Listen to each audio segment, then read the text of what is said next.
Chapter 5502 Commercial Storm. Vase and Kedis talked about many topics. Though Kedis encountered difficulties in an attempt to raise successors of her own unique mech design discipline, she had much less trouble with recruiting other mech designers. Our clan has become so popular that it has become easier to recruit second-class mech designers. She reported to Vase. Novices, apprentices, journeymen and even seniors are willing to sign up with us. I have already taken the liberty to approve the entry of hundreds of apprentices and dozens of journeymen, but I have yet to transfer them to the design department. I think it is better for them to spend more time in the trenches before they are ready to handle the greater responsibilities of working on our second-class mech design projects. Vase fell into thought. Her approach was not wrong. This was the best way to assimilate and indoctrinate a lot of external mech designers who possessed varying degrees of attachments to their old lives and previous employers. The mech designers expected to work in the design department also had to understand many different Larkinson mechs on a deeper level. It would be absurd for them to work on mech designs that they did not even understand. However, this process took time. Vase was not sure whether the Larkinson clan could afford to keep all of these new recruits in boot camp for such a long time. Have you taken a look at the market developments over the past few months? Hyper mechs are becoming more and more essential, Kedis. We need to shift more manpower to the design department so we can speed up the comprehensive revisions to all of our existing mech lines. We have already begun work on these projects, but it is hard to find any journeyman who has mastered hyper technology well enough to upgrade our existing products. This is a really difficult field, you know. All of us have to learn so many new scientific principles that have little in common with what we have learned before. It is just as perplexing as phase water technology, but in a different way. We could have gotten started with hyper technology a lot sooner if we are able to work with seniors and masters. They are able to learn the new principles much faster. I see. Vase had improved his depth and understanding of phase water theory and hyper technology so quickly that he developed a mistaken assumption that it was not a big deal for other mech designers. However, he overlooked how his phase lord cultivation and his existing accumulation in cultivation science massively boosted his progress in those special subjects. Not everyone enjoyed his rare combination of endowments. Ordinary second-class mech designers would have to force themselves to accept entirely new paradigms that sounded so counterintuitive that it seemed they were studying pseudoscience instead. I do not recommend that we pull the latest batches of recruits out of their current assignments too soon. They still need more time to learn the fundamentals of hyper technology before they are ready to apply it onto the mech designs that are asking for updates. I see. This was a troublesome issue. Their current manpower was too inadequate. Have you tried to recruit mech designers who are smart enough to master hyper technology faster? Our recruiters are doing their best to appeal to them, but they usually belong to other organizations. It is similar to the fact that those who have shown a greater ability in mastering transphasic technology can always find work at the best mech companies. There were no easy ways to solve this problem then. Vase would either have to poach these kinds of mech designers in the prosperous mech industry of Bortle 3, or he had to resort to other means. Okay, I understand what is going on, Vase thoughtfully said as he formulated a new plan. We can't rely on other mech designers in the short term. We can only address this issue ourselves. Once I have completed the product reveal, I will return to New Constantinople 8 and reunite with my wife, who should have gained a game-changing cranial implant at that time. Gloriana and I will focus much of our time on updating our existing product lines to current standards in the next year or so. Our combined productivity has become so high that it is not impossible for us to complete all of that work in a much shorter time frame. Kedis looked impressed. If you are confident you can update all of our mechs in a year, then that is fantastic news. Will you prioritize our commercial mechs or focus on upgrading our Larkinson exclusive mechs first? That was a difficult question. I will prioritize our commercial works over our Larkinson exclusive ones. Our clan also makes extensive use of the former, so the Larkinson army will still be able to benefit from our newer works. As for the Larkinson exclusive mech models, I want to take my time to upgrade them. It will take more work to improve their performance gap over the competition. They need to be as good if not better than the Transcendent Punisher Mark III that I am close to finishing. That was a good enough rationale.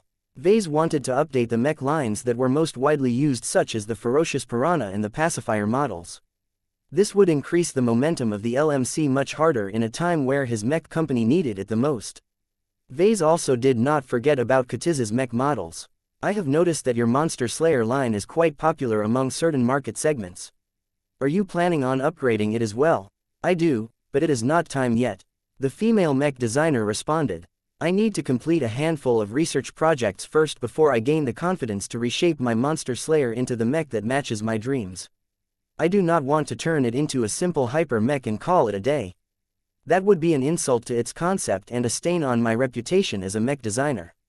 If you wait too long, your Monster Slayer will fall off hard.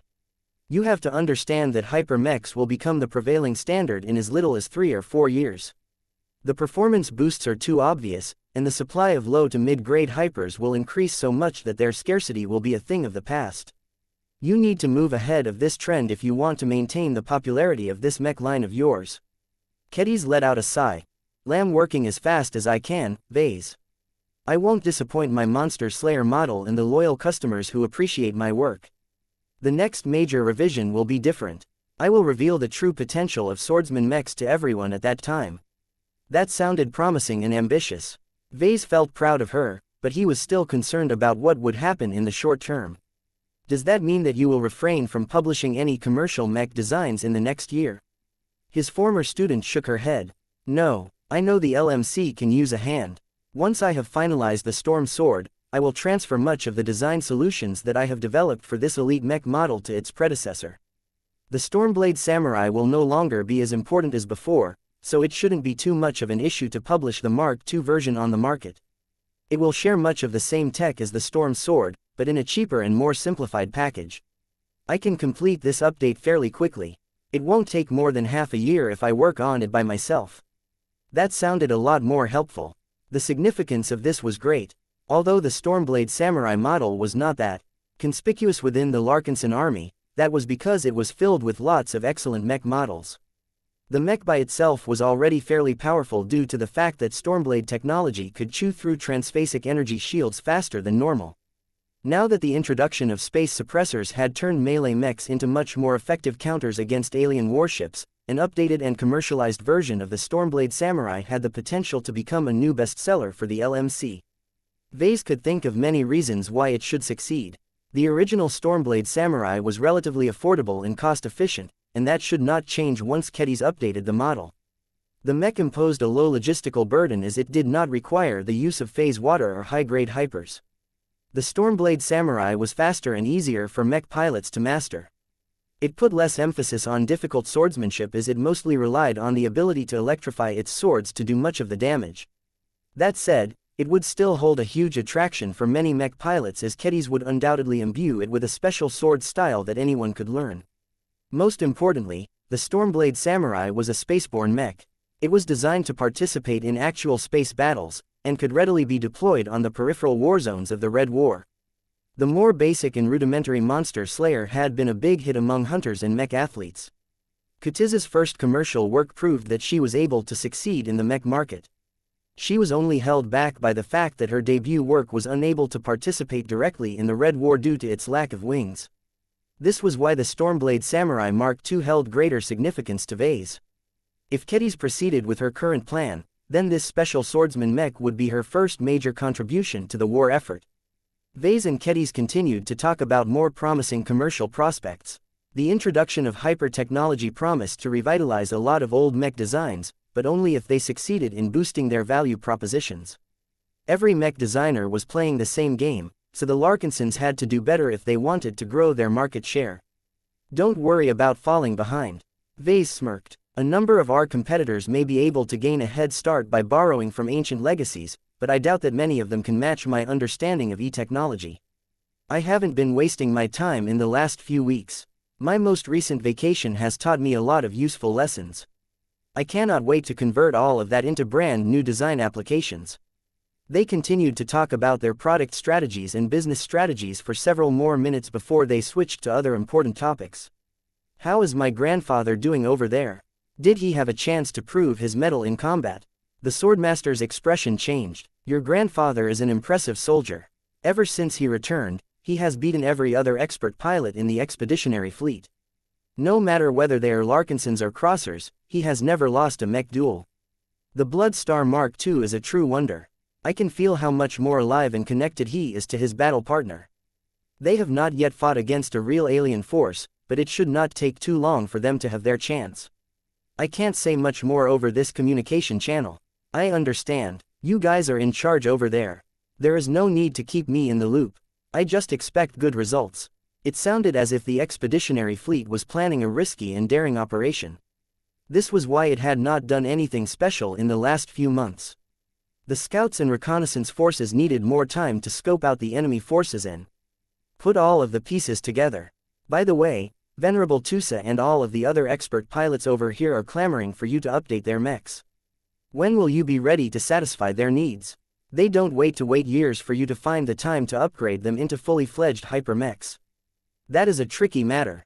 Chapter 5503 SKL Mech Industries. Now that Vase had arrived in the Bortle system, the preparations for the upcoming product reveal picked up steam. The Living Mech Corporation and the Larkinson clan had already fabricated numerous batches of Fey Fianas by now. The feedback from test pilots and the Larkinsons who chose to embrace them all had glowing words for the impressive new drone mech. Vase spent much of the first day after his arrival in the star system to query the mech pilots who managed to spend enough time with the Fey Fianas to share their thoughts about their new machines. I always struggled to maintain control over multiple spurs in the past. That burden is a thing of the past now that I have piloted this mech. These Fey are so much more impressive. They are smarter and actively try to anticipate my needs. It is much easier to trust them to act by themselves. The mech itself also helps me manage the Fey better. I think I can handle 1 or 2 more Fey before I reach my limit. This mech can save a lot of lives. The camouflage capabilities of these mechs aren't too strong, but unless we are fighting against the more technologically superior races like the Quelmers, the false emissions of the Fey should fool most aliens into thinking that we have brought several times more mechs than in reality. The only issue I have with your machine is that we will need to add several more cargo ships to our fleet in order to replace all of the Fey that will easily get shot down over the course of several battles. The durability of their cheapest edition is not that great.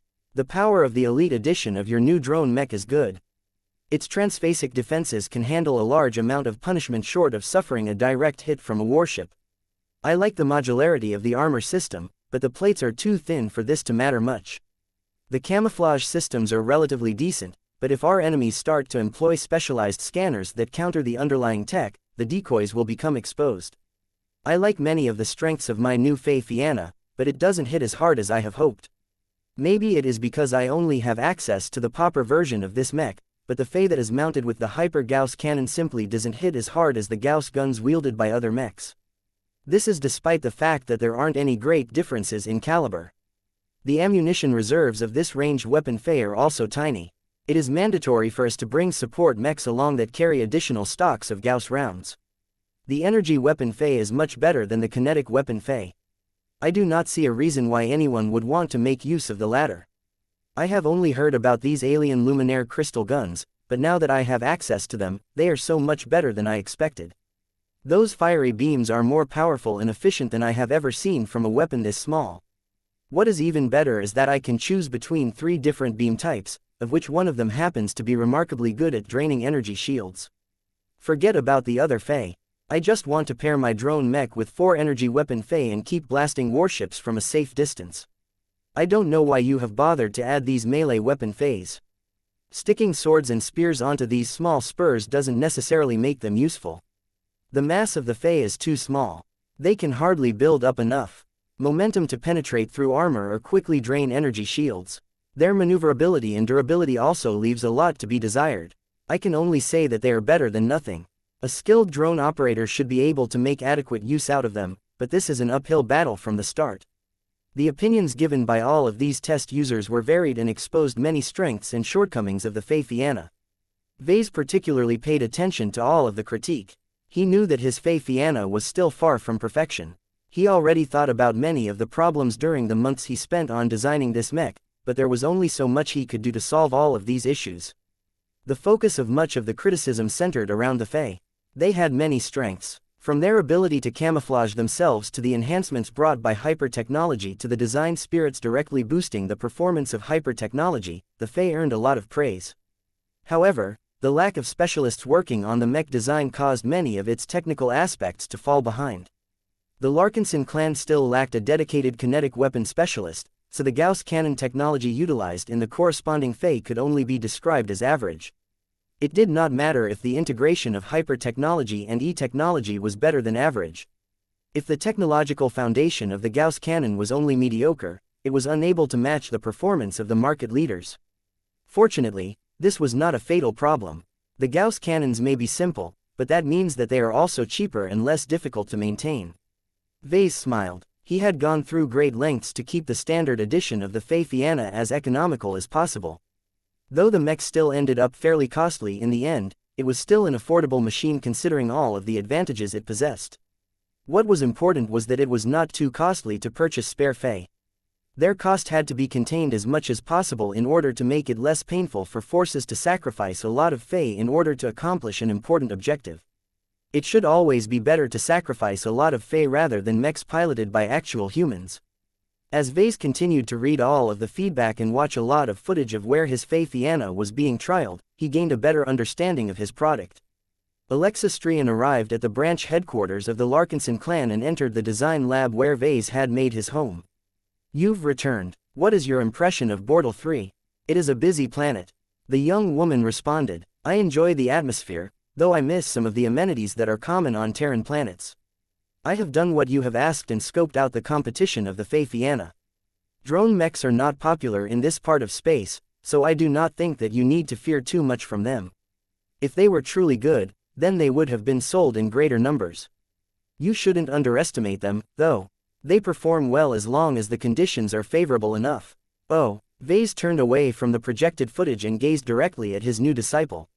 "Let's hear it, then. Which drone mechs have caught your attention?" Alexa activated a projection that showed several variations of a drone mech that took quantity to another level. This is the Sparrow Storm Mark 12, which is the latest version in a long line of drone mechs sold by SKL Mech Industries. "I am familiar with it." Vase spoke. "I came across it during my research on drone mechs. It is a sickle mech, so it is bound to attract a lot of customers." "That is correct. SKL Mech Industries has earned this popularity. A surprisingly high number of the mech company's products can be found within the top 10 rankings of their respective subcategories. SKL Mech Industries was not an average mech company. It was a giant and had dominated much of the mech markets across human space for several centuries. It had a lot of excellent master mech designers working for it, of which the best of them owned varying proportions of shares in the highly lucrative company. SKL's products were present in practically every region and every segment. The company did not know how to hold back and pursued an aggressive product strategy that compelled it to design mechs for practically every possible occasion. As such, its brand awareness was almost 100% because it was almost impossible not to find one of the mechs that carried its famous brand name in mech market. SKL was so obsessed with maximizing its market presence that it maintained a strong presence in first class, second class as well as third class mech markets. The most ridiculous part about SKL was that it not only split its attention across a huge amount of different markets, but also managed to do extremely well for the most part. SKL earned massive profits by maintaining many dominant mech lines that had captured at least 10% if not 25% of their respective markets. These well-established mech lines became so common that the mech community regarded them as mainstream mech models. This meant that the SKL mech models in question had become the standards of which all other competitors had to compare against. SKL mechs were usually called sickle mechs due to how often people had to mention them. That was reflective of how many of them were in use at all times. SKL Mech Industries is a Terran mech company in origin, so I know more about it than most. Alexa spoke. On the surface, the Suli ancient clan only owns 29% of SKL stock, while 19 highly reputable Terran master mech designers own the remainder. The latter are independents who have produced enough successes to become a partner of this transgalactic enterprise. Those that are unable or unwilling to design mechs for the company anymore must transfer their shares to another master mech designer that is willing to take over responsibility. This is a clever scheme. Vase admiringly said. The famous mech company does not belong to any individual mech designer. It is able to bring together multiple top mech designers. SKL can offer them an excellent way for their work to reach as many customers as possible, all without needing to do all of the long and tedious groundwork. These excellent mech designers can also collaborate with each other whenever they want, making it easier for them to design superior works that can beat the prevailing competition. This was a monstrous mech company that was never known to be soft-hearted. Though it never employed any dirty tactics, it did not need to resort to those measures in the first place. It employed so many good mech designers that it could compete against the best in the mech market fair and square. A lot of other mech designers hated SKL more than anything else for that reason. No matter how hard the smaller players tried to design inventive products that possessed their own appeal, it was far too difficult for their works to overcome the dominant position of the market leader. The only mercy was that sickle mechs were usually sold at high price premiums. This made it so that many competitors could still keep their business alive by charging less for their own products. However, SKL did not care, as its huge brand loyalty always ensured that it would sell enough copies even if their customers had to pay more. The quality, reliability and extensive support for their products were always guaranteed. The profits earned by SKL were insane because of that. The high prices combined with the huge economies of scale due to the high production volumes of its dominant products meant that the enormous mech company also happened to be one of the most profitable of its kind. It was not without reason that Alexa mentioned this giant of A's. The Sparrow Storm Mark 12 was a mech line that many of his potential customers would think of when they learned about the xianxia. Chapter 5504 Vertical Integration. Most mech designers never became good enough to challenge the market leadership of SKL Mech Industries. It was sheer folly for them to even think about competing directly against this monster of a mech company. Smaller players simply did not have the skills to compete against the large amount of excellent mech designers employed by SKL. Even if there were individual mech designers who excelled so much that their products could actually achieve parity with the corresponding sickle mechs, their own mech businesses were simply too small and inadequate to match the industrial prowess of a giant mech enterprise. SKL's business model centers around two crucial advantages. Alexa explained the greater details of this market leader to Vase. Due to its dominance in the industry and the market, it has always attracted a large number of excellent mech designers. The company maintains a policy of recruiting external mech designers from practically any state or background as long as they are good enough to design mechs according to its standards. SKL is never short on applicants, as many mech designers who worked for the company all received excellent treatment for their services. Although working for SKL did not hold a great attraction to Vase, who already owned his own successful mech company, the same did not apply to those who did not have a business empire on their hands. There were many mech designers who worked for governments, other mech companies and research institutions for the majority of their careers. Once their obligations to their old employers came to an end, these newly freed seniors and masters usually wanted to dip their toes into the commercial mech market, but did not want to build their own mech companies and everything related to them from scratch. So long as they were good enough, there was a chance that they could get accepted by SKL, which granted them access to one of the best and most expansive business networks and industrial chains in human space. SKL could take care of every problem, from marketing to sourcing rare materials. Mech designers only had to do their core job well and leave all of the other tedious work to other highly competent professionals. The other major advantage that SKL is counting upon to maintain its dominance in every mech market and mech industry is its high vertical integration. SKL sits at the heart of an industrial network that encompasses many different subsidiaries. They encompass mining companies, material processing companies, logistical companies, research institutions, development companies and even after-market service centers. In short, SKL utilizes its own in-house goods and services as much as possible, allowing it to control the entire supply chain from start to finish. Vase looked impressed. From what I have learned about business, most attempts at vertical integration fail. When companies spread their focus over too many different business activities, they tend to lose focus and allow a lot of inefficiencies to fester. The lack of external competition makes it so that a lot of links in the chain lose their competitiveness over time. That is true, sir, but SKL has managed to avoid that outcome. It relies on a combination of strict management as well as internal competition to keep its subsidiaries sharp. The company regularly does business with third-party companies in order to make direct comparisons. The ability for SKL to build a large and vertically integrated supply chain on such an enormous scale reflected its strength as a company. The Larkinson clan and the Living Mech Corporation were incapable of doing the same.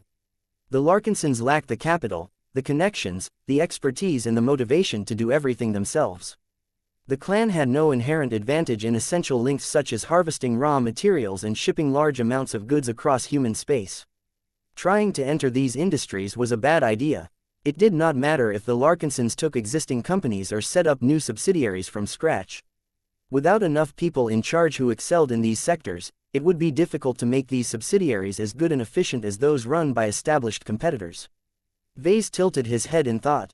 Skell's vertical integration is unmatched. The closest thing we have that can compete against this powerful force are the open consortiums, but that is not a fair comparison at all. Our supply chain is still made up of a lot of external companies that each demand their own share of the profits. The Open Consortium had grown a lot since he initially founded it to make sure that the LMC's manufacturing complexes could always keep its production lines fed. Just like many other daughter organizations of the Larkinson clan, the Open Consortium established many different branches on many planets that hosted a large number of industries. It usually cooperated closely with the local branches of the LMC on the same planets. Due to the reliability of contracts added to the open book, the various open consortiums established on other planets did not need to acquire their own open books. The only relic of its kind in existence was still in the hands of Chairwoman Kelsey Dornbos. In order to enable the activities of the other open consortiums, the holder of the open book was able to remove pages from it that still carried its power. These pages could be shipped to other star systems where the local people in charge could use them to form agreements guaranteed by the Solemn Guardian. The open consortiums of our clan has recently experienced a large surge in popularity. Alexa Strian mentioned, your explosive rise in status has caused many companies to take our open consortiums seriously. We are able to bring a larger variety of companies into the fold, allowing our clan to expand our industrial network. While it is still difficult for us to cooperate with high-end businesses, it has become much easier for us to do business and negotiate favorable terms with less established enterprises. This has allowed us to contain the costs of our business activities. Vase nodded in understanding. The Open Consortium promoted long-term business agreements. The LMC and the other divisions of the Larkinson clan could take advantage of the stability afforded by these partnerships to earn steady profits even when the local industries experienced greater disruption. However, the growing web of long-term business relationships could not match the tighter coordination of true vertical integration. All of those subsidiaries had no need to earn substantial profits. They could provide their goods and services up the chain at lower prices. This made it cheaper for SKL Mech Industries to mass-produce its mechs, thereby allowing this massive company to reap huge profits in the end. I will let you in on a secret, sir. On the surface, the Suli ancient clan only owns 29% of the shares of SKL Mech Industries. That makes it seem as if it only has partial control over the Mech company. What most people do not realize is that the first-class subsidiary companies that are part of the supply chain are all at least 50% owned by this very same ancient clan. Aside from that, the Sulis have also established excellent relationships with many of the other stockholders of the company. That meant that the Suli ancient clan pretty much determined the direction of SKL Mech Industries. That must make the Suli ancient clan one of the richest of the Terran Alliance. Alexa nodded. That is true. It occupies a dominant position in numerous other industries. All of this added together has turned it into an economic powerhouse, both inside and outside Terran space. The only territories where SKL is unable to take root are within those controlled by the Rubarthan Pact. Other than that, Sickle mechs can be found virtually anywhere else. Even the states that are highly protectionist do not have the guts to deny entry to a megacorporation owned by one of the most successful Terran ancient clans. So anyone competing against SKL is actually competing against an arm of the Suli ancient clan. Is that what you are trying to say? That is one of the messages that I wanted to convey. You do not need to fear the Sulis. As one of the absolute market leaders of the mech industry, they have to contend against a huge amount of competitors, which also includes other mega corporations. You cannot even impact their bottom line. Then why should I pay attention to SKL at all? Vase asked. SKL is so large, profitable and influential that it is able to design a large number of mechs across many different classes and product categories. The company does not like to lose, sir. Whenever one of its mainstream mech models drops in popularity, its marketing executives will become alarmed. The company will conduct a lot of research on the upstarts that had managed to dethrone its bestseller, before allocating a more competent and capable design team to develop an improved product that can regain market leadership. That indeed sounded like a serious threat. SKL could afford to do this because it employed a huge number of excellent mech designers. Vase was not surprised that the company aggressively defended its market dominance. This was the only way for it to sell so many mechs and support the operation of so many different subsidiary companies. This was the downside to vertical integration. If the end business was not doing as good, all of the companies that were also a part of the supply chain threatened to become incredibly unprofitable. Vase began to shift his attention to the overall design characteristics of the sickle mech that his xianxia had to contend against. The concept and vision of the two mech lines were completely different from each other. Whereas the xianxia largely focused on quality over quantity, the Sparrow Storm did the opposite. The mech frame was relatively basic but extremely solid and cheap. It served as an excellent mothership for its many spurs. The so-called sparrows were relatively small and slender spurs that stood out for their disposable nature. The sparrows are the highlight of this drone mech system, Alexa continued to explain. Depending on the variant, a Sparrow Storm can carry 16 to 64 sparrows at a time. Mech pilots can only pilot the variants that carry the most extreme quantities of sparrows if they have specialized cranial implants to vastly increase their multitasking ability. These were the most dedicated and specialized drone mech pilots. Once they took this step, they would never be able to reach their full potential if they switched to another mech type. Our product isn't designed to appeal to these hardcore drone mech specialists. Vase spoke with regret in his tone. Yes, this is an advantage because we do not have to compete directly against the Sparrow Storm. It is also a disadvantage as we need to appeal to segments that have little experience with piloting drone mechs. We will have to break new ground.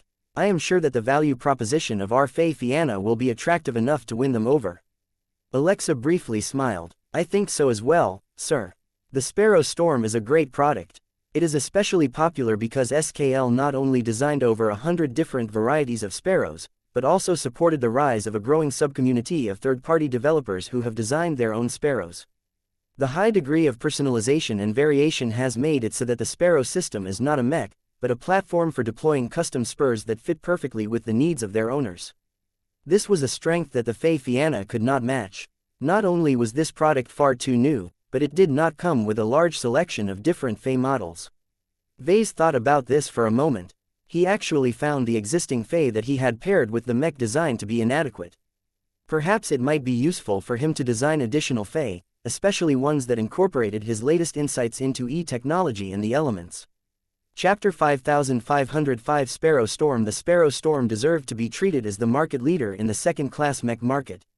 The functionality provided by its endless variety of sparrows was amazing. Even Alexa could not withhold her admiration for the SKL's enduring business success with this product line. The Sparrow Storms are relatively expensive to buy up front.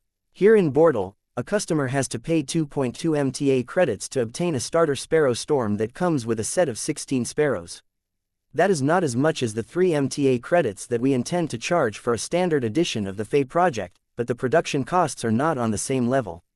The mech frame of the Sparrow Storm is made out of inferior materials, but their excellent design and optimization allows the machine to utilize their properties to the extreme. Vase nodded in understanding. It is not the mech frame, but the sparrows that are the real earners for the company, isn't that right? Yes, SKL sells a large variety of sparrows. They possess many different functions and fall into several different price categories. Since SKL has sold so many Sparrow Storms, each of which regularly run through their stock of sparrows, the company is able to achieve high economies of scale by producing large quantities of replacement sparrows. The company also keeps their prices low for multiple reasons. Cheaper sparrows incentivize existing customers to continue to use their existing sickle mechs. The company also cannot really charge more because it has to compete against third-party developers that sell their own sparrow models. SKL cleverly licensed out its sparrow models under generous conditions. This attracted a lot of development companies that came up with their own unique spin on the small spurs. Although SKL could only earn a small cut from the sales of these third-party sparrows, their availability strengthened the appeal of the entire mech platform. There was no way for the Larkinson clan to design thousands of different It was also difficult to encourage third-party developers to design their own when they were so complex and difficult to fully replicate. Though the business strategy adopted by SKL was not the most lucrative, it was one that retained existing customers the best.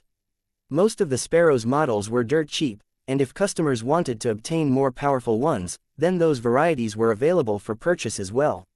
Ever since the first editions of the Sparrow Storm line captured a large portion of the second-class drone market. No competitor had ever managed to depose it from its throne. It was the well-deserved king of drone mechs in the second-class mech market. What is the current market share of the Sparrow Storm? Vase curiously asked as he began to look up footage of this popular drone mech model in action. Its market share is around 31% according to last month's statistics. Vase briefly looked up from the projected display. Early in the development of the xianxia, I checked this figure myself. I distinctly recall that the Sparrow Storm had a 37% market share back then. What changed? The young woman smiled. Two major developments have caused the Sparrow Storm to drop in popularity. The transition to the Hyper generation has caused the Sparrow Storm Mark 11 and all of the tens of thousands of different Sparrow models to become obsolete. Although SLK has moved quickly to design and release the Sparrow Storm Mark 12 along with dozens of upgraded Sparrow models that incorporate hyper technology, their performance against alien warships is not stellar. In fact, that was already the case before the Age of Dawn, but that did not matter too much because the Sparrow Storm is primarily designed to fight against other mech forces. A large amount of battle footage depicted the Sparrow Storm in battles between different mech forces. This was where they excelled. Multiple Sparrow Storms banding together could easily deploy hundreds if not thousands of Sparrows at a time. Individually, the Sparrows were relatively weak due to their awfully small sizes. Their attack power was poor and their defenses were pathetic. What made them so troublesome was that they were relatively fast and difficult to hit. As long as a drone mech spread out its Sparrows and commanded them to buzz around in random patterns, it became difficult for most ranged mechs to shoot all of them down. Rifleman mechs and many other ranged mechs practically despaired when they were being harassed by enormous swarms of Sparrows. The weak laser beams shot by these pitiful-looking spurs could only scratch their armor, but when hundreds of them rained on their mech frames at a time, those laser beams produced horrifying results. In contrast, the more powerful weapons wielded by these rifleman mechs often had trouble with shooting down individual Sparrows. Even if the rifleman mechs hit their targets, they still had to chew through hundreds more. While it was possible to cause these Sparrows to lose control by targeting the drone mechs directly, it would not be easy to take the latter down. A good mech force would take measures to protect their drone mechs or make it as difficult as possible to attack them directly. The only effective counter to the Sparrow Storms was to destroy their Sparrows en masse with area weapons. Flamethrowers, explosive missiles and in certain cases ECM attacks could all take a lot of Sparrows out of the fight. However, there were still many ways to prevent this from happening, either by placing the Sparrows well out of range or employing active countermeasures. The Sparrow Storm truly sounds like the perfect drone mech if quantity is all you care about.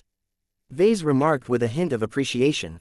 We are actually lucky that it doesn't appear to be remarkably effective when used against alien warships. This must be the main reason why it has lost its market share. That is so for now. Many of the Sparrow models that the existing customer base have used for decades are simply not effective when employed against alien warships. One of the characteristics of energy shields is that stronger attacks drain them at faster rates. The weaker the attacks, the less energy shields become disturbed by them. This effect is still manageable when Sparrows only have to break the defenses of mechs, but warships are far too different. Their transphasic energy shields are so strong that they can practically bounce any attack from these tiny Sparrows. Energy shields worked like umbrellas. They could easily block a lot of raindrops, but they broke as long as they were struck by a few bullets. That should have made the Sparrow Storm less useful in the Hyper generation, but their developer did not give up that easily. Alexa displayed one of their solutions to Vase by projecting footage of one of the latest Sparrow Storms in action. SKL has already tried to compensate for this problem by resorting to the advantages bestowed by hyper technology.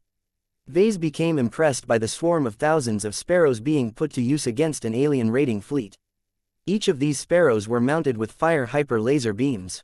When each of them started to group together, they formed a pseudo-domain of sorts that contained a lot more fire-attributed E-energy than elsewhere. The large increase in fire energy allowed the Sparrows that were partially built with fire hyper materials to perform considerably better than if they operated in smaller groups. The boost in firepower was not small. The spurs gained enough lethality to inflict more significant damage against the transphasic energy shields of alien warships.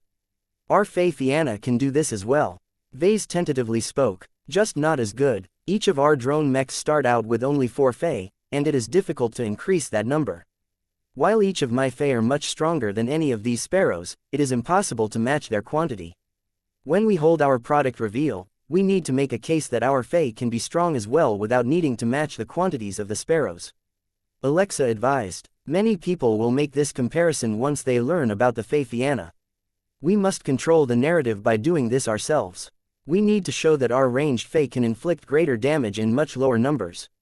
That was rather tricky. Vase needed to think carefully on how he could make this happen. He had a few ideas, but he might have to build more powerful Fae in order to fully show the superiority of his own products. That alone shouldn't be enough for SKL to restore the market dominance of its Sparrow Storm line, right?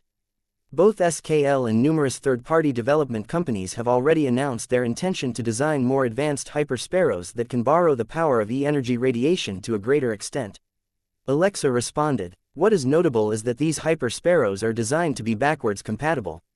Last-gen Sparrow Storms can seamlessly carry and operate current-gen Hyper Sparrows after they install a simple software update. This alone is enough to secure the loyalty of its existing customers. SKL was so good to its customers. A greedier and more short-sighted Mech company would have deliberately made it so that its Hyper Sparrows were only compatible with the latest Mark 12 version of the Sparrow Storm. However, that sort of behavior would only damage the loyalty of a lot of disgruntled customers, making it much more likely for them to do business with competing Mech companies. Many of SKL's business decisions repeatedly proved that the company was more than willing to sacrifice short-term windfalls for long-term profitability. Such companies happen to be the most difficult to compete against. They simply made no mistakes and held their markets in a tight grip. We should just stick to our current strategy. Vase concluded. It actually makes more sense for us to market our products to customers that have never fielded drone mechs before. Everyone else is already satisfied with their Sparrow Storms. Alexa concurred with this assessment. Those are my thoughts as well, sir. We need to play to our strengths. All of the user feedback that we have gathered state that our Fae Fianna model is much easier and more comfortable to pilot than other drone mechs. There is no demand for mech pilots to install specialized multitasking cranial implants in order to use our product to its full potential. Any general mech pilot can become proficient in the Fae Fianna after several weeks of training. We have the potential to expand the user base of drone mechs by ourselves. Both Vase and Alexa smiled at each other. This was a clever way to deal with powerful competitors. There was no way that Vase could defeat SKL in its home game, so he simply started his own one that best matched his own advantages. The only degree of uncertainty was whether Vase could persuade enough customers to switch to the drone mechs. A lot of mech pilots were already fairly comfortable in their own roles. It would take quite a bit of persuasion for them to accept a brand new concept like the Fae Fianna. Vase and his new disciple continued to talk about their strongest competition. Alexa issued a few more warnings. If our Fae Fianna model takes off as you think it will, our mech company will need to keep an eye on SKL. Whether directly or indirectly, the latter's market share will drop at a rapid rate. When that happens, our rival company can respond in two different ways. If SKL urgently wishes to restore its market share, it can significantly drop the price of its Sparrow Storm Mark 12 model. Do not underestimate this. The profit margins of this model are high, but that means that SKL has plenty of room to wage a price war. That was indeed a serious threat, but Vase had enough faith in his Fae Fianna that his upcoming customers would stick to it despite it becoming relatively more expensive. That sounds concerning, but it is not something we can stop. What else? SKL may assign a design team to develop a superior imitation of our Fae Fianna. Its mech designers have a reputation for arrogance, but it is often well deserved. Even if they cannot replicate all of the unique strengths of our product, they can design a mech with comparable features that just happen to be better than our own work. More importantly, SKL is most definitely able to produce its own mechs at lower costs, which gives them the option to undercut our prices. The company does not always resort to this measure, but once it does, it always manages to regain its market leadership. Many competitors found it difficult to cope with this response. Chapter 5506 Sales Ambition. After getting apprised of the current developments related to the famous Sparrow Storm line, Vase felt intimidated by this obstacle. Although the market for second-class drone mechs encompassed many other models, the Sparrow Storm line accumulated so many advantages that it was practically unassailable. Though his Fae Fianna was never designed to compete directly against the Sparrow Storm, other people might not think this way. The public would definitely engage in direct comparisons and competitions to determine the worth of his product. Alexa Strian knew this as well. Due to her background, she had become much more familiar with instances where upstart mech companies attempted to topple the dominance of highly popular mech lines from well-established mega corporations. The situation that you have fallen into is almost unprecedented, the clever Terran mech designer stated to her mentor. A mech designed by a senior should never have the qualifications to challenge a mainstream mech designed by at least 5 masters that enjoy the support of a complete R&D infrastructure. Even if SKL only treats the Sparrow Storm as a low-priority mech line, its standards are still high enough to turn it into an unquestionable market leader. If that is the case, then we shouldn't even be talking about this. Vase spoke with a frown. Do you really think my Fei Fianna has the qualifications to challenge Sparrow Storm?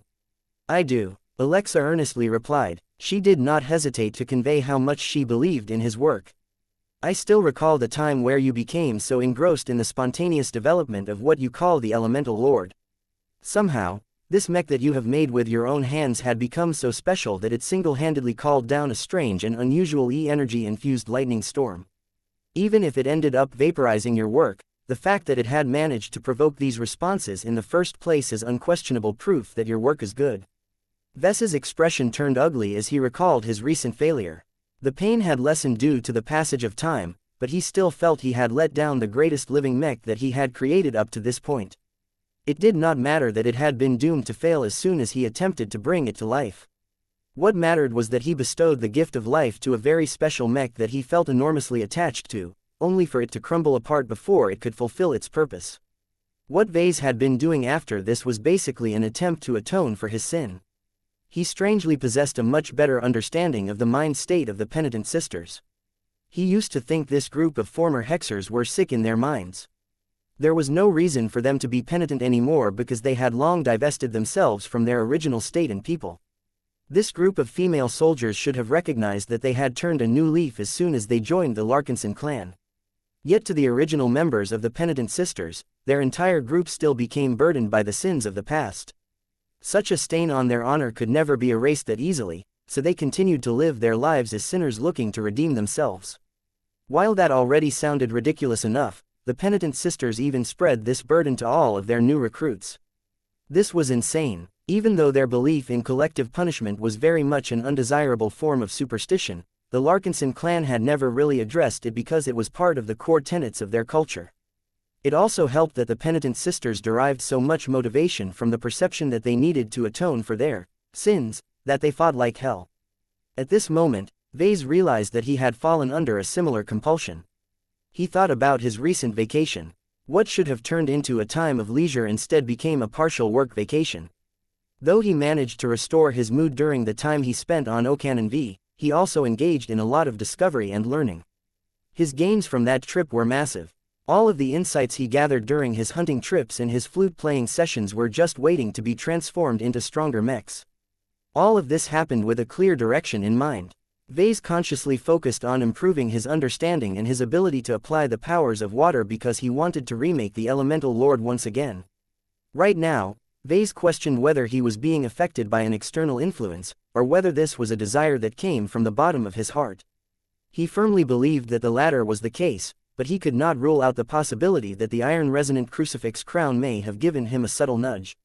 It would be typical for a symbol of authority that originated from the 5 Scrolls Compact to encourage Vase to master the 5 elements. However, Vase did not really mind this. The 5 classical elements formed such a big part of e-technology that it was unreasonable to ignore them over the course of becoming a better creation cultivator. Alexa spoke again after she saw that Vase had fallen into his own thoughts. Think about it, sir. The brief existence and potential shown by the Elemental Lord should be proof that its root must be remarkable. The Fei Fianna has great potential, especially if we can learn how to develop its various traits to produce greater advantages in the field. If we can showcase its amazing potential during the upcoming product reveal, your work has a serious chance of overtaking a well-established mainstream mech model. She was not exaggerating when she said that. Though the Fei Fianna likely wouldn't be able to poach too many long-term customers who had become invested in the Sparrow Storm, the LMC's upcoming product was so easy to get started with that it could single-handedly break open a new market. Though Vase personally believed that it was not possible to draw out the Fei Fianna's amazing potential in a short amount of time, it was still worthwhile to aim a bit higher. Even if the Fei Fianna ended up short, there was no shame in becoming the second or third most popular mech model in a specific market category. In any case, Vase was just a senior mech designer, so it was normal for him to fail in this sort of competition. Alright, if this is the case, then we should play into this confrontation. We should alter and expand our game plan for the upcoming product. I think we should arrange a few exhibition matches. We must show that we are not afraid to deploy our Fei Fianna against the Sparrow Storm. It is better for us to say up these matches ourselves, though it will be harder to convince our audience that the matchups are fair. Alexa looked troubled. Exhibition matches are indeed a good way to demonstrate the superiority of a new product over older ones, but the premise is that the Fei Fianna is truly superior enough. Also, one of the issues of challenging the Sparrow Storm is that it has existed for so long that many of its mech pilots have years if not decades of experience with them. They have mastered its use to an excellent degree. In contrast, our Fei Fianna is so young that even our most experienced Larkinson mech pilots only spent a few weeks with their new machines. The difference in skill was too great and could massively affect the outcome. Even if the Larkinson clan deliberately sought out less experienced drone mech pilots, these supposedly inexperienced rookies still benefited from many decades of accumulated knowledge. A mech line as popular as the Sparrow Storm probably spawned a lot of manuals, textbooks, video guides and even specialized tutoring courses. All of these learning resources could save many years of trial and error for any new mech pilot hoping to master this niche but very useful drone mech model. Though the Larkinsons could find a bunch of less qualified mech pilots to make up for this difference, that might cause the exhibition matches to turn into a giant farce. That was not the effect that Vase wanted to see. He already started to experience a headache due to this issue. These sorts of events had to be planned out extremely carefully in order to legitimize his claims. Wait, why did he have to torture himself over these issues? He was a leader nowadays. There was no need for him to address every issue in person. Though a matter as important as this should not be delegated so easily, Vase was fortunate enough to have an excellent subordinate at his side. Alexa. Yes, Professor, I have a feeling that you probably know your way around these kinds of events a lot better. You should take charge of this. Work together with my assistant Gavin to make the necessary changes. If you need anything directly from me, just ask. Does that sound agreeable? The young woman looked surprised that he would shift so much responsibility to her. The importance of this product reveal could not be overstated.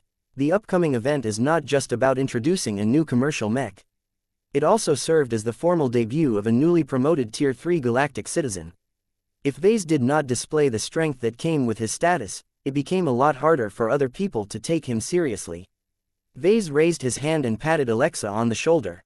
I trust you. Not many people in the Larkinson clan are good at this kind of stuff, but I think you will do fine. Can you do this for me, or should I look elsewhere? That will not be necessary, sir. I am fully capable of organizing this. What will you be doing during this time? What else? I will be working on developing a few improved Fei models. Vase grinned. I have gained a lot of ideas as of late, and a few of them should be easy to implement.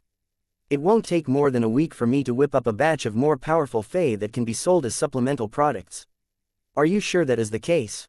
A week is not much. It should normally take longer than that to develop and test a new product. I am not going to tinker with the hardware too much. Much of my work is related to e-technology. Just trust me, I will be able to present you with a more solid overview of my work in a few days. I still need to make a few inquiries and conduct a few experiments. I believe that as long as my ideas work out, the Fei Fianna should be at least 50% more attractive to potential buyers. All of the time he spent on deepening his comprehension of the water element had not been in vain. Even though it was a little too premature, Vase possessed enough confidence in his ability to design a revolutionary new set of water Fei that could produce amazing results. He just wasn't sure whether he could produce concrete results in time for the product reveal. Vase and Alexa continued to talk a bit more. The Larkinsons had already spent weeks on preparing for this event, and now they needed to make a lot of changes due to changing whims. This was quite disruptive to say the least, but Vase fully believed this was for the better. Tell me the truth, sir. How much of an impact will your water Fei make according to your estimation? If my wildest dreams come true, they should be powerful enough to turn the Fei Fianna into an essential component in any second-class mech force. As long as the price is not too excessive, it is bound to become more popular than the pacifier. Chapter 5507 Mechs as Chi cultivators. The days went by in a frenzy. Alexa Strian, Gavin Newman and many other leading figures of the Larkinson clan all worked together to expand the scope of the much-anticipated product reveal. From organizing more formal receptions to setting up more exciting exhibition matches, the Larkinsons in Bordel had to do a lot of extra work in order to do the Fay Fianna justice. Few people complained about this. The bigger the show, the greater the prestige.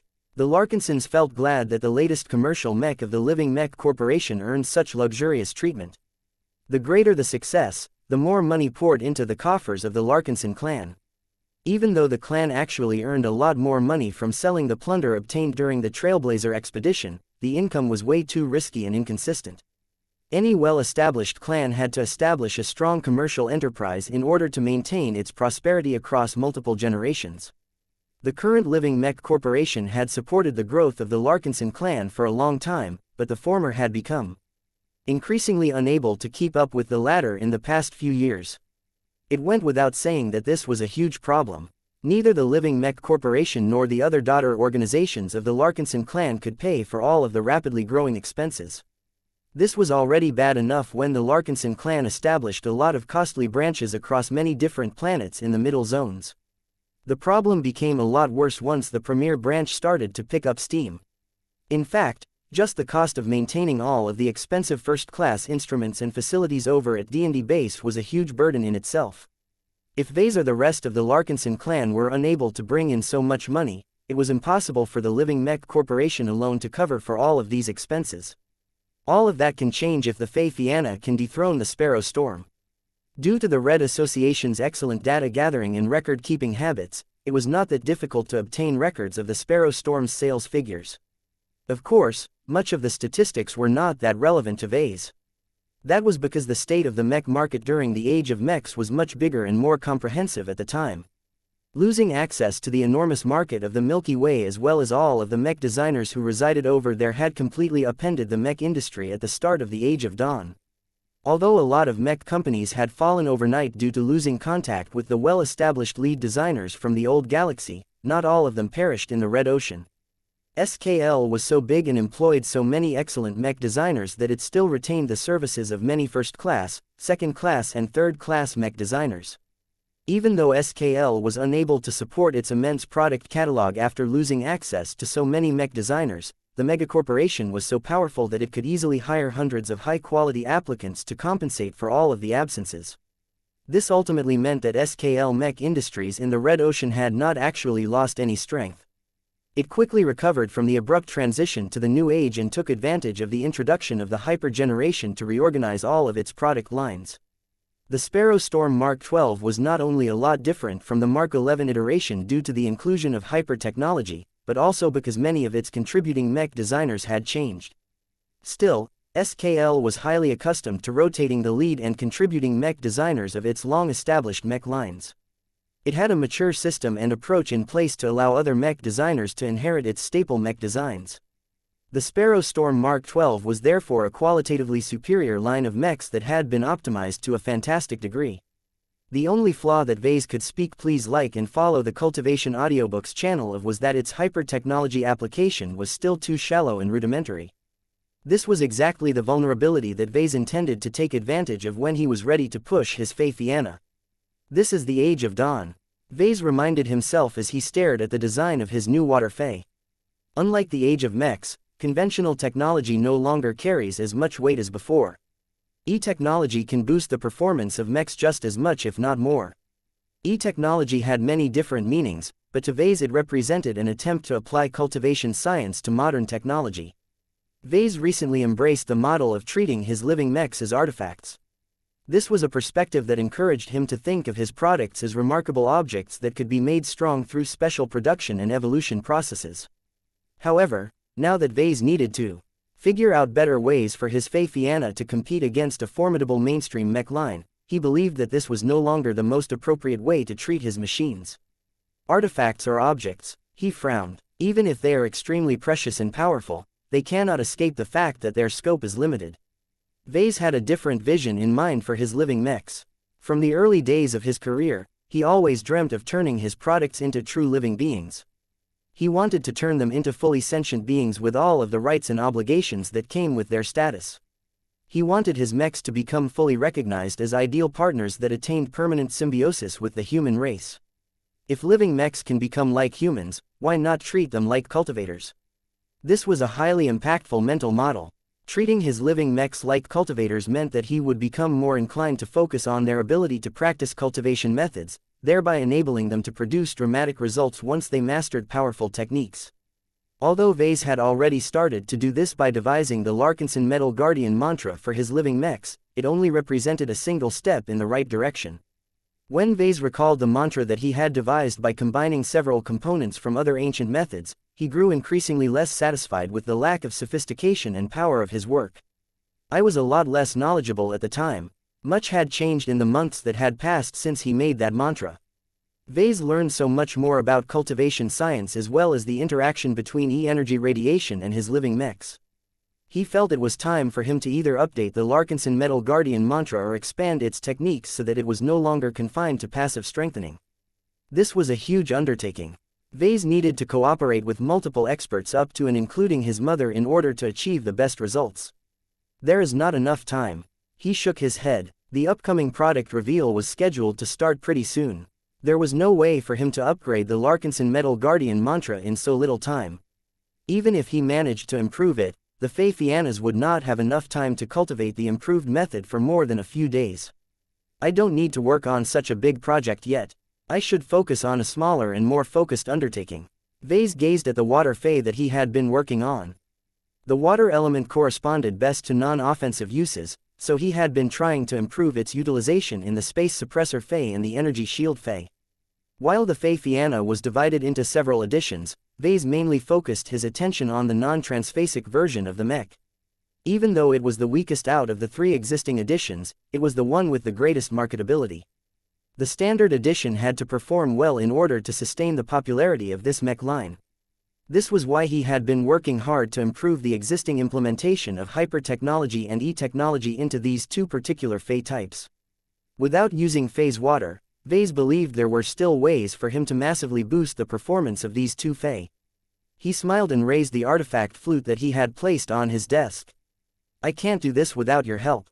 As soon as he held the flute, his affinity to water strengthened in an instant. It became a lot easier for him to develop intuitive solutions to problems related to water manipulation. Although this function primarily served to boost the ability of a chi cultivator, Vase was able to take advantage of it to improve his design solutions. Now that I think about it, these living fey are equivalent to chi cultivators who specialize in the water element. The techniques derived from the ocean collar can easily be transplanted in these fey. It was difficult to improve the space suppressor fey and the shield generator fey in a significant fashion. Any other mech designer would probably think that Vase had gone crazy for believing he could boost their performance by a large extent in just a handful of days. However, as Vase continued to apply different concepts of water to the 2 fey types, he did not seem to get stuck. He had already been thinking about applying these solutions before he left Okanon V. Vase already solved many of the possible problems in advance. This was why his progress was so remarkably smooth. By the time he was nearing the end of this short design spree, he began to take a step back and evaluate what he had accomplished up to this point. Both the space suppressor fey and the energy shield fey should have become much more powerful than before. Though he had yet to fabricate them and test their performance in reality, he knew in his heart that they were no longer as unassuming as before. He was willing to bet his life on this prediction. The only issue was that he felt that his upgraded fey was still missing a crucial component that could tie their enhancements together. What am I missing? He frowned. Since he designed these living fey as if they were chi cultivators, he started to think back on what he knew about the latter. He had read through numerous chi cultivation methods and also received a few insightful lessons about them from his mother. What characterized chi cultivators the most? Their artistic conception. His back suddenly straightened as he realized why he felt his work was still incomplete. Though he had implemented several concepts related to water to his upgraded fey, that did not mean that they made for good artistic conceptions. Thinking about currents and whirlpools all of the time was like wearing gray t-shirts every day. There was little depth, complexity and potential in developing them any further. The truly powerful chi cultivation methods often based their artistic conceptions around complex, multi-layered subjects that enabled practitioners to develop their abilities in more sophisticated and powerful directions. If a chi cultivator dreamt about becoming a phoenix, he could eventually incarnate as one, similar to what the first flame had done. Although there were many difficulties involved with practicing such complicated methods, the rewards were much greater. Vess's eyes shone as he gazed at his two water fey models. He needed to put his imagination to good use. There are undoubtedly limits to what I can do, but I have to try this out. The potential is just too great. The defining characteristic of his mechs was that they were alive. No other mech designers aside from his wife and his students could make anything close. Vase had nothing to fear from SKL. Though the powerful mech company had a bad habit of trying to imitate and surpass the selling points of rival products, there was no way that SKL could make their own mechs manipulate E-energy as if they were chi cultivators. That was because their products were not alive. He suddenly frowned. Well, that is not entirely true anymore. Chapter 5508 Balsam Indigo. Vase became so obsessed with designing a set of powerful water fey that he neglected to leave his design lab for several days. This was abnormal as he had just arrived on an entirely new planet. He originally planned to tour the most prominent sites of Bortle 3. So many mech forces stopped by the port system that the place had become livelier than Davut. At the very least, he wanted to stop by the local branches of the Larkinson clan, the LMC, the Open Consortium and the Creation Association. However, he threw most of these appointments out of the window when he became determined to add a lot of extra oomph to his living fey. The challenge of defeating one of the dominant mech lines in the market compelled him to work as hard as possible. Many people regretted the fact that they would not be able to meet with the famous patriarch of the Larkinson clan, but there were also a lot of other people who felt relieved that he remained out of sight. The less he moved around, the easier it became for the mechers to defend his life. Vase received occasional reports about additional protectors dispatched by the Red Association. Even the entire venue where he planned to conduct his product reveal came under special protection. All of this did not bother Vase too much. He had firm goals in mind and felt driven to complete them now that he had recovered from his most recent failure. The water fey was all done. Vase had just fabricated a few batches of them after spending a day in the mech workshop. Since they were not as big as mechs, it did not take a lot of time and effort to bring them into existence. The only issue was that the mech pilots as well as the living mechs needed to spend precious time to get accustomed to their quirks. The new fey came with additional complications which made it a bit more troublesome to utilize them at their full capacity. Still, now that Vase had managed to complete this essential chore, he had enough time to focus on other priorities. Gavin, yes, boss, please purchase a dozen or so used mechs from the second-hand mech market. You can pick and choose whatever you like so long as they are not LMC mechs. His assistant furrowed his brows. That is an open-ended request. Bortle 3 has a thriving market for second-hand and even third-hand mechs. Can you narrow your criteria further so that I have a better idea what I should buy? I want to study how constant exposure to E-energy radiation has changed them. I don't need lots of samples, so a dozen is already enough. I don't care about their mech types, quality, features and price levels. What I do care about is how long they have been used. Try and purchase mechs that have been in constant use for over a decade or further. Make sure that they have also been piloted for at least several months during the Age of Dawn. The older the mech, the more I can gain from my observations. Is that clear, Gavin?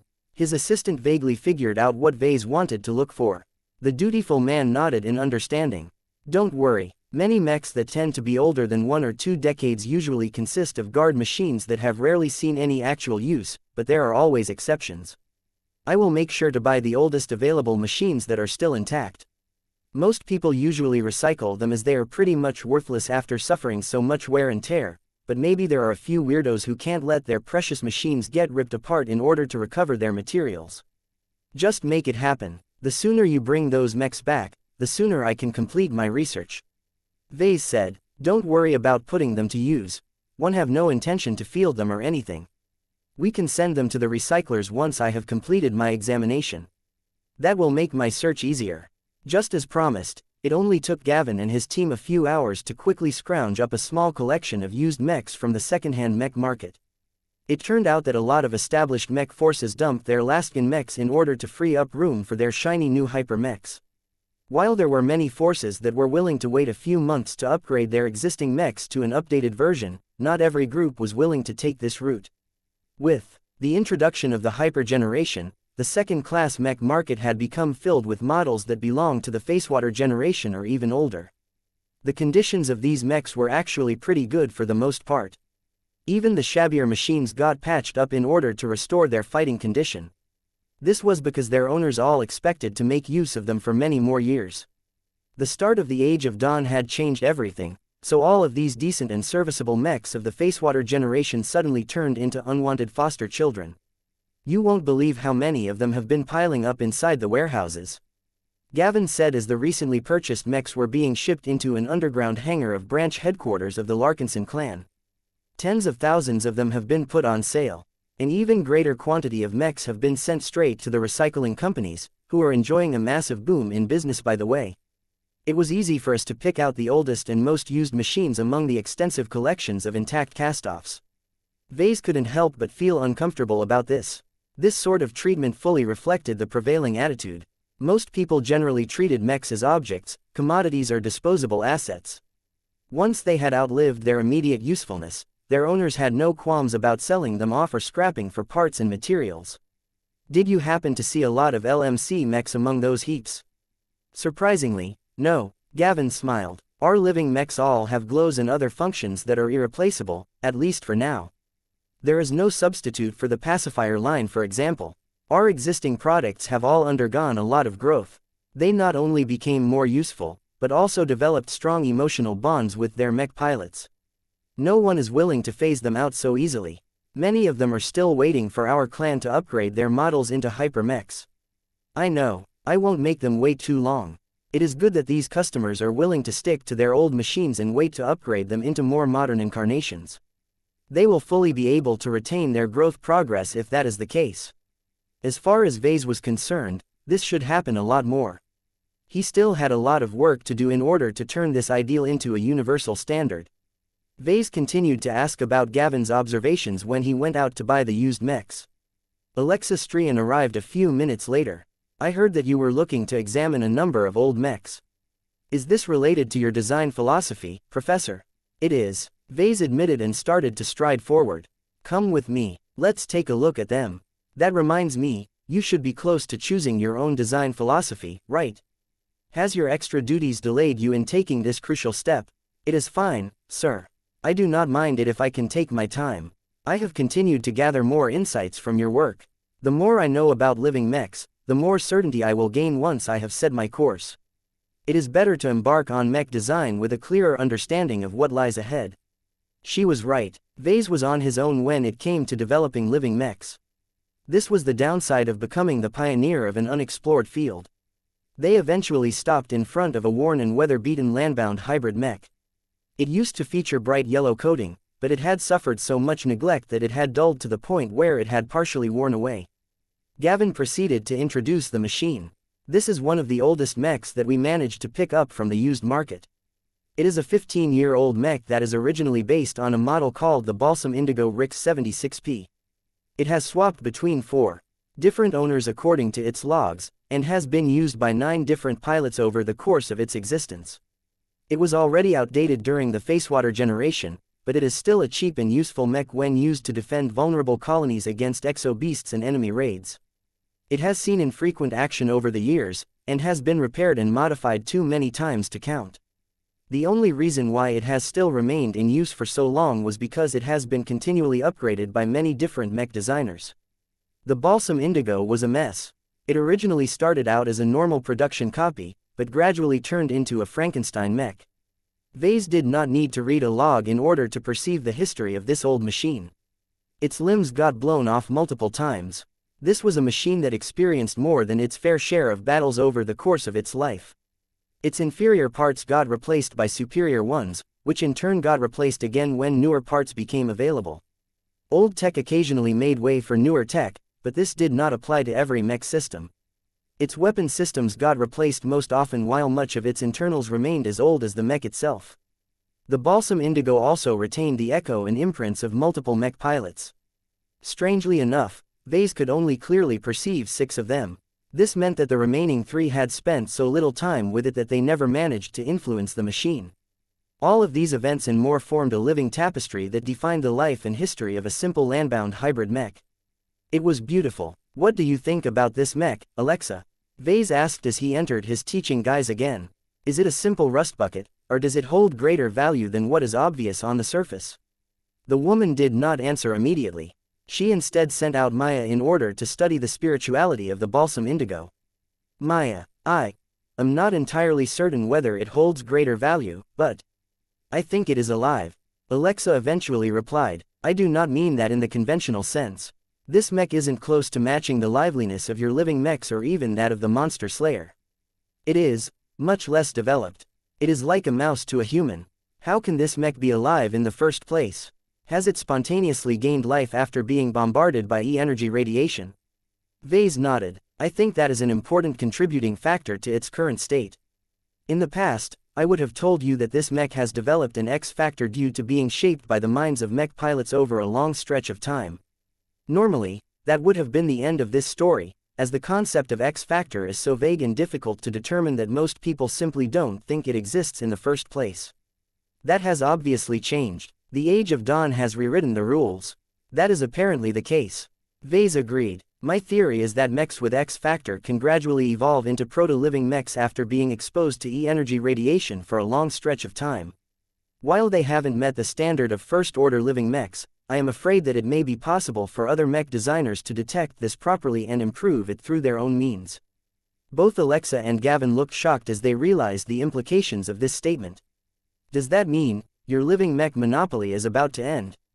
Chapter 5509 Symbol of Second-Class Humanity. The day before the product reveal was scheduled to begin, the Bortle system became busier than ever.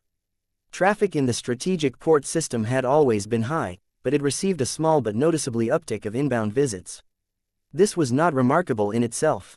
Large coalition fleets occasionally returned from the hunt with a lot of valuable plunder in their cargo holds. Occasionally, the fleets that originally set off from Bortle returned with less than a quarter of their warships and mechs intact. This did not happen as frequently because the forces who lost their battles often failed to escape the pursuit of enemy warships that were universally equipped with warp drives. In any case, Bortle served as an excellent pit stop to many kinds of forces. It was a place to efficiently dump a lot of scrap, hire new personnel and repair a lot of damaged assets. Many people who yearned to become new elites could often find a way to mix into larger fleets by accepting the right opportunities in Bortle. The humans in the Red Ocean generally weren't stupid. Those who transferred to the new frontier at an early stage of colonization tended to be more qualified, more ambitious and more desperate than the general population in the old galaxy. At the very least, there was no shortage of pioneers with guts among Red humanity. While the dangers of fielding mechs against dangerous alien warships were considerable, everyone gradually realized that the new elites program would gradually reshape the hierarchy of Red humanity.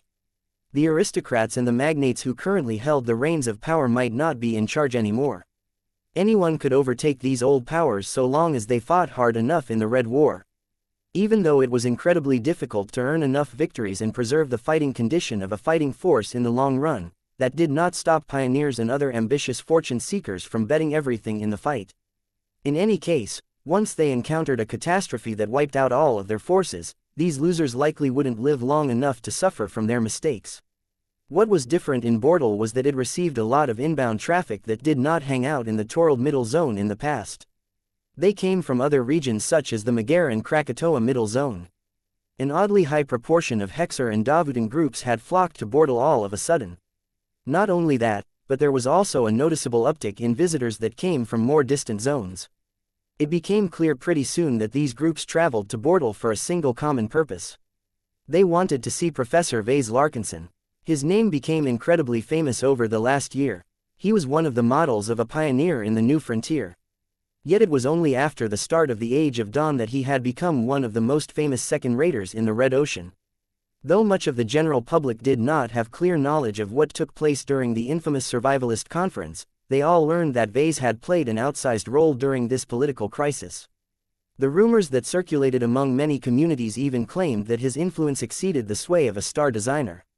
The fact that those in the know never refuted these wild claims lent a lot of credence to this belief.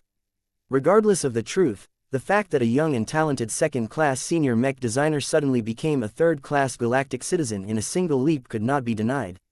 Not only that, but this famous rising star also happened to possess mysterious connections with the first-rate colonial superstates. There were strong claims that Vase had managed to gain the backing of the destroyer of worlds for whatever reason. Perhaps it was their shared love of cats or the commonality of their companion spirits that brought them together. The Rubarthans certainly did not know how to respond to these rumors, which implicitly served as an admission that the two seemingly unrelated individuals definitely managed to hook up with each other. The new star's connection with the Terrans was much less ambiguous. Not only did he openly relocate to one of the strongholds of the Devas ancient clan, he also took on the granddaughter of General Axelar Strian as his personal disciple. This was practically unheard of.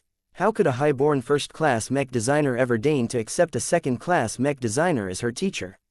Though a lot of clever people determined that there was a connection between the legendary Ouroboros and living mechs, the fundamental reason had to be that Vase was way more valuable than a typical first-class master mech designer. In fact, his galactic citizenship already served as concrete proof of this assertion. Ves's sudden promotion caused him to overtake almost every other master mech designer of Red Humanity.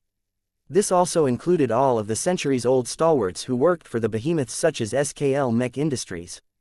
Due to all of these clues, the people of the Middle Zones came to a consensus on this subject.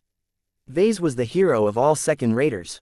In fact, even third-raters held him up as a hero who shared the same roots as them, but no one important enough really cared for their opinions.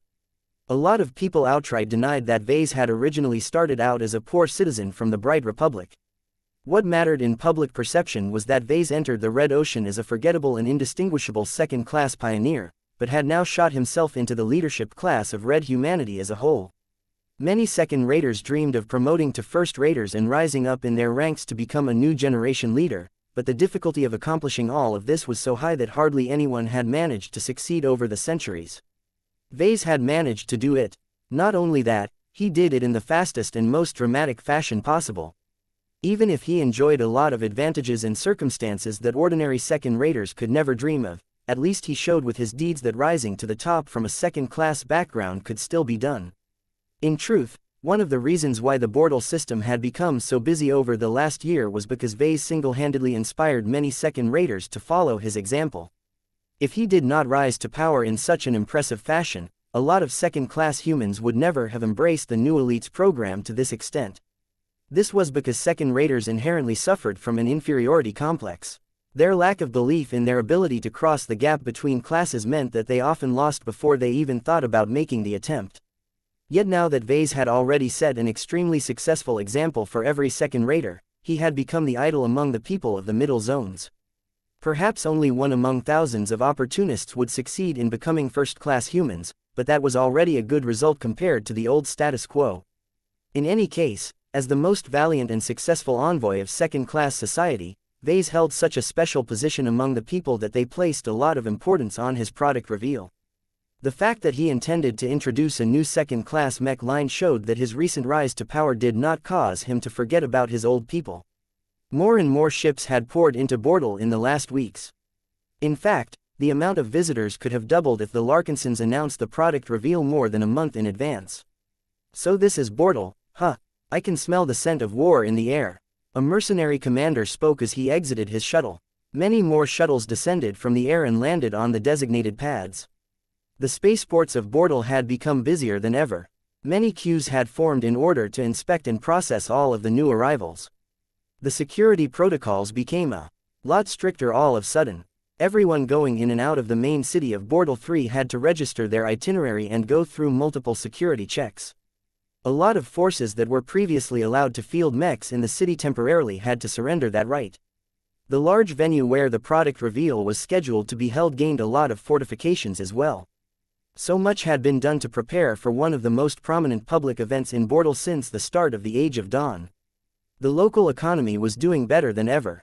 Hotels became filled. Mech stores accepted more orders than ever. Fleets that were lacking in specialized personnel easily managed to make up for their shortfall. Bortle earned so much profit from the upcoming product reveal that it didn't matter anymore if Vase made a complete fool out of himself. Though Vase occupied his time with other matters, he did not miss the changes taking place outside the branch headquarters of the Larkinson clan.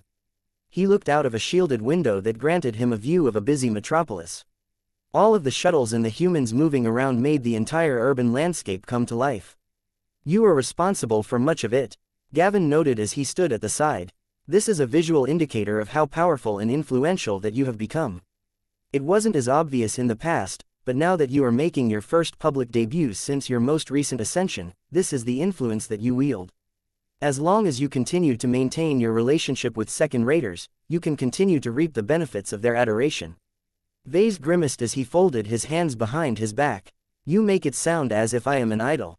That is because you are. You are more than a mech designer or an innovator. You have become a symbol of the people. The public will ascribe values to you that will make you larger than life. This is an advantage to you as it will let you get away with a lot of stuff that ordinary people cannot do. However, it is also a danger, because as soon as you do anything that breaks the illusion, these fans may turn against you for letting them down. That was a huge burden that only grew heavier over time. Part of the reason why Vase always felt reluctant to follow a high-profile development strategy was because he did not want to deal with these complications. Alas, it was too late now. There was no use crying over spilt milk. Vase had little choice but to accept his current reality. Does my celebrity afford me a greater advantage in selling my mechs? Yes, but it is not as big as you want, boss. The LMC's brand recognition has become higher than ever. There are few second-raters that do not know of your products. What fame cannot do is to persuade rational and cautious buyers from replacing their old machines with LMC mechs. There are way too many factors that customers have to take into account. People's lives and finances are at stake. The wrong decision can easily kill a lot of people and bring entire organizations to ruin. Ultimately, the best way to increase the market share of our products is to make them stronger than the competition. Vase smirked at that. I don't have any cause for concern if that is the case. Even if I can only release one hyper-generation product for the time being, it should definitely be strong enough to overshadow many other second-class mechs. I dare say that it may spark a turning point in the second-class mech market. Gavin did not want to celebrate too early. I hope your optimism is not misplaced. Anything can happen tomorrow. There is a chance that other competitors intend to exploit your fame by presenting challengers to the Fianna. It is a cheap way for them to promote their latest products. Ha ha ha, good, I hope they will come, but I do not think that is too likely. Once I introduce my new mech, I am afraid that most of these would-be challengers will lose their courage. Chapter 5510 Two unusual visitors. If Vase happened to be a true god, he had a suspicion that he could leverage his current level of fame and adoration among the second-raters a lot better. It was a pity that he was far from reaching the level of a true god. Despite undergoing 2 sublimations, he was nowhere close to becoming a star designer or anything comparable. His various incarnations were also far away from reaching this powerful state. There was no way that Vulcan and Blinky could reach the finish line quickly, given that they were practicing extremely advanced cultivation methods that promised huge payoffs at the end. All of this meant that the literal and figurative worship of the masses had no use to him at all. Vase was not even able to sense the power of the faith that his most ardent and most loyal fans must be transmitting in his direction. Vase knew that the story would become completely different once he or any of his incarnations broke through the ultimate threshold and reached a much higher state of life. However, that was way too far away from him.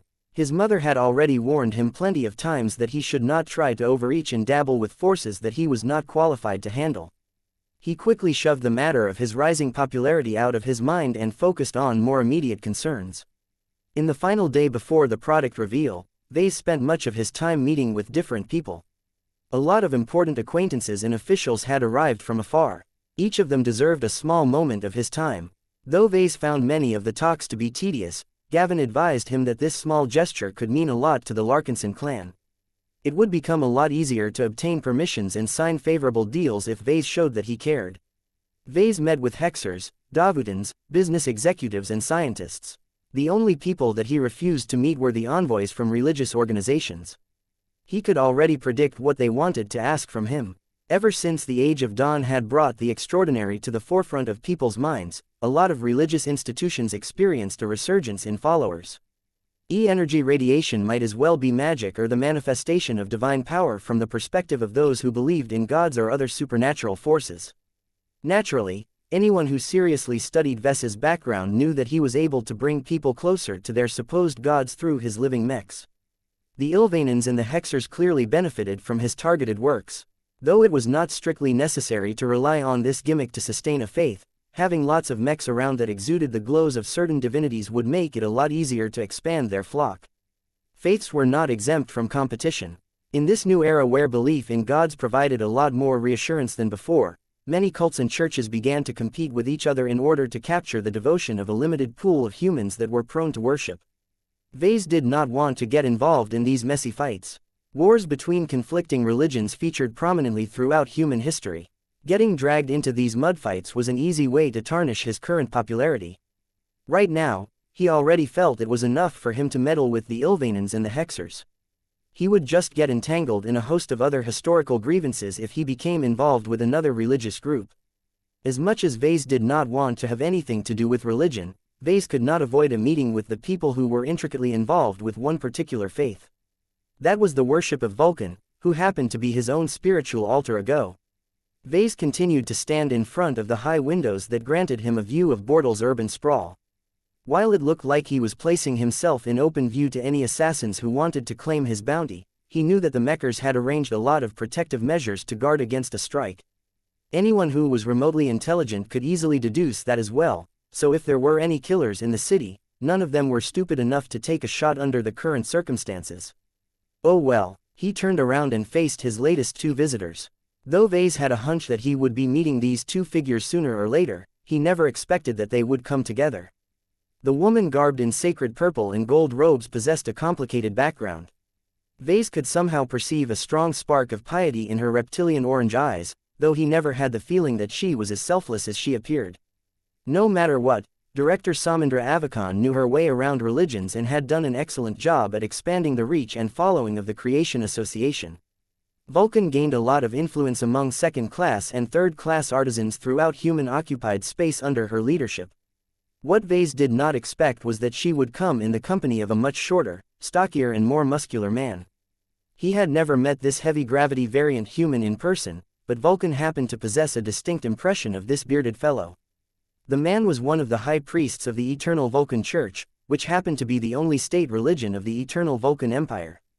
Though Vulcan already possessed a decent understanding of Joja Firebreath through the latter's prayers and other interactions, Vase did not really have a good impression of this dwarf.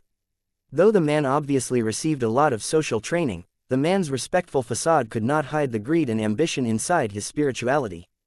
The way the two stepped forward and stopped in front of Vase suggested that the two were clearly familiar with each other, but did not know each other too well. That should not be a surprise as Vase never intended for the Creation Association to get mixed up with the Eternal Vulcan Church. Even though they ostensibly worshipped the same god, he did not want the Creation Association to get contaminated by the idiocy of the Vulcanites. Alas, it appeared that the two had already reached out to each other. Any form of cooperation between the two distinctly different non-profit organizations would cause them to converge to an extent. Vase did not bother to hide his displeasure. "Why are you here? If there is anything you need, you can communicate your requests through the regular channels. My assistant Gavin can decide whether your petition is worthwhile enough to bring to my attention." Director Samindra Avakan and High Priest Joja Firebreath both swapped glances with each other. The female leader spoke first.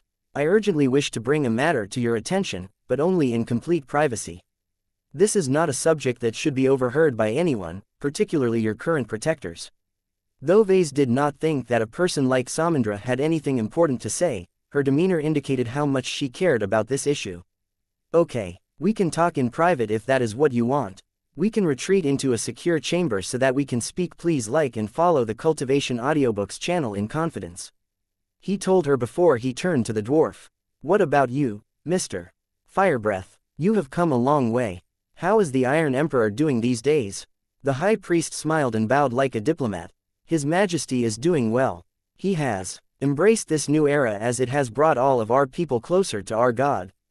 The dwarf eagerly stared at the hammer of brilliance that hung on Ves's toolbelt. The soft glow that exuded the purest presence of Vulcan signified that whoever possessed this relic would enjoy the blessing of this supposed god. As Vase studied the dwarven high priest closely, he was pretty sure that Joja Firebreath remained ignorant about Vulcan's true identity. An incredibly clever and cunning dwarf like Ryan Aiden had to know the truth, but there was no benefit for him to share it with the rest of his dwarven subjects. "So why have you come?"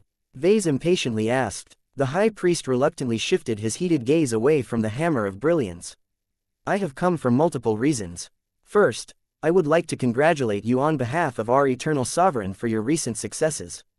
Your defiance against forced unity has saved our culture and state.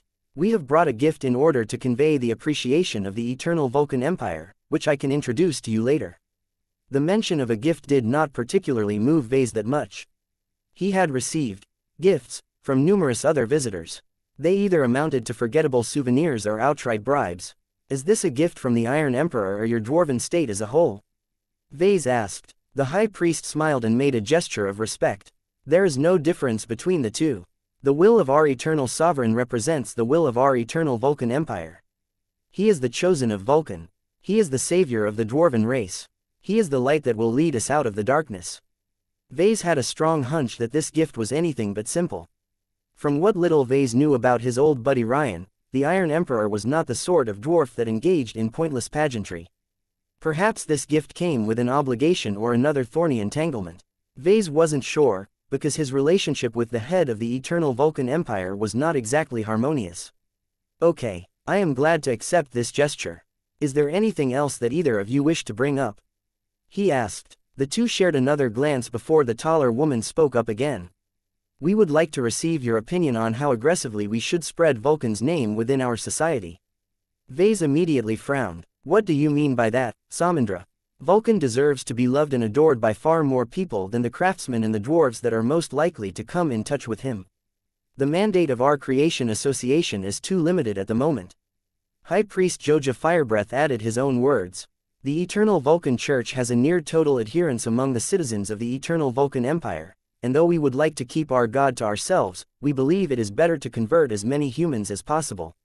The more humans have in common with Dwarvenkind, the less likely it is for us to suffer persecution. There was likely an ulterior motive behind these words. Vase knew quite well that Ryan Aiden had always been plotting to break away from human civilization. However, how could it be so easy for him to completely cut off ties to Red humanity and form his own independent star nation? There was no way the Red 2 with all of its god pilots and dreadnoughts would allow the upstart dwarves to fracture their civilization in a time where every human needed to stick together. Though Vase had no idea how the Iron Emperor intended to solve this seemingly impossible hurdle, the old dwarf should definitely have a plan in mind. Perhaps hoodwinking more humans into worshipping Vulcan was an important component to the grand plan. Vase could think of several ways how this could help the dwarves escape the shackles of the tall folk. Why are you asking me? Shouldn't you pray to Vulcan instead? The dwarven high priest pointed directly at the Hammer of Brilliance. You are his envoy and his favored subject. Your opinion carries great weight among our adherents. We do not dare to make a decision as important as this without consulting you first. I see. Vase was not sure what he should say in response. Vulcan could clearly benefit from having more worshippers, but he felt more than reluctant to spread his belief beyond the groups that he had already defined. Chapter 5511 The Great Child. Vase definitely smelled a plot. For whatever reason, both Director Samindra Avakan and the Vulcanites wanted to convert more people into worshipping Vulcan. No matter whether this took place through the Creation Association or the Eternal Vulcan Church, the fact of the matter was that they wanted to hoodwink a lot more people into dedicating their lives to the god of dwarves, mechs and craftsmanship. Vase would be lying if he said that he remained unmoved. Ever since Vulcan started to practice the metal god method, deity cultivation became an explicit part of his progression. The more people revered him as their deity, the more spiritual feedback he would receive. All of these worshippers also formed the basis of Vulcan's progression after he ascended to a true god. Once his incarnation gained the qualifications to harvest the power of actual faith, then he would definitely appreciate the luxury of having a large base of faithful people at his beck and call. Yet, Vase did not like this at all. He had witnessed too many cases where blind belief and superstition caused people to degenerate. The example set by the Vulcan Empire stood out the most in his memories. Ever since he witnessed how a stupid religious argument about Vulcan's race directly triggered the demise of this once great state, he firmly became convinced that he should never do anything that would lead people down the same path. This belief and conviction warred against his obvious self-interest in allowing Vulcan to gain more influence among a greater share of the population. As Vase looked at Director Samindra Avakan and High Priest Joja Firebreath, he suddenly had an awful feeling about their plans. Neither of the two had been forthcoming about their motives and their own intentions. The two certainly did not convey enough honesty and sincerity to earn his trust and ease his doubts. Vase eventually resolved his internal conflict. I do not speak. Please like and follow the Cultivation Audiobooks channel for Vulcan. He lied to the two. I can only share my own opinion. As far as I am concerned, red humanity needs to look to each other to survive this dangerous new age. While it is possible that belief in certain deities such as Vulcan may give them the strength to do better in these turbulent times, I do not think that our society should become slaves to them. People are free to believe in whatever they want, but that does not mean I want to push this along. Neither of the two visitors were pleased by this response. The Creation Association has already done much good to the craftsmen who have come to appreciate Vulcan's blessings.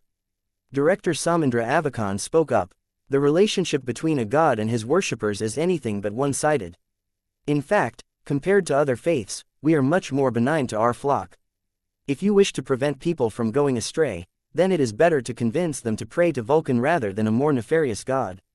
That argument sounded pretty logical to Vase, but it was unfortunate that he still had no enthusiasm for this entire business. I cannot speak. Please like and follow the Cultivation Audiobooks channel for the Eternal Vulcan Church, but what I can do is set the direction of the Creation Association. The reason why the latter has adopted its current form is because it promotes clear and transparent transactions that benefit both sides. There are no traps or additional obligations that Vulcan imposes onto the craftsmen that make use of his services. I think this is the most suitable way for people to interact with their gods. This is my stance. The two religious leaders tried to sway Vase a few more times, but he stood his ground the entire time. Seeing that no progress could be made on this issue, the two eventually gave up on this cause. There is nothing more that we need to discuss with you together. Director Samindra eventually said, I would like to speak. Please like and follow the Cultivation Audiobooks channel to you in private in order to discuss a topic that is particularly sensitive. Vase nodded in understanding. We can continue our discussion in a secure chamber that is built underground. Let us go. I can guarantee you that no one will be able to overhear our discussion. They took an elevator that took them straight to the underground complex of the branch headquarters. A secure chamber was a standard requirement to every branch of the Larkinson clan. Though Vase did not have total confidence that it was secure enough to prevent any form of monitoring, that was fine. Meow, I know that you have been enjoying a nap, but I really need your sensitive nose. Now go sweep up all of the bugs. A disgruntled Lucky wearily started to sweep up all of the hidden and dormant bugs and listening devices. Compared to a year ago, the cat's ability to detect the tiniest and most hidden bugs had improved once more. After his metallic body incorporated architect, Lucky's sensitivity towards any form of technology had grown once more. The cat was not the only one to conduct a thorough inspection. Vase utilized his spiritual senses as well as his spatial manipulation abilities to detect if anything metaphysical was amiss. Nothing seemed out of place, but in order to be sure, Vase utilized his Phase Lord abilities to form a special spatial barrier between himself and Samindra. The woman clearly sensed that the air had changed around her. Perhaps she was able to perceive more, but she kept her gaze low in a sign of restraint and respect. After activating a powerful jamming device, Vase brought out Blinky, who promptly established a small design network. The spiritual connection that tied Samindra's spirituality to the design network was not too strong, but it was enough for him to get an impression of what was on her mind. Her mental activity was confusing. The woman possessed a strong devotion to Vase as well as other entities. For whatever reason, she saw no contradiction between her abnormal beliefs in multiple different gods. Vase did not know how she could be so sick in her mind, but he wanted nothing to do with her madness. He only formed this design network so that he could communicate with her in the most secure method possible. Tell me what you wanted to convey to me. I hope your need for caution is justified. The woman suddenly grew a bit hesitant as she was about to reveal her purpose for approaching Vase. When are you having your next child with your wife? She conveyed over the spiritual connection as if she was already proficient with this method of communication. Pardon, Vase blinked. Of all of the topics she could bring up, why the hell would she want to bring up this topic? Vase did not see how this was relevant to a woman like Samindra Avakan. To be honest, the topic of having more children has slipped from my mind. He replied, I think Gloriana has paid less attention to it as well. We both want more children, but so much has happened as of late that our lives have become busier than ever. It has become a significant burden for us to raise Aurelia, Andraste and Marvane. Though we do not begrudge their entry into our lives, it is difficult to give them the attention they deserve while also freeing up enough time to do our work. Neither of us are eager to cut our work time further by raising another batch of children. This is why neither of us have really brought this matter up, especially now that our workload has ballooned. The former priestess frowned. Your responsibilities may have grown, but so have your capabilities. You are a much more powerful mech designer than before, and your wife should be able to complete her work much faster once she has completed her implant upgrade. That may be true, but once we start to work on first-class mech design projects, the amount of work it takes to complete them to our satisfaction will definitely explode as well. I simply cannot imagine that we can reserve enough time to raise an additional bunch of brats. You should have been raising your fourth child by now. Samendra conveyed. Your second son would have had a bright future ahead of him. He would have been our savior. That sounded weird. Vase immediately raised his guard against the woman. What are you talking about? The woman hesitated for a moment, but she eventually shared what was truly on her mind. You may not believe me, but I have been receiving oracles from Ilvain for a number of years. Several of them speak. Please like and follow the Cultivation Audiobooks channel of the importance of your fourth offspring. Before the age of dawn, Ilvain predicted that your wife would have given birth to another baby boy at this time of year. That promised child is of great importance to us all. Despite the unexpected upheaval caused by the Great Severing, Ilvain's prophecies still state that your second son must be born. His birth and growth is of great importance. Samandra's emotions spiked increasingly more as she conveyed her earnest feelings about this sketchy prediction. Vase narrowed his eyes. He hadn't interacted much with Ilvain as of late. What the hell had this design spirit been doing all of this time? Why did the great prophet become so fixated on a son that did not exist at this time? Can you tell me why my supposed second son is so important? I cannot tell you that because I do not know. Samendra sheepishly responded through the design network. Ilvain has made this claim, and I believe he is right. I cannot tell you what will happen if your second son never has a chance to come to life, but Ilvain believes that it will be detrimental to you and the rest of the people that you care about. The window of time is closing. You only have a couple of years left. You must conceive a son right away, if not with Gloriana, then another woman. The great prophet has never been particular about this requirement. Vase loudly coughed. Let's not wade into this particular topic. While I can believe that you and Ilvain think this prophecy is legitimate, that does not mean that I share the same opinion. What you are saying is way too dubious. How can a single child save everyone's lives? Why does it have to be my second son? Can't someone else fulfill the same role? There are so many talented and capable humans in the Red Ocean that they can also bear this burden. In fact, why don't you leave this matter to me? I do not think I am worse than any of my offspring. Samendra firmly shook her head. As much as I respect you and believe in your ability, you cannot replace your second son in this matter. It is impossible for you to take over his mission. It is even more unthinkable for others to fulfill his purpose. What? Why not? You are withholding way too much information. You need to share something concrete if you want to convince me to take this prophecy seriously. The robed woman looked conflicted. She clearly did not feel that it was the right decision to share what else she had on her mind, but Vess's obstinacy clearly left her with no other choice. Please do your best to keep yourself under control. What I am about to reveal to you will undoubtedly affect our future, which is not conducive to fulfilling Ilvain's vision. Vase let out an impatient growl. Just spit it out. What is so important that you cannot wait to urge me to have another son? The truth is, the fourth child that carries your bloodline will carry the name of Ilvain. The secure chamber started to shake. Though Vase completely fell silent, the fact that his spatial abilities grew out of control was an ominous sign that he was struggling to control his emotions. There was no way he could maintain his composure after this explosive revelation.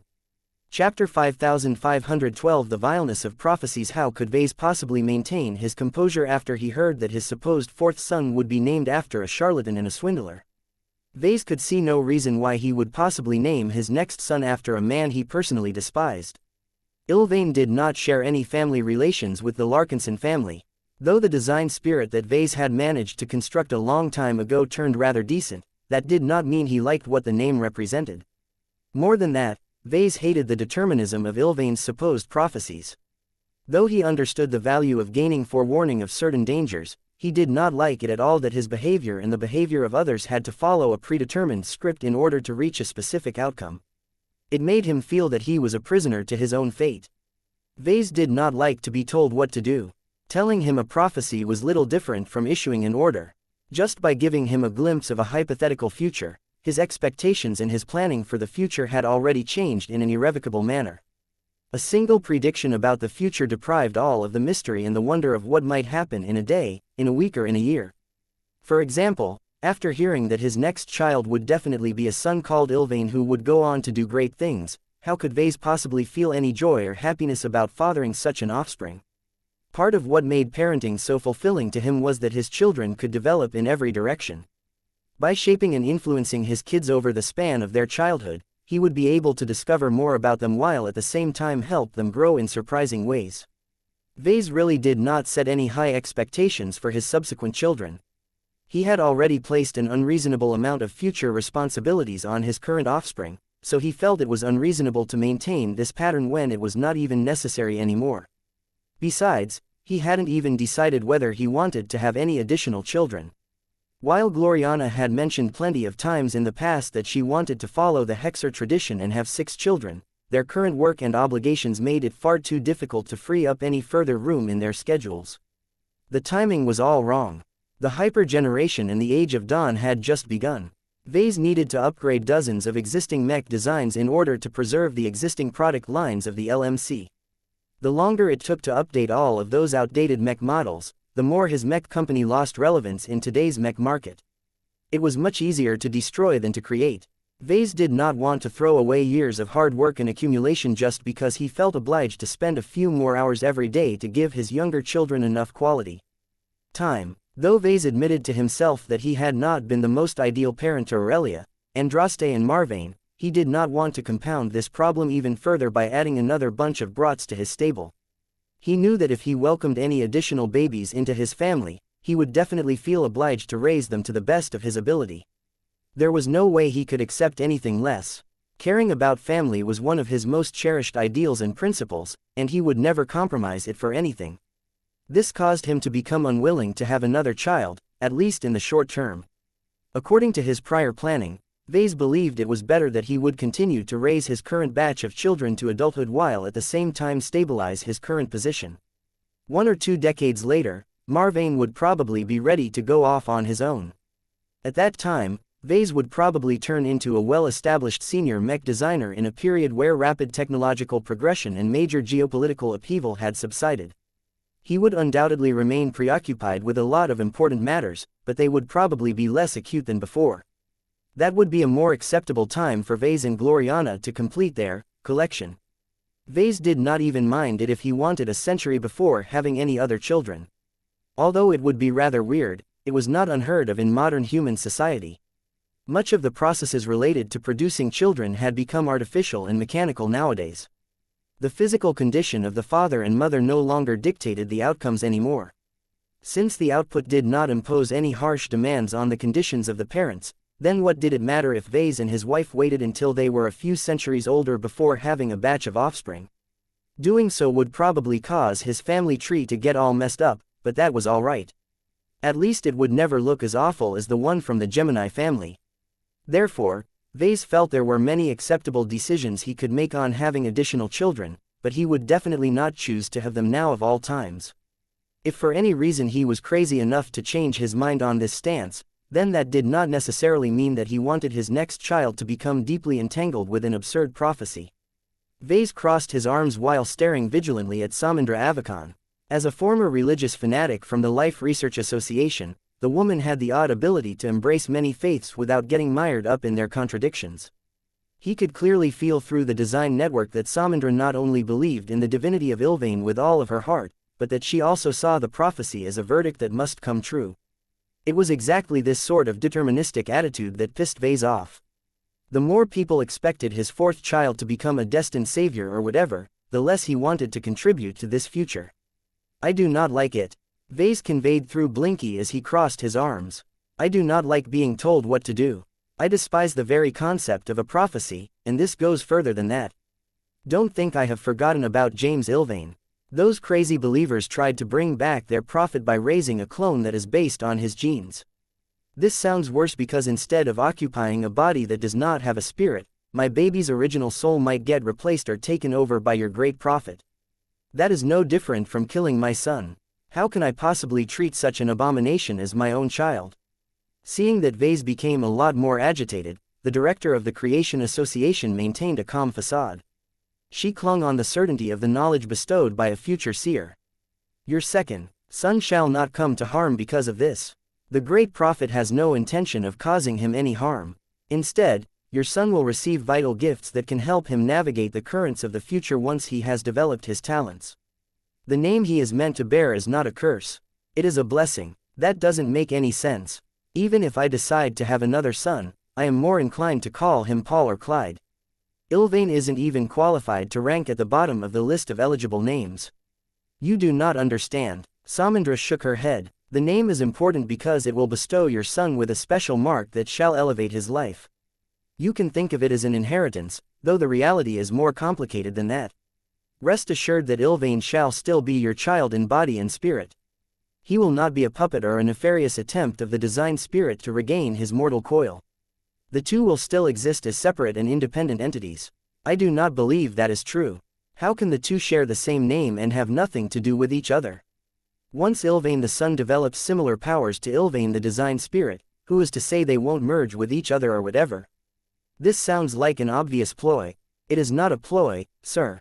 It is destiny. Your second son is meant for greatness. In a more distant future, people will need a seer who can lead them to safety in a period where you will yearn for it the most. Once you have arrived at that point in time, you will think back on this opportunity and thank yourself for making the right choice for yourself and many other humans.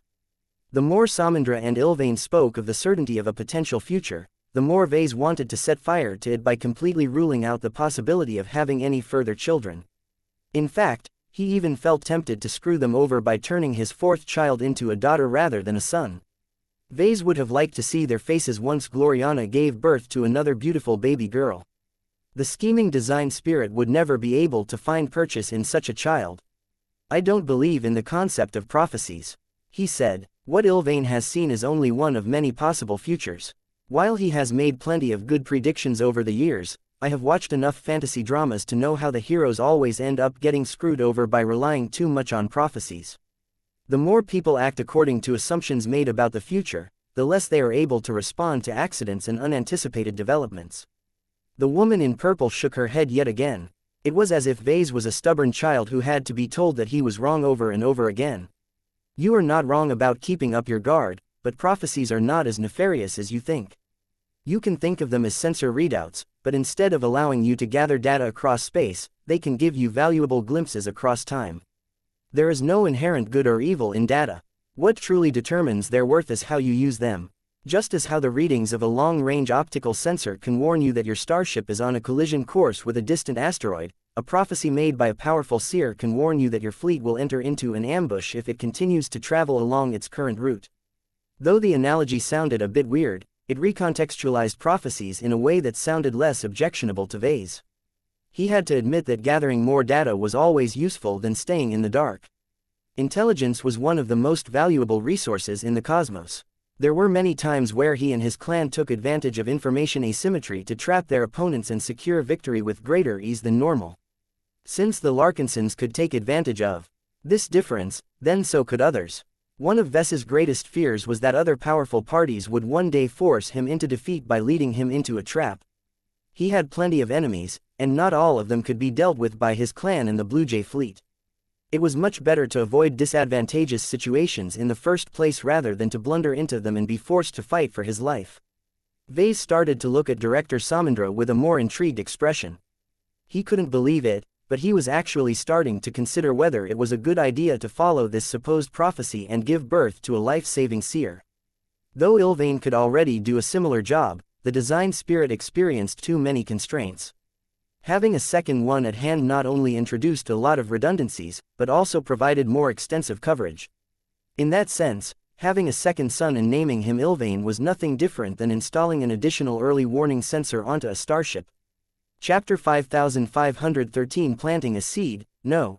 Vase eventually decided, as much as your argument makes sense, it is not enough to disregard all of the reasons that object to having any further children at this time.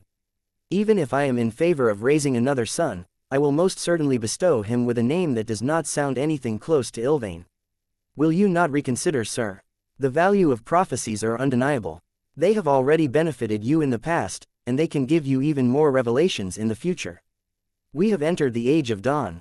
With Messier 87 bathing us in exotic radiation, seers such as your future son will be able to make much more powerful predictions. That made sense. The ubiquity of E-energy radiation made it a lot easier to fuel costly abilities. Ilvain's main problem in the past had always been his inability to pay the price of gleaning the future of more powerful beings. The design spirit was unable to make any accurate and direct readings of the future whenever ace pilots, god pilots and other supremely powerful entities became involved. This was also one of the reasons why Vase looked down on Ilvain. His future sight could easily be blocked and interfered with if anyone powerful became involved. Given that Uncle Ark and Grandfather Benjamin had both become ace pilot candidates at this time, the Larkinson clan would soon reach a point where Ilvain's sight would become even more restricted. The only ways for this design spirit to regain its effectiveness was to become more powerful or figure out a better way to leverage E-energy radiation. It would probably take a lot of time before Ilvain could overcome these hurdles. That meant that Ilvain was of little use to Vase in the present. Vase dismissively waved his hand. I do not need to rely too much on this. All of this sounds far too sketchy and dangerous to me. I have enough confidence in myself and the rest of our clan. Knowing too much about the future is not always a good thing. It is better to preserve its mystery and avoid getting lost in all of this nonsense. Living in the future is worse than living in the present. This was what he truly believed. His mastery experiences had a strong influence on his views. All of the times his consciousness traveled to the past and completely altered the timeline actually frightened him a lot. Even though the current timeline already reflected all of the time travel shenanigans, including the ones that he had yet to embark upon, Vase always felt like he was toying with forces that he did not understand. He did not like it when he lost control. His tolerance for this sort of stuff had diminished. He just wanted to continue to engage in honest mech design work without dealing with any further complications. Samandra did not give up, though. She presented one more argument to her superior. Sir, even if you look down on prophecies, that does not mean that others will have the same attitude. Prophecy and foresight can bestow undeniable advantages when they fall into the right or wrong people. What do you think will happen to you and our clan if your enemies have prophets to advise them while you have no one except for a single design spirit, who you do not even respect? Vase immediately frowned. From what I can gather, none of these supposed prophets are infallible. Didn't you mention earlier that Ilvain failed to predict the Great Severing, thereby causing all of his prior prophecies and predictions to become invalid? This shows that he can only foresee one or several futures out of an infinite amount of possible outcomes.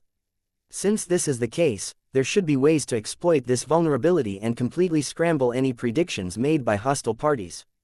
That is easier said than done, sir. Samandra replied. Prophets know each other well. When one of them makes predictions that involve another, the latter can not only sense what has happened, but make targeted countermeasures that can invalidate this potential danger. The worst enemy of a prophet is another prophet. Even if you never intend to make proactive use of the abilities of a seer, you can at least be assured that a friendly one can protect you from this angle. That sounded both dubious and unreliable. While this dynamic sounded similar to the duality of spies working as intelligence and counterintelligence agents, it all became a lot murkier when prophets took the lead. Vase would much rather create a purpose-built design spirit that could employ a much more effective counter against this sort of crap. Though Samandra tried to convince Vase of the necessity to birth a son called Ilvain, the woman failed to get past his obstinacy. Vase couldn't help but smirk when this outcome came to pass. If prophecies are truly useful, then why hasn't Ilvain fed you with a debate strategy that can successfully win me over? Surprisingly enough, the woman did not look too disappointed. Who can say that our appeal has failed? While this is hardly the most ideal outcome, we have presented our case to you. It is up to you to decide what to do with the information that you have received. There is still time for the promised son to come forth. So long as you and your wife ever change your mind in the following 2 years, our glorious Savior shall be born. Why did Vase feel that these words contained another trap? Now, it was impossible for Vase to casually shove this suggestion out of his mind. Perhaps he would constantly rethink this conversation and question whether it was a better idea to follow the framework set by this prophecy. This issue was so far out of his area of expertise that he struggled to make sense of it all. Perhaps he needed a second opinion. Goldie, what do you think? The secure chamber became brighter and warmer when the golden cat manifested herself. Nya, Muro. The ancestral spirit playfully exchanged licks with Blinky before staring curiously at Vase. You should know what we have been talking about. What do you think about this nonsense? Is Samandra being sincere? Nya. I have figured that out myself. Do you really think it is a good idea to follow her suggestion? Goldie looked uncertain. Nya. So you don't know anything. Well, I can't blame you. This is way outside of your area of expertise as well. There was only one particular entity that Vase knew of that probably knew a lot more, but he was incredibly reluctant to call her over. He could do without her interference. Besides, who knew whether she could remain impartial when it came to her own possible grandson? Women never made sense to Vase. The more irrational they became, the less trustworthy they tended to be. That seemed to be a universal rule. Of course, it was not as if men were any better. You can go now, Goldie. Nya. Vase ultimately stuck to his decision. Though he had no way of knowing whether he had made the right choice, that was just a fact of life. He did not want his life to be dictated by vague predictions that could only ever make predictions about the highest probability future timelines. Director Samandra Avikan eventually had to depart from the branch premises without receiving the solid promise and commitment that she was hoping to hear. Still, the coy smile on her face showed that she still had faith that her earlier appeal might have made a difference. The woman managed to plant a seed in Vess's mind that could sprout at any point in the next 2 years. That was already enough as far as she and Ilvain were concerned. Vase let out a tired breath. Next, fortunately for his sanity, the next visitor did not make any insane requests such as making sure his 5th child would be born as a dwarf. Vase would have no compulsions of kicking the dwarven envoy straight out of the Bortle system. The eternal Vulcan Empire still relies heavily on mechs to fight against its enemies. High Priest Joja Firebreath gruffly explained. We have no issue with them. We have many mech designers among our people, and they are more than enough to meet our needs. If that is the case, why come to me? Vase asked. We came because there are mechs that only you can design. Our eternal sovereign is not pleased with the inability for our dwarven mech designers to create anything comparable to your famous living mechs. The Iron Emperor had a good idea. He clearly recognized the strength and potential of Vess's products. Yet whenever Vase thought about the insane plan that this crazy dwarven leader had in store for the future, his satisfaction immediately made way for dread. There was no way that Vase wanted to get too closely involved with the Vulcanites. Even though he was pretty sure that the Red Two already smelled an unusually close relationship between Vase and the Vulcanites, the two did not share any close relations at the moment. The story would become entirely different if he started to design powerful living mechs for them just like what he had done for the Hexers. If you want me to design a batch of mechs for the Eternal Vulcan Empire, I am afraid I have to disappoint you. My schedule is already stuffed. I really do not have the time to fulfill any further commitments. The dwarven priest smiled. Our proposal should not slow you down. On the contrary, the opposite should happen. We wish to send a batch of young novice mech designers that have recently graduated from our mech design universities. We would like you to let them work and study under you for a period of several years. This should be long enough for them to learn how to design living mechs from you. As long as they have received enough guidance for them to design living mechs in the future, they can work out the remainder by themselves. Vase did not expect to hear such a proposal. If you want your dwarves to learn how to design living mechs, why not enroll them into the Eden Institute of Business and Technology? That is the most proper venue for me to systematically teach students on anything they need to know about living mechs at their stage. Impossible. Joja Firebreath shook his head and scowled. Ever since you became a Tier 3 galactic citizen, the Eden Institute has become one of the most desired universities overnight. The amount of applicants has skyrocketed. Only Terrans can get accepted into the school. Very few foreigners are accepted anymore, and each of them have paid heavy concessions to get inside. That means that there is still a chance. A bitter expression appeared on the shorter individual's face. Not for us. Look at us, Professor. The Terrans despise our people. We do not match their aesthetic preferences. They see us as ugly, short and unkempt savages that are only fit for drudge work. Under no circumstances has any respectable Terran university enrolled a dwarf. Hardly any of our people live in Terran space in the first place. Those snobby tall folk discriminate against us so much that even the best of us can never earn their appreciation and respect. That surprised Vase a lot. He actually never thought that the Terrans would brazenly treat the dwarven people in this fashion. The Terrans had always been nice, respectful and polite to Vase.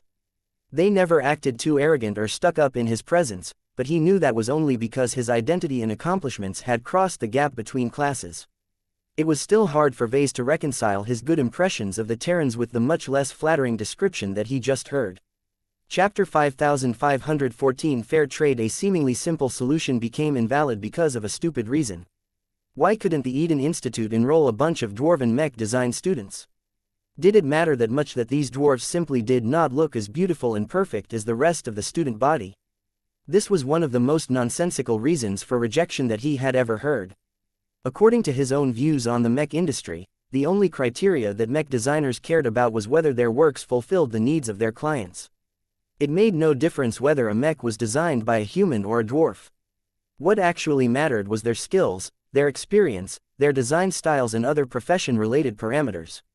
Mech designers were not actors or politicians. They could do their jobs just fine if they chose to lock themselves up in their design labs. While looks could certainly play a certain role in marketing, it would be easy enough for dwarves to hire a bunch of pretty faces to act as their spokespeople to the public. Perhaps Vase would do so as well once he became older and grew tired of this chore. Addressing the public could be exhausting when he constantly had to be careful about what he was allowed to reveal. As Vase asked a few more questions about the treatment that dwarves received in Terran space, his expression continued to fall. The high priest of the Eternal Vulcan Church expected to be met with such a response. This is the life of a dwarf. No matter whether we are third-raters or first-raters, we will always be met with scorn and derision from the tall folk. Nothing we do can change their minds and earn their respect. I do not particularly blame most of them. Our people have diverged too much from general humanity. No matter what other people may say, no human will ever call a dwarf his brother, and vice versa. They are much more inclined to treat each other as individuals of separate species. This was the core ideology of the Vulcanites. The Iron Emperor had already made it clear to Vase that dwarvenkind should not even be mentioned in the same breath as humankind. Vase did not want to discuss this contentious topic in further detail. He accepted the story given by the dwarven priest. I see. Since your dwarven mech designers won't be able to receive fair treatment from the Terrans, you would rather send them directly to me. Do you expect me to treat your people better? Most definitely. Joja Firebreath responded with much greater enthusiasm than before. You are Vulcan's envoy and the living embodiment of his power over mechs. Our eternal sovereign has personally commended you for your honesty and integrity. Not every dwarf believes you are kind to our people due to actions that you have made in the past, but how can man who carries Vulcan's blessing ever be an enemy of dwarvenkind? We have full confidence that you and your Larkinsons will treat our dwarven mech designers as equals rather than subhumans. Vase couldn't help but take on an odd expression. To be honest, he never expected Ryan Aiden to ascribe so many virtues to him. Was it truly a good idea to let him become responsible for a bunch of dwarves? I am not entirely comfortable with this idea, he said. If you want me to guide these dwarven mech designers, they need to do more than study. They need to participate in my living mech design projects as assistants. While I do not have any objections to that if they were members of my Larkinson clan, that is not the case this time. The high priest raised his meaty hand in a placating gesture. There is no need to assign them any important work.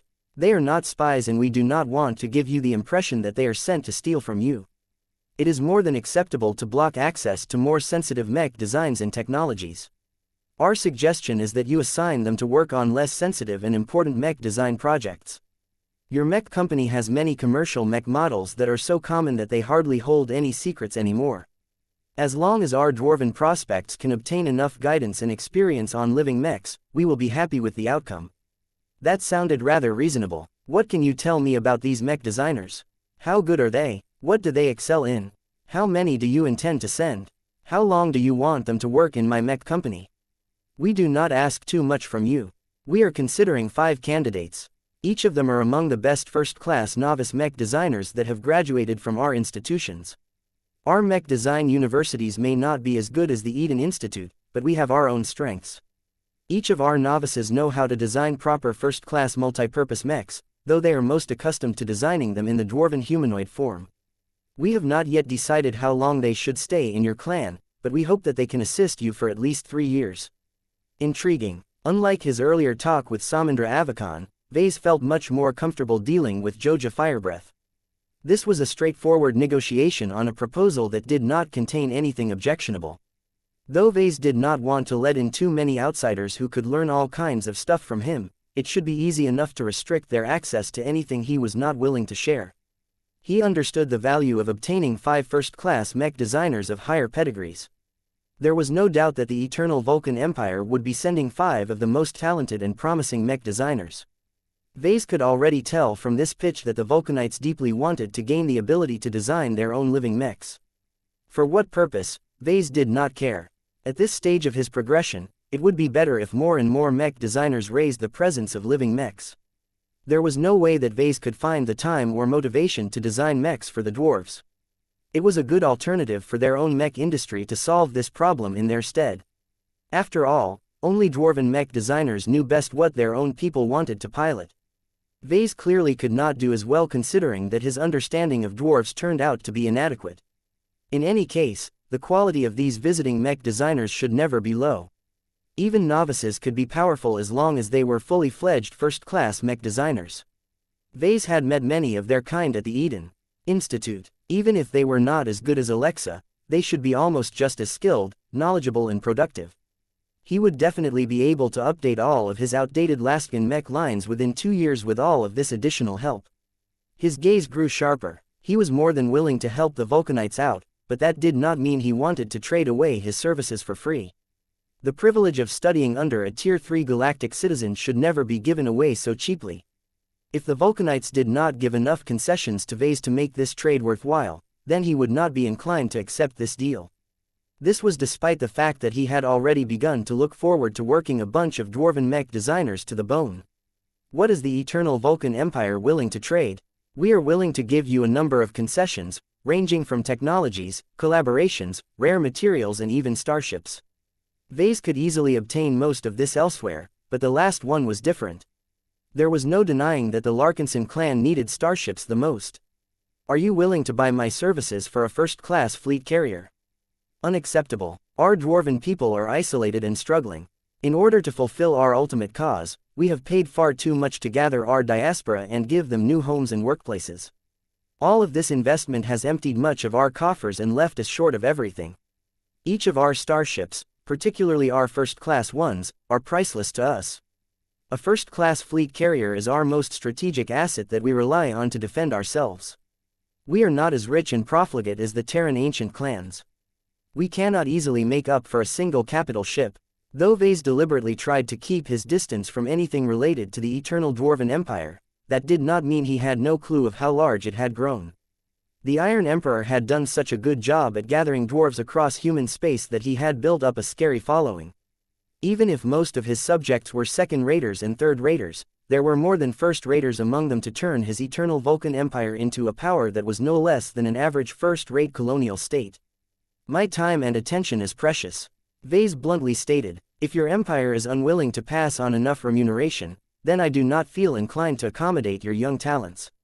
A first-class fleet carrier may be of considerable cost to your empire, but the fact that you have capital-grade shipyards that can construct more of them means that a single one is not as vital as you claim.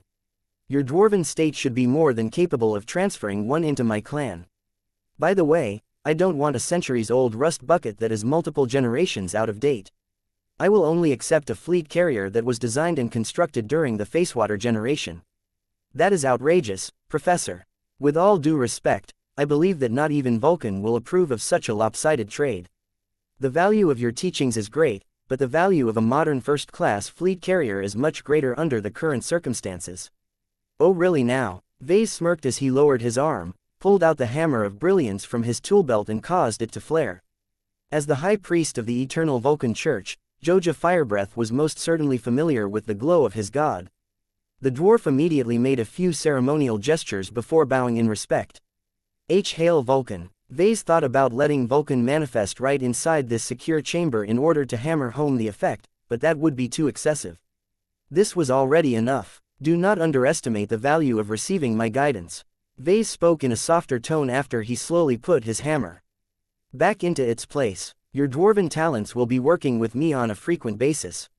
I will have to teach them a lot about actual living mechs, if only to prevent them from botching their work. I can personally guarantee you that I will teach them more about living mechs than what I have passed on in the course that I am teaching at the Eden Institute.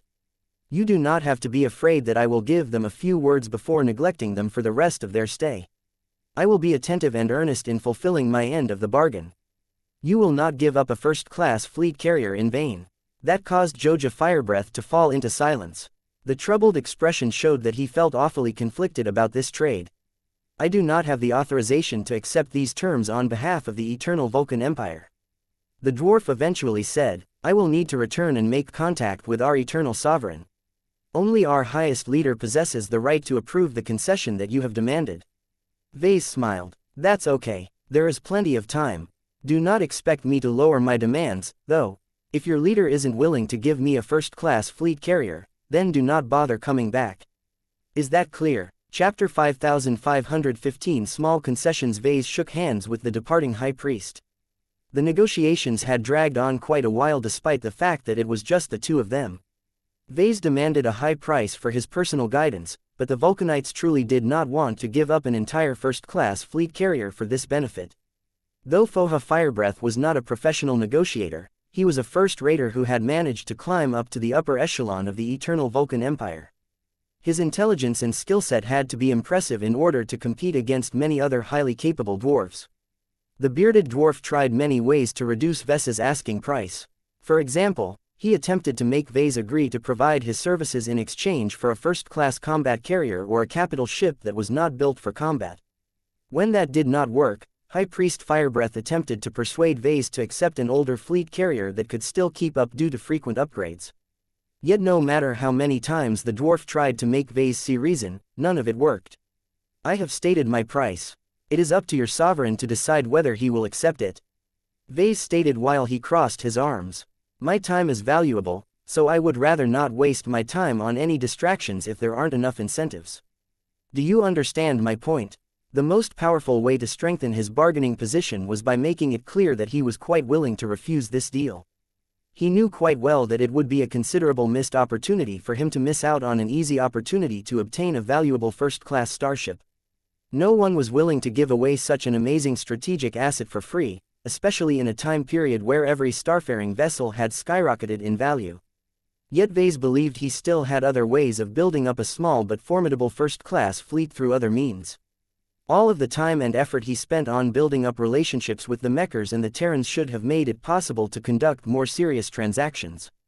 He could even reach out to other first-class states and organizations for cooperation if he wanted to. There were plenty of clever people who would be glad to cooperate with a rising Tier 3 galactic citizen who clearly had a lot of potential. The reality was that Vase did not need to cooperate with the Eternal Vulcan Empire. Rather, it was the Vulcanites who yearned for his power. As soon as Vase made it clear that he understood his real value, the dwarf no longer tried to obtain an outright discount, but instead tried to weasel in additional benefits. If the Eternal Vulcan Empire had to give up a modern fleet carrier, then the dwarven state better obtained enough benefits to make this transaction worthwhile. Vase was a bit more willing to give a bit of ground on these issues. So long as he obtained a powerful first-class fleet carrier, he did not mind working a bit more to secure this deal. After all, the Iron Emperor had the ultimate say over whether his empire was willing to accept this trade. The dwarven leader was no fool. It made no sense for him to weaken his state just to obtain marginal benefits in return. We would like to place 50 of our novice mech designers in your design department. Absolutely not. That is way too much. I do not have the time or mental capacity to guide so many dwarves at the same time. I will take 10 under my wing, but not a single dwarf more. Is that clear? If we sign this contract, then we would like your promise that you will not accept similar proposals from other groups. Otherwise, our head start in designing living mechs will lose its value. We wish to retain exclusivity for a span of 10 years. That is too excessive. Too much can happen in a decade. I will accept no less than 3 years, for the same reason that I have stated before. I can promise you that during the time your dwarven mech designers work in my mech company, I will not add any more guest designers to my design teams. This does not count for occasional collaborations with other high-ranking mech designers. We can add these terms to the contract. By the time they drafted a set of terms that both sides found acceptable, if only barely, the high priest needed to go back and wait for a response from his state. Before the dwarf left, Vase asked one more question. Of all of the people that the Iron Emperor could have sent to negotiate this deal, why did he send you of all people? The Vulcanite priest turned around and adopted a pious expression. Your identity is too esteemed to be met by one of our more secular officials.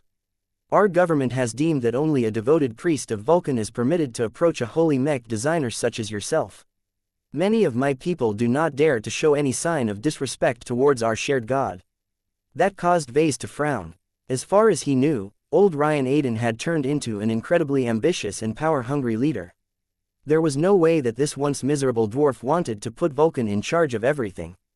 It was in the Iron Emperor's best interest to limit the influence of the Eternal Vulcan Church. However, Vase could already tell from the many clues given by the High Priest that Ryan had obviously failed in this endeavor. The dwarf heavily relied on the imperial crown forged by Vase to win over a huge amount of dwarves, including many first raiders who would not have otherwise surrendered their loyalty to a disgraced leader. The Iron Emperor had managed to forge a powerful dwarven empire by exploiting Vulcan's glow, but the consequence of his amazing success was that their god had become the sole binding factor that kept all of these disparate dwarves together. This was the downside of using such a shortcut. The foundation of the powerful dwarven state was its church. The Iron Emperor might enjoy a notable reputation in his own empire, but his power and influence paled in comparison to true tyrants such as the Star Emperor of the New Rubarth Empire. It was due to this shortcoming that the Iron Emperor had no choice but to lean so much on Vulcan to stabilize his fragile state. Should it be any surprise that the separation between church and state was non-existent in the Eternal Dwarven Empire? Vase couldn't help but smirk at this outcome. It served that bastard right for forcing Vase to craft a masterwork crown to symbolize his rule. Though the Iron Emperor still tried many ways to gradually steer the Eternal Vulcan Empire towards secularism, the fact that his dwarven state still carried the name of a god showed that he was not winning this battle. Don't wait too long to give a response, Vase told the High Priest. Once I am done in Bordel, I will return to New Constantinople. It will probably be much harder for you to reach me by that time. It is best if we can conclude this deal within a week. That does not leave us with enough time to finalize all of the terms. Tough luck, then. Tell your sovereign to hurry up and make up his mind. He's a decisive leader, so I am sure he can get it done in time. As the dwarven envoy finally left the branch headquarters of the Larkinson clan, Vase did not know whether the Vulcanites would agree to this trade. It doesn't really matter. Vase was fine with either outcome. Without the need to watch over a bunch of dwarven mech designers, he would have less distractions in his life. He also did not need to withhold a lot of information whenever he was in their presence. Time passed by as Vase continued to meet his various obligations. None of his meetings were all that important, and he was glad that he was done with this chore.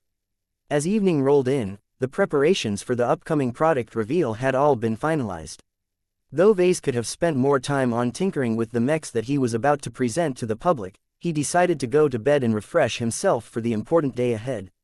The next day, Vase woke up and went through an elaborate grooming process. It was no longer enough to wear his usual patriarch uniform. He needed to wear a much more impressive ensemble that enhanced his stature and made him look larger than life.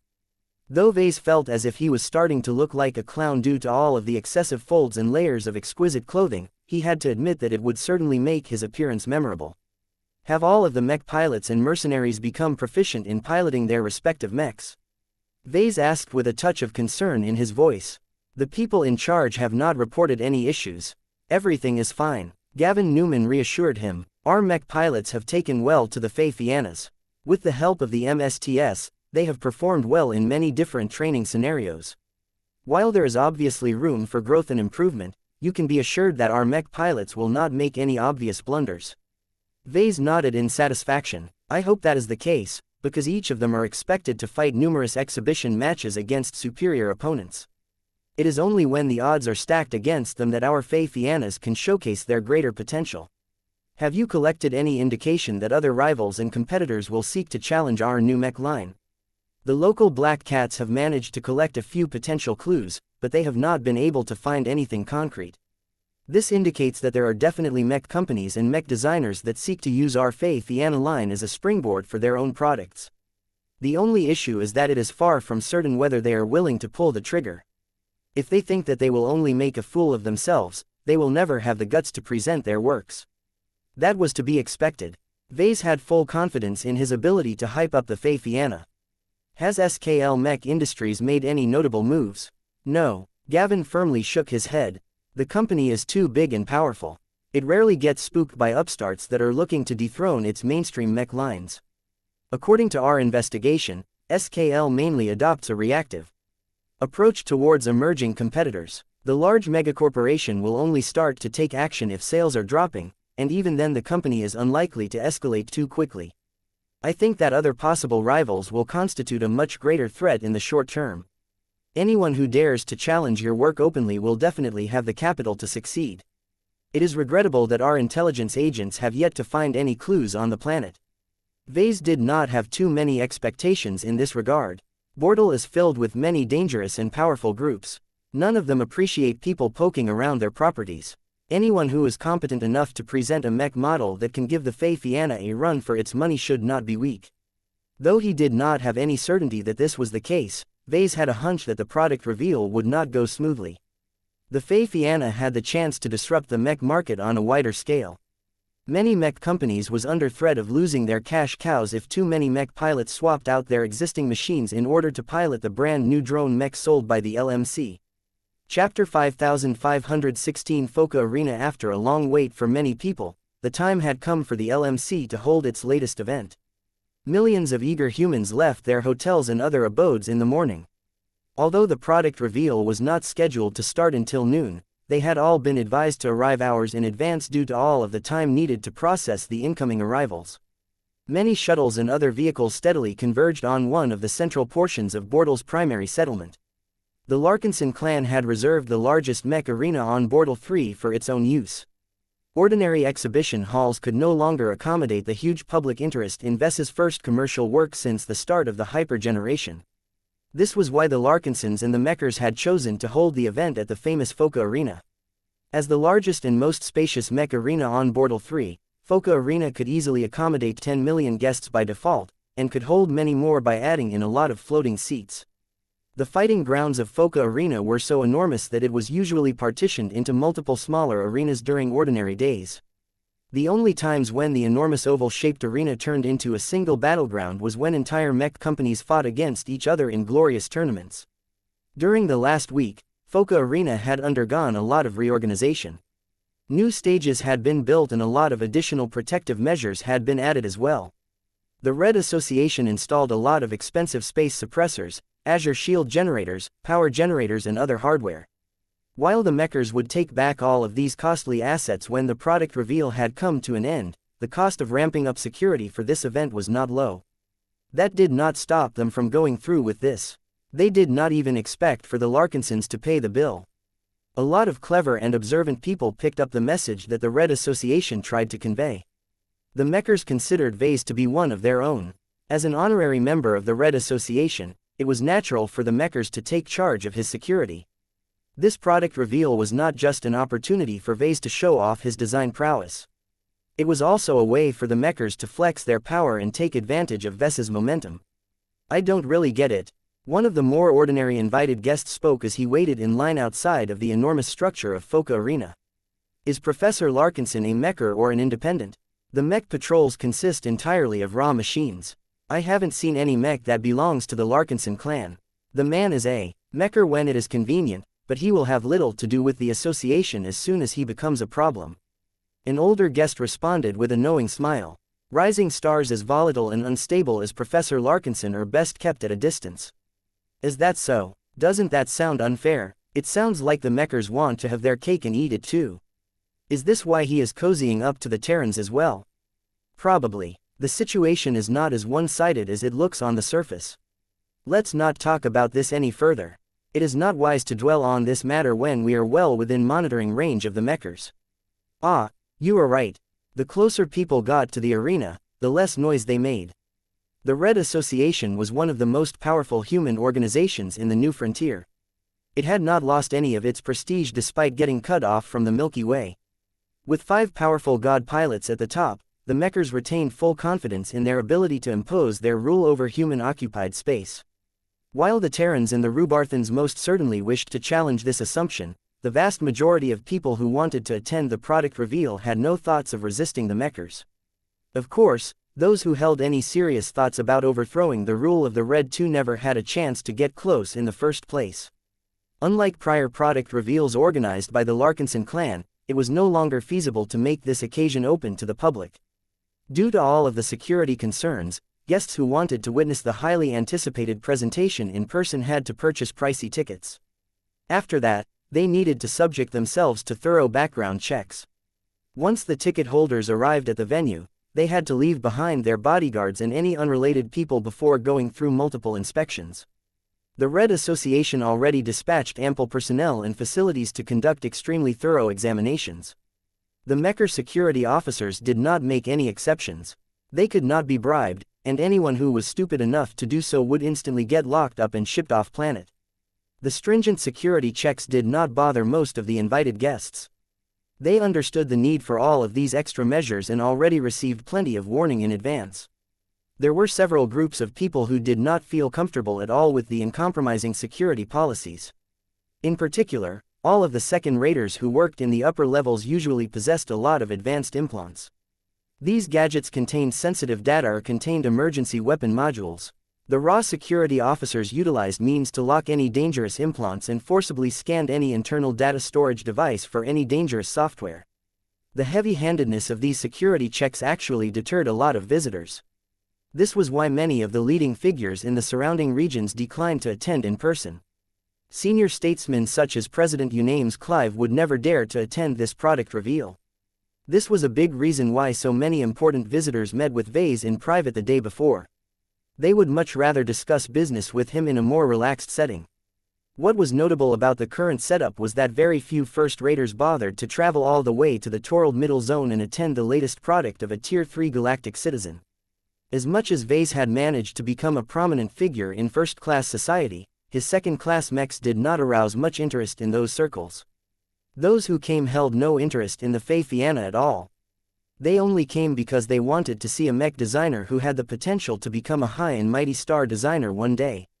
Even if the chances of that happening was low, it was still worthwhile for some first-raters to enter Foca Arena despite having to go through so many invasive security checks. Naturally, none of the first-raters consisted of anyone important.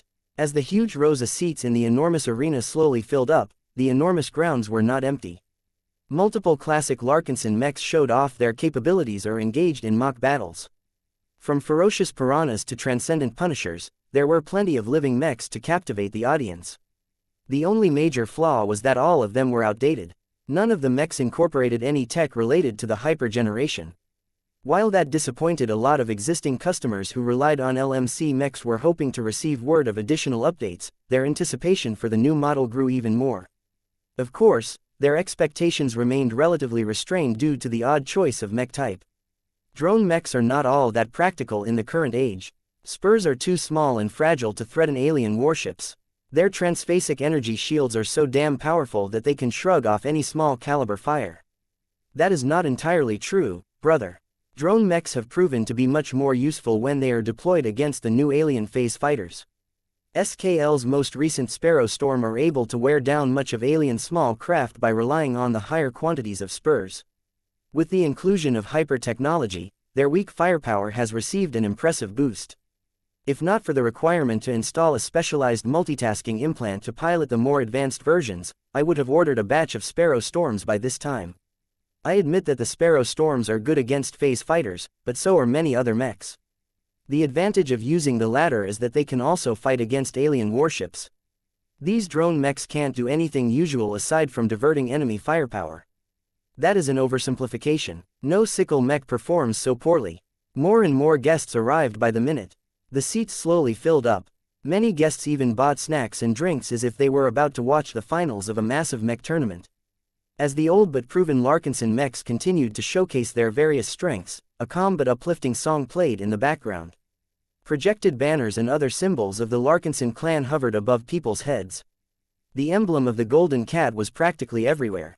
This earned the appreciation of many people who had a soft spot for cats. They even started to gather around various totems of the golden cat that the clan had placed at various positions around the seating areas. While these totems were not ubiquitous, they granted enough people a feel of what it was like to become a part of the Larkinson clan. So this is their exclusive glow. I wish my application got accepted. This is foul and evil brainwashing technology. No cat will convince me to abandon my state and leave my friends behind. What is up with all of the cats? Of all of the symbols the Larkinsons could have used to represent themselves, they picked a domesticated animal of all choices. Hey, don't disparage our furry overlords. Cats are way too cute. I love them all. Joining the Larkinson clan is a dream come true for every cat lover. One day, I will be able to get in and pet all of the cats. As millions began to take their places, the main event drew closer. The Larkinson mechs slowly ended their demonstrations and gradually started to leave the flat arena grounds. The lights gradually started to dim while a countdown projected in the center of the enormous arena. The music started to shift into a rhythm that caused many people to build up more anticipation for what was to come. Many people began to look forward to what they were about to witness. The VIPs who purchased the most expensive tickets were all seated at the front rows that were situated closest to the main stage. Many other people were seated so far away that they could only rely on the projected feeds to observe anything smaller than a mech. Are you looking forward to what Professor Larkinson is about to present? A senior tech developer asked the stranger seated to his left. I am. I care little for mechs, but I am intrigued by the tech he has added to his work. The implications of his inventions are far more important than his actual designs. I share the same sentiments. Let me introduce myself. I am Drive, J. Paris. I am the chief developer at a company that is working on developing stronger energy shields. The other man maintained a placid expression as he shook the developer's hand. You may call me Karuth Ovis. I am but a small relationship manager at the Rigel Ovis Trading Company. Rigel Ovis, you mean the first-class shipping giant? Our company is not as great as before. With the shutdown of the Greater Beander Gate, our cargo vessels on this side are far from enough to maintain our previous market share. Once we reorganized our ships and renegotiated many long-term business contracts, we found ourselves lacking in hulls. Too few ships. That problem is all too common in the Red Ocean. At least the company in the old galaxy is still in good shape, not that it is any help to Red humanity. Carruthers Ovis responded with a faint smile. Those who we have left behind are the unfortunate ones in my opinion. They are missing out on so many wonders of the Age of Dawn. Professor Larkinson's latest work is but the latest example of this. I pity them, to be honest. Chapter 5517 Skinny Rattler's Vase waited backstage while wearing his exaggerated outfit. Though the people around him advised against it, he insisted on carrying the items on his tool belt. This made it a bit more challenging to present a strong image to the public. The Hammer of Brilliance, the Hammer of Melody and the Ocean Collar looked so different from each other that it was hard to reconcile them in a single ensemble. Nonetheless, Vase was more than satisfied with his current appearance. He looked like a hero who came straight out of an epic action drama. Meow meow meow. Just bear with it, Lucky. You need to look the part in order to match this occasion. You can get rid of your coat as soon as this is over. Meow. The Archimetal cat did not look pleased at all for wearing a red and white coat that was especially designed for him. It actually granted a more regal and dignified look to the already impressive gem cat.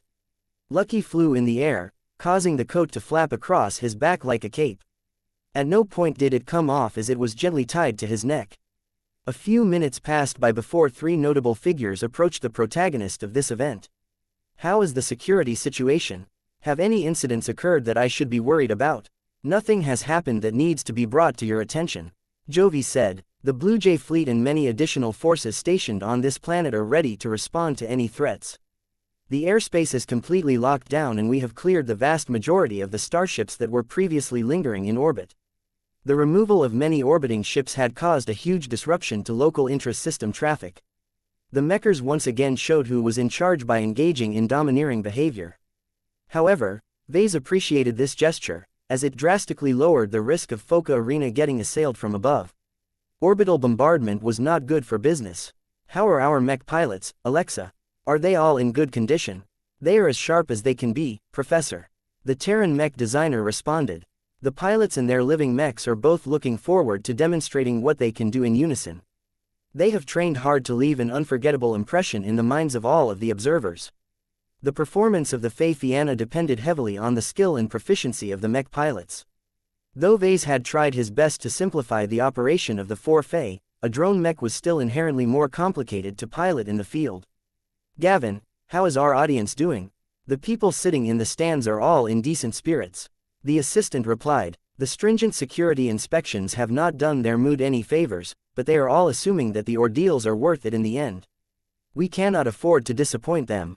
Their expectations are growing by the minute. And our remote audience, many people are tuning in. The viewership is particularly high in both the Krakatoa and Magare middle zones, but there are plenty of interested viewers in zones where our mechs have shown up in considerable numbers. A notable proportion of viewers come from the lower zones, but the numbers aren't as high as we expected. That did not sound surprising to Vase.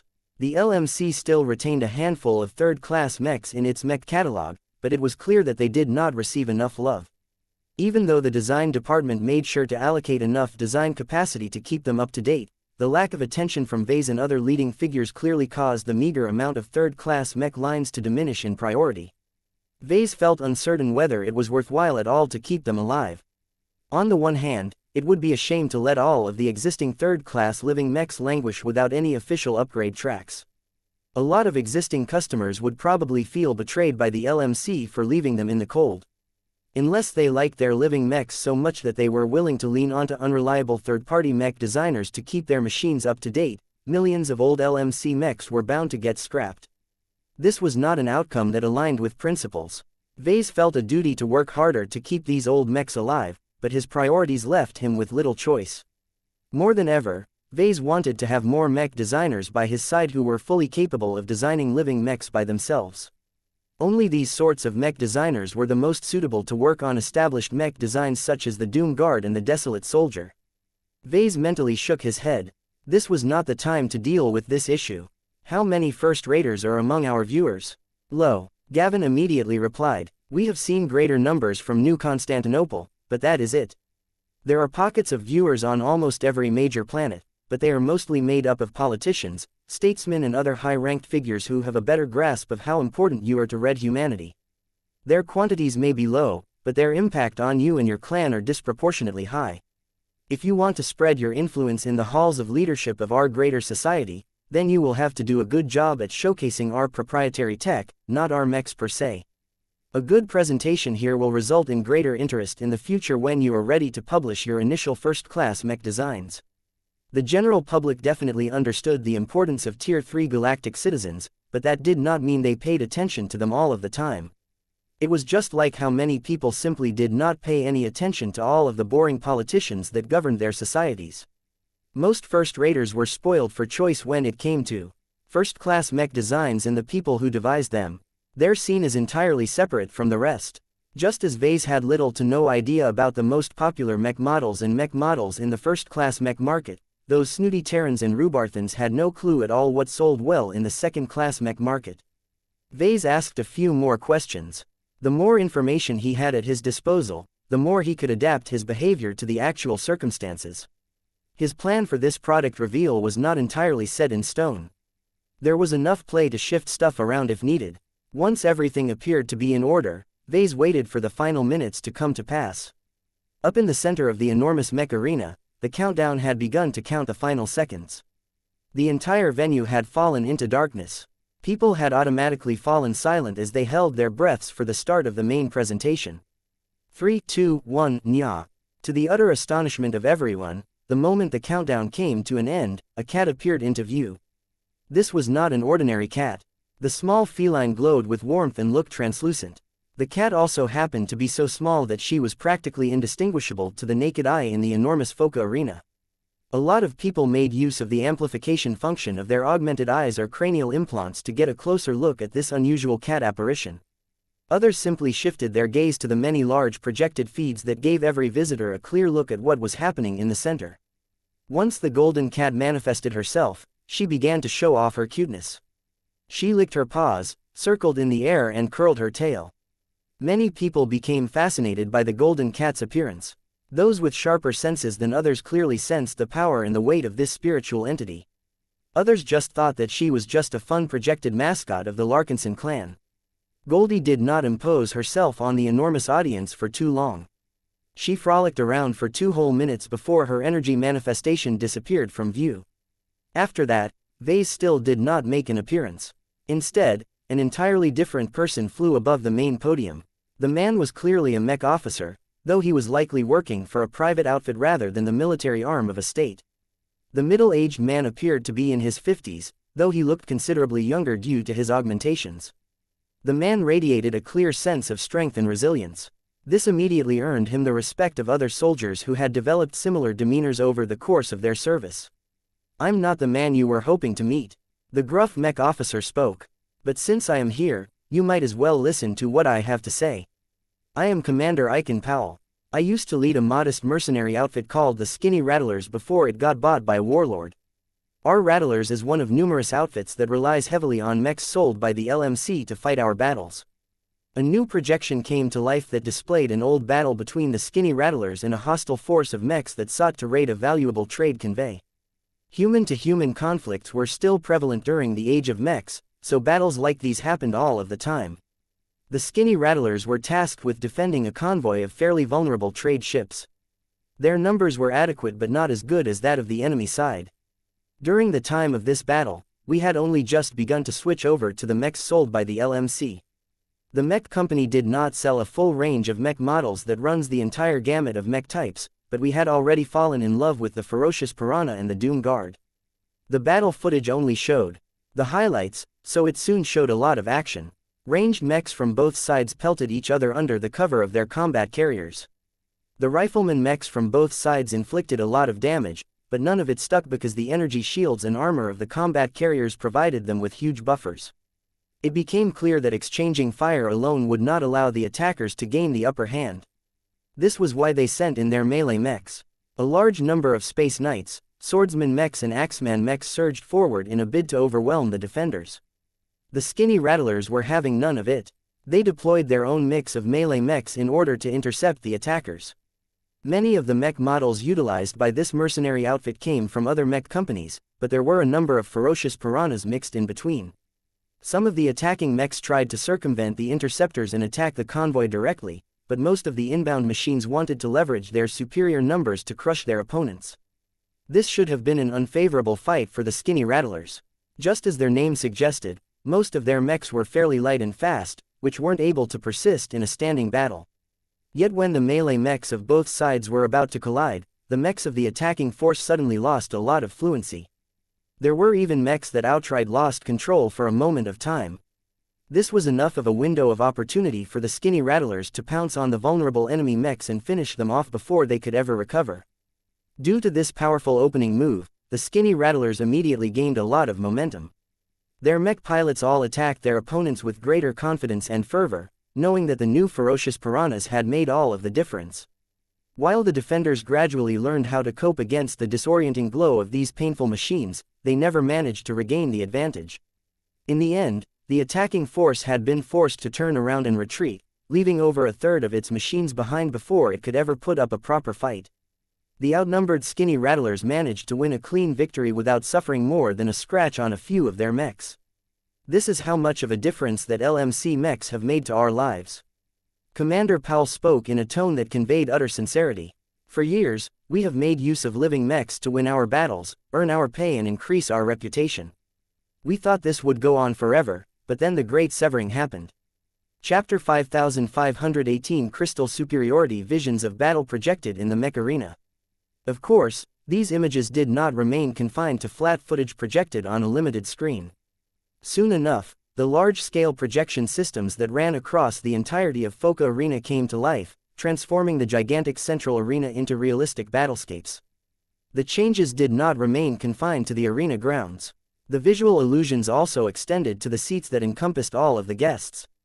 Through clever technology, the observers could no longer see each other with their eyes. The projection systems had isolated them to the point where they felt as if they had been transported back in time. It was as if everyone had been individually plucked out of Portal 3 and suddenly ended up in the middle of a battlefield. The chaos of battle unfolded in front of them as well as around them. The immersive experience of this illusion was so encompassing that a lot of veterans immediately went on edge. Fortunately, there was still a small sense of unreality to the illusions. The Larkinsons did not want to spook or trigger the traumas of their audience, so they had dialed down a lot of settings that could have made the experience more realistic. The floating form of Commander Aiken Powell also gave the ticket holders an anchor to focus on. The man's expression exuded a complete sense of control over his emotions. The sight of battle did not appear to faze him much despite the fact that he had lived through all of these battles. In one moment, the entire projected environment transformed into a settlement that was built on the rocky and lifeless soil of a recently terraformed moon. Many prefab building modules had been stacked together next to a mining complex. The external environment was exposed to the cold of the vacuum. New Rulin IIB. A moon that is shrouded in darkness more often than not. Nobody was willing to pay the cost of terraforming this rock. The only reason why anyone would build a settlement is to mine a valuable exotic called hatchiron theta, which happens to be buried in great quantities underneath this settlement. A raiding force composed of several combat carriers approached from a distance. The hostile nature of this incoming collection of ships became evident when the defense turrets of the settlement came online and shot bright rays at the incoming vessels. The energy shields of the combat carriers easily resisted the attacks, but that did not mean that it was comfortable for them to remain exposed. That was especially when the ranged mechs of the skinny rattlers made an appearance. At this point in time, our mercenary outfit has already replaced many of our landbound rifleman mechs with the Crystal Lord. That was the first time we made use of the Luminaire crystal rifles that have earned so much praise from those who had the pleasure to wield them in battle. It took a bit of time for the mechs on standby and on patrol to take action. Dozens of Crystal Lords appeared in the span of a few minutes and began to fire at the incoming vessels. The recently procured living mechs did not fire any laser beams or positron beams, but rather disruptor beams. The effects of these beams were much different from the ones fired by the turrets. For one, the energy shields of the combat carriers started to get drained much more quickly, and that was not just because of the greater volume of fire. Though the raiders initially thought that they possessed enough strength to barrel straight into the colony and drive away all of the defenders by force, the mass disruptor beam fire quickly drained their energy shields. Once any ship became exposed, the Crystal Lords switched the attack phase crystals of their Luminaire crystal rifles and began to wear down the vulnerable hull and armor plating of the vessel. Though the incoming raiding force rotated their vulnerable vessels behind their shielded counterparts, more and more Crystal Lords emerged to apply greater pressure. These Luminaire crystal rifles are fantastic. They are light, efficient, accurate and versatile. They can inflict good damage without making too many compromises. Repairing the crystals is impossible since they are alien tech, but they can easily be replaced with spares. Their best feature is how we can quickly change their beam type. Due to the heavy pressure exerted by all of the disruptor beams and positron beams, the combat carriers started to incur heavy damage. No matter what sort of protection they relied upon, the Crystal Lords always applied the right kind of damage without any delays. The hostile raiding force called off its original assault and landed on a distant location that was out of sight. The unwelcome arrivals clearly did not give up on the assault. Their vessels carried many more mechs than the skinny rattlers deployed in the settlement, so they still had the capital to succeed. As long as they completed their mission, they could gain a lot of loot and earn a massive payout to boot. All of the losses that they incurred would be worth it so long as they won a decisive victory. They had brought additional cargo ships that contained empty holds in anticipation of salvaging a lot of broken mechs and other loot. The scenario sped up a bit. Soon enough, the attacking force deployed a mixture of melee and ranged mechs to this assault. The ranged mechs largely concentrated on taking down the stationary turrets before doing their best to whittle down the distant Crystal Lords. The melee mechs simply advanced forward while making frequent evasive maneuvers to make it difficult to shoot them down.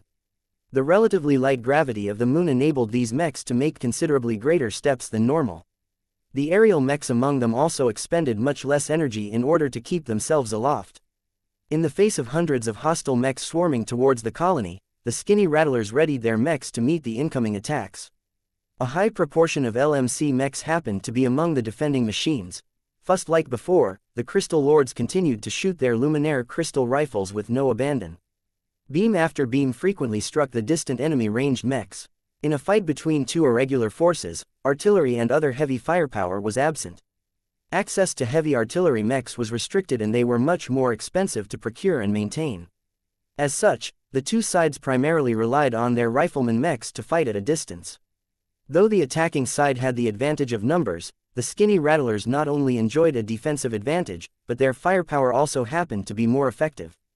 The differences between two sides quickly became clear when the Crystal Lords gradually started to suppress the enemy rifleman mechs. This was quite a surprise to all of the viewers who were not particularly familiar with LMC mechs or the unique characteristics of the Crystal Lord in particular. The mech model had always been underrated in the mech market. Its glow did not convey any obvious advantage, which caused a lot of customers to direct their attention to machines with more impactful glows such as the Ferocious Piranha and the Pacifier. However, in this firefight where the Crystal Lords had to fight against a collection of different ranged mech models, the crystalline machines started to gain the upper hand. Due to the narration of Commander Powell, many observers instinctively rooted for the side of the skinny rattlers.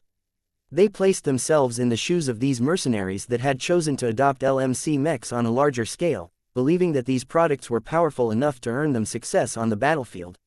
So far, it looked as if this bet paid off, as way more mercenary mechs either had to retreat or incurred enough damage to the point where the mechs actually broke down. The attackers still valued their machines quite a bit. Their ranged mechs did not dare to fight too hard. From the moment their conditions fell below a dangerous threshold, they pulled out and ran right back to the combat carrier. This was not the only reason why the attackers were unable to suppress the skinny rattlers. Our Crystal Lords are simply better than the ones used by our enemies. Commander Powell spoke with a smile. Look at these beautiful machines. Can you see how little heat they emit? Their Luminaire crystal rifles don't build up as much waste heat. They can remain relatively cool even in a vacuum environment. Our mech pilots are able to fire them to their heart's content without needing to put so much effort into managing the heat levels of their machines. The Crystal Lords also had another advantage. The attackers primarily armed their own rifleman mechs with cheap but cost-efficient laser rifles. Yet these were precisely the kind of weapons that the Crystal Lords feared the least. The mechs embedded with Luminaire crystals did not remain huddled behind their defensive barriers all of the time, but boldly exposed themselves and took the time to aim their shots in order to increase their hit rates. Since these Crystal Lords were stationary, the mech pilots found it much easier to land their shots against the approaching enemy mechs. Laser beam after laser beam regularly struck the skinny rattler mechs, but the Crystal Lords easily resisted them without suffering too much damage. When our mech pilots used their Crystal Lords in combat for the first time, they felt as if they were the kings of energy weapons. They had little to fear from the enemy laser weapons, but they were confident that their own laser or positron beams could make the lives of their enemies miserable. Our living mechs reassured each of us and helped us keep our cool in spite of the fact that we were outnumbered. The raiders should have been the ones with greater confidence, but the lopsided results of this firefight clearly caused them to lose their confidence in battle. This affected the attacking mech pilots in various ways, from prematurely pulling out of the battle to causing their shots to become shakier as they put far more effort into taking evasive actions. Bang, bang, bang. However, the enemies did not give up. They had numbers on their side. On the one hand, the raiders deployed spaceborne mechs that sought to attack the Crystal Lords from the flanks where they could fire their weapons at more favorable angles. On the other hand, the attackers also relied on rifleman mechs armed with Gauss rifles to deal much more effective damage against the Crystal Lords. Nonetheless, the crystalline machines easily took care of these new threats. The Crystal Lords temporarily disregarded the enemy rifleman mechs armed with laser weapons. They weathered the laser beam barrages with relative ease as they accurately pummeled the machines armed with more threatening Gauss rifles. Once these threatening mechs had been taken care of, the Crystal Lords concentrated entirely on taking down the spaceborne mechs. The differences between landbound mechs and spaceborne mechs immediately became evident. Due to many technical limitations, the latter were unable to hit as hard, resist as much damage, absorb as much heat or increase their accuracy. The Crystal Lords benefited from much simpler and more solid internal architectures. Combined with their excellent Luminaire crystal rifles, they easily shredded the spaceborne mechs whose maneuverability did not avail them much in the face of all of the accurate energy weapons fire. Although it was not obvious, the more knowledgeable observers saw that the accuracy and weapons handling of the Crystal Lords were considerably better than the norm. The Crystal Lords are special. Commander Powell smiled. Their glow somehow causes their mech pilots to use their rifles as if they are extensions of themselves. The mechs are also alive, and they were basically born for this. Many of our mech pilots entered into a state of zen where they continually struck the enemy mechs where they hurt. The partially immersive battlescape continued to emphasize the impact of the Crystal Lords. Their punishing Luminaire crystal rifles easily caused over a third of the spaceborne mechs to collapse. The remainder all lost courage and either landed on the ground or flew back to their combat carriers. Though the Crystal Lords had done an admirable job at reducing and suppressing the enemy ranged mechs, the hostile melee mechs had remained virtually untouched. This happened to be the time where the latter was just about to enter the settlement and let loose all of the anger in their bellies. Chapter 5519, A Tale of Human Resilience. Many spectators, both in and outside of Foca Arena, wondered why the LMC had yet to introduce the new drone mech that they had all been waiting to learn about. However, there were many other people that appreciated this presentation. The missions undertaken by the Skinny Rattlers may have taken place years ago in an age that had already come to pass, but they all served to highlight what made LMC mechs special. Living mechs already possessed plenty of unusual traits in the past, and they did not grow any weaker or less relevant now that Red humanity had entered the Age of Dawn. On the contrary, the unique and iconic traits of living mechs had become considerably more powerful in the new era, which meant that the LMC mechs on display were actually able to perform even better on the battlefields of the present. Even though the vast majority of people who watched this event were not in a position to buy mechs, the mech commanders and leaders of various organizations among them inevitably gained a greater interest in the mechs sold by the LMC. It became clear that the Larkinsons were taking extensive advantage of the elevated publicity of this high-profile announcement. They not only wanted to explain the design philosophy and the characteristic advantages of living mechs to a greater audience, but also advertise the performance of its existing mech lines. If not for the fact that the LMC had yet to update them to the Hyper generation, the mech company would have already started taking a lot of orders. In any case, the battle centered around Moon Settlement continued to unfold. The raiders had already incurred a lot of losses. Even if most of the damage was material, the attacking force clearly did not want to return empty-handed. An early retreat would not only cause them to fail their mission and damage their credibility, but leave them with a lot of expensive repairs with not a single piece of loot to pay for all of the bills. The enemy commander fell into a sunk cost fallacy. The only way to recoup the losses and earn a profit was to go through with the mission and raid the mining colony. As such, the melee mechs on the attacking side did not slow down in the slightest. They continued their advance and eagerly sought to crush the Crystal Lords that had caused their side to suffer a lot of damage. Our rifleman mechs have done their jobs at this time. It was time for them to retreat and leave the rest of the fight to more suitable machines. The Crystal Lords were incredibly deadly at range, but they were completely vulnerable when attacked up close. The Skinny Rattlers did not hesitate to pull them back and station them to the rear that was situated deeper inside the colony settlement. The prefab structures that made up the mining colony were not very sturdy, but they could block enough attacks to provide moderate cover. Of course, the structures could also provide protection to the enemy mechs, so it became a lot more difficult for many ranged mechs to maintain the same effectiveness as before. Other mechs had to carry the fight at this stage. Before all of the attackers came close enough, half a dozen or so Doom Guards emerged from cover and began to spray their flamethrowers in a broad spray that looked incredibly intimidating. Even though the flames outputted by this handful of striker mechs was not concentrated enough to melt mechs in an instant, the enemy mechs couldn't help but stop in their tracks. Those that did not act cautiously immediately stumbled and lost control as the disorienting glows of the Doom Guards along with the continuous application of flames messed up the enemy mech pilots in an instant. The momentum of the attacking force immediately stalled as a result. We did not field enough Doom Guards to push back all of the incoming mechs, but that was not necessary. The mercenary commander adopted a vicious grin. Our purpose in using them was to disrupt the charging mechs and cause them to lose their coordination. The Doom Guards had been dispersed across the defensive line. They blunted the charge of half of the attacking mechs, causing the remainder of the hostile melee mechs to become separated from the rest. With only half of the enemy mechs reaching the settlement, the Skinny Rattlers immediately began to launch their counterattack. The continuous blows inflicted onto their side had caused the mech pilots of the raiding force to lose a lot of confidence. In contrast, the morale of the mech pilots of the Skinny Rattlers had become so high that they fearlessly dispatched their own melee mechs and went on the offensive. The proportion of living mechs among the attacking force was not high. Only a handful of them consisted of monster slayers, but they immediately started to stand out in this frenzied assault. The monster slayer needed a lot of room to maneuver around, so they were not suitable for pitched battles.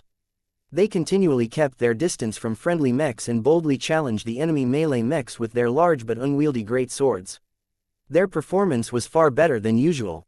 The skill, Power and ferocity shown by the mech pilots that had recently mastered the special sword style associated with their monster slayers caused many enemy machines to lose their limbs or suffer heavy tears in their armor. Their impressive damage potential enhanced the psychological suppression of the skinny rattlers even further, causing these scrappy defenders to fight with greater courage than their opponents. The remaining attackers found that their numbers advantage temporarily served no use due to the interference from the Doom Guards. The striker mechs may be relatively slow and not suited for any offensive action, but they were excellent at area denial. Numerous enemy melee mechs tried to force their way through the flames, but the disorienting blows of the Doom Guard made it difficult for them to persist. Other machines pulled out their backup pistols or other ranged weapons, but the Doom Guards happened to be so well armored that they could continue their efforts without experiencing too much pressure. The enemy commander wasn't stupid. The frontal assault may have been blocked, but the attackers had also separated a few mech units so that they could circle around and attack the mining colony from different angles.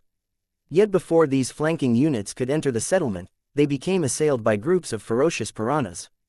The light skirmishers were not strong or tough enough to beat the enemy melee mechs in a straight fight, but they cleverly took advantage of their glows along with their flight capabilities to harass the flankers from multiple sides. The ferocious piranhas are one of the LMC's most popular mechs, and there are good reasons for that. Commander Powell unreservedly praised this mech model without any duplicity. Back in those days, there were still many mercenaries who never fought against this devilish mech in the past. You should thank your luck if you are still able to encounter them in the future, because the ferocious piranhas can ruin an entire mech force by themselves. The ferocious piranhas showed what it could do. By utilizing their infamous glows, they frequently darted in and out of range. Each time an enemy mech showed a lot of flaws, the ferocious piranhas pounced and utilized their twin knives to quickly target the weak points. Perhaps a larger and more concentrated formation of mechs would have been able to fend off the ferocious piranhas with greater ease, but the enemy raiders had already begun to run out of spare mechs. The enemy raiding force had lost a lot of fire support. The absence of friendly ranged mechs affected them badly, and it did not help that the Crystal Lords in the rear continually focused their fire on any hostile mechs that flew above ground level. It was just too easy for them to take down flying machines, especially when the enemy couldn't pressure them back. The consequence of all of these setbacks and losses eventually broke the raiding forces. Too many of their machines had fallen or retreated. The mech pilots that hadn't run away or ejected from their crippled machines had lost so much confidence that their heart was no longer in the fight. When the enemy commander finally made the right decision, the surviving enemy mechs immediately turned around and ran back to their combat carriers.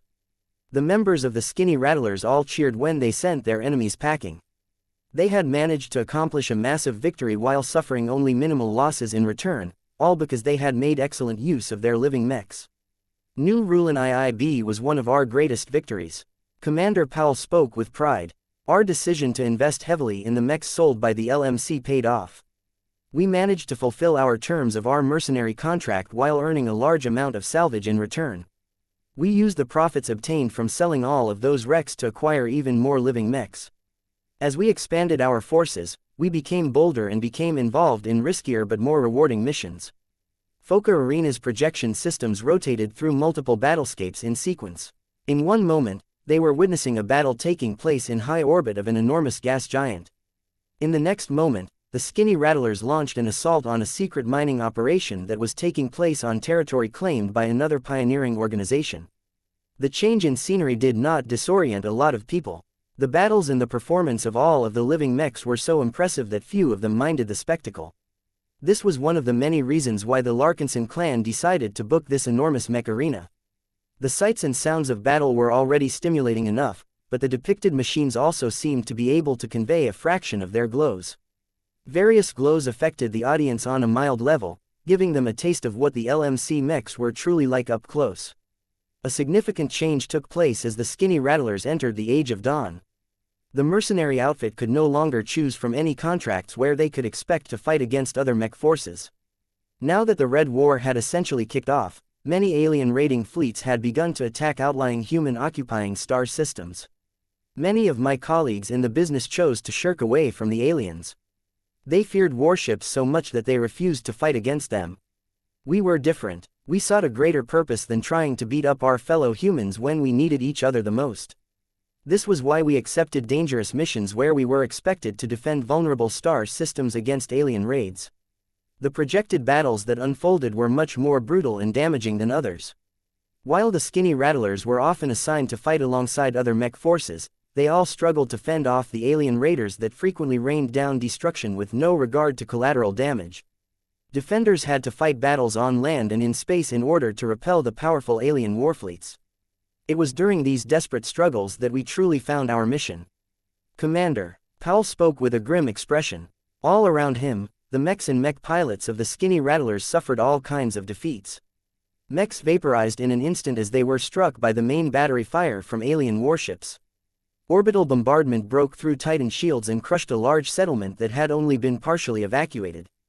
Hundreds of thousands of people perished while the defending mechs futilely tried to attack the warships that incurred no damage by relying on the protection of their transphasic energy shields.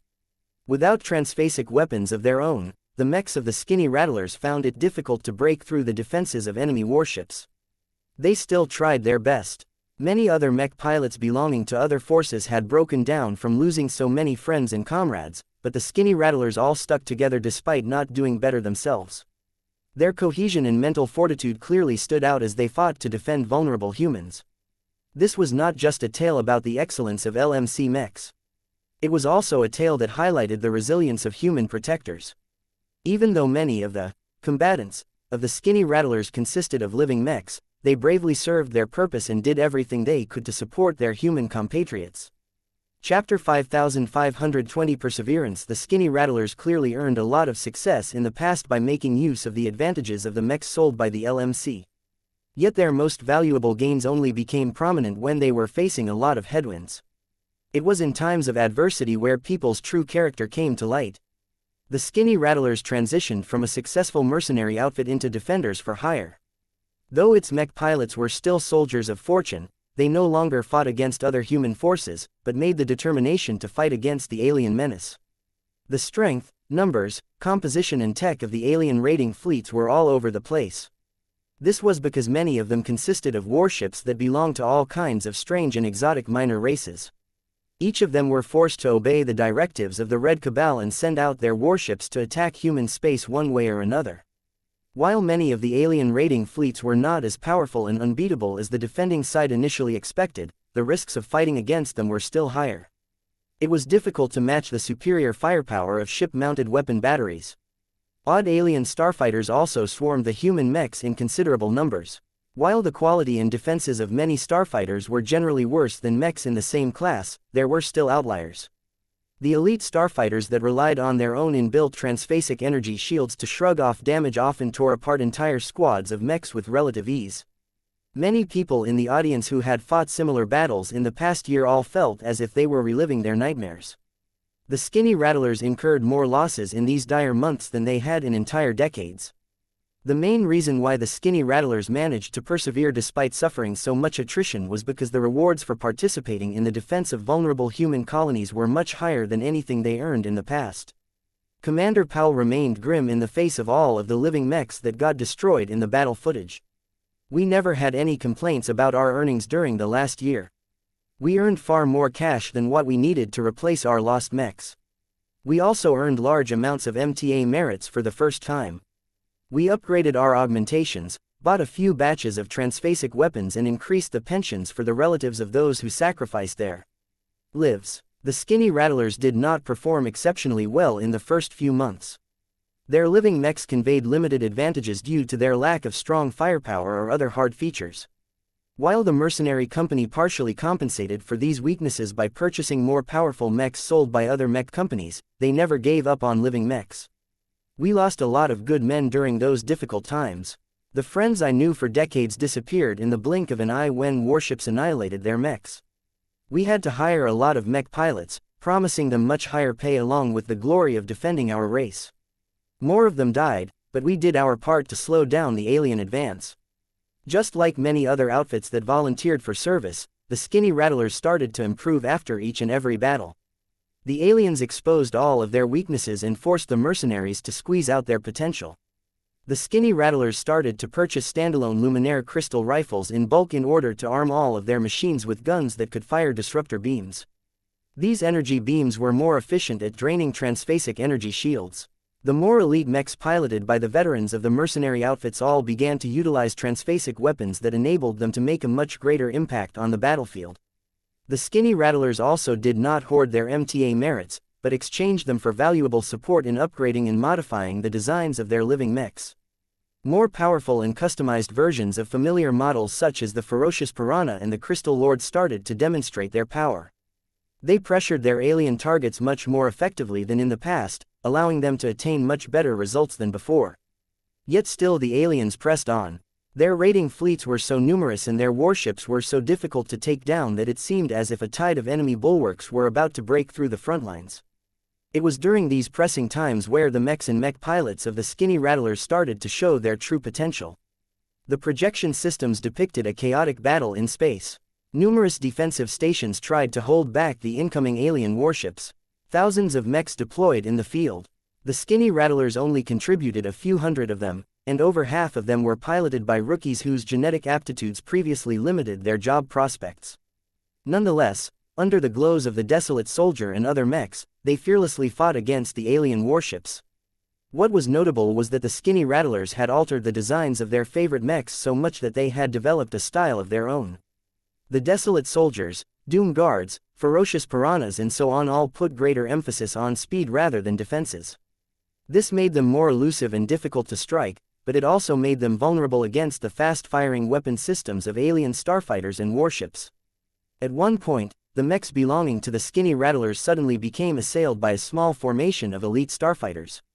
Though their numbers were much less, the elite starfighters took full advantage of their high acceleration and transphasic energy shields to shrug off most of the incoming attacks.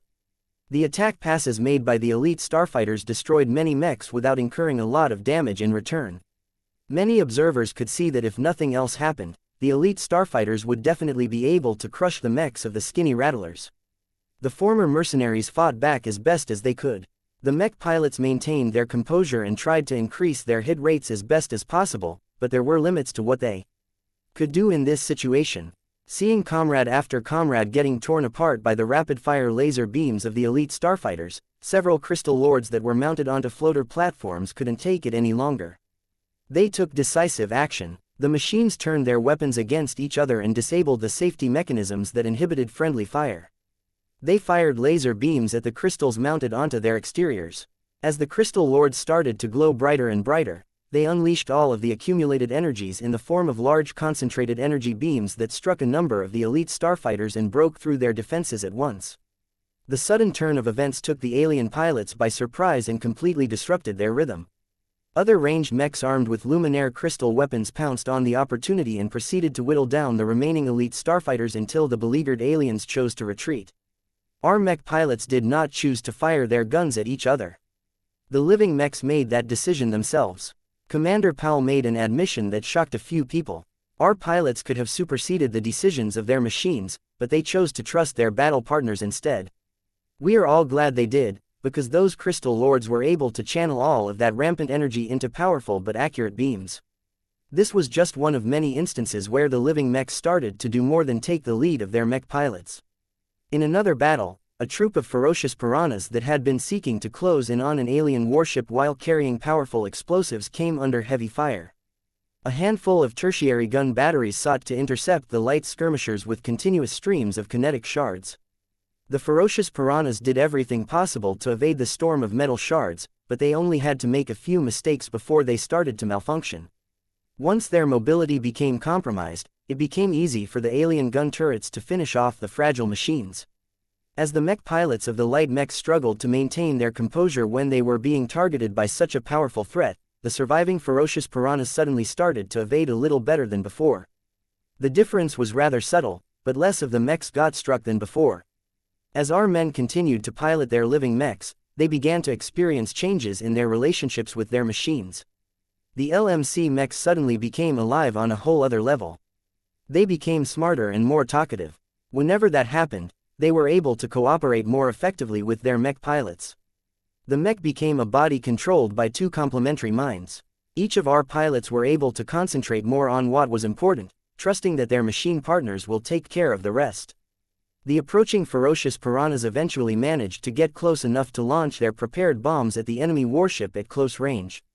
The bombs that were all laced with small amounts of phase water exploded in a violent fashion. Once the alien warship lost its relatively unsophisticated transphasic energy shield, the ranged mechs of the skinny rattlers immediately took advantage of the opening and punched through the inadequate armor of the enemy vessel. Commander Aiken Powell moved on from this battle and highlighted several more where the skinny rattlers managed to overcome difficult odds. In one battle, a relatively untalented pilot of the Desolate Soldier broke through, much to many people's surprise. When the Desolate Soldier became flooded by the power of forced resonance, the mech utilized its supercharged Luminaire crystal rifle to shoot down elite starfighters and save friendly mechs from destruction. In another battle, the same mech pilot who was utilizing an upgraded version of the same machine managed to break through yet again. The successive breakthroughs fueled the evolution of what was originally just a basic Desolate Soldier. During the second and most important breakthrough, the Desolate Soldier seemed to come to life in a way that was difficult to describe. He was not the only one. The mech commander spoke. More of us broke through. They not only managed to fulfill their dreams and become expert candidates or expert pilots, but also transformed their living mechs in the process. It is as if the mechs of the LMC can break through as well. No words can describe how amazing that is. If we had more time, then we would have been able to show you one of the expert mechs that we have upgraded from one of our living mechs. Breaking through was the dream of many mech pilots. However, they still found the concept that mechs could undergo breakthroughs difficult to accept. Were living mechs that amazing? The expansive projection system slowly retracted their illusions now that they had run through the highlights of the skinny rattlers. Commander Aiken Powell began to wrap up his story. Dozens of mercenary outfits that I know of have collapsed after suffering heavy defeats in the Red War. Our skinny rattlers could have been one of them, but we managed to hold ourselves together and survived the worst that the aliens have thrown at us. We have proven our mettle many times. Our living mechs backed us up when we needed their strength the most. After we proved our courage and our effectiveness in battle, we finally earned the recognition that we deserved. Projections of the skinny rattler mechs came to life. Each of them looked considerably better and received a lot of upgrades. They had also been marked by a prominent new emblem that showed that they belonged to a different organization than before. More than a month ago, I agreed to a buyout offer that transferred my mercenary outfit to a new owner. My men and I gladly accepted this offer because Duke Rigel Armas appreciated our performance. In exchange for becoming his loyal retainers and subjects, the nobleman awarded us with control over a modest planet called Hark Sutu V.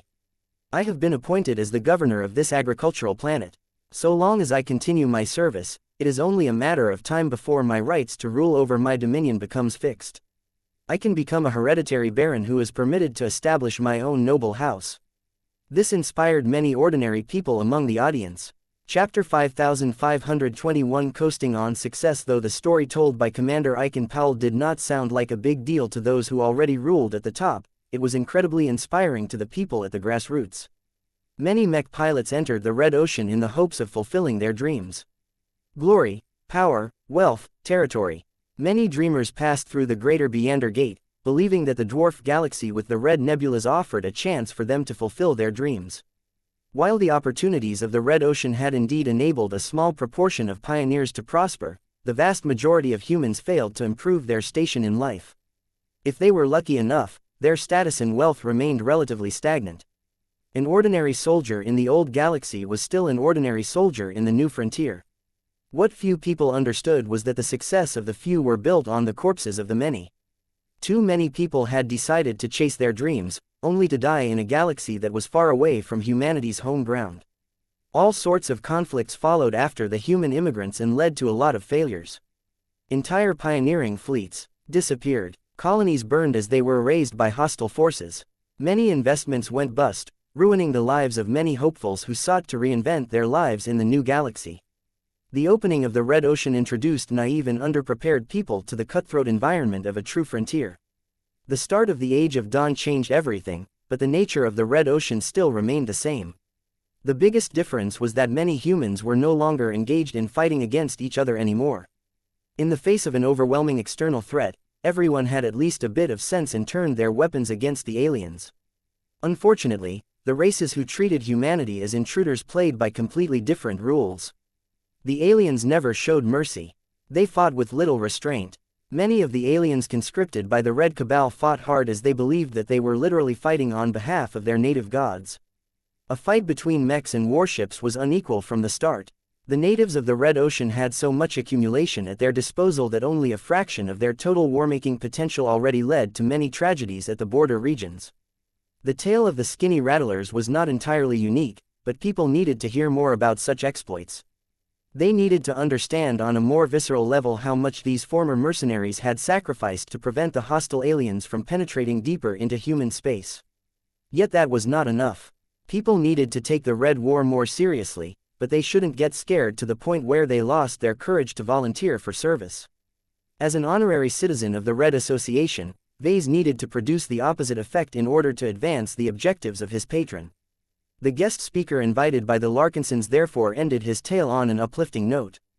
Though many fighters of the skinny rattlers had fought and died over the course of slowing down the alien aggressors, they paved the way for the surviving members to shed their old identities as mercenaries and become hereditary rulers over an entire planet. Such a swift and speedy class transformation was unimaginable in the old galaxy. The skinny rattlers fulfilled the dreams of trillions of ordinary humans who yearned to rule their own planets one day. While the tale of the skinny rattlers primarily centered around the exploits of Commander Icon Powell and his increasingly more battle-hardened troops, their mechs played an integral role to their success.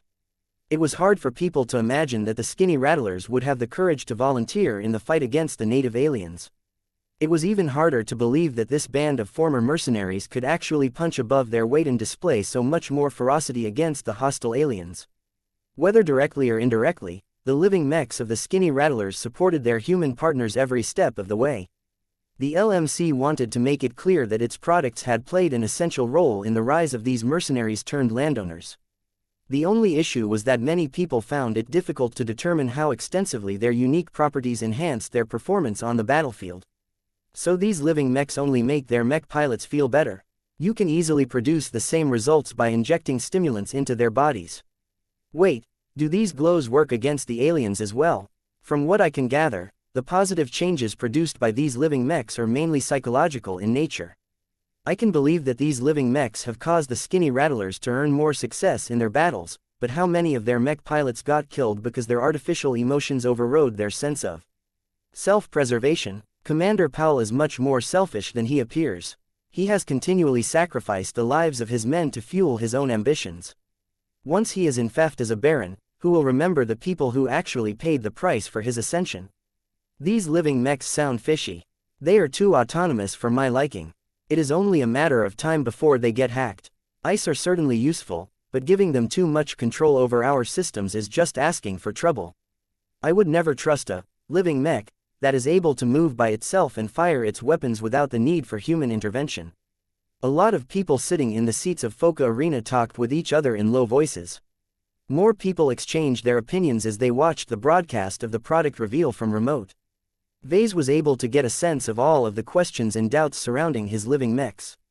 As much as they grew impressed by the example set by the skinny rattlers, many people who were not familiar with the products of the LMC still needed more persuasion to embrace their existence. This was where Vase was for. After building up so much anticipation, it was time for him to enter the spotlight and clear up the confusion. He reached out with his hand and rubbed Lucky's head. "Are you ready to make an appearance, buddy?" The caped gem cat looked annoyed. "Meow meow. It's all part of the show, Lucky. Your appearance alongside me will enhance my stature among the true rulers of red humanity. Not everyone has a cute archimetal contraption by his side like me. So few people have managed to figure out Architect that any adaptation of it is priceless.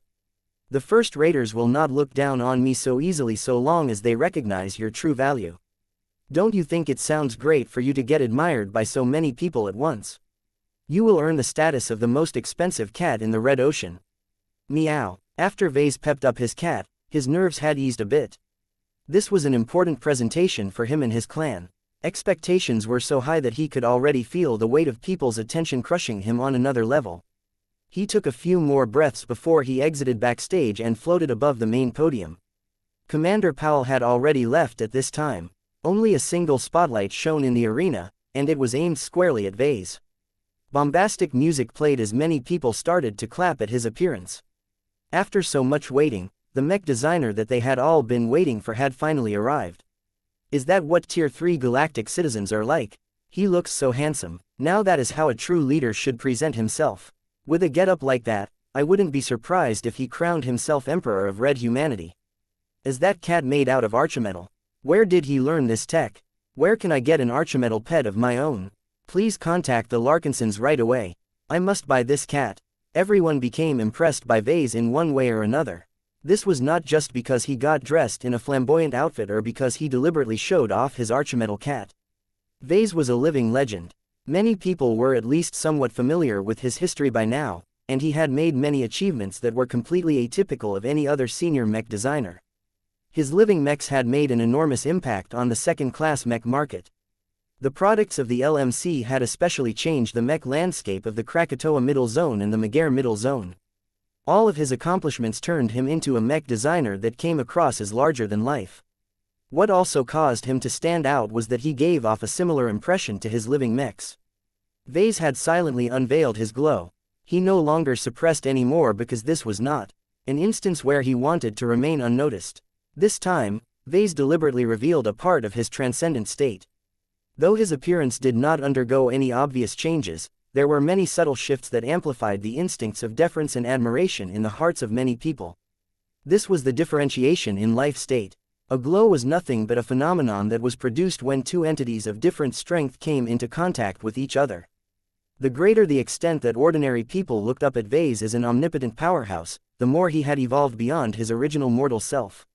Vase even gained the illusion that he had become a god to all of these people. It took a considerable effort for him to reign in this delusion. After the clapping started to subside, he began to address his audience in a firm and steady cadence. People of Red Humanity, thank you for devoting a small part of your time to listening to what I have to say. Earlier, you have heard the tale of one of the living mech corporation's most loyal customers. The Skinny Rattlers are but one of many groups that have utilized our living mechs to great effect. Vase waved his hand. Many projected mechs came into view. Each of them consisted of the latest versions of the commercial mech lines sold by the LMC.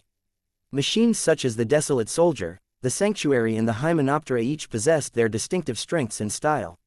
From the moment I designed my first original mech less than 2 decades ago, I set out to fulfill an ambition. It is a simple one. I have seen many instances where people treat their mechs as lifeless machines and tools. There is nothing wrong with that, but there is much more to mechs than you realize. Every living mech has the potential to become alive, and not just in an abstract sense. When you extrapolate this thought far enough, you will end up with a mech that is intelligent, capable and self-aware. If mechs such as these become more common, why not regard them as living entities akin to humans? This was an old and familiar goal to Vase, but it still bore repeating. Many people had never put any serious thought about this question. Was it truly desirable to treat mechs similar to fellow human beings? This was a thought-provoking question to say the least. Even Vase had not yet fully made his mind on how this should be implemented. Vase continued his pitch. Since those early days, I worked towards this singular direction. My living mechs became increasingly more sophisticated. From the invention of glows to the addition of design spirits, I owe much of my success to the signature features that I created in those times. Vase looked down at each of his projected mechs. Yet technology never rests. Times have changed. The Age of Dawn has rewritten many of the rules we took for granted. As new technologies and possibilities have emerged, our living mech corporation must evolve as well. We may have been silent for a time, but we have not been coasting on our past successes. After many months of focused development, we have finally managed to attain crucial breakthroughs in our research that has enabled us to design a mech that truly embodies the potential of the hyper-generation. Chapter 5522, a lecture on E-energy. When Vase referred to the new technologies that became available after the start of the Age of Dawn, many people became interested in what he intended to announce today. Given that his previous mech models were all based on unorthodox design principles, a lot of people expected that his latest innovations were bound to be unique as well. The previous presentation had already done a good job at highlighting the unique traits of the products of the LMC.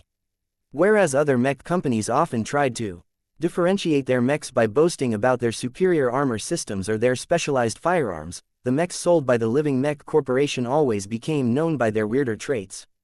Mechs that were alive, glows derived from mysterious existences that sounded like God. How could a mech designer even come up with these design applications? Though the LMC has long moved past the stage where it struggled to prove the value of its living mechs to a wider audience, there were still many people who still maintained their skepticism towards living mechs. People simply didn't understand. Vase could do little about this in the past, but he was confident that this time would be different. Previously, the problem that Vase had issue with was that the advantages of living mechs did not translate into obvious performance improvements. It was hard to argue that his mechs were better when they did not enjoy any obvious performance boosts to their attack power or defensive attributes. Living mechs were so abstract and difficult to quantify that people who mainly paid attention to the numbers never really thought they were on the same level as the mechs designed by rival mech companies. Vase slowly smiled when he thought that he could finally break this curse. Living mechs have continued to evolve since I first introduced them to the mech market. Many of the additions that I have made are relatively minor, but there are times when I have made major leaps in technology. The armed forces of my clan make use of many of my powerful innovations.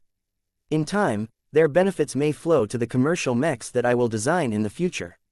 As he spoke, he continued to exude a glow that radiated a strong sense of vitality that was amplified by his strengthened body. Everyone listened carefully to his words. Few people showed any sign of disrespect by talking among themselves. This was a clear sign that he commanded their attention. Meow. Lucky continued to act cute by floating by his side and capturing the hearts of many cat lovers. Though his presence diverted quite a bit of attention, Vase did not mind. The true purpose of showing off his cat was to make sure that first-raters took him seriously. Anyone who was able to gain access to Architect in a time where it was still an obscure secret had to be a big shot. At least that would be the logic used by many powerful individuals. Only the xenotechnician managed to fully reverse-engineered Architect to the point where he can reproduce it well enough to create a mechanical cat. Has Professor Larkinson received his teachings or his gift? Don't be fooled by the innocent look of that cat. That Lucky is a killer that hides great power. My intuition is screeching in alarm whenever I stare at it.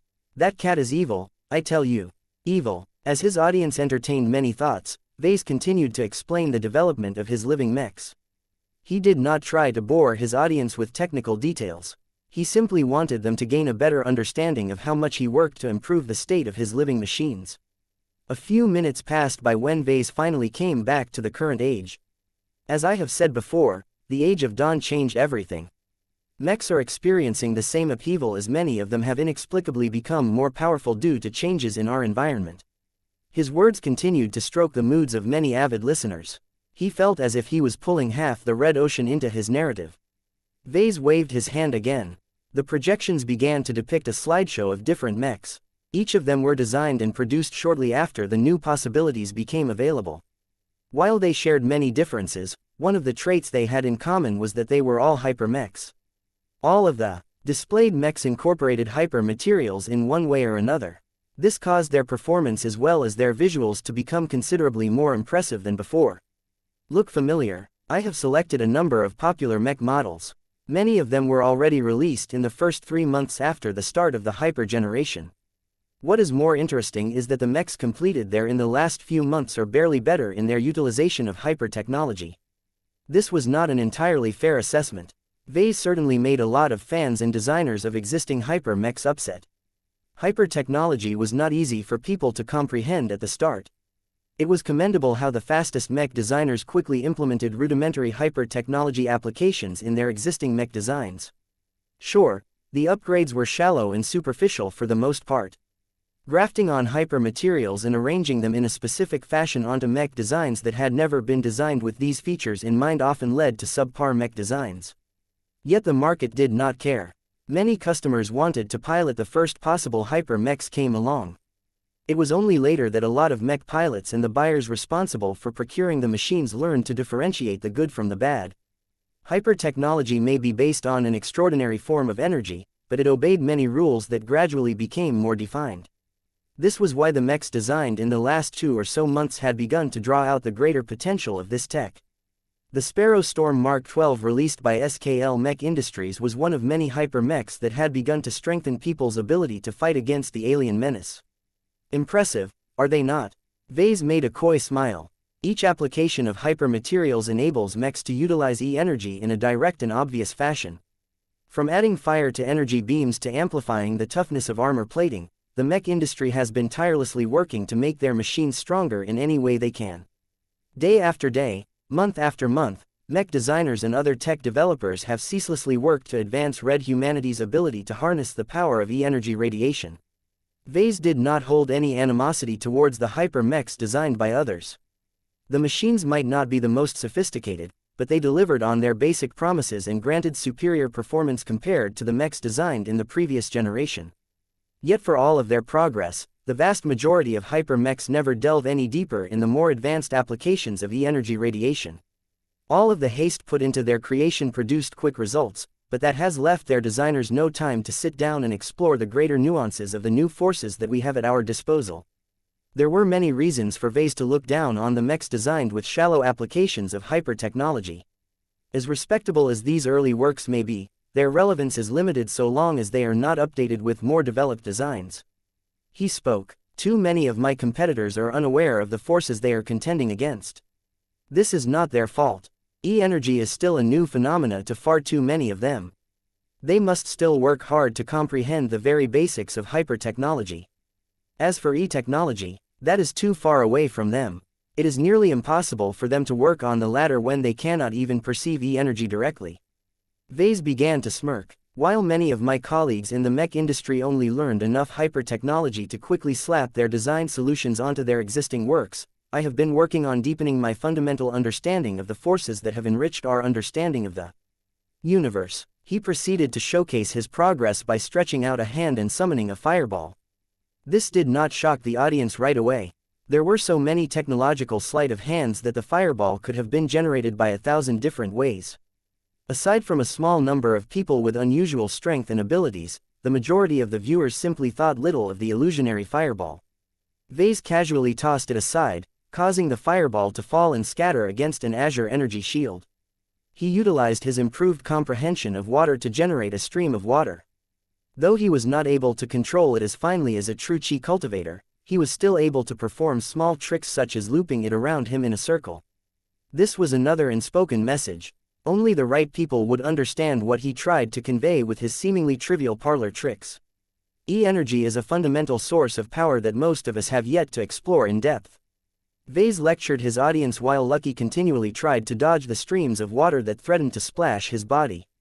The changes it has wrought to our society are profound and multifaceted.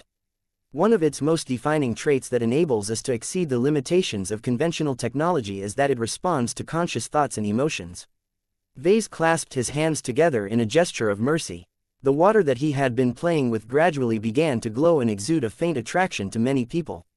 By showing kindness, we can turn plain water into a nurturing liquid substance that can reduce inflammations and sterilize wounds. Vase raised his hand and formed a fist.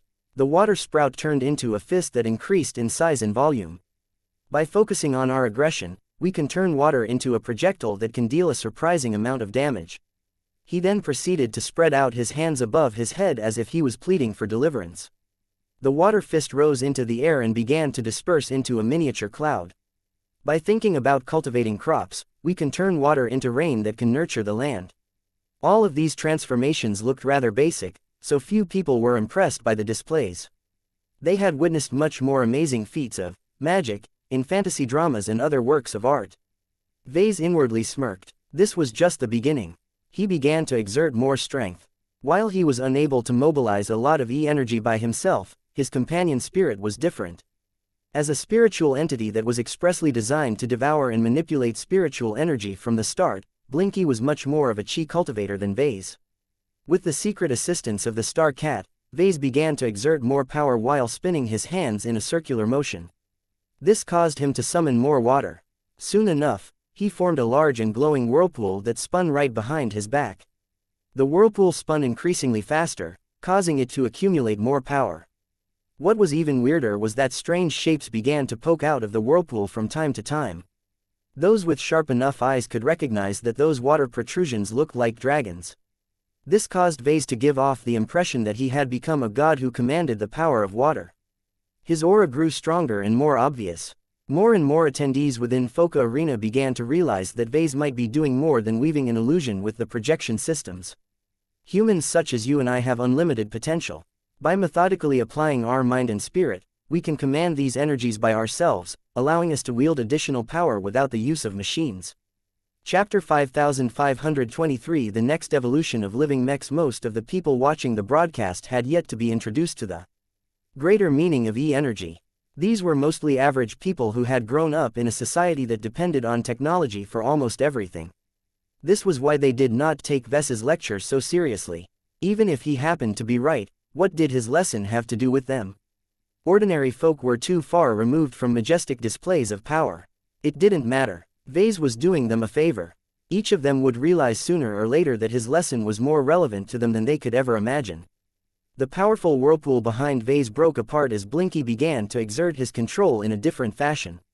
The large mass of water gradually reformed into a visage that looked like a miniature copy of the azure tornado dragon that he once fought against.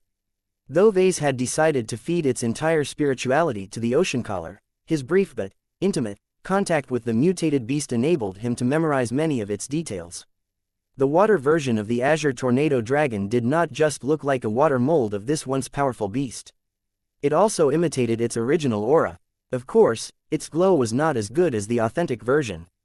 Vase only comprehended so much of the concepts that the azure tornado dragon innately mastered. The boost in understanding granted by the ocean collar also had its limits. The demonstration of power still managed to produce a greater impact than usual. More and more people began to suspect that Vase was teaching them a lesson that was more profound than they realized. Vase blamed the Red 2 for the reluctance to disclose the greater truth surrounding E-energy. He understood why the Mechers and many other groups refrained from teaching everything. Knowledge was power, and it was better if it was concentrated at the top. E-energy could be dangerous in the wrong hands. Red humanity had not yet developed enough safety measures to detect and counteract the many ways it could be abused. This was a persistent policy problem at the top. Multiple factions had formed around the question of how extensively society should gain access to the methods that enabled people to wield E-energy to a greater degree. Vase had yet to make up his mind on the issue. His work made it so that he was leaning on the side of greater liberalization and knowledge sharing. Yet he was not naive enough to know that a lot of individuals would definitely find a way to abuse the power of E-energy for their own selfish desires. The most powerful humans at the bottom were especially prone to extreme behavior. Back during the age of mechs, they could hardly make any waves due to the fact that individual power meant nothing in a huge technological society. The mechs and warships of the Mech Trade Association could easily crush any opposition that threatened the stability of human space. This time was different. From what Vase had learned from various sources, Chi cultivators relied heavily on talent and comprehension to increase their power and longevity. Special resources could also help them overcome their lack of qualifications and improve their conditions. That alone was enough to prevent the vast majority of people from making rapid progress, but there were always outliers who were able to leapfrog their way to power. Perhaps the upper echelon had already put Vase into the same category. He was no different from the ordinary folk that the leading figures were wary about. Fortunately, Vase had the good sense to build a good relationship with the Mechers. By proving with his actions and deeds that he was willing to abide by their rules and make them happy. He wondered how long that would last. Vase knew that he was definitely pushing a few boundaries today. Perhaps the transhumanist faction would be happy to see him reveal a small portion of the greater truth of reality, but the Fleeters and many other powerful groups might not be too happy with him at the moment. Too bad. After making his point clear, Vase and Blinky dispersed the vivid and animated water version of the Azure Tornado Dragon. Human beings have unlimited potential, he repeated to his audience. Many of us may start out weak, but through the power of growth, we can evolve into better, smarter and stronger versions of ourselves. The god pilots and the star designers that many of us admire so much are the modern pinnacles of what we can attain through continuous growth. It was not always proper to invoke these esteemed powerhouses in what amounted to a glorified sales pitch, but Vase deliberately mentioned them in order to put his audience in the right mindset. Vase smirked. If humans can grow, what about mechs? E-energy is a fundamental power that can transform the properties and attributes of any object. It can imbue mechs with the power of life. This not only makes them smarter and more responsible, but also grants them the ability to grow if they did not have it already. He waved his arm, summoning projections of third-party mechs standing alongside LMC mechs. Each mech possesses a small but inherent capacity for growth. They can even break through certain barriers and gain many traits that can only be found in more powerful machines. Vase revealed, yet most machines are never designed with growth in mind, so their capacity to evolve past their physical limitations have always been constrained.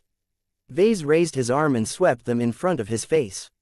Old battle footage of numerous familiar Larkinson mechs filled up the mech arena. Over the past year, numerous old mechs derived from models such as the Bright Warrior, the Valkyrie Redeemer and the Transcendent Punisher evolved into third-order living mechs. Each of these mechs had outgrown their original templates and embarked on a unique growth trajectory. While they would always share a connection with their original designs, third-order living mechs fared best if they received targeted modifications. Each third-order living mech gave off the impression that there was a beating heart beneath all of the strong and sturdy alloy plating. It was an odd sensation and one that felt contradictory to many people. Regardless, now that Vase had introduced them to the crowd, it became easier for these people to distinguish third-order living mechs from their more mundane counterparts. This was not a lecture on living mechs per se, so Vase was preparing to unveil the new mech that he always wanted to present. The projections disappeared, much of Foca Arena's interior descended into darkness. The only source of light that remained was the spotlight shining onto Vase and his cat. Lucky had perched onto Ves's shoulder by this time. He sat in a more attentive posture that made it seem as if he was playing the role of a ceremonial guard. Meow. Mechanical sounds began to spread across the empty mech arena. Pretty much every mech pilot was familiar with them as these were the noises produced by mechs on the move. The darkness and the projected shadow curtains ensured that the mechs stepping into the enormous central arena remained clouded in darkness. Faint whining noises could be heard as well. These were the telltale sounds of a combination of anti-grav modules and thrusters that were usually associated with medium-sized bots and drones. The more perceptive and augmented people in the arena were faintly able to estimate how many mechs and spurs were on the move. What puzzled a number of them was that the estimated quantity of drones was not high relative to the amount of mechs. Ordinary drone mechs tended to deploy a multitude of disposable spurs. The Sparrow Storm's multitude of sparrows had defined this mech type for so many generations that it had become the widely accepted standard in the mech industry. As the mechs in the dark continued to step closer to the center of the mech arena, Vase continued his speech. Growth and evolution is central to progress. Without moving forward, we deny ourselves the ability to improve our capabilities. Just as we can foster our own growth, we can advance our technologies as well. As a tool-using race, humanity's strength has always been defined by the tech we use to amplify our own strength. My living mechs have made a lot of progress since I initially brought them to life. The loud metal-on-metal footsteps ceased once the mechs reached their assigned locations. Darkness still kept the machines out of sight, though a faint amount of light shining from indeterminate angles caused their contours to become more visible. The mechs did not look too big or broad at first glance. Their frames were rather slender, but that was usually expected when they had deployed their spurs. The only reason for drone mechs to bulk up was if they needed to accommodate greater quantities of spurs. The more advanced versions of the Sparrow Storm were considerably broader and heavier than their base model. This reinforced the impression that the upcoming new drone mech evidently did not emphasize quantity all that much. This was not a conventional design choice to say the least. It made at least a bit of sense in the current day as smaller spurs found it challenging to inflict serious damage onto alien warships, but smaller quantities of spurs somewhat defeated the purpose of fielding drone mechs. Was the LMC truly preparing to introduce a worthwhile new mech model? It had to be worth all of the hype if the Larkinsons and the Mechers spent a lot of effort into organizing this product reveal. The Living Mech Corporation has remained quiet in the past year. My fellow researchers and I have chosen to stay out of the generational opening rush and work towards developing meaningful improvements. Now that we have completed multiple significant advancements, I am happy to reveal our first proper commercial mech line. Compared to many of the products that have been put on sale, my latest work has been properly adapted to the hyper generation from the ground up. You can all rest assured that it is an original mech design that is fully made with hyper materials and e-energy in mind. Drums started to roll as the time to unveil his mechs had come. Vase exuded a stronger glow as his enthusiasm reached a peak. Let me introduce you to the tricksters that can fool your sensors, the lords that are born to wield the potential of multiple elements and the spirited machines that contain multiple interconnected lives. Please grace your eyes on the Xianxia. Many lights began to fall upon the different variants and configurations of the Xianxia, casting them in a sculpted light that caused these machines to show off their exteriors in a dramatic fashion. The music became more bombastic to the point where a lot of attendees applauded the long-awaited reveal. The Fey Fianna not only showed their appearances to the public for the first time, but their Fey also made an impression to all of the viewers. Each Fey exuded a more constrained sense of vitality. The Fey also looked surprisingly large and bulky when compared to other spurs. This gave the Fey a greater sense of weight and importance. No matter whether they were armed with luminaire crystal cannons or energy shields, the Fey looked like they possessed an attitude that hinted at independent control. Yet they also circled around their drone mechs under the careful and deliberate arrangement of their mech pilots. This made it seem as if the large spurs were more akin to dogs on a leash than mindless bots that could not do anything without receiving any deliberate commands. Whether that was good or bad remained to be seen, but the new mech certainly aroused the interest of a lot of people. Chapter 5524 Thin Protection. The Fey Fianna is the next evolution of living mechs. The next evolution of living mechs.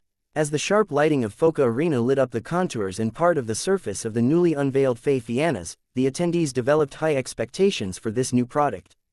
If Vase failed to meet those exaggerated expectations, then he was bound to suffer a serious blow to his reputation. This could not be allowed to happen. Vase believed so much in his new product that he was willing to put his credibility at stake. The new Fey Fiannas did not remain motionless.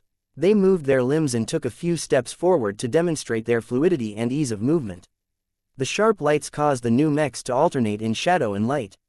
Nobody with normal eyes were able to gain a clear view of the new machines, but that made them look all the more impressive. The contours of the Fey Fianna appeared to be fairly rounded and soft. This was a small deviation of Vay's one visual design language. Normally, he preferred to blend rounded surfaces with a modicum of sharper angles. The blend between geometric angles and organic human-like shapes elegantly symbolized the merger between life and mechs. Vase chose to lean more towards an organic visual design this time. The Fey Fianna were more alive than any other mech he had designed up to this point. It was not only the most advanced implementation of a living mech, but its very name and theme also evoked the image of the mythical Fey prancing in a forest. The 9 Fey Fiannas were all coated in mottled green. Each of the 3 distinct variants on display possessed different accents and markings to distinguish them from each other. The standard edition of the Fey Fianna possessed the fewest bells and whistles. Its exterior held the least amount of markings, making it seem as if it could blend into any arboreal environment. What was regrettable was that the Fey did not resemble their namesakes. They were shaped more like traditional egg-shaped constructs, while they were far more rounded than the angular sparrows of the Sparrow Storm, as Vase had clearly chosen function over style in this case. The Elite Edition obviously looked to be a step up from the Standard Edition. Its superior materials and tech led to many subtle changes to the quasi-first-class mech design. Its exterior bore more silver accents in order to differentiate this particular variant better. Even the formula of its coating had been upgraded to a much more superior one that was much more resistant to damage. The Larkinson Edition looked like a reskinned version of the Elite Edition. On the surface, the mech utilized nearly identical high-quality parts as the previous variant, but there were subtle indications that it was even more powerful than the other variants as its phase water content was significantly higher. As far as appearances went, the Larkinson Edition not only bore the golden emblem of the Larkinson clan, but also came with red accents that added a touch of aggression to the design. Vase did not have to present the Larkinson Edition to the public.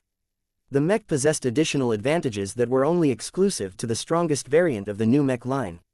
However, Vase kept the possibility of challenges into account. If other mech companies chose to stand up and issued their challenges, then he wanted to make sure that he would still have his best and most combat-capable Fey Fiannas on hand. Of course, it would be better if Vase did not have to reveal their special traits in this public event. The aliens were clearly keeping an eye on human civilization, so it became more difficult to preserve the element of surprise. After the Fey Fiannas left an unforgettable impression in people's minds, Vase began to explain their basic properties. The Fey Fianna is a new line of living mechs that is currently split up into 3 variants, of which 2 of them are available for sale or on commission. The Standard Edition is a premium hyper-drone mech that is fairly light and mobile without its Fey. The armor system of this edition is made out of a cost-efficient combination of alloys that incorporates water-attributed hypers for additional sturdiness and protection. Tables filled with basic technical data came into view. Laymen had no clue of what the numbers meant, but the mech designers among the viewers all understood the essence of the defenses of the mechs at a glance. Vase put Beatrice Hendricks in charge of designing the defenses of the Xianxia. Her design philosophy centered around adaptive modular armor systems, so the physical protection of the mech could be rearranged on the fly. The Xianxia was not an ideal mech for recently recruited journeyman mech designer. Beatrice was able to do much more with modular armor systems if there was a lot more mass and armor plates at her disposal. When she was assigned to a mech design that only had room for relatively light and thin armor, she had little choice but to make the best out of a bad situation. In order to limit the cost of the Xianxia, the mech did not feature a battle skirt like the Maiden of Adversity.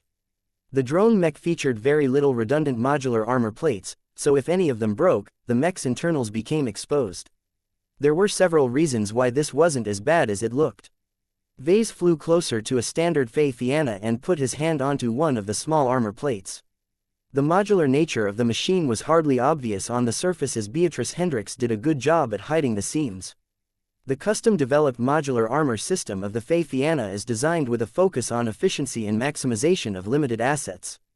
He explained, the rapid and precise redeployment of modular armor plating can effectively increase the damage tolerance of this mech without burdening it with excess mass that can slow it down.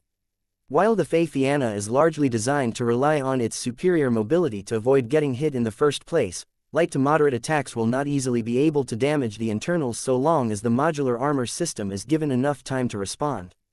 Vase slapped the surface of the mech, causing it to demonstrate this capacity on the spot. A projected rifleman mech came into view.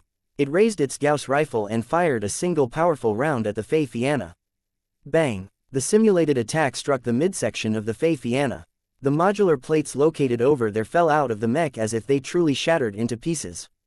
Before the rifleman mech could fire a second Gauss round, the same quantity of modular armor plates detached from the rear of the Xianxia and quickly filled up the sensitive gap at the front.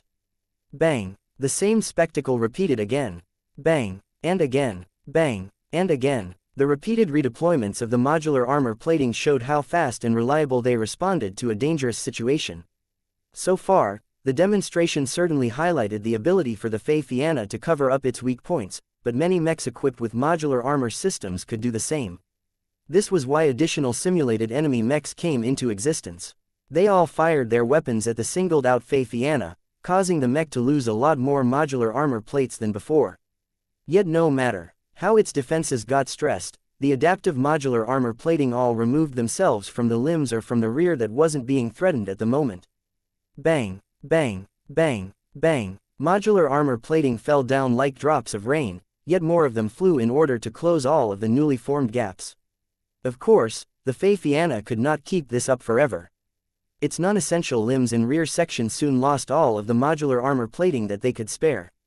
Once the drone mech received more hits at this junction, it could only reposition the modular plates at the front, which would just expose other critical weak points to the opposing mechs. Bang! Bang! Bang! Bang! Yet just as the armor coverage at the front of the torso became stripped, additional modular armor plates flew from other directions. Bang! Bang! Bang! Bang! No matter how many times the enemy rifleman mechs fired their weapons, the Xianxia benefited from a seemingly limitless of spare modular armor plates, enabling it to weather attacks that was far in excess of what an ordinary mech was able to withstand in this situation. Another rifleman mech appeared in view. This one was clearly more dangerous as it was armed with a much more dangerous transphasic energy rifle. Just as it took aim and prepared to fire its much deadlier firearm, the vulnerable Xianxia adopted a much more different defensive arrangement. A much greater quantity of plates appeared and stacked on top of each other, thereby creating a temporary multi-layered chest plate that happened to cover all of the essential internal components. If that wasn't enough, the Xianxia also began to channel more water energy. Since each modular armor plate contained a modest amount of water hypermaterials, the ensemble gained a strange form of empowerment that gave off the illusion of a body of water. Bang! The simulated transphasic Gauss round tore through multiple modular armor plates in an instant, but lost more energy and penetration power as it went deeper. The round finally stalled as the final layer of armor successfully bled the projectile of all of its forward momentum. This was a more impressive display to the audience. The speed, precision and most importantly the prediction of the incoming trajectory of the Xianxia in response to such a dangerous threat could save actual lives on the battlefield. Many mech pilots who only had the option of piloting mechs with traditional armor systems all grew jealous at the Xianxia. For those who piloted machines with lighter armor, the ability to dynamically plug weak points could be a lifesaver in the right situations. This is but a brief demonstration of the dynamic defensives of the xianxia. Vase remarked with a smile before gesturing at the surrounding mechs and Fey. As you can see, a mech under fire does not have to rely on the modular armor plates attached to its own frame for additional protection. When necessary, it can draw from the exact same type of armor plates from its own Fey, thereby choosing to give up on protecting them in favor of saving what is truly important. Vase gestured to the neighboring xianxias that had lost a portion of their modular armor plating. Although we do not recommend it, different xianxias can dynamically transfer modular armor plates to each other at short ranges. Secure protocols that require the permissions and active participation of both the mech pilots and the living mechs will ensure that this will not cause xianxias to get stripped of their protection for no reason. If you cannot trust the reliability of this sharing system, then you can deactivate this function on a hardware level. No one will be able to hijack your modular armor plates in that case. This was not enough to reassure those who were paranoid about this sort of stuff. One of the reasons why modular armor systems weren't ubiquitous was because there was always the chance that they could get hacked or jammed to the point where they became useless. Modular armor systems were also costlier and more fragile, but Vase had chosen to pair them with the xianxias anyway because the fit was too good. With the ability to draw out modular armor plating from both the main body and the accompanying Fey, the survivability of this new mech model should be considerably higher than the norm. Chapter 55-25 Stuffing a Straw. Vase continued to elaborate on the defensive features of the xianxia. Its modular armor plating was fantastic and fared best when locked in a fight against small craft. Unfortunately, all of this fancy tech that enabled rapid dynamic redeployment of modular armor plates served little purpose when struck by the gun batteries of a warship.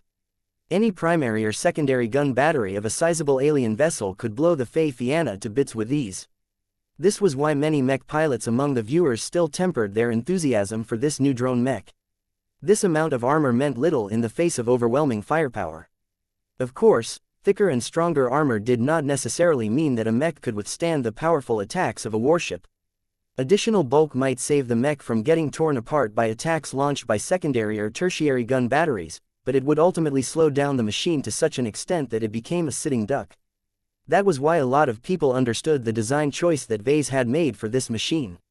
Emphasizing mobility over hard defenses granted the xianxias a considerably greater chance of surviving clashes against formidable alien warships. Over so percent of the mech designers among the viewers would have made a similar choice as Vase if they were in his shoes. The remaining 20% probably intended to rely on gimmicks such as ECM systems or other special tech. Armor was not completely useless, though. There were many hazards that could not be evaded and could only be resisted with hard defenses. Armor also helped a lot with allowing mechs to endure the attack runs of alien starfighters. As you can see, the armor system of the xianxia is primarily based on the water attribute. Vase highlighted one of the more important quirks of his new mech. I will elaborate more on this subject, but at a basic level, the use of the water element can work just as well as the metal element in strengthening the damage-resisting capabilities of armor plating. The decision to base it around the water element is to reduce potential incompatibilities and allow it to maintain maximum effectiveness when employed alongside its energy shields, which are also enhanced by water energy. The xianxia was not a defensive mech and could not accommodate more than a small energy shield generator. It was not meant to repel a lot of attacks, but was merely there to prevent accidents and fatal blows. In fact, the energy shield generator was rather underpowered compared to the needs of the new drone mech. Vase added it anyway because the inclusion of water hypers gave the mech the potential to amplify the performance of its energy shields beyond a reasonable level. The more expensive editions of the xianxia did not have to worry about this issue. Each of them were equipped with more effective Azure shield generators. While they were nowhere near as huge and exaggerated as the ones mounted on the dreadnoughts of the Red Fleet, the devices were more than capable of protecting the xianxia from a lot of sustained firepower or a few powerful impacts from a transphasic weapon. In short, the defenses of the xianxia are empowered by the water element, which means that it can resist physical attacks much more effectively so long as they are not infused by the power of the earth element. The energy shields are particularly effective at limiting the damage of energy attacks, especially when they are enhanced by the fire element. All of these relations may sound convoluted to you, but the RAW's internal database has a full list of synergistic and antagonistic relationships between different E-energy attributes. Talk about different elements sounded too abstruse to many people. Only those who possessed unusual backgrounds or had already gotten started in hyper-technology understood the significance of this explanation. To most mech pilots, all they had to know was that defenses enhanced by water were pretty effective at resisting fire attacks. Physical attacks were pretty dicey, as the ones empowered by the earth element could more easily overpower the xianxia's defensive layers. Of course, all of these relationships were relative to their power levels. A fire energy beam attack from a battleship could easily wipe out the xianxia with ease, regardless of what sort of fancy tricks it pulled. Vase moved on to talk about the direct armaments of his new drone mechs. The xianxia is primarily designed for ranged combat, but it is still able to defend itself in close combat as long as the mech pilot has the right skills. The Living Mech Corporation is ready to sell the xianxia with a range of different weapon loadouts. Our recommendation is to equip the xianxia with one of our newly developed 4th-generation Luminaire crystal rifles and a backup knife. He spent the next few minutes showcasing the power of the xianxia's direct weapons. They were not too remarkable aside from the fact that they were also hyper weapons. The Luminaire crystal rifle equipped with a powerful fire beam attack phase crystal could spit out fiery rays that were especially good at melting metal reinforced defenses. If not for the fact that the fire energy drawn by the weapon would interfere with the water-based defenses of the xianxia, the rifle could have been good enough to serve as the main weapon system of this mech. Though the performance of the 4th-generation Luminaire crystal rifle was not outstanding, it did not lose out on many other weapons of the same type. The xianxia is not a specialized rifleman mech, but it is able to attain higher accuracies when the living mech and the mech pilot have experienced enough growth and training. The light and compact Luminaire crystal rifle is excellent at producing sustained output without imposing too much of a burden on the machine. However, if you ever need more punch, you can swap its weapon for a heavier and more powerful rifle, though it is recommended that you upgrade the mech's energy reserves in order to sustain its energy consumption. The xianxia was a hungry mech model. The energy shield generator and the modular armor system all needed to be powered in order to be effective. The machine also had to power its flight system in order to make it agile enough to evade many attacks. Vase did not spend any time on highlighting the xianxia's melee combat capabilities, as they were truly not worthwhile for him to draw attention to. They could only be described as barebones at best. Perhaps Vase or another mech designer might design a melee-oriented variant of the xianxia. That would allow it to synergize with other powerful features that were only effective at close range. Once he addressed the weapon loadouts, Vase moved on to the most important elements of a drone mech. Vase floated over to one of the Luminaire crystal cannon Fey, which looked eager to introduce itself to the public. Lucky followed suit and perched his body on top of the rounded surface of the Fey. Despite the fact that the Fey was clearly lower in volume to a mech, Vase still looked relatively small in proportion. The Fey clearly leaned on the larger side of a spur. Compared to the thin and elegant sparrows of the Sparrow Storm, the Fey looked like their fat, oversized cousins. Yet their greater size did not look particularly bloated or ugly. Their size was exactly right for their purpose. Although the Fey were not as small and nimble as the sparrows, their superior capacity enabled them to get away with a lot more stuff. They were able to mount stronger weapons and resist significantly more damage. There were also other important advantages to their higher volumes, a few of which happened to be highly relevant in the Age of Dawn. While Vase methodically explained these differences, he projected two different simplified internal diagrams. One of them depicted a dumbed-down version of the internal layout of the Luminaire crystal cannon Fey. He especially color-coded the sections in order to make it easier to understand to the technological illiterates. The other diagram depicted a similar diagram of a spur that looked suspiciously close to a basic sparrow. It was easy to spot a lot of obvious differences. Mech designers could puzzle over them all day, but Vase had to keep it short. Spurs can come in all shapes and sizes. There is a collection of drone mechs that are always characterized by their small and slender spurs. Designed many generations ago, the properties of these spurs completely fit the needs of the market at the time. By equipping drone mechs with a large amount of small and disposable spurs, these machines can tear through lightly armored mechs with ease. Though vulnerable to area attacks and weak against better armored units, these drone mechs occupy their niche so well that they have set a standard that has lasted for the remainder of the Age of Mechs. Many insiders knew what Vase was referring to. For the Sparrow Storm line to consistently capture at least 30% of the galactic mech market over a span of many years, it had absolutely earned its place on the throne. Yet Vase did not believe it was unassailable. The past was not the same as the present. A part of his excitement faintly radiated through his glow, causing others to hang on to his words even more. The size of spurs has an important impact on their capabilities. Due to many reasons, smaller spurs have less disposable space inside of their metal shells, which have to be at least a certain thickness in order to be practical in combat.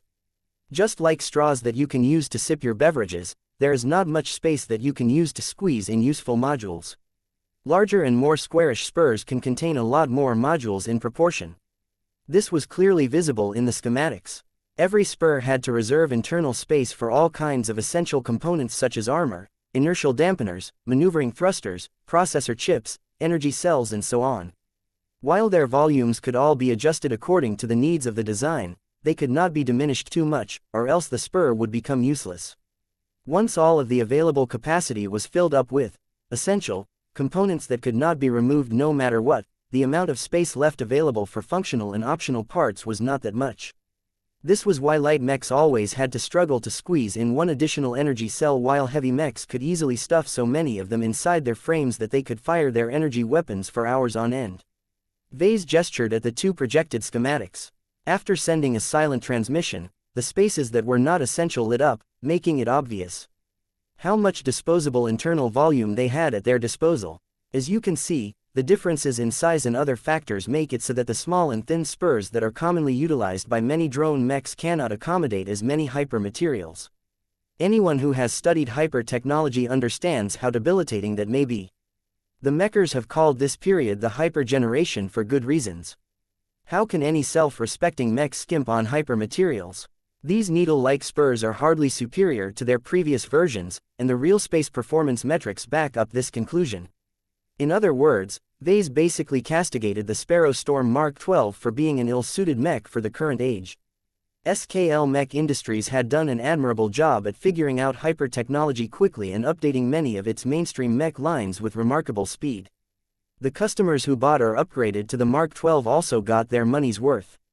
The immediate 20 to 30% or so performance boost enabled many second-class mech forces to reduce their losses and earn more decisive victories. Yet Vase did not see a future in the Mark 12. Its legacy design choices had become counterproductive in the new age. Only larger spurs could accommodate more significant quantities of hyper materials, and the Fei Fianna was the first drone mech to field more properly sized spurs.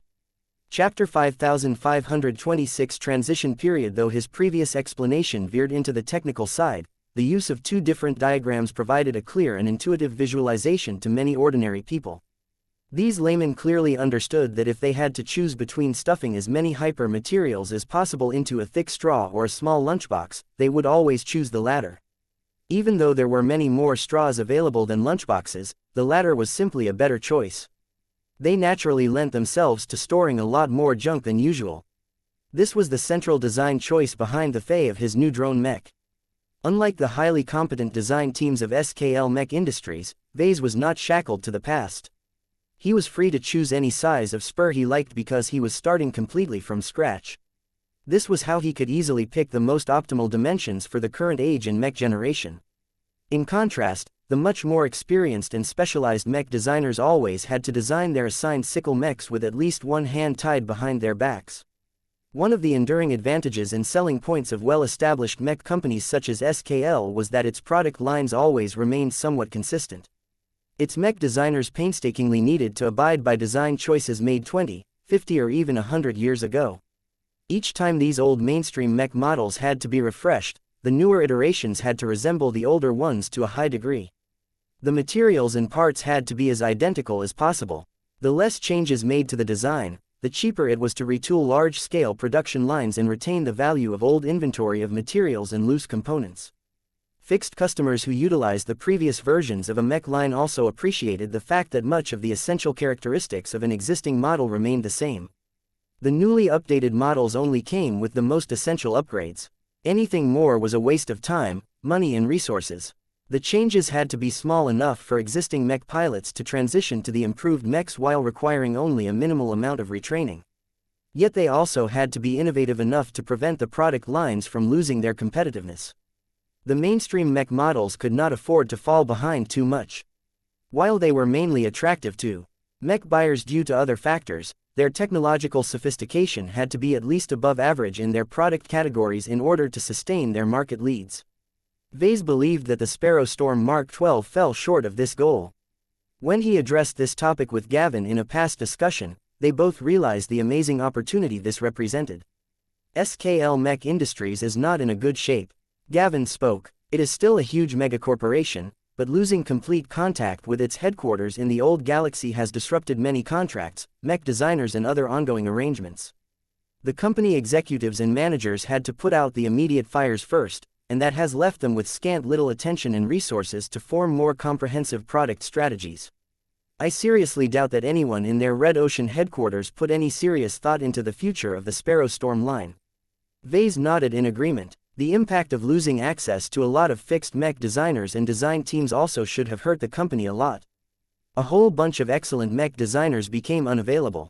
Many of them must have worked on the Sparrow Storm line for decades if not longer. All of their considerable institutional know-how has effectively become lost on this side of the Greater Beander Gate. The execs who are scrambling to restore the health of their lucrative megacorporation probably gathered whatever decent mech designers were on hand and commanded them to update their product lines in a hurry just to prove that SKL is still alive. It is not as if their design teams can do any better when the company is in such a mess. Both Vase and Gavin grinned at each other. They both understood what this represented. If this is true, then the Sparrow Storm Mark 12 was never meant to be their proper version of a hyper-mech at all. Gavin avidly concluded, it is a stopgap model. It is made to serve as a bridge between the old Facewater generation and the promising new hyper generation. It was never meant to last more than 5 or 10 years. Once SKL has completed its reorganization and rebuilt its entire supply chain and value chain, that is when the megacorporation is in a position to design a proper iteration of the Sparrow Storm. Vase added another important development to the story. With the early release of a new version of the Sparrow Storm, SKL is under much less pressure to update all of its product lines so soon. The Mark 12 barely meets the standards of a hyper-mech, but it can still legitimately be regarded as one. In that sense, it is hardly any different from all of the other early models released in the first months of the Age of Dawn. I think that the execs at SKL likely assume that this move has satisfied the immediate needs of their existing customer base. This allows them to allocate its highly competent mech designers to other, more important product lines. The mention of multiple product lines reminded Gavin of how many SKL had actually published over the years. Discounting all of the variants, one-off models and lagging sellers, the megacorporation maintained hundreds of lines, of which a quarter of them had become market leaders and earned an insane amount of revenue as a result. The true pillars of SKL are far more important than a relatively niche second-class drone mech. Gavin noted in a solemn tone, I have studied the releases of this company. They have released a lot of superficial updates to their existing mech lines. In order to prevent them from being stained by the label of Alaskan mech, they have to incorporate at least a small amount of hyper materials in order to keep up with the latest trend. In fact, I think that the company's mech designers are being worked to the bone in order to complete the hasty refresh of its remaining mech lines. There are just too many of them. Just the need to refresh the most popular variants alone is enough to occupy their work for years. Vase accessed the Galactic Net and studied the list of mechs that SKL and its many subsidiary companies had released during the first year of the Age of Dawn. His assistant made a good observation. The huge mech company may have enjoyed a huge advantage in the past, but these legacies also weighed it down. Both Vase and Gavin confirmed that there was an opening that they could use to overtake SKL. There is a delay of at least several years between the release of the Sparrow Storm Mark 12 and its more fully fleshed out Mark 13 version that will be out in a few years. Vase surmised, the former is too inadequate and the latter will take too long to get released. It takes a lot of time for mech designers and other developers to figure out the finer applications of hyper-technology. There is also another factor that may cause SKL to delay the release of the next version of this line and other lines. All of those early adopters and fixed customers paid good money in order to update their Mark Xis into Mark 12s. Each of these high-priced clients are important to SKL. They are not only fantastic sources of revenue, but also bestow a lot of credibility to the mech company. SKL absolutely cannot afford to piss off its most loyal and strategic customers by releasing another revision a short time later. It was like buying a shiny new COM model, only for the company to release a much more powerful one just 6 months later. How would existing customers feel when they had bought an inferior model because they had been too impatient? Even if these groups were fairly rich and powerful, that did not necessarily mean they preferred to get ripped off. There was no way that mech buyers would hold much affection for a mech company that utilized exploitative moves to treat them as money dispensers. What I have noticed from SKL is that they always value stability and long-term interests over immediate results. Gavin told his boss, "That works fine in a period of relative peace and stability, but it leaves a company too slow and cumbersome to respond to crises that have unfolded during unexpected periods of time. It goes straight against their existing policies to refresh its mech lines so soon." SKL might make an exception due to the abnormal circumstances of the times, but the chance of that happening was low. Besides, even if SKL wanted to accelerate the design and release of proper hyper-mechs, it would definitely start with the top-earning cash cows. Popular models such as rifleman mechs, light skirmishers, swordsman mechs and knight mechs were responsible for the majority of the earnings of the mech company. A second-class drone mech such as the Sparrow Storm line might have captured a hefty market share, but only in a relatively small product category. There was no way that SKL would put a high priority in updating it to the current era. All of this meant that the LMC could take advantage of this transition period to release their own version of an excellent drone mech. Gavin analyzed the conditions and estimated whether it could work. You may actually be able to succeed in taking over much of the market share that is currently in the hands of SKL. The start of the Age of Dawn has reset every piece of existing technology that currently exists. Every mech company has to start anew, at least when it comes to the new technologies that have become available. We have entered into a crucial period now. While the big old lumbering SKL is still stuck in trying to execute its enormous strategic shift, our LMC can slip in and capture the market for one of the minor fiefs that it previously did not prioritize. Several conditions had to be true at the same time. Aside from the aforementioned ones, the targets also had to be right. The attention of the LMC had to be set on one of the secondary mainstream mech models. Their move would probably backfire if they miscalculated. Clearly, Vase had decided to take this gamble. He believed he had earned the qualifications to do so. The xianxia had definitely become good enough to fill this crucial gap, and Vase was confident enough that his rapidly rising reputation should be sufficient enough to counteract the existing reputation of SKL. This fateful position had led him to this point. Now, he could feel so much attention swinging in his direction. There are no other drone mechs like our xianxia on the market. Vase confidently boasted to his massive audience. The use of large-sized spurs is rare, though it is admittedly growing. Yet among all of the mech designs that feature spurs of larger stature, none of them carry the distinct and unique advantages of living mechs. Each of these Fey are alive, but what does that truly mean? It means that they can possess their own personality and quirks, which carry on even if the physical Fey are destroyed and replaced. As Vase continued to extol the virtues of the xianxia, he believed that the executives and mech designers of SKL may have definitely drawn their attention to his product reveal. So what? It was far too late for them to think about issuing a response. Unless they had a superior version of the Sparrow Storm ready to go, there was no way they could interrupt the momentum of the LMC. Chapter 5527 The Superiority of Living Fey. It was difficult for Vase to explain the full magnitude of what it meant to make the Fey alive. He tried the best he could, but he was afraid that most people wouldn't understand the full implications until his customers started to talk about it in their own words. He tried to do his best as he wanted his customers to have as few surprises as possible when they purchased his products. Vase gestured towards the different Fey types that he had designed for his xianxia. Each individual xianxia mech is alive. At the same time, it is home to 4 subordinate lives that can act as the lives inside a Fey. The metal spurs are not alive by themselves, but they are akin to empty living shells that can easily be taken over by one of the subordinate lives of a xianxia. There are many advantages to this arrangement. If any of the Fey are ever destroyed in battle, then the living entity that used to occupy it can return to the main body. Once a new Fey is assigned to the xianxia, that existing living entity can enter a new body and resume its growth. All of this sounded far too complicated and convoluted when conveyed through words alone, but that was why Vase accompanied his words with a visual presentation. He could feel that many of his viewers did not actually remain confused in the end. It became clear enough how the living Fey were supposed to work in this context. The hardware was disposable, but the lives contained within were priceless.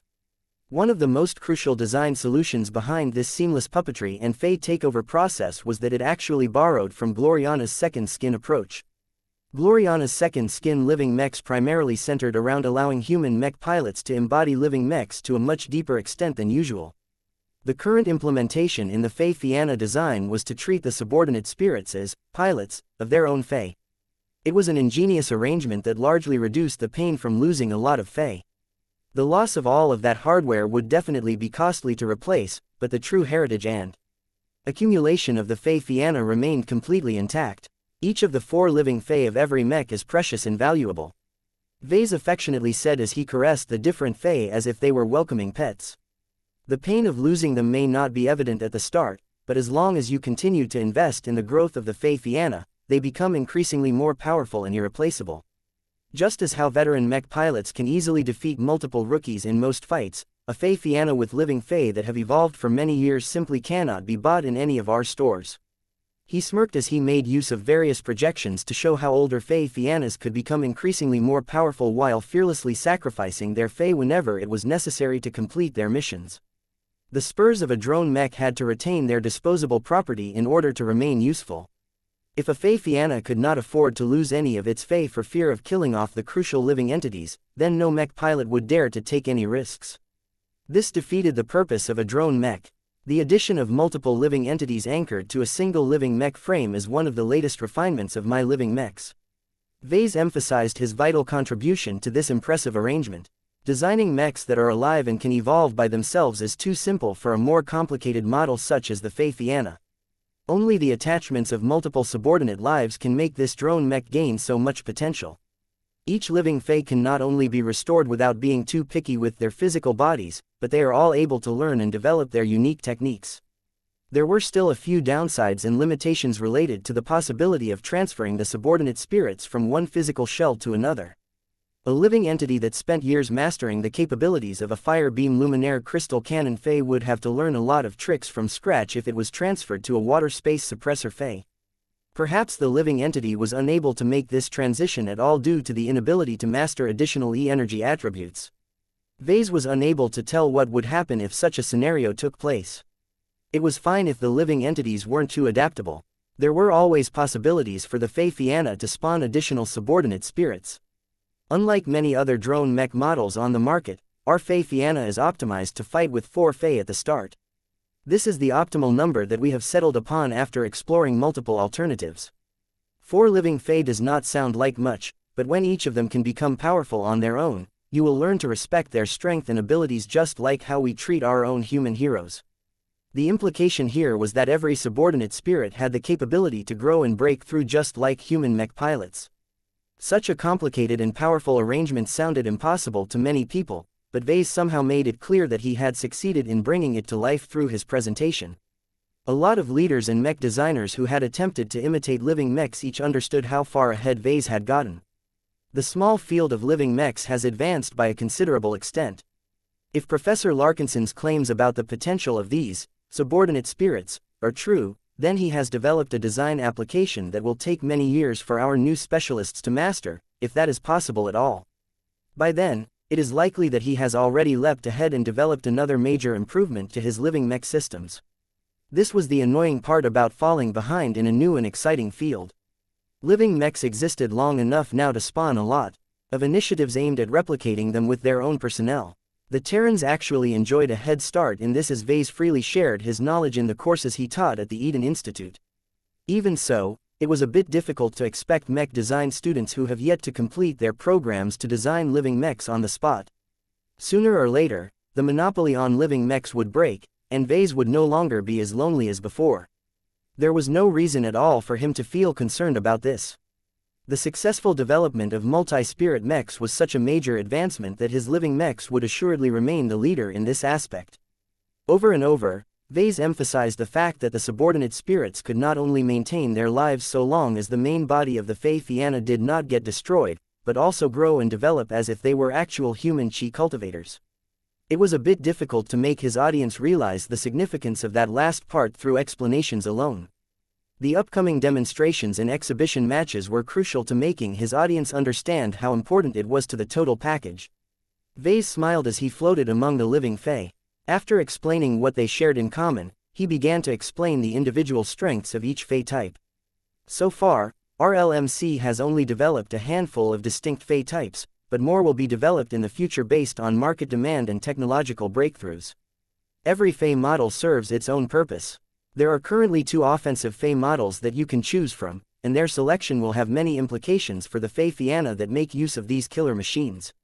Vase flew next to a fire beam luminaire crystal cannon Fae and patted his palm against its surface. The most convenient offensive Fae at our disposal is this particular one. Armed with a 4th generation luminaire crystal cannon, it can fire persistent hyper-energy beams.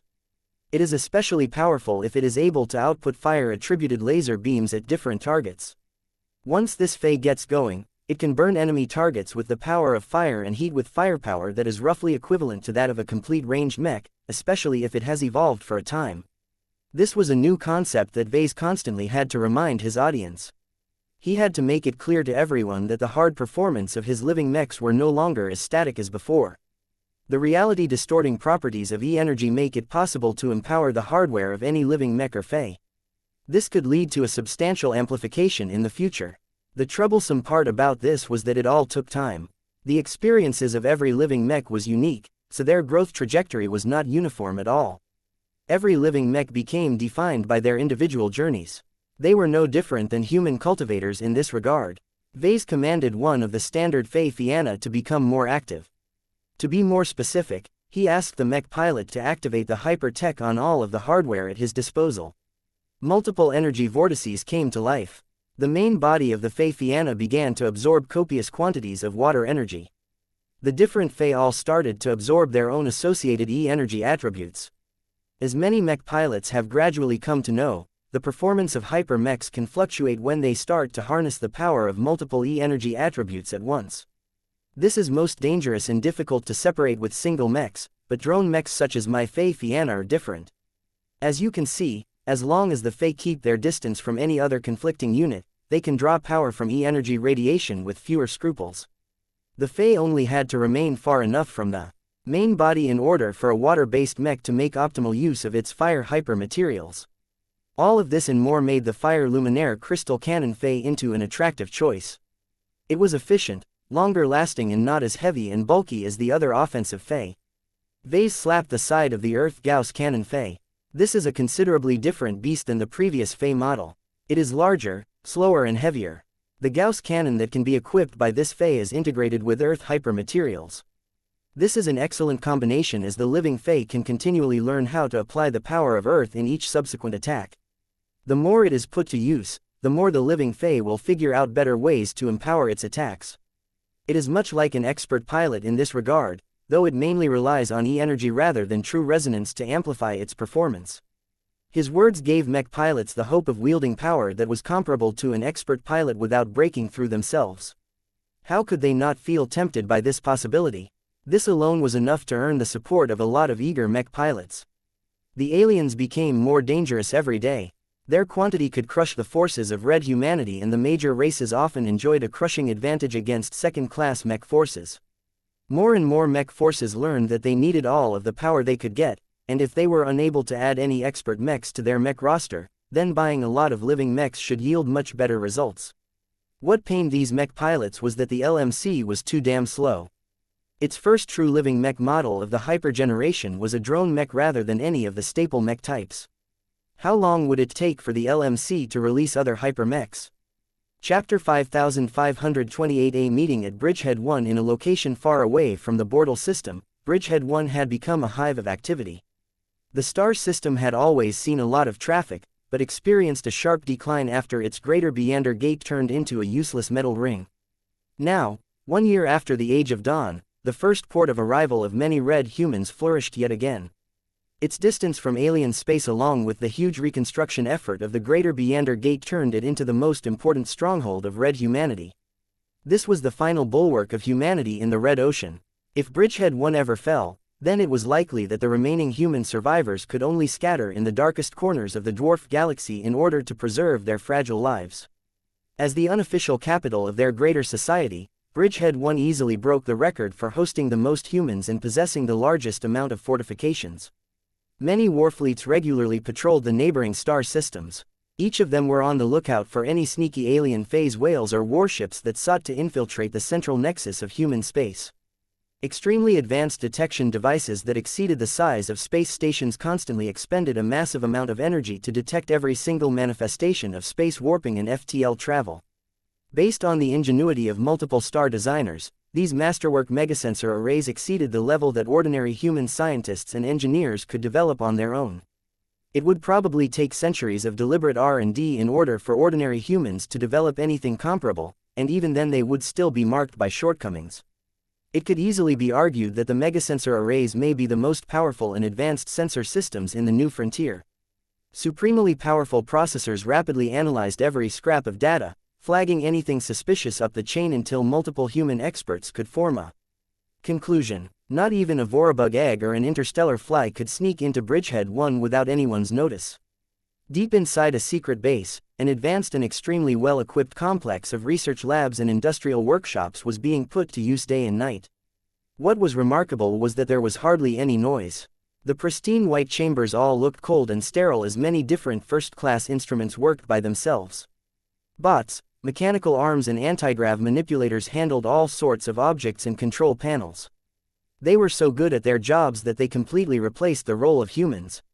While it was true that many of these devices were at least partially governed by ice, the truth was that these machines were all controlled by a single person from a remote.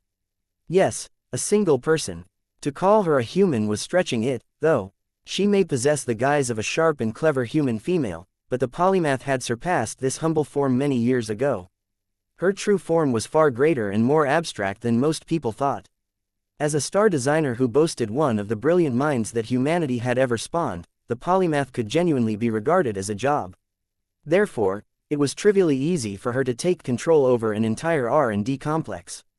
Just her supremely powerful mind alone was enough to do the work of thousands of different researchers and master mech designers. In fact, the polymath had a lot of spare thinking capacity left. She did not let this powerful resource go to waste. A part of her split attention accessed a huge amount of data feeds at the same time and constantly fed the star designer with new information. Another part of herself conducted highly realistic thought experiments within the confines of her godlike mind. From designing complete mechs within seconds to modeling the entire progression of the Red War in the next 20 years, the polymath would have overheated to the point of immolating herself a long time ago if she was still constrained by human limitations. Alas, as productive as the polymath appeared to be, she could do so much more if she still retained her old status and rights. She could not help but think about all of the additional inventions she could make if she was allowed to return to her old labs or visit other research bases. Instead, she remained stuck inside this limited base. An esteemed star designer that almost every human eagerly wanted to please in the past had become a pariah in the Red Association and beyond. Though the Red 2 never made any comments about the change in the polymath's status, the upper echelon of Red humanity knew that it was best if they did not maintain their old relations with her for the time being. All of this limited the polymath's capacity to conduct research and develop new tech even further. Every shipment of materials, tech and other goods had to be vetted by an entire department of mechers. With the known and estimated capabilities of the polymath, it was not outlandish to assume that she could construct a super teleporter and forcefully move hundreds of light years away in an instant despite being subjected to extreme space suppression. Even then, few people let their guard down when it came to the most controversial star designer in the Red Ocean. It was almost impossible for mortals to restrain the actions of a true god. The difference in power and other capabilities were so enormous that many of the security officers and inspectors that occupied this base believed that they could do nothing to stop the polymath from breaking the rules. Only another true god could restrain such a legendary figure and encourage her to remain honest. It became customary for a star designer or a god pilot to frequently drop by this secret base and check up on the polymath's work. On this particular day, a special visitor had come to keep the female star designer company for a few hours. Both of their human forms sat on a couch and watched a live feed that was remarkably more detailed and realistic than what a general broadcast could ever hope to match in the foreseeable time. The live feed just happened to depict Vase as he eagerly introduced the features of his latest commercial work. "That cheeky brat has opened up Pandora's box," the woman garbed in a deceptively simple lab coat spoke. He could have developed his living mechs in relative peace so long as he continued to present his work in his usual fashion. Now that he has equated his living mechs to cultivators, many more mech designers will seek to specialize in living mechs in any way they can manage.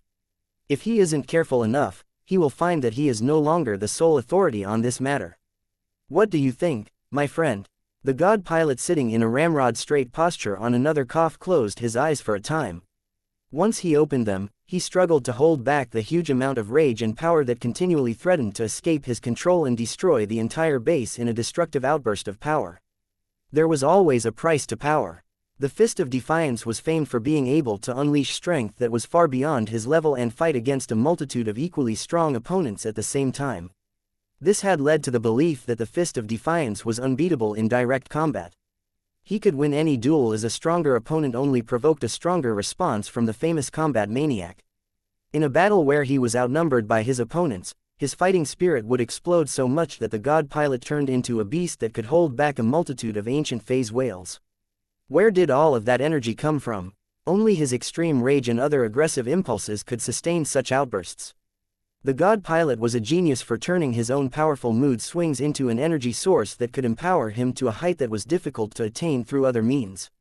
Of course, the violent emotions of a god pilot was nothing to joke about. Every aspect of a true god was stronger or better in any way. A simple temper tantrum could easily wipe out half a planet if the Fist of Defiance ever lost control. The god pilot could not let that happen. He continually exerted his extremely potent willpower to suppress his perpetually rebellious emotions. This also had the benefit of polishing and refining his willpower, which would ultimately help him strengthen his god kingdom and make him more powerful. It took a bit of time for the Fist of Defiance to regain a semblance of his humanity. This happened to be a fairly bad day, so the man still exuded a strong sense of oppression that could not be contained. We need more mech designers like him. He has more guts than all of the cowards in Bridgehead 1 combined. This new drone mech model looks interesting. They look like blank slates that can learn anything.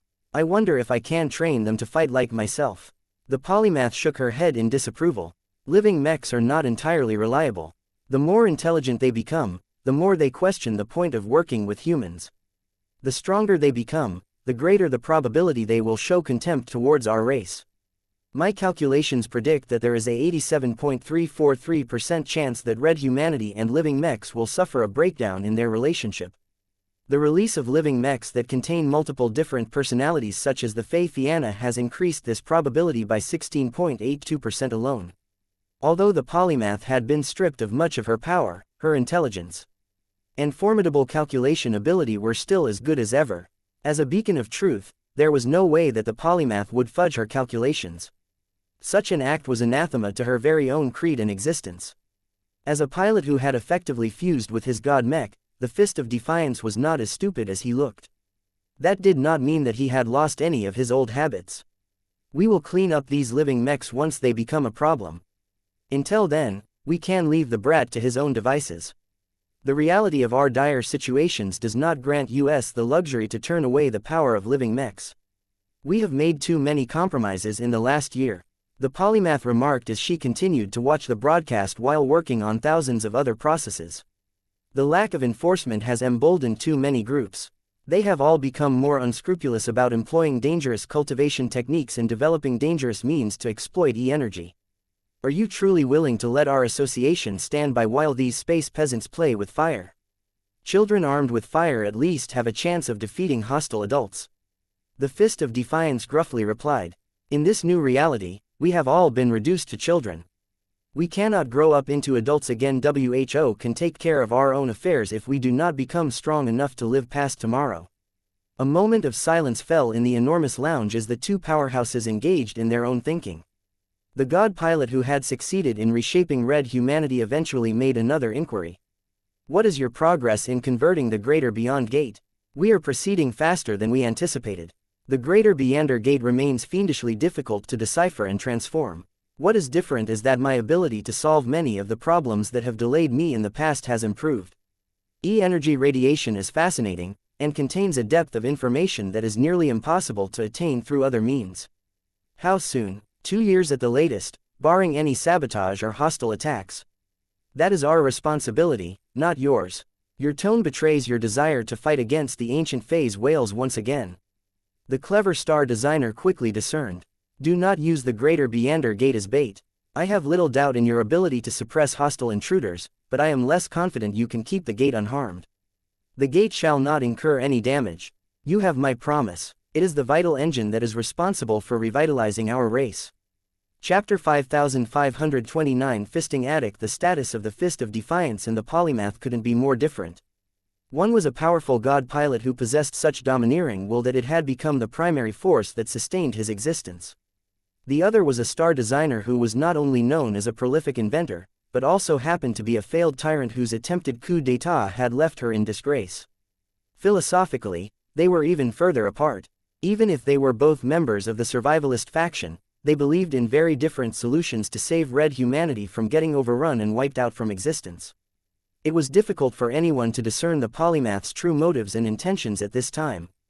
This hyper-intelligent star designer shouldn't have been a person who was prone to madness and megalomania, but she surprised everyone during the survivalist conference. Still, the fact that she was still aligned with red humanity and plainly acknowledged her defeat meant that she did not receive any heavy punishment. Certainly, the loss of reputation and the complete breakdown of her expansive network was a blow to her power and influence, but a star designer was force unto itself. Perhaps lesser mortals still needed to rely on lots of alliances and mutual interests in order to get stuff done, but true gods like the polymath no longer needed such unnecessary entanglements. The Fist of Defiance even suspected that the polymath deliberately accounted for this outcome just so that she could make a clean break with her past burdens and relationships. No matter what, the Fist of Defiance never fully trusted the polymath from beginning to end. Every star designer tended to disgust him a bit. They were way too clever and scheming by nature. The vast majority of them had never seen a lick of true combat in their life. Everything they knew about warfare was through second-hand information and the occasional human-to-human brain interface nonsense. It was a pity that their relationship had deteriorated to this point. The Fist of Defiance previously respected the polymath for becoming a rising pillar of the survivalist faction. Alas, her ego and her over-reliance on data turned her into a creature that did more harm than good, at least as far as he was concerned. Was he any better, though? The Fist of Defiance had no doubts about his beliefs, policies and convictions. Nobody became a god pilot while still having questions about himself.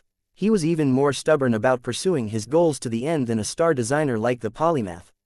Yet that did not mean that he lacked self-awareness. He was more than cognizant of what kind of person he had turned into. Several centuries of fighting and training had allowed him to comprehend his psyche on a deeper level. The Fist of Defiance was a god pilot who preferred to solve problems with his fists rather than his brain. Both literally and figuratively, he always tried to forge ahead by applying the most direct application of force as possible. The passing of his seemingly idiotic deep strike plan was just the latest in his long line of bull-headed accomplishments. Since red humanity united around his vision, his status changed considerably. People already looked up to him for obvious reasons, but ever since he returned to human-occupied space, the folk practically revered the architect of the deep strike plan. So many common folk regarded the Fist of Defiance as the father of red humanity that the god pilot had no choice but to accept the responsibility that came with this title. Even if the survivalist faction along with every major human bloc explicitly rejected the drive towards centralization as proposed by the polymath, the current status of the Fist of Defiance exceeded that of any other god pilot or star designer. His words had 10 times the amount of political weight than before. He could no longer indulge himself and take action without thinking it through. A fast-growing political movement began to form across human-occupied space that espoused his ideals. All of these new burdens did not cause the Fist of Defiance to regret the actions that led to this outcome. God pilots never regretted their choices. What he did find troubling was how to proceed from here. Nobody wanted him to become a tyrant or a monarch of red humanity, the Fist himself included. Yet his intuition and his foresight vaguely hinted that even if he did nothing else, there was a chance that red humanity would slide in this direction. Was it right for him to become the leader of a race that had never responded well to total unification in the past? The man felt repulsed by the very thought of becoming the figurehead of his race and civilization. Perhaps that sounded like a dream come true to control freaks like the polymath. They would kill to be in his shoes. Yet the Fist of Defiance would gladly trade places with another leader so that he could go back to bashing alien skulls and cracking open alien warships like eggs. The rage and aggression building up inside his heart could not be contained without limit. These destructive forces constantly tempered his willpower, but there was a limit to how much it could improve. He did not belong in Bridgehead 1. Instead of babysitting the polymath and guarding the Greater Beander Gate, the Fist of Defiance yearned to go back to the front lines so that he could fist more phase whales. If only those alien whales weren't so damn good at hiding inside their secret pocket spaces. Even a powerful god pilot could not track them down without any solid clues of where their pocket spaces were located. God pilots could only rely on the power of their organizations to gather these clues and find a trace of those powerful whales. Of course, there were plenty of other enemies they could fight. One of the reasons why the front lines remained so stable despite the increase in alien incursions was because the god pilots had already begun to clear out the alien menace whenever a problem region was reaching its limit. Though it was fair to find any worthwhile opponents in these cleanup operations, it was better than nothing. He needed to vent his desire for battle and fist as many aliens as possible. If that was not possible, then he needed to have a good brawl with one of his fellow god pilots. Venting his aggression and his lust for battle against another god pilot was always a good way to enjoy a hearty battle. Even though a lot of his peers hated to fight against a persistent and unstoppable adversary Ike himself, both sides usually harvested many gains from a serious spar.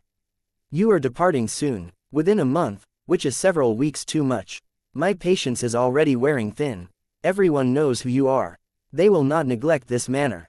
The last thing that they want to see is for you to lose control and go berserk in the most important star systems in human-occupied space. The Fist of Defiance grimaced.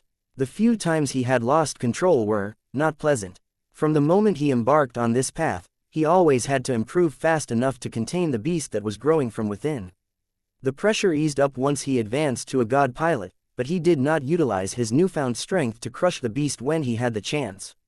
The Fist of Defiance had instead chosen to preserve it and nurture it so that it could grow strong enough to exert the same effect on him as before. Has your control over your inner beast deteriorated? The polymath pointedly asked as she observed the god pilot with her insightful eyes. The beast is always trying to pry out of its cage. Everything else is none of your business. Everything has an ending, my friend. You cannot sustain this forever. I can foresee only two possible outcomes. You will either crush the beast and gain the peace that has been denied to you, or you will become vanquished by it, allowing it to break free and spread terror across the stars. How many admirers of yours will still be able to regard you as their hero if they know that you are containing a terrible beast? The Fist of Defiance shrugged in a deliberately nonchalant manner. Their opinions are worthless to me. I am only concerned at how quickly I can get back to driving my fists into powerful alien adversaries. Typical. The polymath contemptuously spoke. Of all of the leader figures that Red Humanity has chosen to idolize, it has to be the most crude and battle-hungry among us. I still find it difficult to accept that your deep strike plan received the most votes at the time. The diplomacy plan was the logical fallback choice. If not for the endorsement of this cheeky brat, your simplistic and excessively risky plan would never have become so widely adopted. The Fist of Defiance found amusement in her complaints. He crossed his arms and looked at her with a smug expression. I won anyway. The process is not as important as the outcome. I truly have to show my gratitude towards the cheeky brat for doing what was right for all of us. With regards to my plan, I kept it simple enough that others can make it happen without any further involvement from me. I never asked to sit on a throne, unlike you. I am only happy when I am close to an enemy that I am allowed to punch. Even if every state agrees to give me a crown, I will only crush it with my hands before tossing the broken lump of metal away. It was so infuriating for the polymath to talk with a brainless Neanderthal like the Fist of Defiance. She knew that he was deliberately talking about how he did not want to rule over Red Humanity just to rub it in her face that she had failed to secure this right herself. While she was fully capable of suppressing her frustrations, the polymath had learned her lesson. Letting her rationality monopolize her decision-making process was just asking for trouble in an imperfect society. She needed to refamiliarize herself with her humanity if she wanted to navigate society in the future. Are you not curious at all why we have decided to pass on my old crown to the cheeky brat? No, that is a lie. Let me elaborate. I am curious, but I do not think it is worth my time to investigate further. What can a crown do in the face of the power of my fist? If that is not enough to solve a problem, then I can always unleash the beast on my own accord. I may not be able to return once I do so, but I can guarantee you that anyone in front of me will receive the same ending. If the polymath was not a powerful transcendent, she would have shuddered at the mention of this threat. One of the reasons why very few open dissenters had emerged since the Deep Strike plan went into effect was because no one wanted to provoke the unreasonable and violent god pilot who proposed it in the first place. Though the Fist of Defiance had matured quite a bit since his wilder days, he could never get rid of his reputation as a troublemaker. There was a period in the past where he looked for every possible excuse to have a good fight. He provoked the Terrans, the Rubarthans, his fellow Mechers and random aliens just to satisfy his craving for a beating. Ironically, it was this exact notoriety that accidentally turned the Fist of Defiance in the greater force of unity within Red humanity. Every major group and faction had plenty of reasons to fight against each other, but they all happened to form a total consensus on a single matter. Never give the Fist of Defiance a reason to come and bash his fist in your face. Chapter 5530 Wave Pressure. Unknowing of the esteemed audience that he had managed to attract back in Bridgehead 1, Vase continued to present the defining strengths and features of his latest commercial mech model. Millions of people inside Foca Arena became completely enraptured by his elaborate explanation. Those who watched the product reveal in the comfort of their own homes or workplaces also became fascinated by the range of features or the depth of complexity by what should really be a simple drone mech. Though Vase veered into his professor mode at times, few people complained about his lecturing. He knew his audience well and kept everything simple in order to avoid flooding people's ears with numbers and mathematical formulas. Of course, Vase did not want to give rival mech designers any freebies if he could help it. Just because he did not mind it if others started to figure out how to design living mechs on their own did not mean he wanted to give away all of his trade secrets. He had worked hard to develop his multi-spirit living mechs. He studied a lot of obscure and confusing cultivation texts. He conducted a lot of tedious and repetitive spiritual experiments in order to figure out brand new mechanisms. He squeezed his ingenuity to the limit to solve various problems that limited the practicality of the Fei-Fianna. All of that work and effort paid off in spades. The Fei-Fianna was not a simple multi-spirit living mech. One of the features that he only mentioned in part was that it not only came to life with 4 subordinate spirits, but that it could also generate more if necessary. Vase did not bother to explain the exact rules and conditions behind this vital mechanism because it was not relevant to most people. Yet its importance was still great to the mech pilots and the owners of the Fei-Fianna. The Fei-Fianna was designed to pair with 4 Fei at the start. There was nothing stopping it from controlling additional Fei, for example ones that had been left behind on the battlefield, but without any spare subordinate spirits, the control wouldn't be as good. A true living Fei had to be occupied by a subordinate spirit. In order to develop a reliable solution to this problem, Vase came up with multiple ideas before settling on a single approach. He granted the Fei-Fianna with the ability to create its own subordinate spirits on demand. This was like a human operating on his own spirituality so that he could make his own companion spirit. While it sounded crazy at first, the difference between a Fei-Fianna and a human was that the design of the former was completely under control. Vase had many different ways to program elaborate functions in his mech designs. It was easy enough for him to alter the spiritual design and implement a self-carving function that would enable the Fei-Fianna to create additional subordinate spirits so that it could perfectly control 5 or more subordinate spirits at the same time. The only requirement was that the Fei-Fianna received permission from the mech pilot to do so and that it had enough strength to donate to the new subordinate spirit. Each birth of a new subordinate spirit weakened the dominant spirit to an extent. This traumatic process should not be performed in quick succession as the dominant spirit needed time to heal and regain a lot of strength. In this regard, the faster the growth, the more often it could split new subordinate spirits. There was no theoretical limit to this process. So long as the Fei-Fianna continued to heal and grow in power, it would always have enough spirituality to spare for this purpose. It could even perform if it was upgraded into a high-ranking mech. Vase could already imagine the sights of the future. Perhaps one day, expert pilots would emerge with dozens of living Fei at its beck and call. Ace pilots may show up that could control hundreds of living Fei at a time. As for what might happen next, there may be a chance that the army of one would no longer be the only drone mech among the ranks of God's pilots. Of course, that was too far away from him. Vase mainly implemented this handy function in order to serve the more immediate needs of his future customers.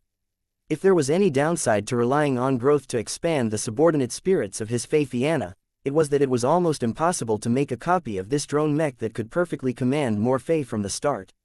Unless Vase was willing to spend his valuable time on fabricating a masterwork Fey Fianna that started out as a third-order living mech right from the beginning, all other Fey Fiannas had to start with just 4 Fey.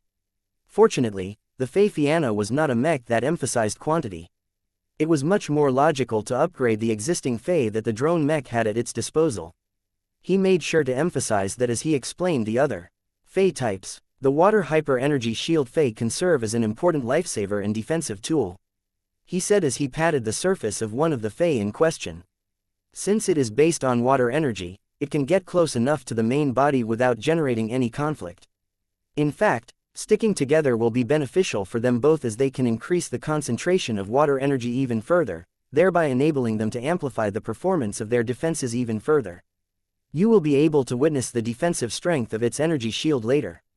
While the Fey Fianna benefited from an excellent adaptive modular armor system, it was not ideal for the mech to rely on it for protection. The energy shield Fey might not possess a lot of energy cells, but they were somewhat sufficient to power a single primary function. The more the energy shield Fey could rely on water energy to strengthen its defenses, the longer its energy cells could last. This meant that older and more experienced subordinate spirits would be able to resist way more attacks when inhabiting this Fey model.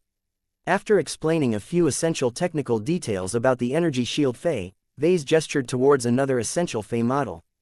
Unlike many of the drone mechs that are only able to equip themselves with thin and needle-like spurs, a Fey has enough internal space to fit a relatively compact space suppressor module. It was a rather tight fit, and Vase had to compromise on a lot of structural components, but the space suppressor along with other supporting parts finally managed to fit into the Fey design. This was incredibly useful as it was always better to throw a lot of disposable spurs rather than more valuable mechs onto alien warships. Space suppression technology had become an essential tool for Red humanity. From preventing alien warships from warping away to weakening their powerful transphasic energy shields, space suppressors had already become a mandatory addition to every mech force in the short time they became available. The space suppressor Fey is augmented by water hypers as well, Vase explained to his audience. That is not because it is meant to align with the defenses of the main body. This is because I have discovered rules and interactions that can amplify the effects of a space suppressor. Let me give you a demonstration. One of the space suppressor Fey flew forward and stopped in front of a transphasic energy shield that just came online. It went without saying that it was a simulation of a typical transphasic energy shield that one would see around an alien warship. When the Fey activated its space suppressor module, an invisible energy field came online. Since this field obeyed the inverse square law, the effectiveness of this space suppressor field was much more effective at close range than at a distance. While this should have allowed the Fey to make a substantial impact on the transphasic energy shield, the reality was that their power levels were too far apart. It was like hitting a stone against a dam. Vase grinned as he saw this result. This was just a reference test. The true power of his space suppressors would become clear soon enough. Under the instruction of the mech pilot, the space suppressor Fey began to absorb as much water energy in the environment as possible. As an energy vortex formed around this Fey, the space suppressor field began to fluctuate. The field started to glow in blue as the insertion of water energy changed the energy field's properties in a profound manner. Then, the space suppressor module started to pulse from the center. This pulsing pattern repeated over and over, causing the effects of the energy field to become uneven. Yet instead of making the effect weaker or less consistent, the transphasic energy shield started to destabilize more and more.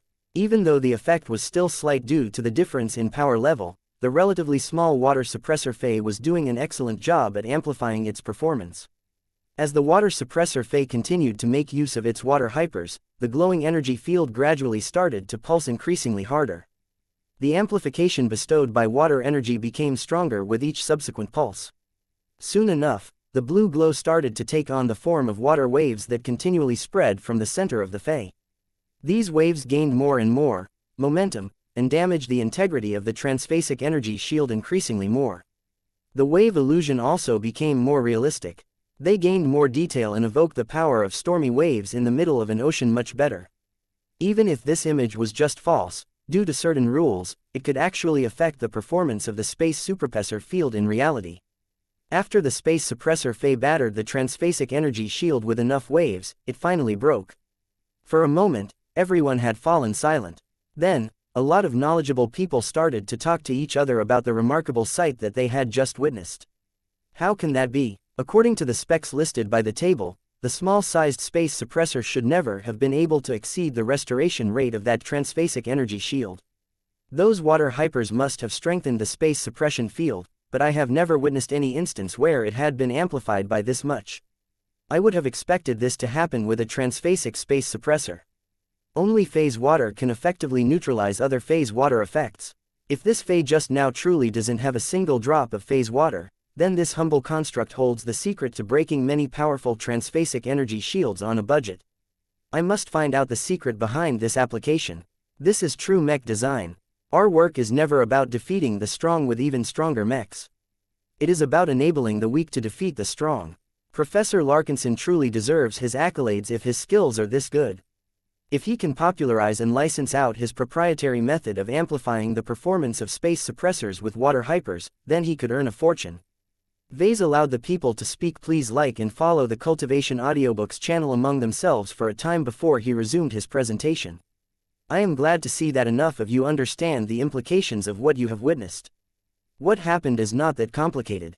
The space suppressor controlled the power of water and blended it with space to form an effect that can deprive transphasic defenses of the advantages bestowed by phase water.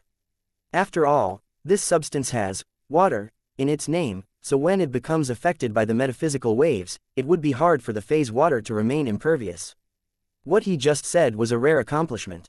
This was not the first time that a mech designer exploited the water element to weaken transphasic parts. That did not mean it was common. In this relatively early phase of the hyper-generation, any mech that possessed a more effective but also affordable means of generating a space suppressor field had much less to fear from alien warships. Chapter 5531 First-time trial. Though the xianxia had yet to demonstrate its comprehensive performance in an exhibition match, a lot of people already became convinced that it was a remarkable machine. How could they not? Many aspects had been carefully designed and improved by the Larkinsons. Its offensive, defensive, mobility and utility characteristics all scored high based on the configuration of the drone mech. Not all of its specifications were good in an absolute sense, but considering what Vase and his fellow mech designers had to work with, they squeezed out a lot of value from the relatively affordable materials used to construct the machines. That was what mattered the most. The xianxia as presented so far could already crush the likes of the Sparrow Storm Mark 12 and other comparable drone mech models in terms of effective performance. Few people were able to dispute this statement. The various functions and features revealed so far combined into a comprehensive package that was so innovative that it may be the most advanced second-class drone mech up for sale at this time. That said, there were enough clever people among the viewers who understood that this was partially the case because the other mech companies had yet to publish a proper hyper-mech design. Many people understood the product strategy chosen by companies such as SKL Mech Industries. The first hyper-mechs they released at the start of the hyper-generation did not represent their full design strength. Once the scientific community of the Red Ocean studied hyper-technology a lot more extensively, they would definitely be able to come up with much more powerful hyper-mechs. Yet, as Vase continued to present the various mech systems that he put great care and attention in the design phase, it became harder for the mech insiders to believe that follow-up hyper-mechs such as the hypothetical Sparrow Storm Mark 13 could actually beat the xianxia in a straight matchup. Maybe it is because of the identity of the lead designer or how he made his work sound so attractive, but many mech buyers who possessed the slightest interest in drone mechs did not want to bother with old staples such as the Sparrow Storm line anymore. All of this new technology sounded much more exciting. The concept of living mechs, glows, design spirits, dominant spirits and superior spirits all sounded rather strange and confusing, but their benefits were concrete enough to make them worthwhile. Even the mech buyers who ordinarily never bothered with drone mechs due to their well-established shortcomings reconsidered their decision. These interested buyers were the exact sort of people that the LMC wanted to target with the xianxia. However, in order to rope in these tempted individuals, Vase needed to do more to reduce their reluctance in trying out a new mech model. This was why Vase finally addressed the piloting experience of the xianxia. Lucky flew back to his shoulder and began to flop onto it as if he was a sausage. Meow. Vase completely ignored his cat as he gestured towards the 9 xianxias standing on the floor of the enormous Foca arena. What I am about to tell you is not based on my own experiences. I am not a mech pilot, so I do not have the pleasure of being able to pilot my own work. However, I am well versed in how my design choices impact the piloting experience of my mechs. I have also collected an extensive amount of feedback to guide my judgment and optimize my implementations.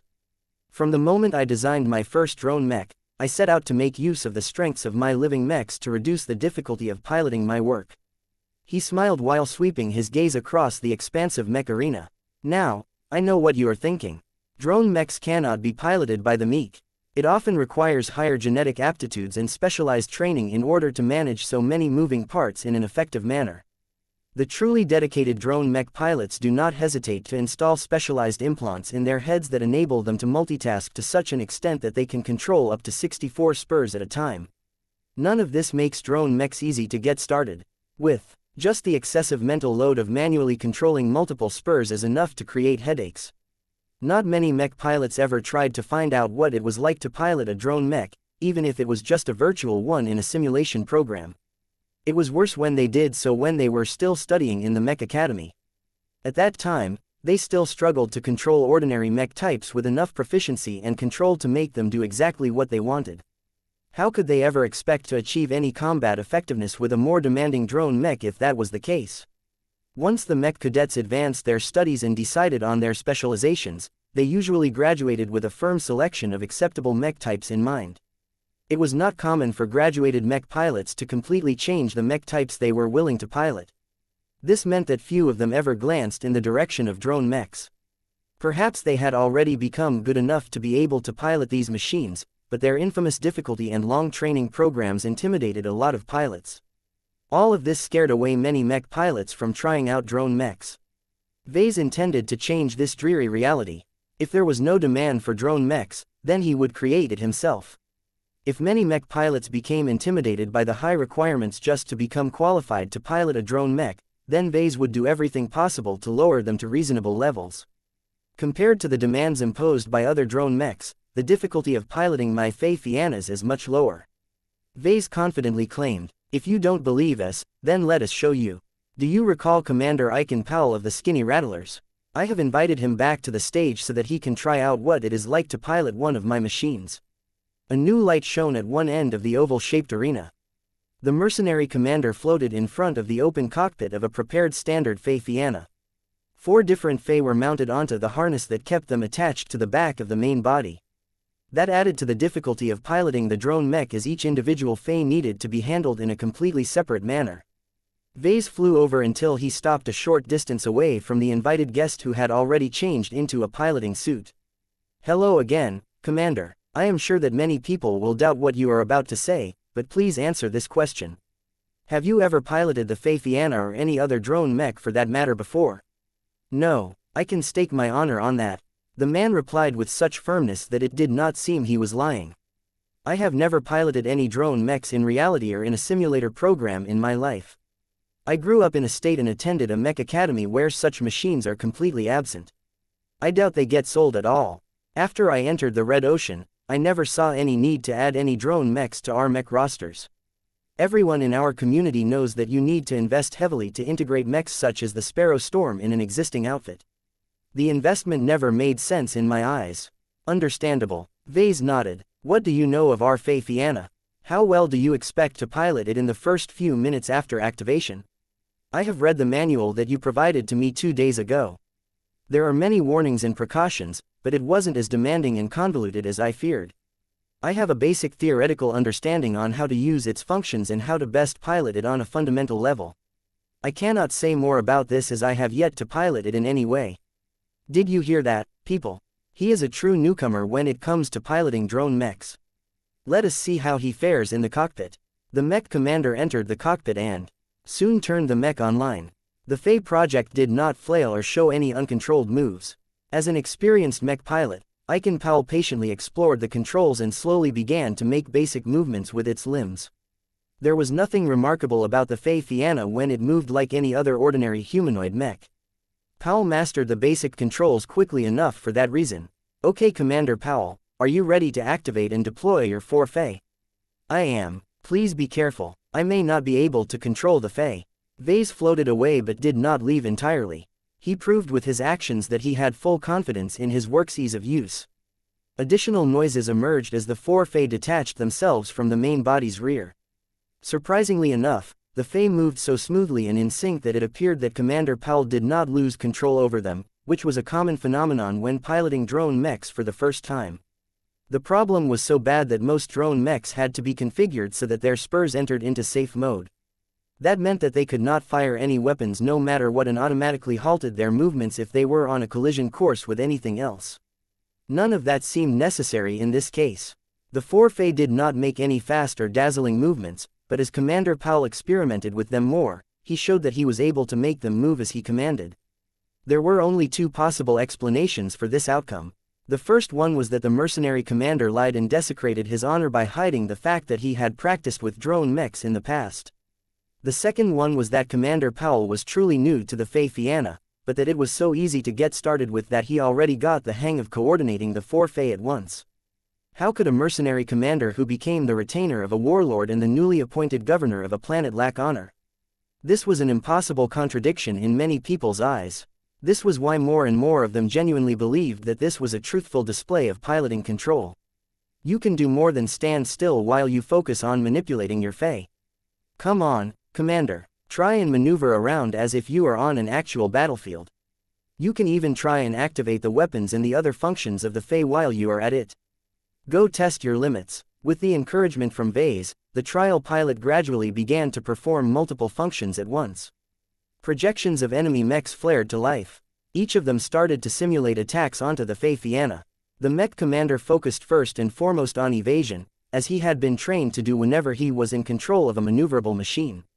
The simulated hits automatically caused the adaptive modular armor system to replace the damaged armor plating and fill up the gaps. Yet that was not enough to keep it safe. The energy shield Fae flew in front and activated a water hyper-energy shield that produced a strange vortex illusion. It effectively blocked the incoming attacks without any fuss or excessive burden to the mech pilot. The real test came when the Fae Fianna had to fight back. It did not utilize its Luminaire crystal rifle, but instead pushed forth its two offensive Fae and commanded them to fire at the same time. The projected mechs were not easy to hit. Just like the Fae Fianna, the imaginary enemy units flew around in order to make themselves as difficult to target as possible. Though the Gauss Cannon Fae and the Luminaire Crystal Fae did not hit their targets, they continued to fire as fast as they could while constantly attempting to track the moving adversaries. Though their accuracy and deviations were clearly poor at the start, Commander Powell managed to deliver an increasingly better performance after a few minutes had passed. Soon enough, the Luminaire Crystal Fae finally managed to strike one of the evading enemy mechs. Good job. Now that you have managed to succeed once, it shouldn't be too difficult to replicate this feat. Chapter 5532 Drone Mech Control Techniques. The Fae Fianna under the control of Commander Eichen Powell gradually fought more proficiently. The mercenary commander might not be exceptionally talented or clever, but the man had to possess enough skill in order to earn the respect of his subordinates. As an experienced mercenary leader who piloted many different mechs over the course of his career, his ability to pick up new machines and quickly become proficient in their use was not weak.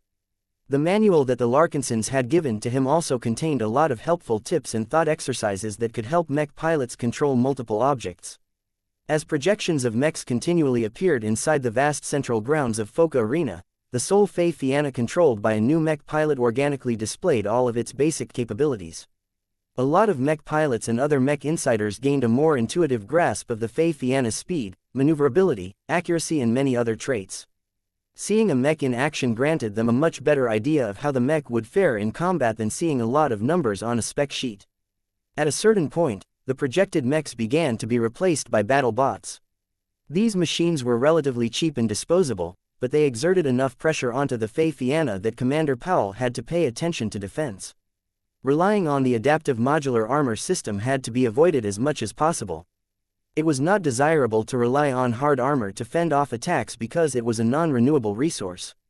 The main defensive tool in this demonstration was the Water Hyper-Energy Shield Fae. The single-phase energy shield was not as strong as a transphasic energy shield, but it did a good job at trying to close the gap. Whenever the Fae projected its energy shield in a bubble that was large enough to cover the main body, its entire surface glowed in blue. At the same time, It produced an illusion that resembled multiple whirlpools that seemed to suck all of the energy out of incoming attacks. Both laser beams and Gauss rounds found themselves unable to wear down the energy shield as effectively as before. Once a battle bot started to employ a hyper weapon, the results drastically changed. The battle bot armed with a laser rifle suddenly released a beam that was imbued with fire energy. Boom! A small explosion erupted when the fiery beam struck the water energy shield. The collision between fire and water often produced explosive results, and this was no different. However, the power of the laser beam could not overcome the power of the energy shield. Boom! Boom! Boom! The firepower of the battle bot armed with a hyper weapon largely became suppressed by the water energy shield. Even though the louder explosions looked more dramatic, the reality was that much of that power got wasted when it was directed elsewhere. The water energy shield decisively held the advantage in this instance. Vase occasionally narrated what was happening as the demonstration continued to unfold before everyone's eyes. Water energy and fire energy normally enjoy an antagonistic relationship. If everything is equal, then water usually holds an advantage, which means that it is the most suitable element to defend against energy attacks imbued with fire energy. However, the energy shield Fey cannot keep this up forever. The incoming laser beam attacks will still deal damage even if they are unable to display their full power. The Fey Fianna's other two living Fey locked onto the threatening battle bot and sought to pummel it into pieces. This was difficult as both sides did not remain stationary. The Fey Fianna and its accompanying Fey were constantly moving around, which made it difficult to maintain an acceptable degree of accuracy. The opposing battle bot did not enjoy much protection, but that made it lighter and more nimble. It was a challenge for the two offensive Fey to land their attacks, especially when the mech pilot in charge of them was completely new to attacking with the help of spurs. However, enough time had passed for Commander Powell to understand the knack to utilizing them. Drone mechs existed long enough for mech pilots to develop a lot of standardized techniques and mental shortcuts that enabled them to improve their control of their difficult machines. Vase had studied them as well. Ah, I see that Commander Powell is utilizing two related control techniques at once. The manual that we have provided them has only given him a description of how to execute them, but the living mech he is piloting is actively helping him to perform these new and unfamiliar methods.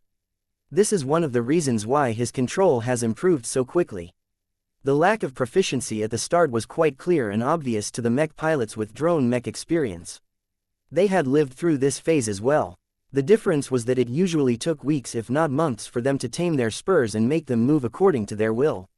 Even if those past struggles happened with more traditional drone mechs with a dozen spurs or more, it was still remarkable how Commander Powell was able to control 4 different Fey without looking like a fool.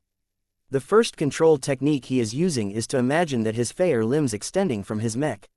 Mech pilots often pull it off by visualizing their Fey as tentacles. By imagining that the mech has 4 extra tentacle limbs extending out of its sides or back, it becomes easier to control the Fey like they are extra hands. Of course, this mental model also comes with a number of downsides. The spurs have to stay relatively close to the main body, and they cannot make movements that would cause the extra limbs to break or perform illogical movements. This was a tried and true control technique that every drone mech pilot started with. It reduced the complexity of controlling the spurs while also borrowing existing human neural pathways related to the control of limbs. It was a lot easier to get started with this technique when the mech pilot hopped inside the cockpit of a humanoid mech that actually possessed such a limb structure. Piloting a mech with 5, 6 or 8 arms enabled mech pilots to experience what it was like to control additional limbs that did not directly correspond to the human body. Once they transferred to a drone mech, the gap between their past and current machines wasn't as big as before, making it much easier for the mech pilot to intuitively control spurs as if they were tentacles. More proficient drone mech specialists usually abandoned this technique once they got enough practice under their belt. The true potential of spurs could only be unleashed if they were allowed to travel much further away from the main body or perform complicated maneuvers that could make actual tentacles get twisted into knots. However, that was not an issue that most beginners had to worry about. The extra limb control technique was already good enough for most mech pilots. Aside from the extra limb control technique, do you see how synchronized the Luminaire Crystal Cannon Fey and the Gauss Cannon Fey have become? They have practically become twins with each other. They are always floating next to each other. Their guns are pointed at the exact same direction with minimal deviations in angle. They even fire their weapons at the same time despite the fact that the luminaire crystal cannon can fire faster. This is usually known as the spurs as fingers technique or the fingering technique.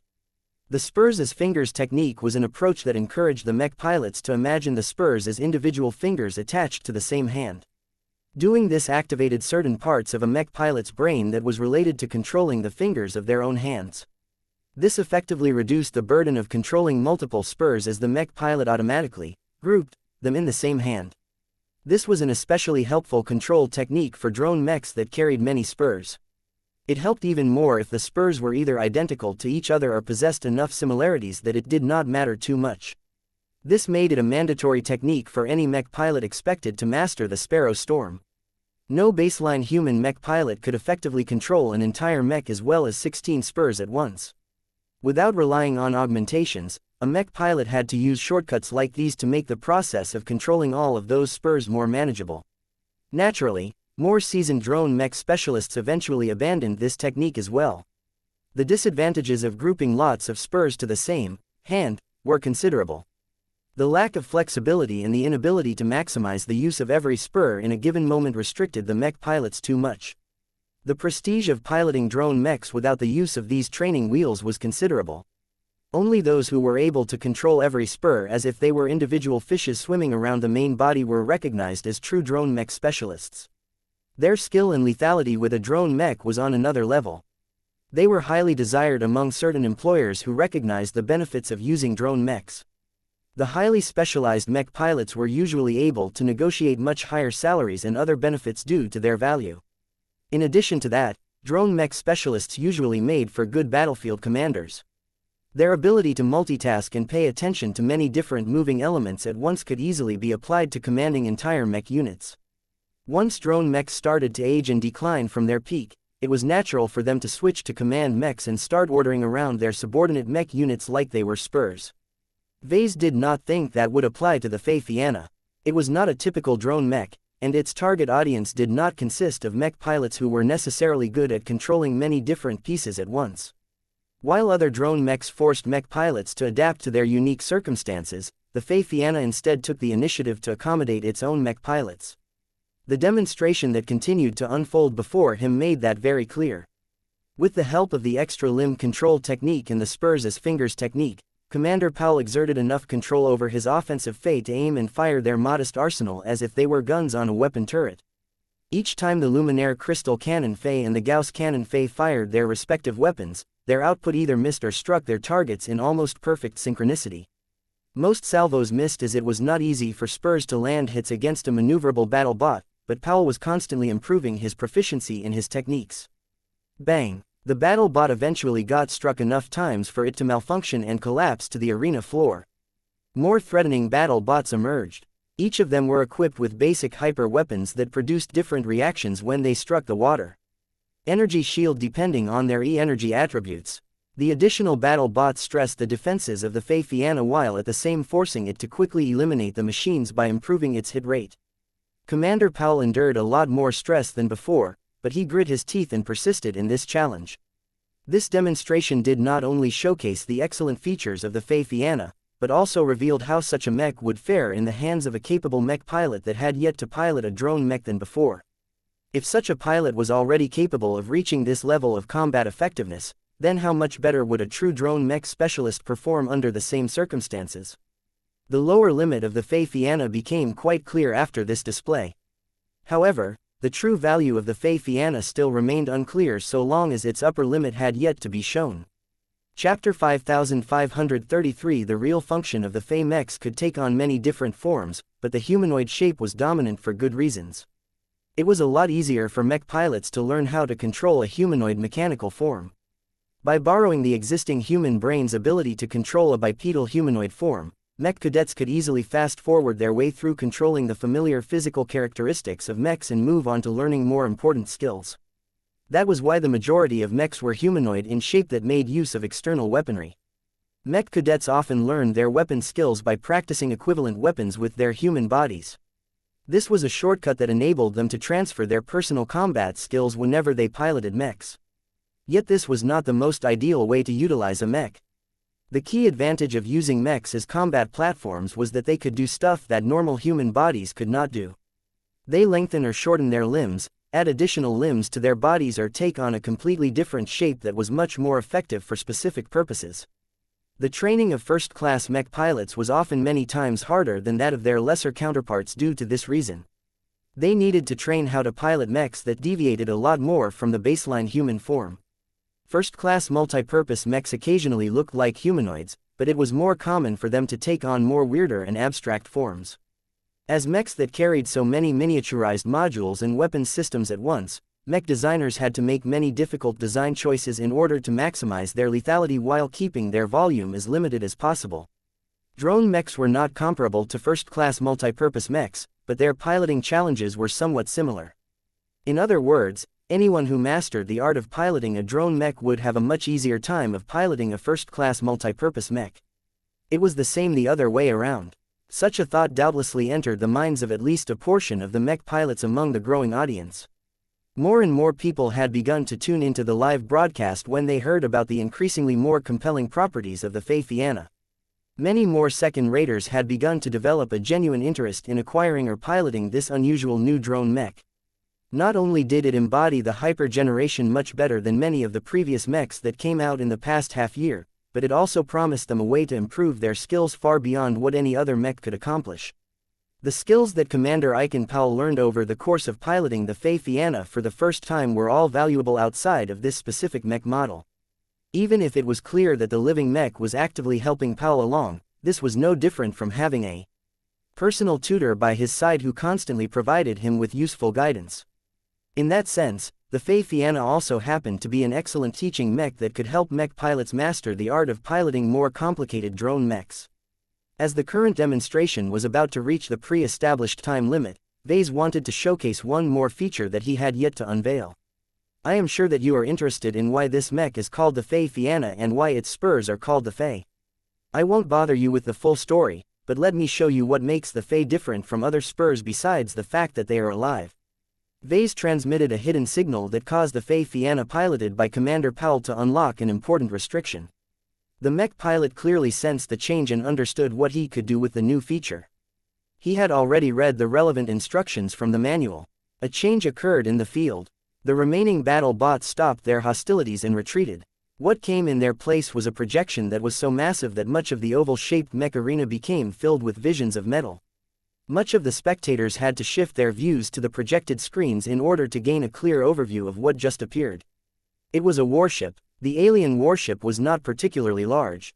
She was roughly equivalent to a destroyer and possessed a range of formidable armaments. Such a warship was beyond the capacity for any standard mech to defeat. Just the transphasic energy shields alone made it impossible for a mech such as the xianxia to land damaging attacks onto the hull. This demonstration was not about proving that the xianxia could single-handedly tear apart an alien destroyer by itself. It was already enough to show that his new drone mech possessed the capital to survive a bit longer against such a powerful force.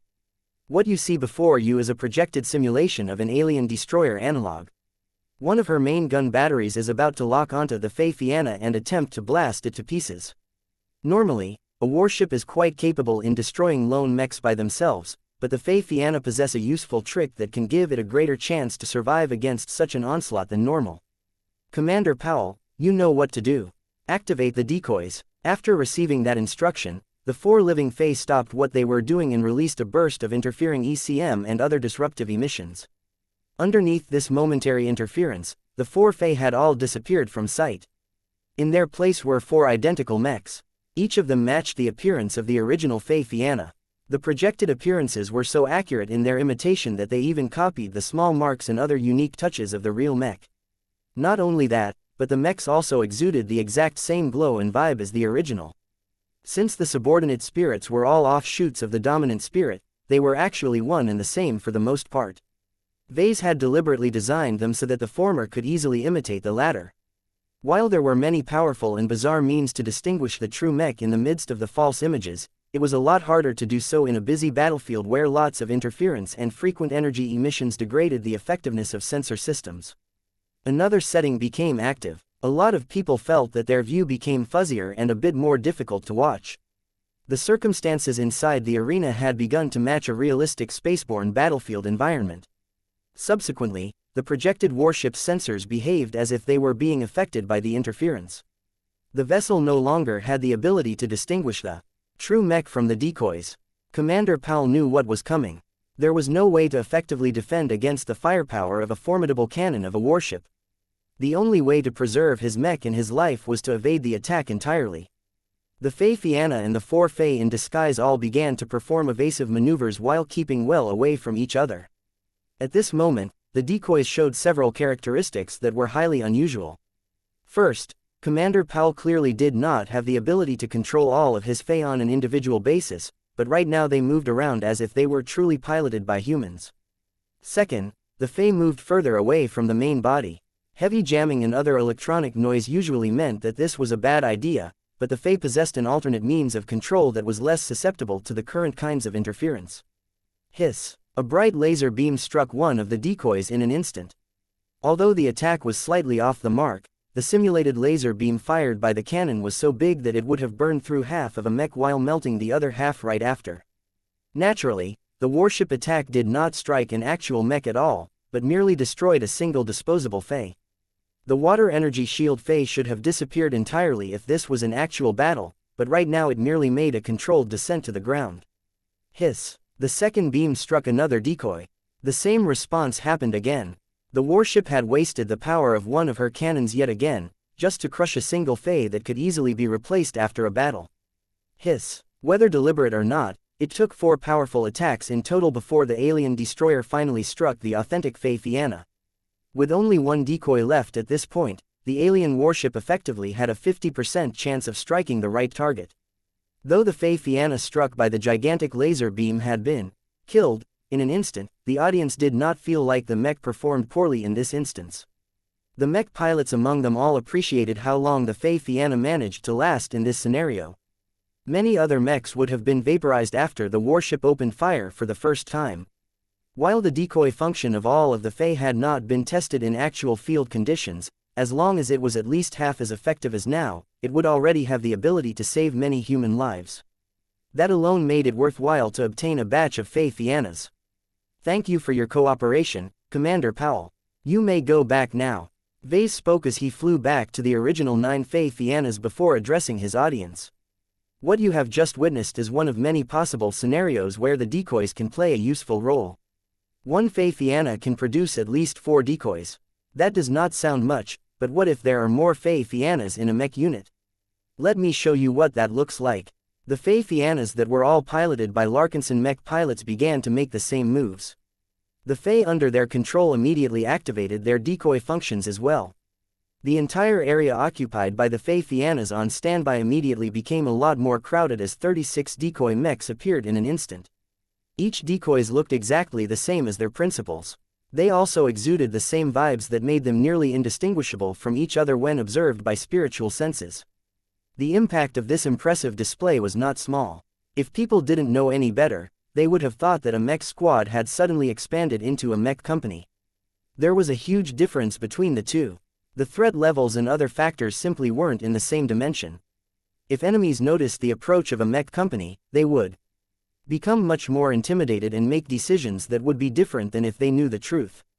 Many mech pilots and mech commanders understood the potential of this decoy function. They could take advantage of this capability to pull off so many deceptive tactics and maneuvers. For example, they could make a false flank attack that looked incredibly serious on the surface, but only consisted of a lot of disguised Fey. When the enemy repositioned its forces to defend against this threatening offensive, the attacking side could easily form an actual attack from a more favorable angle. In another scenario, the Fey could get mixed into large mech formations that were closing in on a fleet of alien warships. This maneuver was always responsible for killing a lot of good mechs and mech pilots. If the massed firepower of alien warships could successfully be diverted onto all of the decoys produced by the Fey, then that would most definitely allow mech forces to win their battles with fewer losses than before. No matter what, a single Fey was much cheaper and easier to replace than a full mech paired with a mech pilot. The addition of this decoy function caused the already considerable value of the Fey Fianna to increase even more.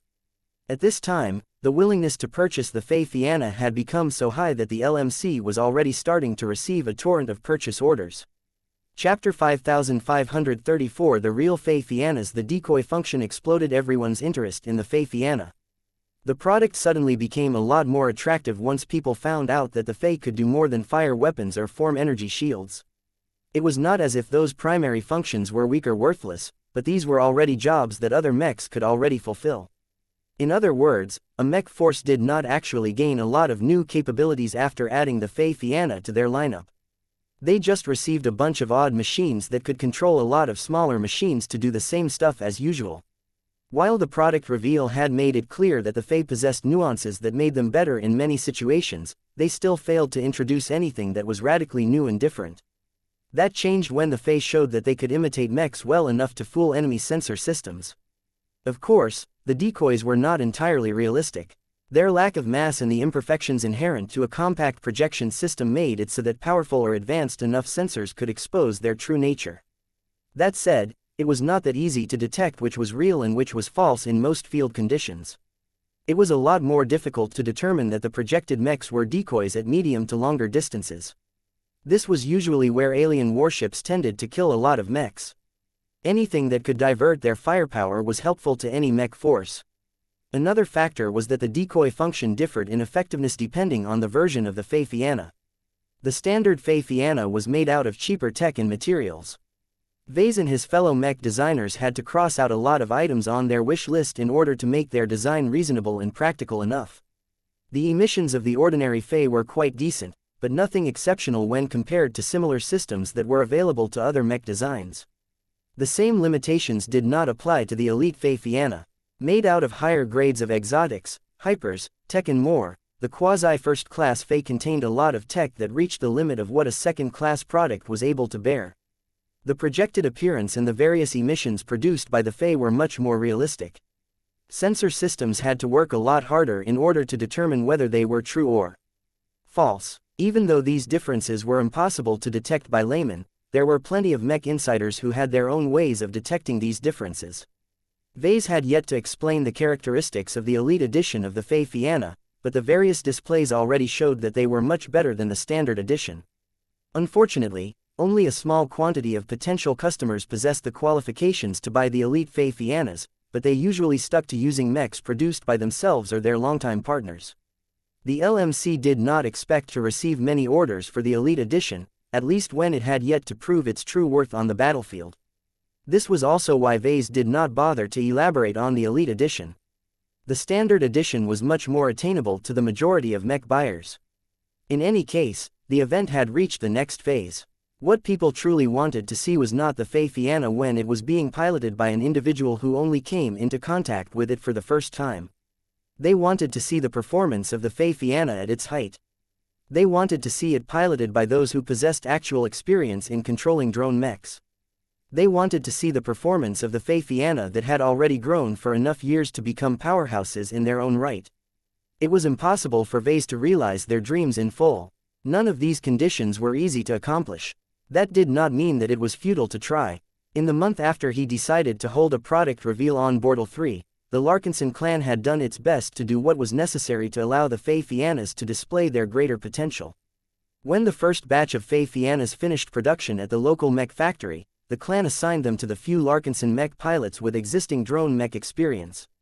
None of them were dedicated specialists that had mastered the Sparrow Storm and could control 64 sparrows like individual birds. Such mech pilots tended to be trained and nurtured into lifelong soldiers by specialized mech armies. Even if these mech pilots were looking to change their jobs, they would not join the Larkinson clan due to the lack of drone mechs in its mech roster. The only drone mech pilots that the Larkinson clan was able to gather in the short term were those who merely dabbled in drone mechs and a handful of new recruits. That was already sufficient as far as Vase was concerned.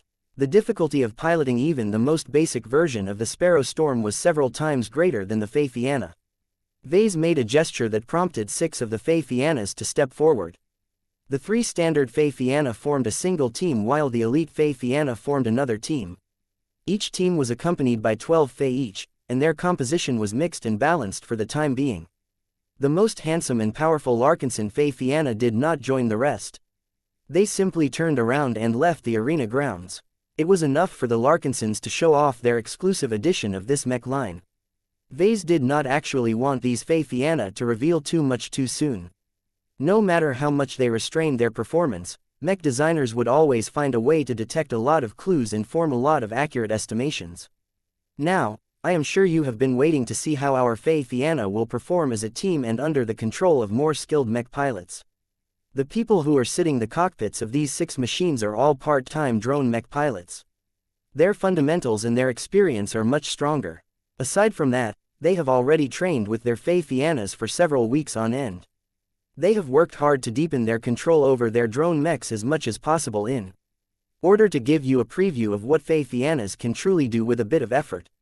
In order to make the upcoming demonstrations more realistic, the Larkinsons no longer deployed any projected mechs or disposable battle bots. An entire squad of ranged mechs showed up this time. This was a generic lineup of 12 identical hyper rifleman mechs. The model of the mech was not important. It was enough to know that they were pretty sound if lacking in any distinctive qualities. Even their hyper laser rifles closely matched the template released by the Red Association. Even so, the opposing squad had twice as many mechs than their adversaries. The only factor that made this comparison a bit unfavorable for the rifleman mechs was that none of them reached the standard of a quasi-first-class mech. There was an easy way to balance this matchup. Only one team entered this fight. The standard xianxias began to move forward while the elite xianxias deliberately back away. Does anyone dare to bet which side will win? Vase playfully asked. I know what it looks like. 3 mechs are unlikely to defeat 12 mechs. Something questionable has to happen in order for the outnumbered side to win. I can promise you that the xianxias will not be cheating in this demonstration match. The mechs will be fighting at each other at full power. The mech pilots of the rifleman mechs are all skilled and reputable mercenaries who are entitled to win massive prizes if they succeed in beating my standard xianxia. Under all of these conditions, even I cannot say for certain whether my work will win this match. The situation was not as lopsided as it looked, as rifleman mechs were not the best choice to fight against drone mechs. The former usually found it difficult to eliminate a lot of individual xianxia. However, rifleman mechs were usually capable of sniping drone mechs directly on open terrain. That was exactly what happened at this time. The experienced and motivated mercenary mech pilots all commanded their machines to split up and engage in independent movements. At the same time, the mechs all aimed their rifles at the xianxias and opened fire while on the move. The 3 xianxias did not remain still.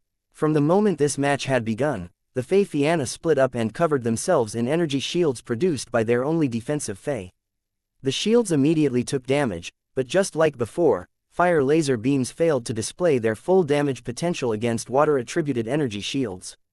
Those energy shields look a lot differently. What are those projections? These energy shields are much better at resisting damage than the one we have seen before. Even though the xianxias in the field were identical to the one piloted by Commander Powell, their actual performance deviated quite a lot. The main cause of this was that the mech pilots and the living mechs were able to utilize E-energy to amplify the performance of their energy shields a lot better. As the xianxias tried to block the incoming damage as best as possible, the mechs stuck close to their energy shield xianxia and actually combined forces with each other. It was difficult for a single xianxia to attract a lot of water-attributed E-energy from the environment. This was why the main body also pitched in. Their defenses all happened to be based on water energy as well, so they could easily work together with a xianxia of the same attribute. That was not all. The dominant spirits and the subordinate spirits were all a few weeks old.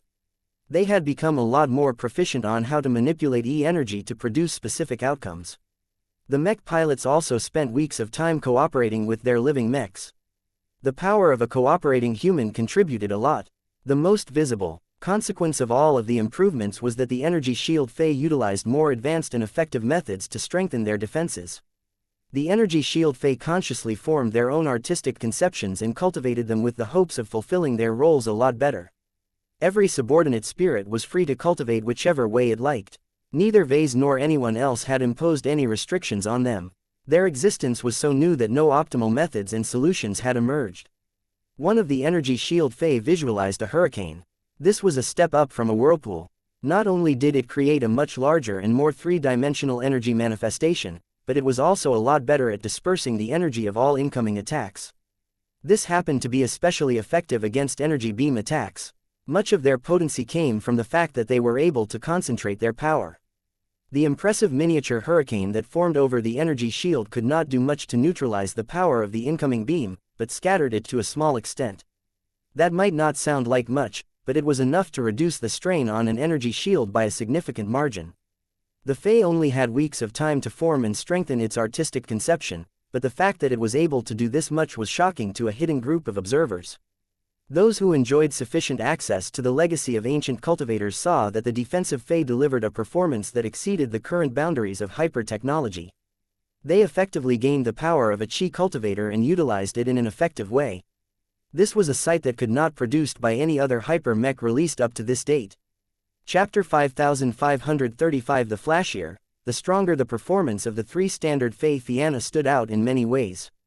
From the ease in which the Larkinson mech pilots controlled their four Fae to how much power they were able to draw from E-energy radiation, it became clear to everyone that the Fae xianxias represented a generational change among mechs.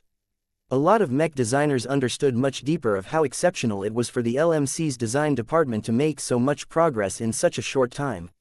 It had only been a year since the Age of Dawn had begun, and only now did they manage to see a true hyper-mech. Yes, the Fae xianxia was one of the few machines that utilized hyper-technology and more importantly E-technology to such an impressive extent that it had the capital to be called a true hyper-mech.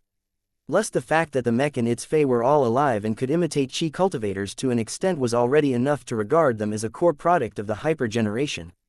No matter what, after the product reveal was over, a lot more mech designers would definitely conduct a lot of investigations into living mechs. The majority of them had no interest in changing their specializations or studying the creation of living mechs to the limit. However, when faced with an epical field of technology that may be just as big as space suppression technology if not more, the mech industry may not have a choice in denying its usefulness and universality anymore. If no other technological field was able to present a viable and competitive alternative to living mechs, then there may be a time where living mechs became just as essential as hyper-technology. By that time, every mech designer would not be able to escape the necessity of grappling with living mechs. Those who did not gain at least a basic proficiency in this strange and unorthodox field would continue to fall behind. Only those who were able to design and create comparable machines possessed the capital to be at the forefront of the mech industry. This was what many mech designers saw as they continued to observe the current exhibition match. Even if it was ludicrous to expect that 3 drone mechs could win a match against 12 rifleman mechs, the Fae xianxias merely had to hold out long enough to prove their mettle. When the former managed to resist the combined firepower of the latter while also launching counterattacks, there was no way to deny the crushing strength of the new Fae xianxia model. Naturally, there were many subtle ways for the Larkinsons to cheat this process. From tampering with the selection of mech pilots to secretly telling them to alter their behavior, there were many ways for a mech company to produce the desired outcome of an exhibition match that it had organized themselves. Yet would a Tier 3 galactic citizen stain his honor and desecrate his professional reputation just to gain an advantage in such a trivial matter? Even though Vase mostly acted as if he was still an independent mech designer, he was also an honorary member of the Red Association. An entire escort fleet followed him day and night to protect and monitor him at all times. How could a mecher like Vase possibly break the rules as well as the code of conduct that the Red Association held dear? It was not a secret that the mechers possessed many flaws and shortcomings. They were only human, after all. Yet when it came to their former namesake's duties, they had always gone above and beyond in performing all of the duties of a real trade association. Given how heavy the Red Association's presence had become in and around Foca Arena, everything that happened during the product reveal must have received the powerful organization's implicit or explicit approval.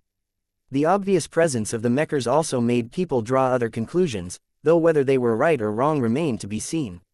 How can our works possibly surpass the continual increase in potency that comes from the growth of living mechs? Professor Larkinson is practically cheating. All of the progress that living mechs are able to make is no longer the result of his direct design work. He is just sitting back while letting his mechs grow stronger by themselves. That is no longer mech design. It is more apt to call it mech husbandry. If the general progress of hyper-technology cannot keep up with the development of living mech technology, then the latter will become an essential component in any mech design going forward. Only a few mech designers have managed to turn their design philosophies into a universal requirement in their field, and an unusually high proportion of them went on to become star designers. Professor Larkinson is playing with fire. Designing autonomous mechs that can think and act by themselves is already dangerous enough. Giving them the power to evolve and develop without any human direction or supervision makes them even more dangerous. Has he learned nothing from the AI accidents of the past? It only takes a couple of accidents for his living mechs to turn them against their own owners. These living mechs must be castrated in order to prevent such an occurrence. It would be too late to strain these crazy machines when they have spread all across our society. Many mech designers continued to argue with others as the xianxia continued to stage an impressive performance. At this time, the energy shields of the xianxias were absorbing heavy punishment, but they stubbornly drew on a lot of energy to increase their resilience. The enemy ranged mechs tried their best to focus their fire in order to eliminate a xianxia quickly and reduce the pressure by 33% in a single go, but the drone mechs simply covered for each other as best they could. The rifleman mechs did the same. While they were not equipped with powerful energy shields, it still took concentrated firepower to penetrate their defenses and damage their internals. With 12 mechs on their side, it was easy enough to shift into formations that allowed damaged mechs to shield behind more intact mechs. However, this was not an absolute. None of the mechs excelled in defense, and the constant maneuvers frequently exposed the mechs in the rear. What ultimately decided this fight was not tactics, but how well the mechs were able to produce effective results with the limited resources at hand. In this, the xianxias were clearly superior to the other mechs. To the layman among the crowd, the simplest and most intuitive way for them to discern the differences between the two sides was to compare their light shows. The mechs that glowed brighter and produced flashier illusions had to be the stronger ones. After all, that was usually the case in all of the action dramas where the mechs piloted by the protagonists produced illusions of mythical heroes or animals before going on a killing spree against thousands of cannon fodder mechs. The current display coincidentally produced this association among many people. What they were seeing was practically an action drama come to life. For example, one of the xianxias had developed a penchant for rotations. Its water hyper-energy shield manifested its artistic conception in the form of a miniature hurricane that seemed to swallow and disperse anything that got inside. The projectiles launched by its Earth hyper-Gauss cannon seemed to turn into drills that spun much faster than they should, causing them to punch through anything they hit considerably better than usual. The fire hyper-luminaire crystal rifles shot out flaming energy beams that took on the form of brief fire vortices. They happened to break through opposing water hyper-energy shields much better and transfer their heat energy a bit deeper when striking armor. Meanwhile, the main body of the mech began to produce an artistic conception of its own. It had begun to generate a much larger whirlpool that seemed to draw in vastly more water-attributed energy at its location. Everything about this xianxia is spinning. It is a mech that has discovered how to exploit the power of rotations to a greater extent. Another xianxia followed a completely different tack. This one seemed to have developed an affection for humans. Its primary artistic conception was a large human that strongly resembled its own mech pilot. It was unclear what sort of benefits it brought to the main body, but its defenses were still respectable. Its differentiated themselves much more. Each of them produced their own human artistic conceptions that were aligned with their energy attributes. The water energy seemed to cope with incoming attacks by tweaking its settings and performing constant optimizations at a greater efficiency than before. It was as if the intuition and the intelligence of the operation system of the defensive had gained its own pilot. The performance of the offensive had increased as well. While the Gauss cannon and the luminaire crystal did not gain that much more damage, their accuracy and their targeting had improved by a large extent. These two might not hit the hardest, but they often managed to strike the opposing rifleman mechs where it hurt the most. Boom, fizz. Two rifleman mechs suddenly lost power and threatened to crash onto the arena ground if the safety systems hadn't come online and cushioned their sudden descent. The firepower directed towards the three xianxias had dropped considerably, enabling them to endure the incoming attacks a bit longer. This reprieve was all thanks to the odd xianxia that had chosen humans as its artistic conception. The third xianxia adopted the most striking artistic conception of its team. What is that? Is that a phase whale? No. Phase whales can come in many different shapes and sizes, but they still conform to a number of rules. These aquatic beasts resemble phase whales, but there are obvious signs of hybridization. The third xianxia took advantage of the connection between its space suppressor and the phase king and tried to imitate the race of the latter. By creating multiple artistic conceptions based on fish whales, this Fei Fianna managed to gain several notable advantages. The first was that it became easier to borrow the power of the Fei's king. Unfortunately, the Fei's king's ability to exert its power was limited when there wasn't any Fei's water present, or else it could have empowered the Fei Fiannas a bit more.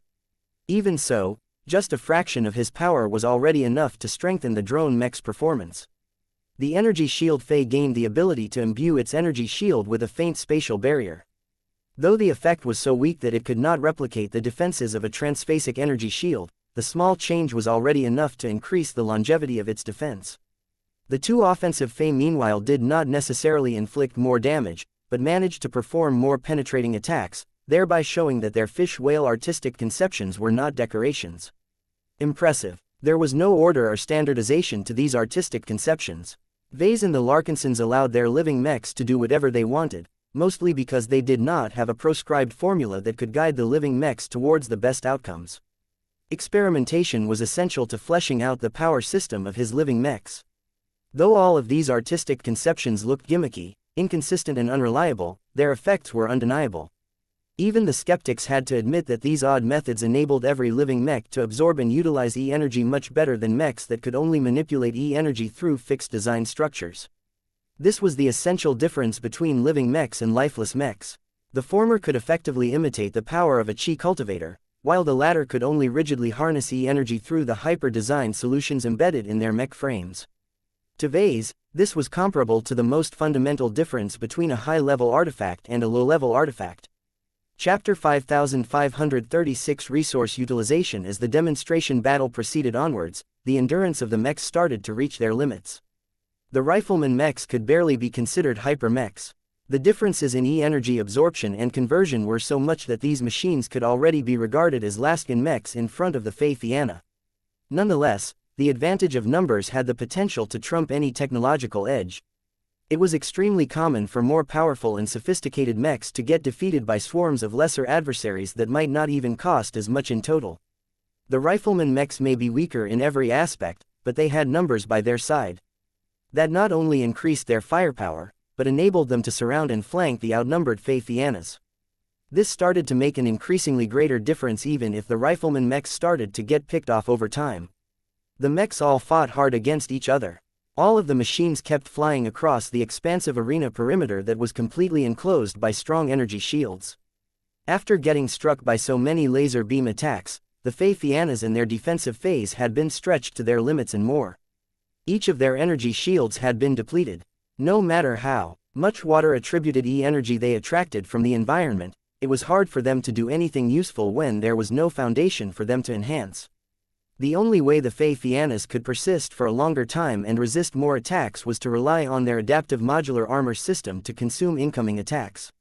FZZT, FZZT, FZZT, FZZT. Fire laser beams continued to strike water modular armor plating, depleting the latter at a steady but concerning rate.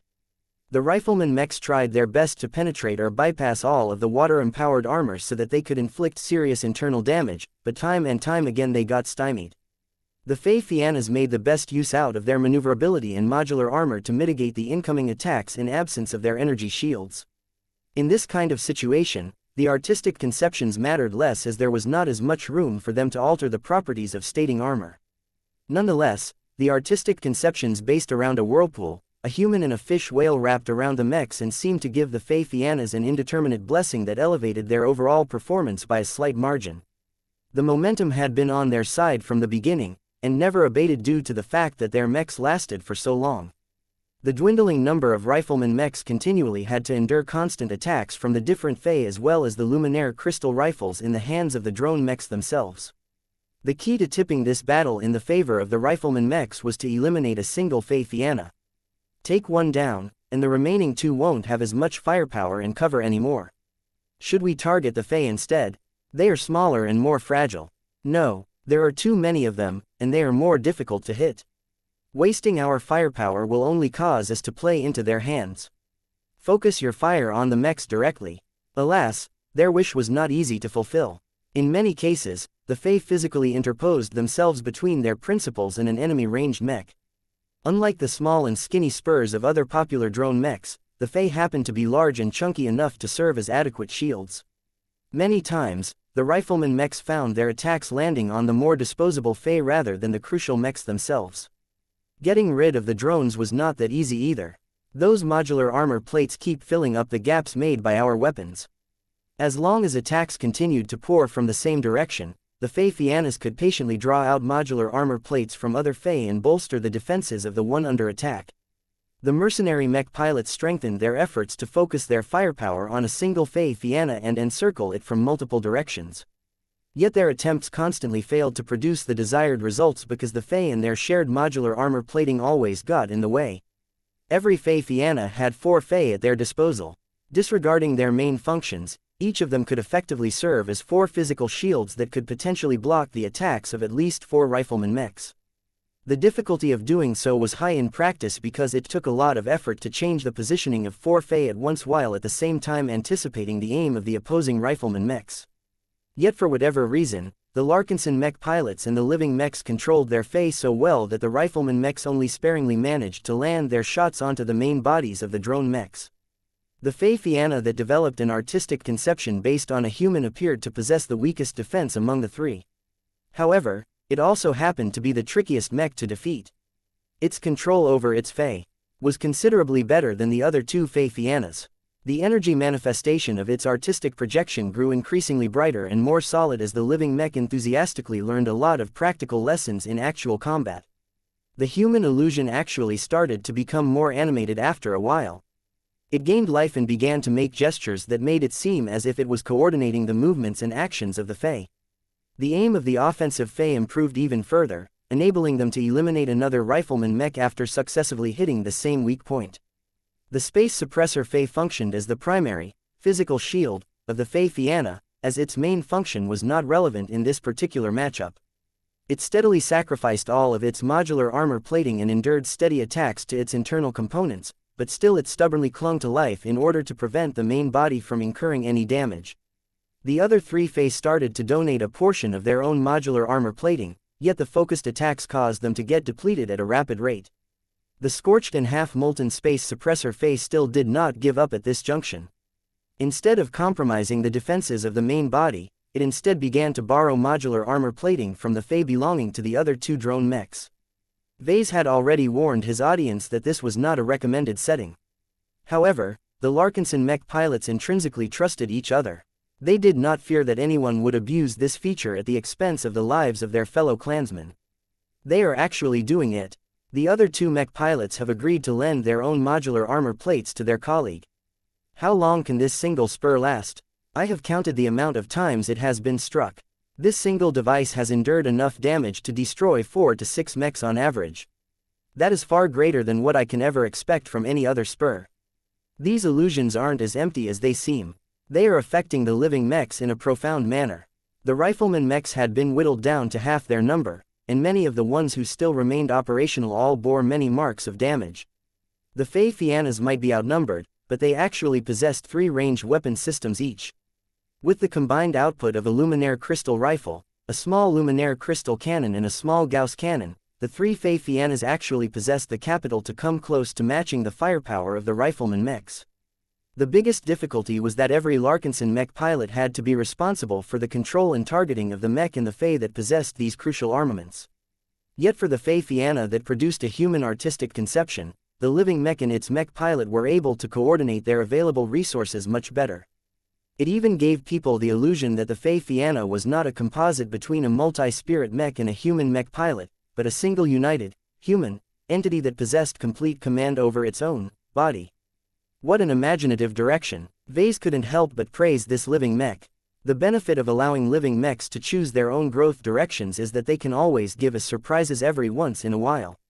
The greater the quantity of living mechs, the greater the occurrence that you will encounter one that has attained greater success. I believe that this particular living mech can serve as a model for other machines of its kind. He was very serious about this. Perhaps this artistic conception may not be useful for every living mech, but the focus on coordination and unity happened to be an excellent for a drone mech with multiple moving components. In fact, this cultivation approach was actually a lot more suitable for a drone mech that commanded much larger quantities of spurs. Regardless, The excellent control of the human Fei Fianna combined with the unlimited sharing of all of the modular armor plating between the three drone mechs caused the demonstration match to swing decisively in their favor. They're losing, they're actually losing. From the moment the rifleman mechs had lost half their number while the opposing side still retained 3 healthy mechs, the outcome had almost been set in stone. People were basically waiting if the Fei Fiannas and their living Fei suffered any sudden and drastic breakdowns due to being squeezed to their limits, but that never happened. Though a couple of Fei that had been stripped of all of their modular armor plates eventually suffered fatal strikes that caused them to collapse, their elimination hardly reduced the overall combat effectiveness of the 3 Fei Fiannas. The constant modular armor reinforcement effectively caused the firepower of all of the rifleman mechs to get dispersed across a much larger surface area. It was the equivalent of firing a lot of individual shots once onto the entire exterior of a mech. None of the attacks managed to strike the same location twice, which meant that the attacks were unable to effectively take advantage of any weak points and inflict serious damage. Bang, bang, bang, FZZT, FZZT, FZZT. Overcoming a squad of 12 rifleman mechs was not easy, no matter how well the Fei Fiannas managed to distinguish themselves in this bout. The Gauss cannon Fei started to run out of ammunition. The only other way they could contribute to the battle was use their physical forms as an additional shield, but even that became less tenable since the Fei Fiannas were rapidly running out of spare modular plates.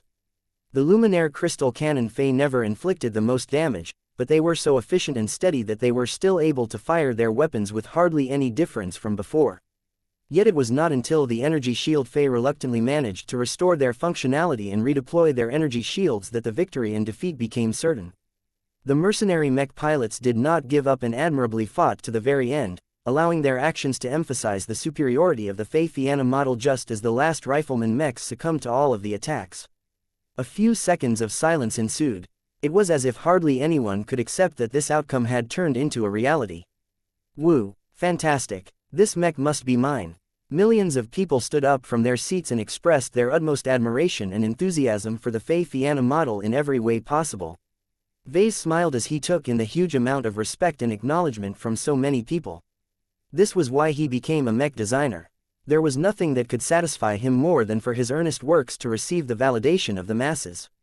He already knew that no matter, the momentum of the Fei Fianna mech line could no longer be stopped.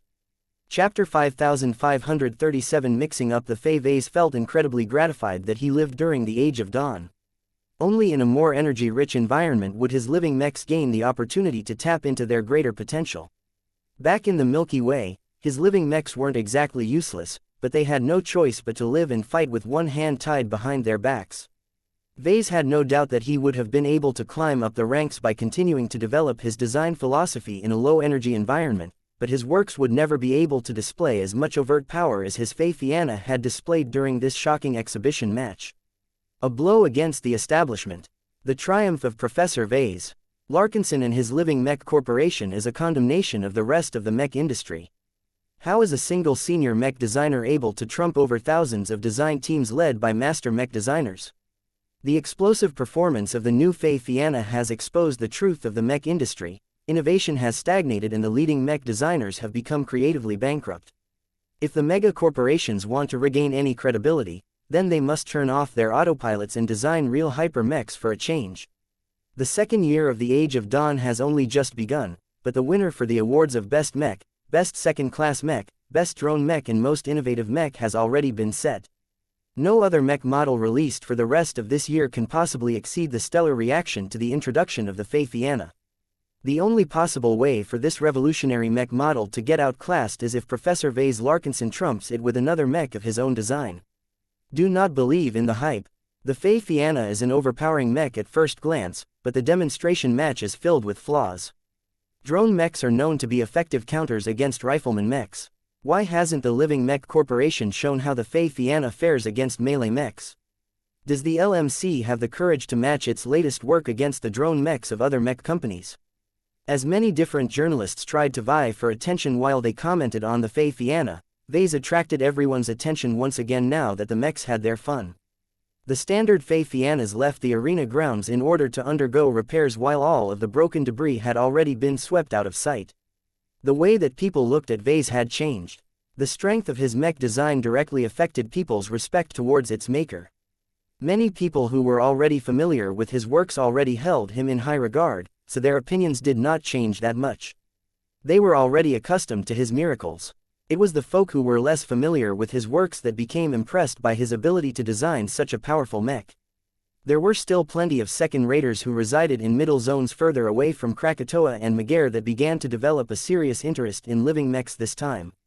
The LMC's market penetration was not as good in those distant zones. Perhaps the pacifier models might have started to show up on various planets, but Voikin Industries was primarily responsible for the sale and distribution of those mechs. The Fei Fianna could be the breakthrough that the Living Mech Corporation needed to properly enter those markets.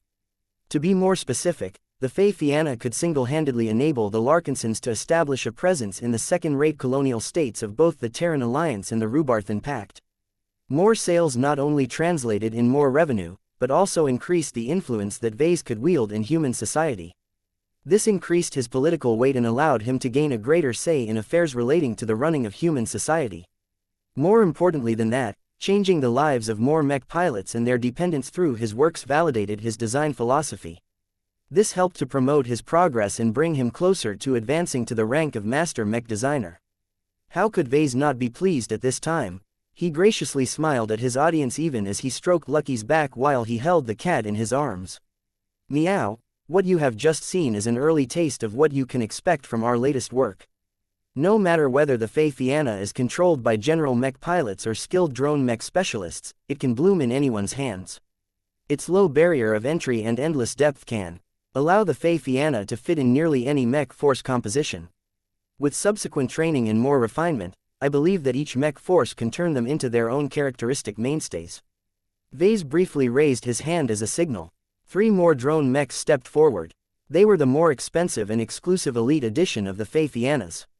The standard edition of our new mech line should already satisfy the needs of most of you, but if you want to gain much more assurance in becoming a warlord, then investing in our elite edition is a wise choice. So long as you are willing to pay the extra price in phase water, our best mech factories will carefully fabricate your new quasi-first-class mechs with exquisite care and attention. When the elite Fei Fiannas initially stepped forward, they were accompanied by a mixed configuration of Fei. Instead of showing what they were made of in their current state, an unexpected change occurred. New Fei appeared and swapped places with the current ones. The 3 elite Fei Fiannas had changed their configuration so that they were accompanied by 12 transphasic fire hyper-luminaire crystal cannon Fei in total. This completely altered the threat level and the role of the Fei Fiannas. A small swarm of target dummies entered the other side of the arena grounds. The target dummies were little more than moving constructs of layered armor plating. They possessed no combat power, but were so sturdy that it would take any typical mech a lot of effort to break. The elite Fei Fiannas opened fire. Their luminaire crystal rifles as well as all of the luminaire crystal cannon Fei under their control simultaneously shot at different targets each. Not all of the attacks struck a target dummy, but those that managed to do so quickly burned through the layers of armor while leaving lingering flames behind. Bright and fiery laser beams continually struck the target dummies over and over again. Each and every salvo silenced the crowd and caused them to become amazed at the firepower that these 3 mechs commanded. Just 3 mechs commanded 15 energy weapons, and none of them were weak. The 4th generation luminaire crystal weapons were not only transphasic, but integrated much higher grades of fire hyper materials in their construction. All of this caused their penetration power and absolute damage levels to vastly exceed the weapons utilized by the standard edition. It was like comparing a second-class mech to a first-class mech. The Fei Fianna can approximate the firepower of 5 times its number in the short term. Vase boasted as he appreciated the sight himself. Compared to fielding 15 rifleman mechs, you can produce similar results by bringing in the right amount of offensive Fei.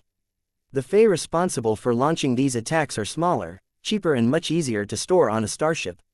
If they run out of energy, you don't have to bring them back to their mothership and manually replenish their energy reserves.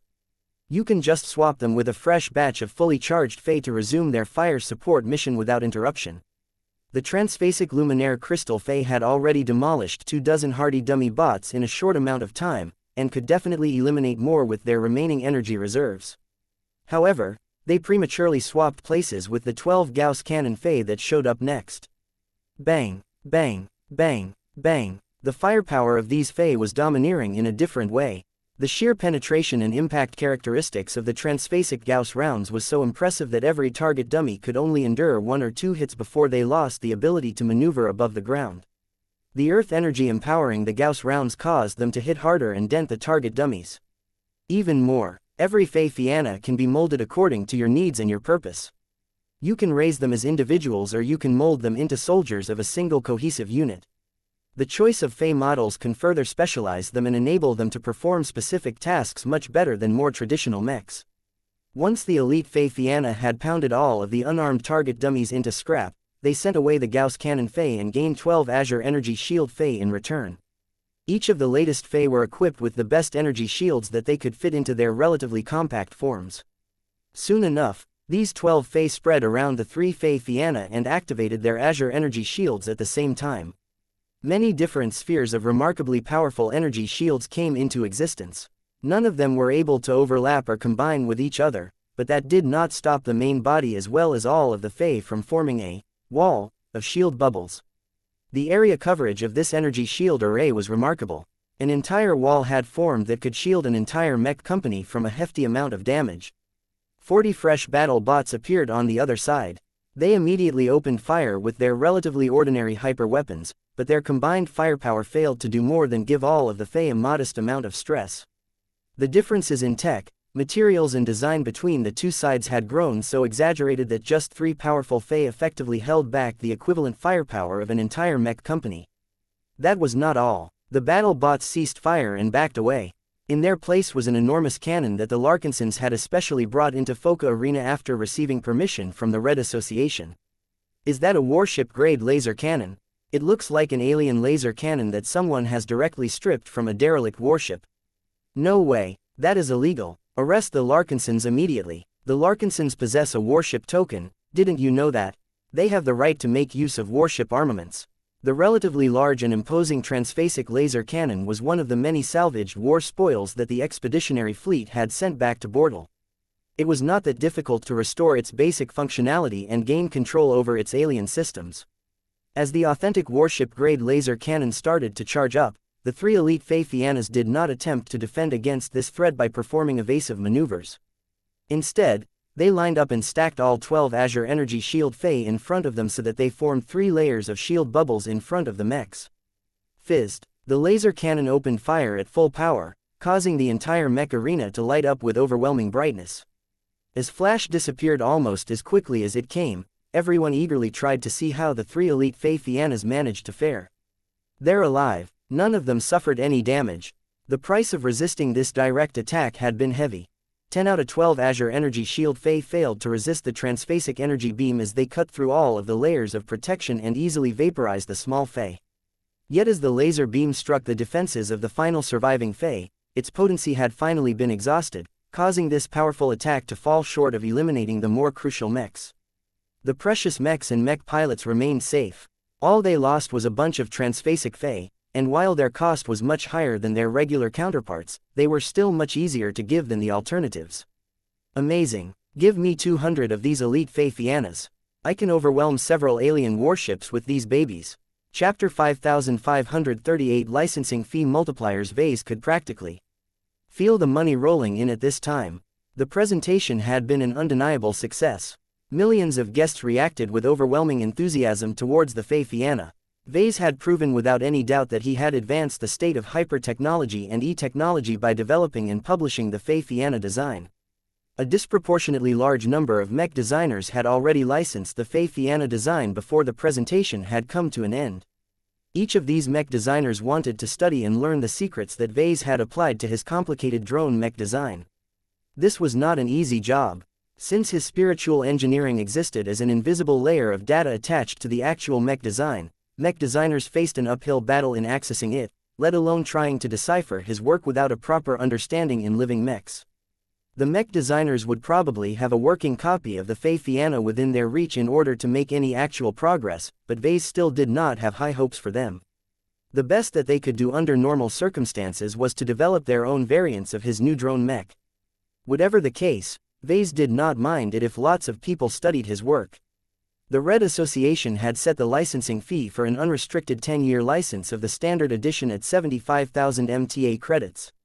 Vase had no idea what kind of criteria the Mechers utilized to determine the licensing fees of published Mech designs.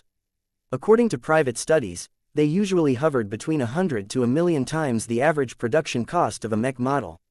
However, there were always outliers where the licensing fee fell way outside of this range, so this was not a hard rule.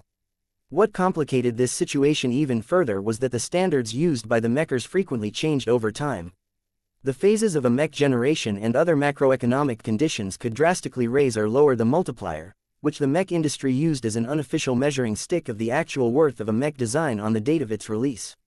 The Red Association was also not entirely identical to the Mech Trade Association. Vase had read industry publications that suggested that the administrators in charge of this sort of stuff wanted to encourage more knowledge sharing, which in practice translated to legal technology theft. That meant that many licensing fees set by the Red Association tended to be lower than the historical trend. The production cost of a standard edition was around 2 MTA credits, so that meant that the multiplier of its design had reached as high as 37,500. While that was still far from the normal upper boundary, it became exponentially harder for Mech designs to surpass a multiplier of 10,000. Only master Mech designers and higher could design anything that earned a multiplier of over 100,000, and they did not reach it every time. For example, the average production cost of the Sparrow Storm Mark 12 was estimated at around 1.4 MTA credits, though Vase did not know for sure as the information was not public. Yet the upfront licensing fee was priced at only 25,000 MTA credits, which was a huge reduction from the licensing fee of the Mark 11 during the previous Mech generation. The Sparrow Storm Mark 12 essentially reached a multiplier of only 17,857, which was a paltry figure for a megacorporation as dominant as SKL Mech Industries. This effectively showed that even the Red Association thought that this stopgap model was a disappointment. Even though the Mark 12 came out in the early days of the hyper generation, the lack of innovation, the high retention of many old design elements from the previous version of the Mech design and the lack of added value to the Mech community all negatively impacted its score. The only saving grace was that the existing market dominance of the Sparrow Storm Mech line ensured that customer demand would remain high despite all of these shortcomings. Vase personally thought that the multiplier for his xianxia was set rather low, though he could guess why the Mechers did not make it higher than 37,500. The Mech design lacked a high degree of optimization and refinement.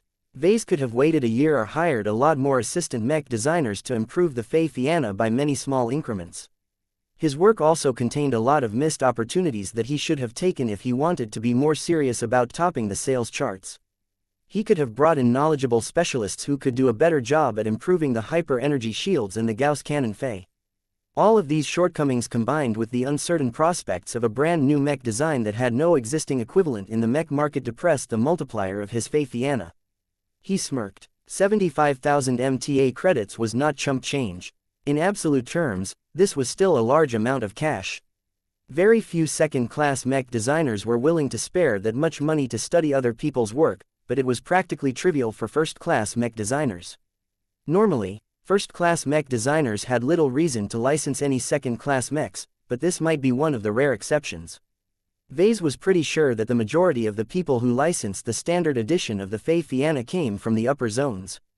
One of the indications that this was the case was that over 100 of them also chose to license the elite edition of the xianxia. Its upfront licensing fee was as high as 6 million MTA credits, which became a new record for Vase. With a record-breaking multiplier of 70,588 for Vase, it became abundantly clear that the Mechers appreciated the elite edition a lot more. This was not surprising as its complexity and its absolute combat power were much higher. The Elite Edition combined more advanced and developed applications of phase water technology, hyper-technology and e-technology. The results accomplished by this variant provided a lot more value to the Red Association and the Mech industry at large. In addition, as a quasi-first-class drone Mech, it only took a few targeted upgrades to the power reactor and other substandard Mech systems to make the xianxia usable in first-class combat. Even without these steps, the Elite Edition was still a good Mech that could produce an outsized impact in any second-class Mech force. Vese's only regret was that virtually no one who licensed Elite Edition intended to develop their own variants and put them on sale. The first-class Mech designers only paid 6 million MTA credits for the right to research one of his best works to date. The story was different for the standard edition of the xianxia. As a much more commercially viable mech model, the LMC easily expected it to sell millions of copies. So long as the xianxia lived up to all of its promises, it could continue to become an enduring seller in the long run. That could tempt plenty of ambitious mech designers in designing and selling their own variants of the xianxia. The relatively high multiplier meant that a third-party mech company needed to sell tens of thousands of copies in order to justify the investment. This was a bit much, as many mech buyers often flocked to original products unless they absolutely demanded features that were not present in the most authentic mech models. Vase checked the figures yet again. Over 1,000 mech designers and mech companies licensed the standard edition, while around 150 of them licensed the elite edition. With the sudden infusion of this amount of cash, the Larkinsons could already afford to fund the establishment of hundreds of branches of the Larkinson clan in distant middle zones. It could also be used to place priority orders at second-class shipyards. The money that Vase earned today might not come close to the profits earned from defeating a large alien fleet, but the difference this time was that he did not have to fight any battles to earn this much money. This was how mech designers usually solve their money problems. Even if the LMC did not do anything else with the xianxia, money would continue to roll in so long as there was sufficient demand. The Living Mech Corporation could just pretend to be a design studio and rely entirely on licensing and royalty fees to profit from the xianxia. Vase did not mind it if other mech companies succeeded in selling their own variants of his products. The current policies of the Red Association seem to set the royalty fee somewhere between 5 to 30% of gross sales, though the mechers occasionally adopted other formulas for specific reasons. Whatever the case, the LMC was entitled to a cut of all of these proceeds, so the more variants got sold, the better. Vase felt quite gratified that he had managed to solve the LMC and the Larkinson clan's latent money concerns. It was rare for a new line of mechs to become so popular at the start. The vast majority of commercial mechs published onto the market failed to attract so much customer demand, let alone rake so much licensing fees. To think that Vase initially wanted to keep the xianxia to himself. Turning it into another Larkinson exclusive mech was a waste of its potential and an enormous missed opportunity.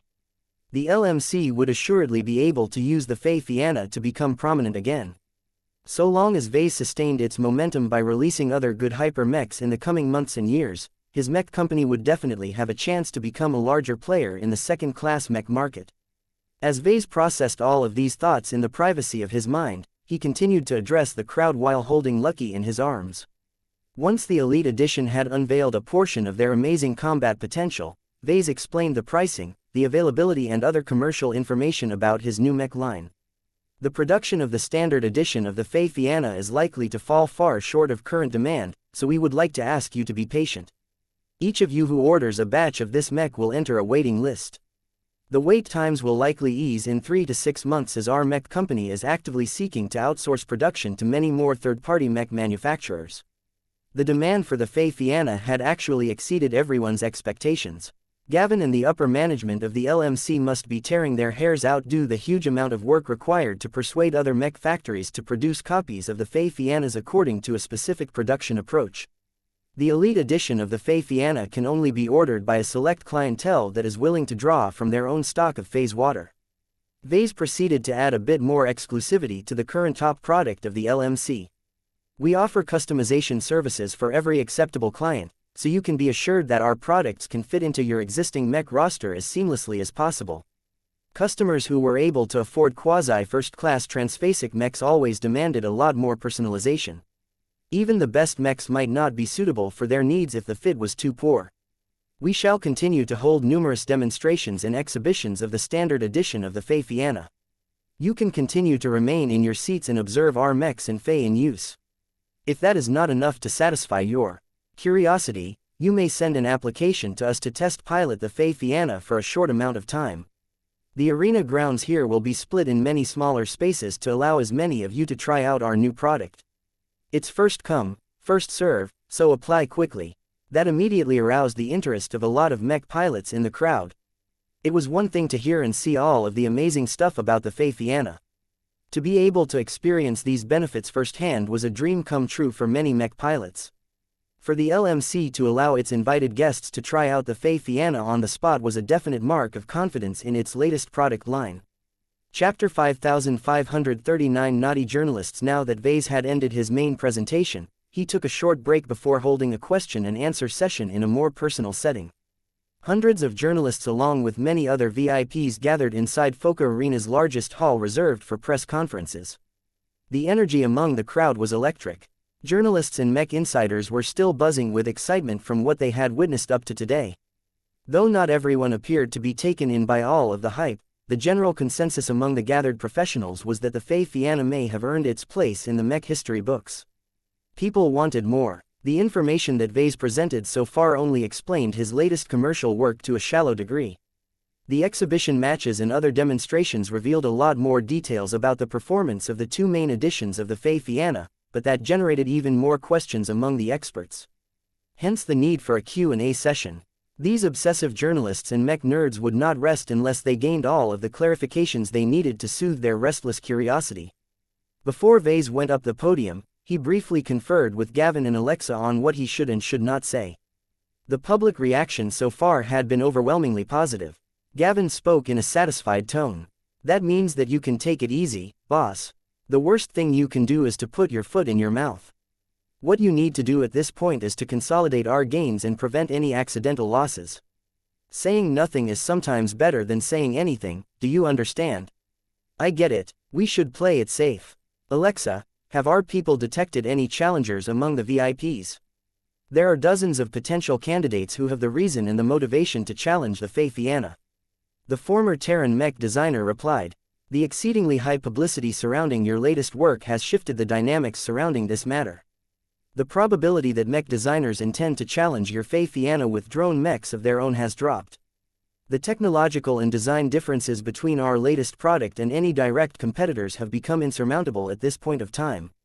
None of the existing drone mech manufacturers are willing to make a direct comparison that can turn this speculative idea into a concrete fact."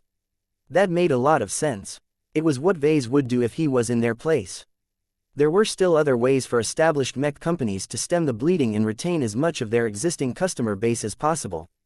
They just had to draw attention away from these painful comparisons. If our xianxia stands to dominate the market for second-class drone mechs, then why should we still fear challenges? Drone mechs occupy a smaller niche in the mech market, so hardly anyone invests their full resources into them, sir.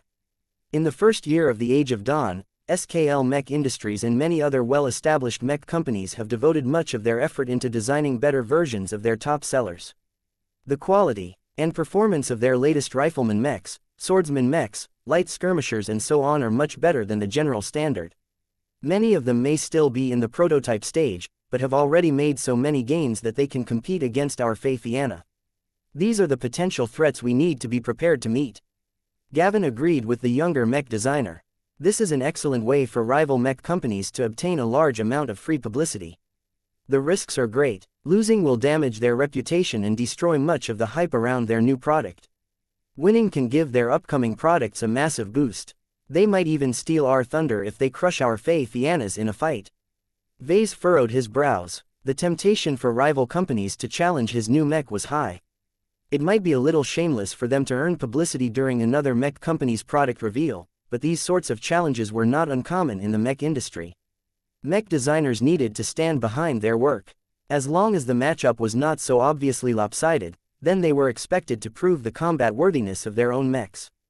Although Vase felt that he had nothing more to prove due to the obvious strength and superiority of the xianxia, his honor and his obligation as a mech designer prevented him from refusing every challenge.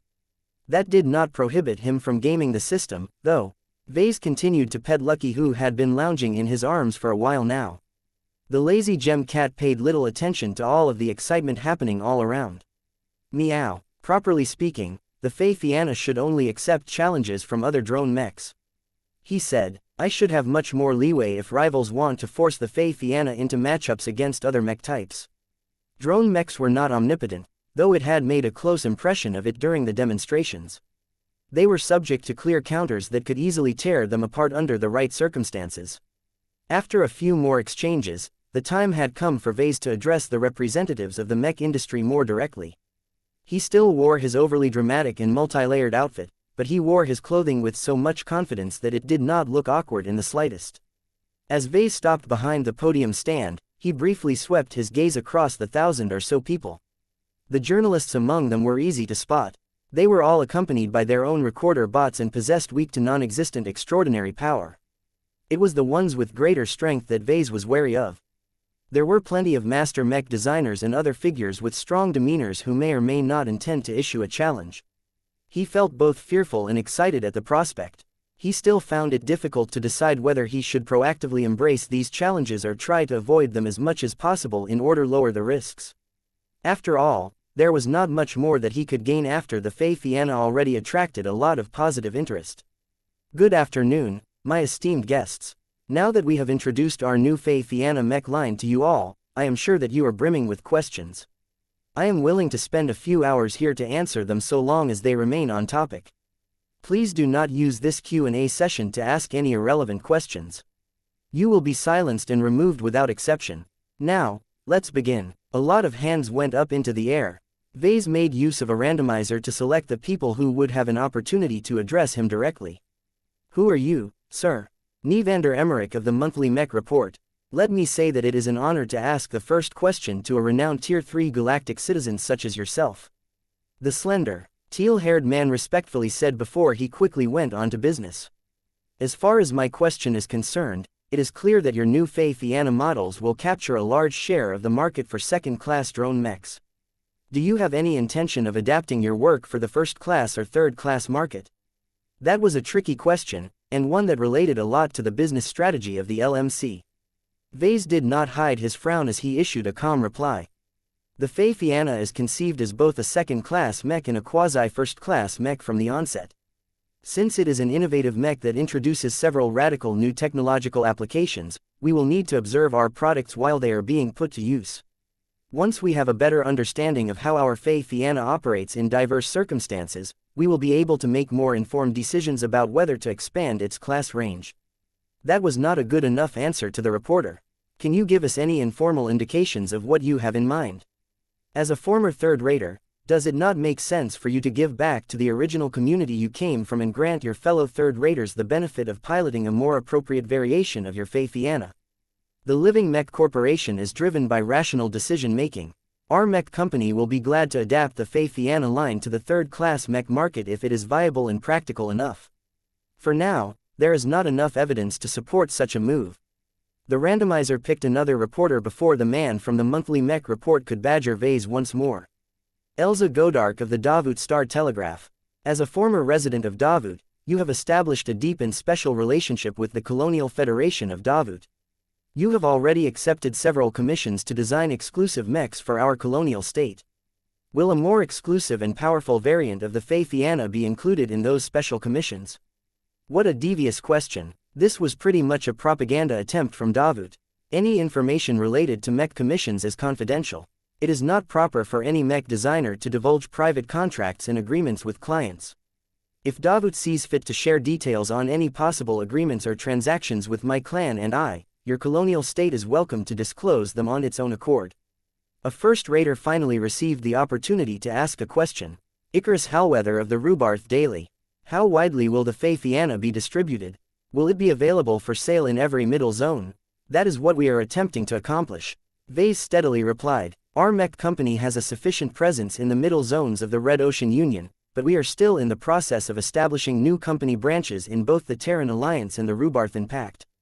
In the meantime, we are actively looking to cooperate with local mech manufacturers to produce Fei Fiannas to meet the market demand in the immediate regions. Thank you for your clarification, Professor. Do you have any intentions of selling a first-class adaptation of the Fei Fianna in either the Rubarthan Pact, the Red Ocean Union or both? Vase twitched his lips. What was up with journalists and pushing political agendas? As I have stated earlier, it is too premature for the Living Mech Corporation to consider adapting the Fei Fianna to any first-class market. Drone mechs have a very different positioning in the first-class mech community. We may have to convert it into a fully-fledged multi-purpose mech in order to fully satisfy the needs of first-raters. This is a major undertaking that our company is not ready for. If this changes, then we will try our best to sell our new first-class mechs in every upper zone unless we are hindered from doing so by the polities in question. Do you think your first-class adaptation of the Fei Fianna will receive a friendlier and more enthusiastic welcome from the Rubarthan mech market as opposed to elsewhere? Our mech community is much more open-minded and willing to experiment with new and experimental products. I am afraid that your upcoming mech will not be received well in a stagnant mech market where many customers are accustomed to buying the latest editions of mech lines that have largely remained the same since the beginning of the age of mechs. You should consider whether, Vase loudly coughed even as he transmitted a certain command. The annoying Rubarthan reporter immediately lost the ability to transmit sound from his mouth. A few seconds later, the floor beneath his feet turned into a hole, causing him to quickly drop out of sight. Nobody exhibited any surprise that this had happened. No press conference or Q&A session proceeded without at least one journalist trying to cross the line. Next, Chapter 5540 Pritchard enters the Q&A session proceeded fairly normally after that. A lot of journalists were not unscrupulous by nature. They were already satisfied if they could gain answers to fairly normal questions. How much market share do you expect to capture with your latest product, Professor Larkinson? We do not have a clear indication of that, other than that sales will likely exceed our minimum acceptable target.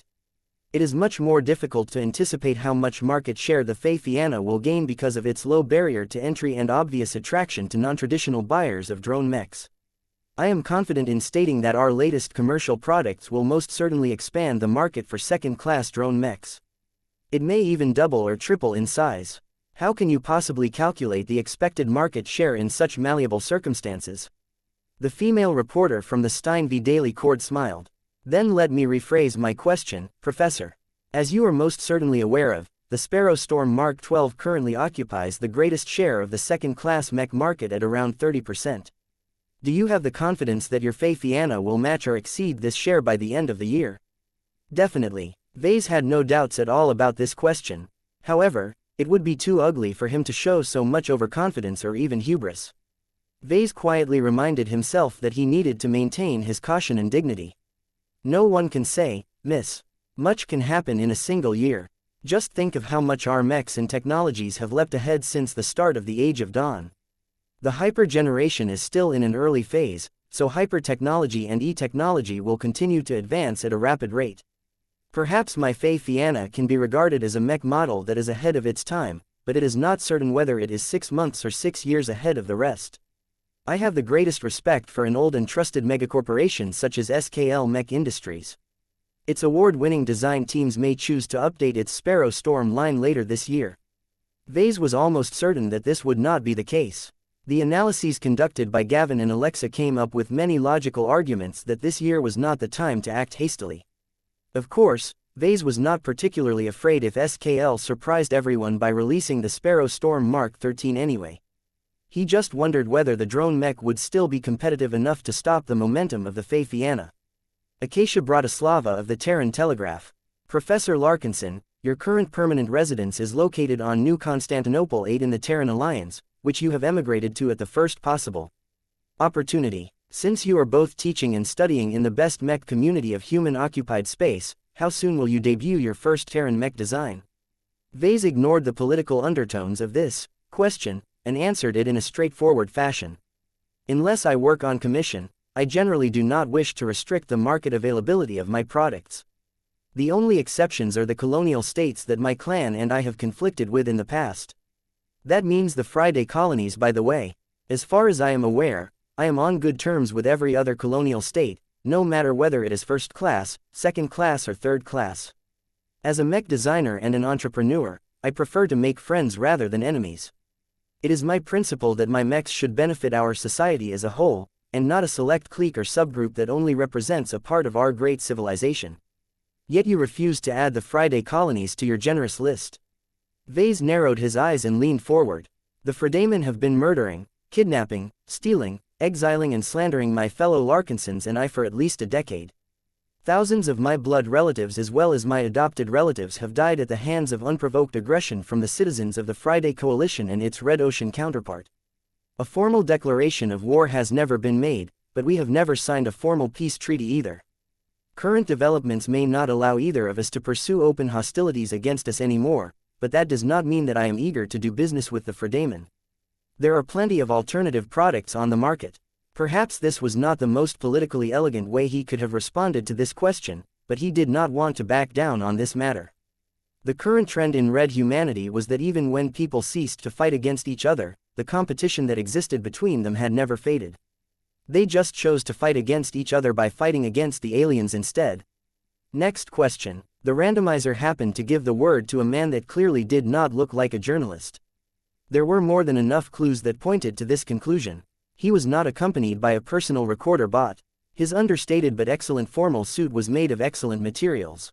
Most importantly, his spirituality clearly matched that of a master mech designer. Thank you for giving me the word. Let me introduce myself. I am Master Olaus Kreshnik, the current acting chief designer of Pritchard & Terse. Have you heard of our Rubarthan Mech company?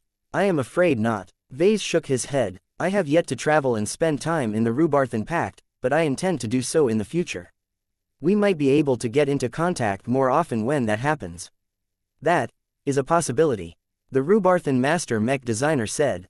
Your lack of familiarity with P&T is excusable. Let me state my purpose. As one mech designer to another, I challenge you. I challenge your xianxia. Our mech company has recently finalized the development of a defensive rifleman mech model for the second-class mech market. Let us see which one can defeat the other in this mech arena. Oh boy, this was it. The first challenger had arrived. How should Vase respond to this development?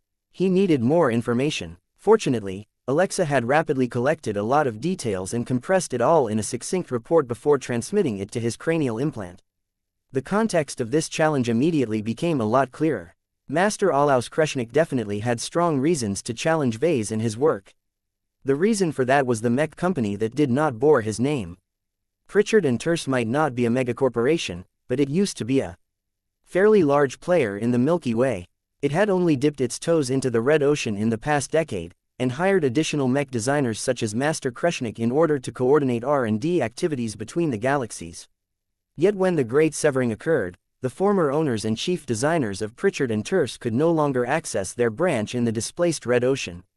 This caused a huge legal and financial mess as the P&T branch was never meant to operate as a completely independent mech company in isolation. Nobody could have foreseen this accident. Not even P&T. The result of this was that the company had so few applicable contingency plans in place that its very existence was at stake. Although the proof was not present in the report compiled by Alexa, she suspected that the smokestack principality that wielded a disproportionate influence over the economies and industries of the Rubarthan Pact was willing to sort out this mess in exchange for other favors. Alexa boldly speculated that Master Kreshnik was deliberately sent to challenge Vase.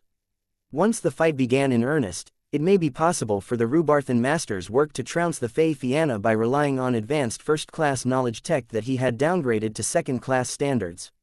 This challenge was not fair on the surface. Vase was merely a senior mech designer, while Master Kreshnik was over 200 years old. According to the Galactic Net, Master Olaus Kreshnik transferred to the Red Ocean because it provided a lot of inspiration and new research material that could spark a renaissance in his specialty. Master Kreshnik possessed a Class 3 design philosophy. His strength lay in fast regeneration energy shield systems. The attractiveness of transphasic energy shield technology was the primary reason why the master mech designer found himself stuck on the other side of the Greater Beander Gate. Now, the master coincidentally got rid of anyone who was more senior or more deserving to take over P&T in the Red Ocean. It was a pity that Master Kreshnik's claim was not strong. He only possessed a modest amount of stock in the mech company, and this became his greatest stumbling block. Right now, challenging the xianxia was a possible way for the Rubarthan Master to strengthen his claim. No mech company could do without mech designers. Its business model literally depending on their work. Delivering a brilliant victory during this product reveal would assuredly win over all of the holdouts of P&T. Not only that, but Alexa strongly guessed that the Smokestack Prince personally commanded Master Kreshnik to challenge Vase's latest work. Although Vase had pushed the Rubarthan Pact out of his mind for the time being, he did not forget that he had already become a de facto member of the militaristic faction led by the Inferno Spear Prince. From the moment it became known that he was acquainted with the Destroyer of Worlds, Vase had automatically taken the side of the peak Rubarthan ace pilot and prince. That was not good news for the industrialist faction led by the Smokestack Prince. Both descendants of the legendary Star Emperor vied for power in the Rubarthan Pact. The first-rate colonial superstate would never be able to unite and rally around a single leader figure so long as the Rubarthan princes kept fighting for the red-stained throne. From this context, This challenge was not as innocent as it seemed. Should Vase accept it knowing that it would deteriorate his relationship with a powerful faction of the Rubarthan Pact? You have yet to present the mech model that you have high hopes for. Vase spoke. The master smiled in response before activating a projection that displayed a snapshot of a dark blue-coated mech.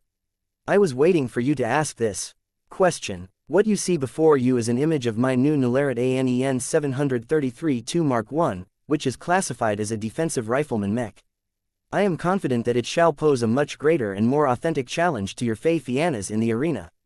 Defensive rifleman mechs were not too scarce, but they showed up from time to time. They were rifleman mechs that carried physical shields and enhanced energy defenses. That practically turned them into artillery mechs with better mobility and not enough punch. Despite all of these shortcomings, the Nalarit Mark I truly had the potential to become a valued mech model. However, for all of its defensive prowess, Vase seriously doubted that this shield-carrying rifleman mech was able to resist the direct attacks from an alien warship, but it probably did better elsewhere. Alright, Master Kreshnik, you have my interest. Proposed terms: minimum 3 mechs on one side. Quantity and quality of the mechs assigned to the opposing side is variable depending on cost, tech and the counter factor. No time limit, no terrain features, flight allowed. Vase frowned again. He had the strongest feeling that these terms benefited Master Kreshnik more. Which variable was responsible for setting a trap? Gavin's words discreetly transmitted into his ears. You need to invite the mechers to preside over this formal challenge. Otherwise, a Rubarthan magistrate who is on good terms with Master Kreshnik might find a way to give his side access to another mech by skewing the interpretations. Good idea, I shall mention that right away. Chapter 5541 Uneven challenge. Tension started to spread across the press hall. Everyone else fell completely silent as they observed the invisible confrontation between Professor Vase Larkinson and Master Olaus Kreshnik. This was not an ordinary challenge. The journalists invited to this Q&A session may look as if they had become completely frozen, but they were frantically writing or dictating words through their cranial implants. Each of them smelled drama from this exchange. Hundreds of journalists began to conduct a lot of research. They dug every piece of information that looked relevant to them and began to weave the details into narrative that may or may not make sense. It didn't matter so long as it was exciting enough. Other individuals who intended to issue their own challenges became thoughtful as they observed the man who was lucky enough to issue his own one first. Master Olaus Kreshnik should not belong here. He was a dignified and powerful first-class mech designer who had realized his design philosophy a long time ago. He had lived through 5 times as many years as his target, and accrued a lot more knowledge and experience during his long career. To be appointed as the leading mech designer at the Red Ocean branch of Pritchard and Terse was a testament to his ability and competence in the notoriously competitive Rubarthan mech market. Why would such an esteemed mech designer travel to a middle zone and issue a challenger against a much younger professional who was not only just a senior, but not even first-rater? This was an incredibly unfair matchup according to the standards of the mech industry. It was almost as outrageous as Vase issuing a challenge to a lowly novice mech designer. Vase had every right to refuse such a ridiculous challenge. Let alone a master mech designer, even a senior mech designer of the same age as Olaus Kreshnik would incur a lot of notoriety for the act of bullying a member of the younger generation. Yet strangely enough, none of the people in the crowd appeared to acknowledge the inherent unfairness of this possible matchup. It was not because Master Kreshnik was a bad mech designer that diminished his work or anything. It was because Vase was too strong of a senior mech designer. In fact, given all of the feats that made him so famous and notorious in and outside of the mech industry, an increasing number of people questioned whether the phrase, mech designer, still held the same meaning when applied to Vase. He was practically an alien freak compared to every other senior mech designer. The greatest reason why most people did not think that Master Kreshnik was bullying Vase was because of the disparity between their galactic citizenships. The Red Association designated Vase as a Tier 3 galactic citizen and did not receive any pushback for it. Many important power blocks such as the Red Fleet, the Terran Alliance and the Rubarthan Pact did not object to this highly unusual promotion, which effectively meant they approved of this measure. All of this effectively meant that Vase possessed capabilities that exceeded the vast majority of high-ranking mech designers in the new frontier. Master Olaus Kreshnik also happened to be on this list. Even though he was a 200-year-old master mech designer who designed first-class multipurpose mechs all of the time, none of his designs or research results actually contributed all that much to human society. Whether he refused to share his best results to humanity at large, or simply wasn't competent enough to produce major breakthroughs and advancements in his respective fields, Master Kreshnik simply wasn't valuable enough as a mech designer and a human being. The best way to understand the differences in status was to imagine how human society would change if any of these people suddenly disappeared one day. If Vase ever got lost, the damage to Red humanity was incalculable. Much of his work was either incomplete or had yet to reach their full potential. The disappearance of his design philosophy may or may not compromise his living mechs, but the loss of his inheritance was a tragedy. His absence would also stall all of his ongoing developments and research projects. Red humanity would lose the inventor and the most useful guide to many different e-technology applications.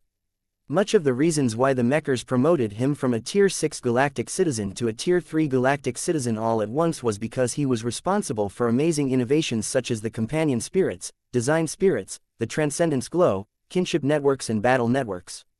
Vase had managed to develop all of these radical advancements before he reached his 40th birthday. His future potential was even more monstrous. If people had any idea what sort of crazy ideas he was cooking up in his mind and how likely he was able to realize them in the future, then their evaluation of him might increase even further. Unfortunately, galactic citizenship was mostly based on current value rather than nebulous contributions in the distant future. Even so, Vase truly possessed the strength and capital to defend his elevation to a Tier 3 galactic citizen. The presentation where Vase introduced the Fey Fianna reinforced this idea ever further. Compared to a renowned prodigy who had received the personal recognition of numerous star designers as well as god pilots, Master Olaus Kreshnik was practically a nobody. He was a Tier 7 galactic citizen according to his record. That might sound fairly impressive as it was not easy for many people to become a galactic citizen, let alone rise above Tier 9, but this was considered a mediocre result. Pretty much every master mech designer was able to become a Tier 8 galactic citizen. Master Carmen Olsen had become one as well, and so did Master Benedict Cortez. The act of realizing their design philosophies and the inherent capabilities of master mech designers in general already merited this status. Master Kreshnik was not all that special among other first-class master mech designers, so his galactic citizenship only rose by a single tier as he continued to design a lot of mechs and developed his specialization further. If the Rubarthan master ever went missing, then the negative impact of his loss was negligible. Sure, Pritchard and Terse might enter into a crisis that might cause the company to collapse, but there were so many other mech companies in the Rubarthan Pact that such an incident could never affect the state of the mech industry. Not even a crisis as enormous as the Great Severing had caused the business community of the Red Ocean to collapse. The most serious loss that Red humanity would suffer was that the mech industry lost an authoritative expert on energy shield technology. Perhaps energy shields might not improve as fast as before, but who could tell the difference? All of these thought exercises clearly highlighted the enormous disparity between the two mech designers. In fact, people might even be able to argue that it was unfair for Vase to confront Master Kreshnik. How could a Tier 3 galactic citizen possibly condescend to bullying a mere Tier 7 galactic citizen? Of course, the actual reality wasn't as straightforward. The two did not compete against each other in terms of overall contributions, but their ability to design good mechs. Vase was unable to translate many of his contributions into the narrow field of mech design. Master Kreshnik's extensive years of experience and knowledge accumulation became a lot more relevant in this situation. In the end, no one was able to come up with a definitive answer of who possessed the advantage in this matchup. The only way to know for sure was to allow the challenge to play out. The process and the outcome would definitely show how far Vase had come in terms of mech design. This was why everyone was still in favor of the challenge even if Vase was at a severe disadvantage. In any case, they all maintained their silence as Vase did not show any intention of avoiding this challenge. He calmly discussed terms with Master Kreshnik. At this time, the much older mech designer did not accept the proposal to let the Red Association preside over the challenge match. It is not my intention to question the impartiality of the mighty Red Association, but as a high-ranking honorary member of this great organization, there is an inherent conflict of interest. The Red Association would never tarnish its reputation in professional matters. Vase retorted, "It is not my intention to question that. I believe in their impartiality as well, but it is best to address this matter to prevent any future unpleasantries." The two sides eventually agreed to allow the challenge to be supervised by the Red Association as well as the more local equivalent set up by the Rubarthans. The first-rate colonial superstates did not like the Red II. If possible, the Terrans and the Rubarthans did everything possible to avoid interacting with the Mechers and the Fleeters, so they built up their own infrastructure that could partially fulfill the roles of the current hegemons of human civilization. The two argued on a bunch of other terms. Neither side was allowed to make use of mech models other than the standard Xianxia and the Nularit Mark I. Vase was not allowed to equip his drone mechs with custom Fey that were not on the official product catalog of the LMC. Neither side was allowed to apply any upgrades or modifications to their machines. The two spent 10 whole minutes on restricting the range of mech pilots that would pilot their machines in the challenge match. The mech pilots should not be older than 40 years old. The genetic aptitude of the mech pilots should be no higher than B-. The mechs should only be piloted by genuine second-class mech pilots who never benefited from first-class education and augmentations. Neither mech designers were allowed to interfere directly in the challenge match through the use of E-energy manipulation or other forms of space wizardry. The stakes were high. Both sides stood to lose a lot of reputation and market share if they lost. This was why Vase and Master Kreshnik did not dare to be sloppy. When Vase succinctly asked, "Tomorrow, acceptable, anything else?" Master Kreshnik loosened his posture and smiled. "No further. We have covered all of my points of concern. I find the terms to be acceptable. I have no objections either. Good luck, then. May the best mechs win." That was it. The challenge had been made and accepted. Tomorrow afternoon, the newly announced Xianxia would enter into a challenge match against the Nularit Mark I, an unannounced second-class defensive rifleman mech that was sure to contain a lot of surprises. Though Vase did not have a good understanding of Master Kreshnik's specialization, the image of the Nularit Mark I contained a lot of useful clues. If Vase did his homework on the Rubarthan Master Mech Designer, he would surely be able to decipher this interesting ranged mech design. Before I move on to answering other questions, let us get these challenges out of the way. He announced as he addressed the crowd again. "Anyone who intends to issue your challenge to me, raise your hand. I am willing to accept a handful more in order to prove that my work is robust enough to handle a diverse range of threats. Please do not issue any challenges if all you have is a ranged mech model." After a brief delay, around 50 arms rose in the arm.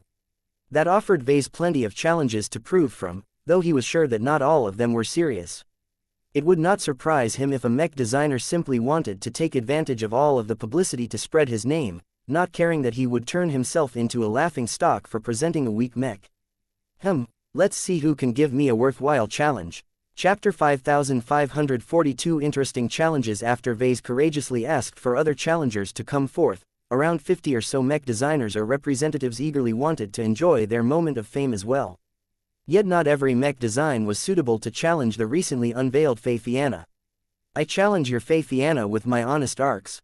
Do you dare to put your drone mechs up against my Axeman mechs? If you are confident in the defenses of your mechs, then my honest arcs will be happy to put them to the test. Let's turn this into a Topsio group match. Combat mechs like ours are not meant for dueling. Only a big battle can their teamwork shine." Everyone including Vase could see that the Xianxia was at a disadvantage against an Axeman mech like the Honest Arcs. The offensive melee mech possessed a good balance between physical power, defense and mobility. It was only armed with a large axe and a backup pistol, but it did not require any more complicated weapon systems in order to function as an excellent breakthrough machine. Such a mech was sturdy enough to resist a lot of attacks on approach. Once their enemies were within reach, the power of their continuous axe blows could disable nearly any form of defense, including energy shields. Although the hyper-energy shield field Fey was able to leverage a large amount of water-attributed E-energy to amplify its defenses, there was a limit to this process. Vase performed a lot of quick mental calculations in his mind. He carefully estimated the specifications of the Honest Arcs based on his observations and felt that its offensive power was not weak. The only part about this mech that was weak was its mobility, but he was pretty sure that his challenger took this into account. The Honest Arcs should have a means to close the gap. Another unfavorable point was the group match. If Vase had a choice, he would rather opt for a one-on-one duel than a more chaotic group match. Melee mechs working as a team could easily box in their opponents from multiple sides, thereby negating any advantage in mobility to an extent.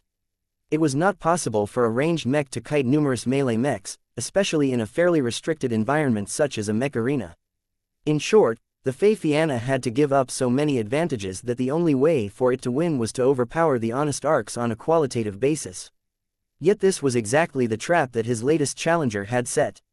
If Vase refused this challenge, he implicitly conveyed the suggestion that his Fei Fianna were not that special.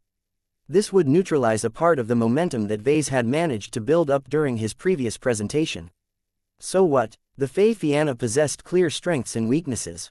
Though its ability to cope with different situations was greater than usual if it was able to pick and choose the right combination of Fei, that still did not take away its vulnerability at close range. Though Vase had designed the Fei Fianna in a way that it was able to put up a decent fight when armed with a melee weapon, a dedicated offensive melee mech was so much better at the former would only be able to buy a dozen seconds more time before it inevitably got crushed. Though Vase could think of a few ways for 10 Fei Fiannas to perform a miracle and somehow defeat 10 Axeman mechs after paying a grievous price, it was not worth it to take on this punishing challenge. He plainly shook his head. If you wish to put your honest arcs to the test, then I suggest you approach a mech designer who has recently designed a comparable melee mech. I am not afraid to admit that my Fei Fianna will not fare well in this matchup, but only for the time being. If you are willing to wait for a year for the first batches of Fei Fiannas to grow and for our mech pilots to become much more proficient in piloting them, then I am more than willing to accept this challenge. Even if my drone mechs are still disadvantaged on paper, I am more than willing to bet that the precipitation of time has benefited my Fei Fiannas a lot more than your own products. Vase smirked as the opposing master mech designer looked upset. It took a bit of quick thinking, but Vase had successfully mitigated the damage of refusing the challenge. He not only emphasized that this was a lopsided matchup to begin with, but that his Fei Fianna could still defeat a bunch of threatening Axeman mechs so long as they had developed their individual powers long enough. This was a capability that virtually no other standard mech model possessed. Vase essentially communicated to everyone who was watching this Q&A session that as long as the Fei Fianna grew old enough, it could transcend any weakness that restrained it in the past. The Ouroboros was the most impressive example of this, but it was a pity that Vase was not able to explain that it was his work. He hadn't even been born when the Ouroboros initially came to life. Next, Vase said as he let the randomizer pick another challenger. A small light soon shone on a woman who sat near the back of the hall. Thank you for unlocking my voice. I am Master Ginevra Hubert Colmaine from the Greenwich Middle Zone. A woman introduced herself while she projected her newest work. My mech company has recently designed the Montabera GHCM Q3. It is a second-class hyper-lancer mech that excels at charging but can purge its armor and competently fight hand-to-hand with short spears. I would like to compare its performance against your standard Fei Fianna. Their mech archetypes may be completely different, but we can learn the most about our works when they are put into atypical combat scenarios. Few if any people imagined a matchup between a drone mech and a lancer mech. The two were so far apart that it seemed that they belonged in different galaxies. Their roles were very different on a fundamental level. Drone mechs were generally versatile, but lacking in strong specialties and hard power. Lancer mechs were highly specialized and only excelled in a very specific role. Of course, the Fei Fianna and Master Hubert Colmaine's Montabera were hardly typical to their mech types. This made this potential matchup a lot more interesting. Would the Fei Fianna have the hard power to defeat these formidable-looking melee mechs? Would the Montabera have the flexibility to overcome all of the difficulties imposed by the Fei and defeat the drone mechs themselves? No one was able to come up with any definitive answers to these questions. That was a strong indication that this challenge was meaningful. Neither side was at an overwhelming disadvantage, and the variables were tricky enough that neither side could complain about the unfairness of this matchup. That was good enough for Vase. Terms: fight in space if preferable. The Montabera needs enough free space to build up its momentum and perform a proper charge. Not necessary. Vase rejected. The Fei Fianna is not a heavy knight mech. Your Montabera doesn't have to build up so much momentum to breach the defenses of my machine. It is best to limit these challenge matches to Foca Arena. It is large enough that your Lancer mechs should still have enough room to perform adequate charge attacks. Do not forget that the limited range in the arena grants my Fei Fianna less time to shoot at your Montabera. Master Hubert Colmaine conceded this argument. Very well, then let us turn it into a match that involves the least amount of mechs as possible. A single duel is most preferable. The mass of our mechs may be far apart, but their prices are in the same range. That was an interesting choice. Her request essentially signaled that she had greater confidence in her Montabras if they did not have to fight against many ranged mechs at the same time. Vase had a guess why this may be the case. From what he could surmise from the appearance of the Monbra, the Lancer mech was fairly heavily armored in its base configuration. Once it purged its armor, its physical defenses plunged while its mobility skyrocketed. Though it would be far too exaggerated if its speed and maneuverability matched the standards of a light mech, the liberated machine should still be fast enough to quickly catch up to the Fei-Fianas. However, his latest works were not slow. It would still take a bit of time for the Montabra to catch up to the kiting Fei-Fianas. This gave his drone mechs enough time to pelt the Montabras with a continuous stream of attacks of multiple ranged weapon Fei. Master Hubert Colmain had clearly witnessed the offensive prowess of the Fei-Fiana during the previous demonstrations. If dozens of Fei focused their fire on the relatively fast but fragile Montabras that had purged their armor, then the latter would quickly be defeated in detail. How about a small team? Vase suggested. A one-on-one duel is too simple. I think a two-on-two match is more interesting for everyone. If one mech makes a mistake, there is still an opportunity for the other one to redeem itself in the unfolding battle.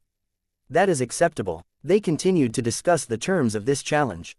They were nothing special and contained all kinds of common-sense rules that were meant to prevent cheating in gaming the system. See you tomorrow afternoon. Vase eventually concluded his talk. With the master from the Greenwich Middle Zone. It is nice to compete against an actual second-class mech designer.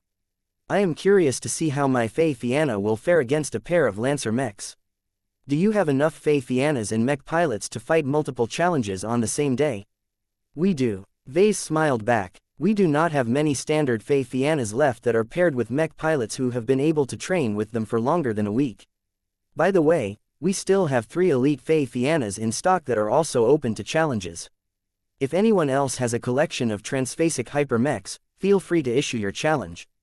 The randomizer picked a bunch of people who issued unacceptable challenges. Vase did not think too much about these developments and simply refused any obvious unfair matchups. Soon enough, a man who almost looked as young as Vase stood up when he was lucky to be selected. Everyone has learned that you are a prodigy and a genius. You have feats on your name that no other mech designer of our generation has come close to accomplishing by themselves. You are a hero of our times. Though Vase felt flattered by the praise, he knew that this was useless talk. The Q&A session does not last all night. Please be succinct so that we can spare as much time as possible. I have also earned the reputation as a genius. The young mech designer quickly said, I might not be able to match you in the quantity of my inventions, but I am utterly convinced that their quality exceeds the quality of your own works. Please accept my challenge and agree to put your Fei-Fiana in a duel against my latest hybrid mech. When the boastful mech designer finally projected an image of his proud work, all of the other mech designers exhibited a unified reaction. They grew disappointed. Vase did not bother to hide his contempt. Is that it? Let me guess. You are still a journeyman mech designer, right? So only you are allowed to accept leapfrog challenges. Do not underestimate me, Professor. I am a genius. I have won design duels against senior mech designers in the past. My latest hybrid mech is more than able to push your Fei-Fiana to its limits. 11N Ves's response to this extraordinary claim was to transmit a command that opened a hole beneath the journeyman's seat. Bye-bye. Chapter 5543 The human interest. Nobody who had the guts to issue a challenge to Vase was stupid. Except for that journeyman mech designer who either tried to become famous overnight or thought that his disgrace of a mech design actually stood a chance against the Fei-Fiana, the other challengers all exerted a lot of pressure. This was because their qualifications were all good. Their mechs were all well designed and possessed numerous different advantages that gave them an edge over the competition. Vase did not dare to underestimate them. Just the fact that they were designed by master mech designers who realized their design philosophies a long time ago and made further advancements in the years ahead meant that their specializations were bound to make a massive impact in battle. That did not mean that Vase was afraid of them. Ever since he developed the ambition to turn the Fei-Fiana into the market leader for second-class drone mechs, he needed to show that it had the strength to resolve numerous challenges. The Storm Sparrow line had earned its dominance for many generations due to its strength as well as its ability to cope with a diverse set of enemies. The demonstration match that took place before already showcased the superior performance of the Fei-Fiana, but despite the lopsided numbers, not everyone was willing to take this outcome seriously. The opposing rifleman mechs simply hadn't been good enough. The challenges issued by other Mech designers were different because the quality and strength of their works definitely ranked a lot closer to the top of the mech market. All of this presented a lot of interesting questions for Vase. He knew that so long as the Fei Fianna either won or produced a good showing during tomorrow's matches, its ascension to a market leader would turn into a guaranteed outcome. However, if the challenger mechs all outshone the Fei Fianna, then that would cause many people to doubt whether the hype was real. Vase did not dare to accept too many challenges for that reason. Numerous victories in succession might cause the Fei Fianna to build up a little more momentum, but the initial public reaction was already high enough. In contrast, just a single ugly defeat where the Fei Fianna got utterly crushed by a challenger mech would have significant negative repercussions. It was a lot easier to remember such a glaring defeat. Even if the Fei Fianna went on to win the remaining challenges, the stain could not be removed so easily. In the end, Vase rejected a lot of challenges because they contained traps or because they stacked the deck a little too much in the favor of the other party. No challenger wanted to lose, so they tried to get away with as many favorable terms as they could. This turned into a game of sorts. The challengers engineered their proposals that granted them serious advantages without making it obvious on the surface. Vase managed to catch most of these pitfalls anyway. This was because every mech designer had to present the mech models meant to challenge the Fei Fianna. There was no way that Vase would accept any challenges when he did not even know what to expect. In any case, when Vase did not hesitate to reject over a dozen different challenges, he made it clear that he did not care about his current image. He also conveyed the clear ability to discern the strong points of different mech designs upon sight and figure out how the rules benefited them in an unreasonable manner. This was a subtle way of proving his competence as a mech designer. At the very least, it was impossible for other mech designers to take advantage of his ignorance in their shared profession. In the end, Vase chose to accept two more challenges. One of them would put his Fei Fianna in a match against a striker mech.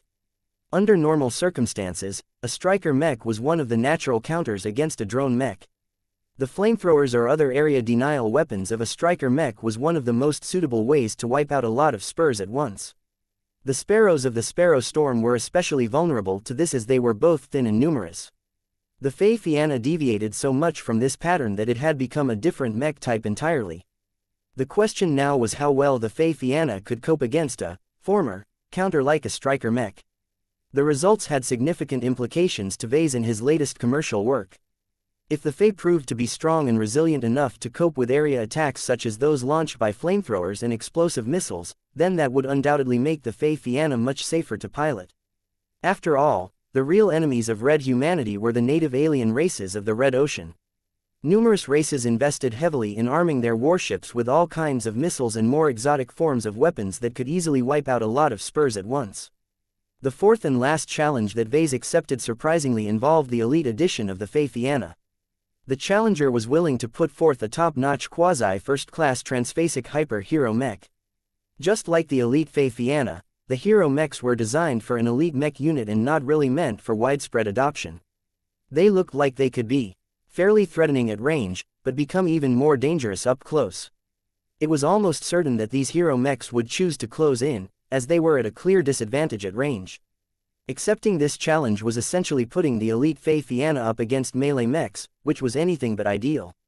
The biggest mitigating factor was that hero mechs were not completely optimized for melee combat.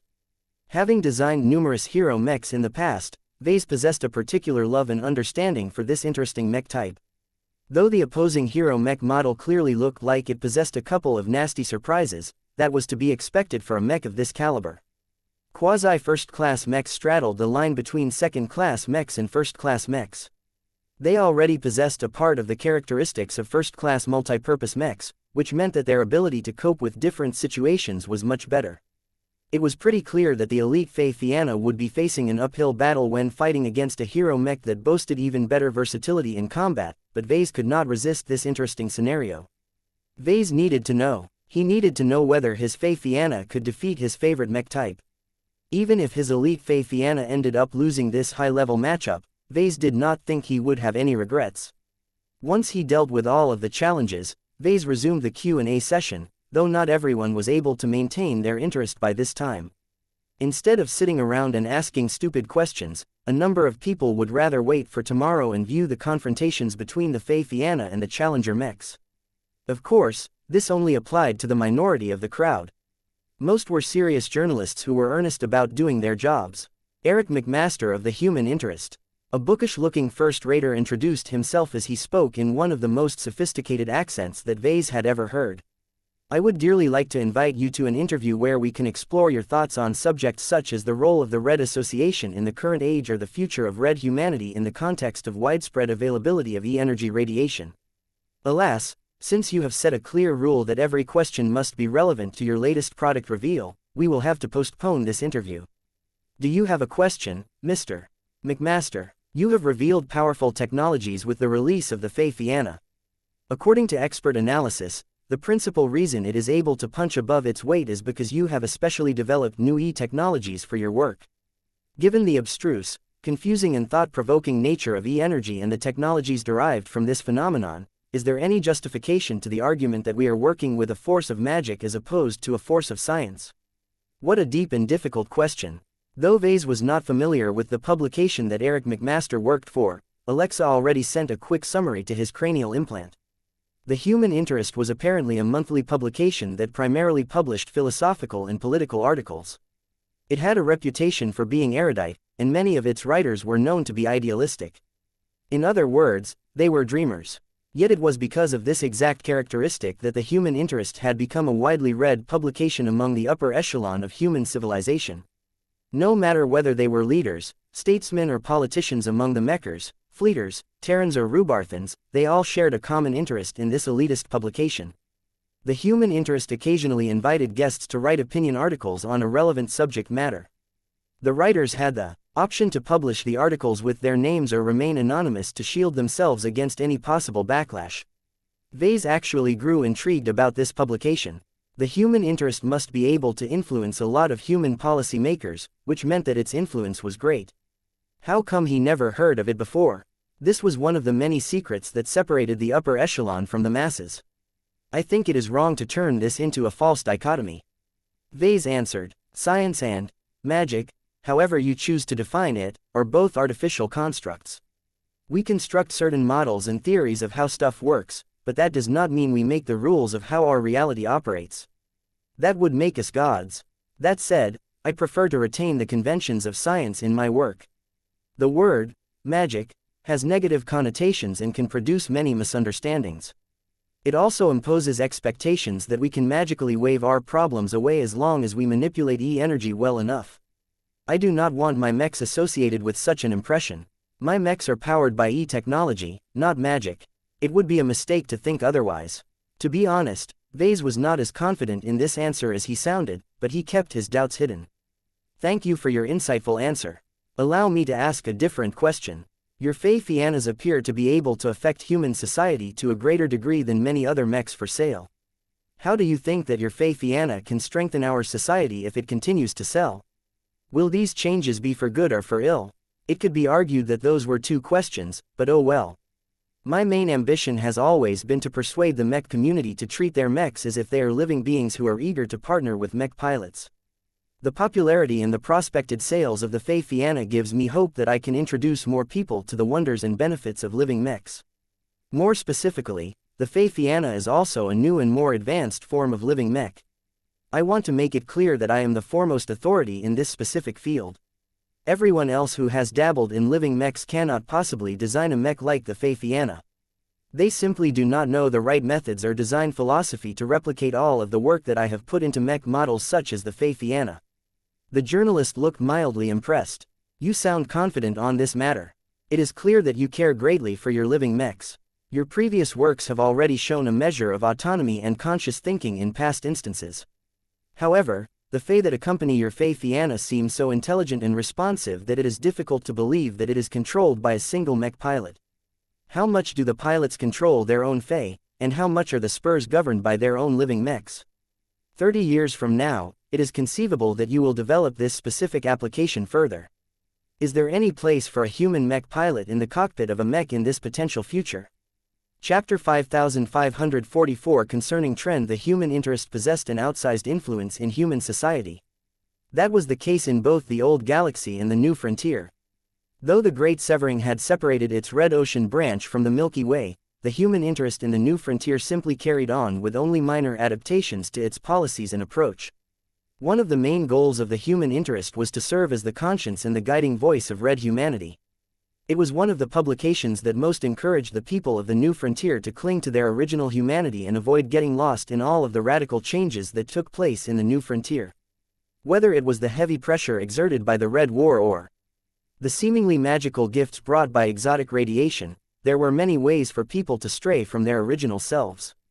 This was anathema to a publication like the Human Interest. This was why Vase felt as if he was in the crosshairs of this newspaper at the moment. Many of the changes brought by his invention steered their users in a direction that turned humans increasingly further away from how they used to think and behave back in the Milky Way. It was difficult and dangerous to attack Vase directly, especially since his work had received widespread support from so many different parts of human society. The best way to attack him was to question the safety of his works.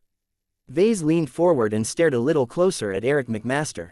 This was a first-class journalist who worked for one of the most influential publications of human civilization. It would be a mistake to underestimate this sharp and observant fellow. It is difficult to describe and define living mechs in the terms and meanings that people use today. He replied to the journalist's latest question. Their properties and their implications may not be agreeable to everyone. I am aware that humanity is averse to the idea of surrendering too much control to artificial intelligences and autonomous systems. However, my living mechs are different from those cold and unfeeling machines. Is that truly the case, Professor Larkinson? McMaster immediately interjected. By your frequent admissions, living mechs are not only intelligent to the extent of developing actual sapience, but they are also able to take partial or complete control over their own bodies. That is a concerning development.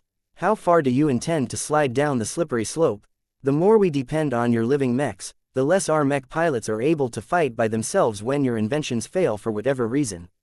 The journalist's words evoked deep-rooted fears of losing control over the technologies that humans depended upon to live and prosper. There were many cases in human history where automated societies either glitched out or crashed completely. The people who lived under those circumstances certainly did not enjoy the experience. Vase found that he could not provide an answer without making at least one concession. This was not a pleasant development, but he saw no other way of worming out of this confrontation. Avoiding it would do no good. Fundamental problems like these would show up sooner or later. It was best to get it out of the way while he was still surrounded by a halo. Living mechs may not be for everyone, he admitted. It takes a certain level of trust and willingness to pilot mechs that are alive and can grow more powerful over time. I cannot guarantee that living mechs can be twisted into monsters or enemies of red humanity, but I have done my best to minimize these undesirable outcomes. I have little control over what happens once my living mechs fall into the hands of my customers. It is up to them to treat my products correctly and raise them into the strongest and most dependable allies of red humanity. You speak. Please like and follow the Cultivation Audiobooks channel as if your living mechs are a separate race, one that is able to learn from the human race long enough to betray it one day. Vase grew increasingly more frustrated at the attempts to twist his living mechs in the worst possible light. As I have said before, living mechs develop according to how they are being used and treated. He firmly responded. Unlike ordinary mechs that steadily depreciate in value the older they become, my products are the opposite. They can become stronger, smarter and more unique over time. These are all powerful advantages that can lead to much better results in battle. However, these trade-offs do not come without a price. The people who intend to make use of them must treat their machine partners in a responsible manner. I see them as the modern equivalent of pets. They can be our most valuable companions, but only if we treat them with love and respect. Eric McMaster adopted a deeply skeptical look. Are you suggesting that red humanity cannot overcome our enemies and secure our survival unless we turn to living mechs? Is the power that we can obtain from them worth the risk of raising an even more threatening enemy in the future? How can we stop ourselves from raising and educating a superior synthetic race that may eventually decide that there is no purpose to serving their creators anymore? No living beings wish to become slaves to others if they can help it. The greater their power, the greater the risk of rebellion. Do you agree, or do you deny that your living mechs can turn against humanity one day? This was growing increasingly trickier for Vase. Gavin and numerous other advisors quickly transmitted a few diplomatic ways for him to deflect all of these concerns, but he did not pay attention to any of the well-meaning advice. The questions posed by the journalist were all valid and deserved proper answers in return. The topics were also deeply related to his design philosophy. Vase could not avoid these issues if he wanted to develop his specialization further. Living mechs are products that are uniquely suited to the Age of Dawn. He responded first. The introduction of E-energy radiation has given us access to a new source of energy, but because it is so powerful and so accessible, there is a much greater chance that malcontents will abuse its power and inflict harm on others. Does that mean that we should abandon hyper-technology and e-technology? That is absurd. The native aliens of the Red Ocean do not care about our morality or our doubts.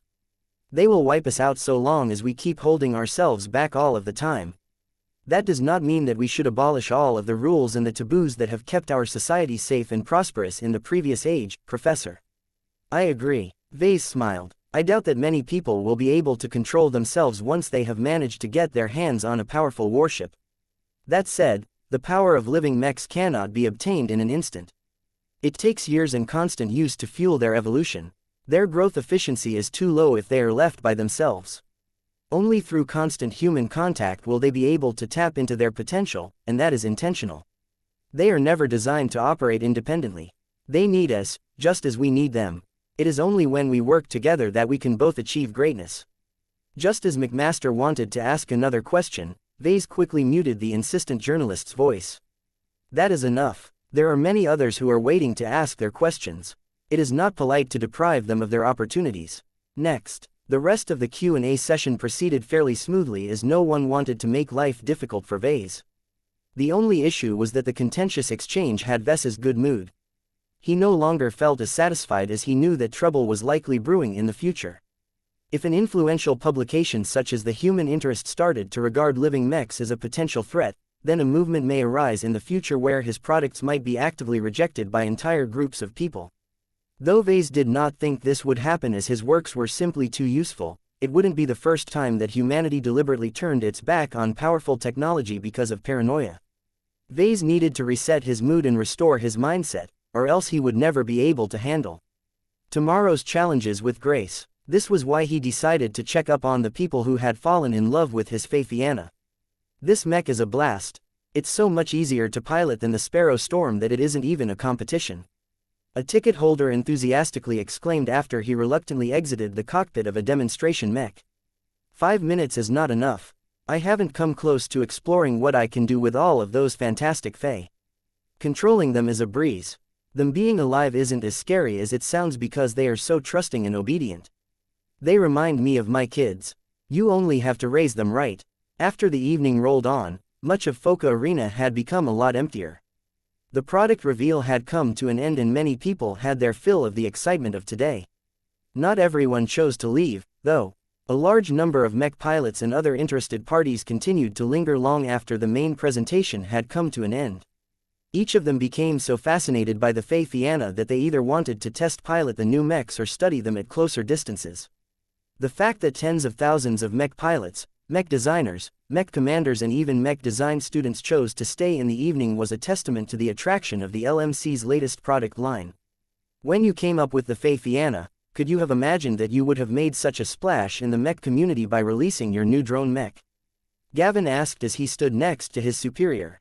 Vase shook his head. I never thought about putting it up for sale. The xianxia is not a traditional drone mech. I thought that if I managed to succeed in designing a multi-spirit living mech, I would keep it as an exclusive mech for our clan. A machine with all of these capabilities sounds as if it is too good to be used by other people. I also believed that only the Larkinsons can make full use of the living and growth aspect of my new mech. Alexa Strian found that to be a perplexing idea as she held Lucky in her arms. The cute Archimetal cat purred as she petted and scratched his head and back in just the right ways. Meow, you cling too much to the habit of reserving your best works to our clan.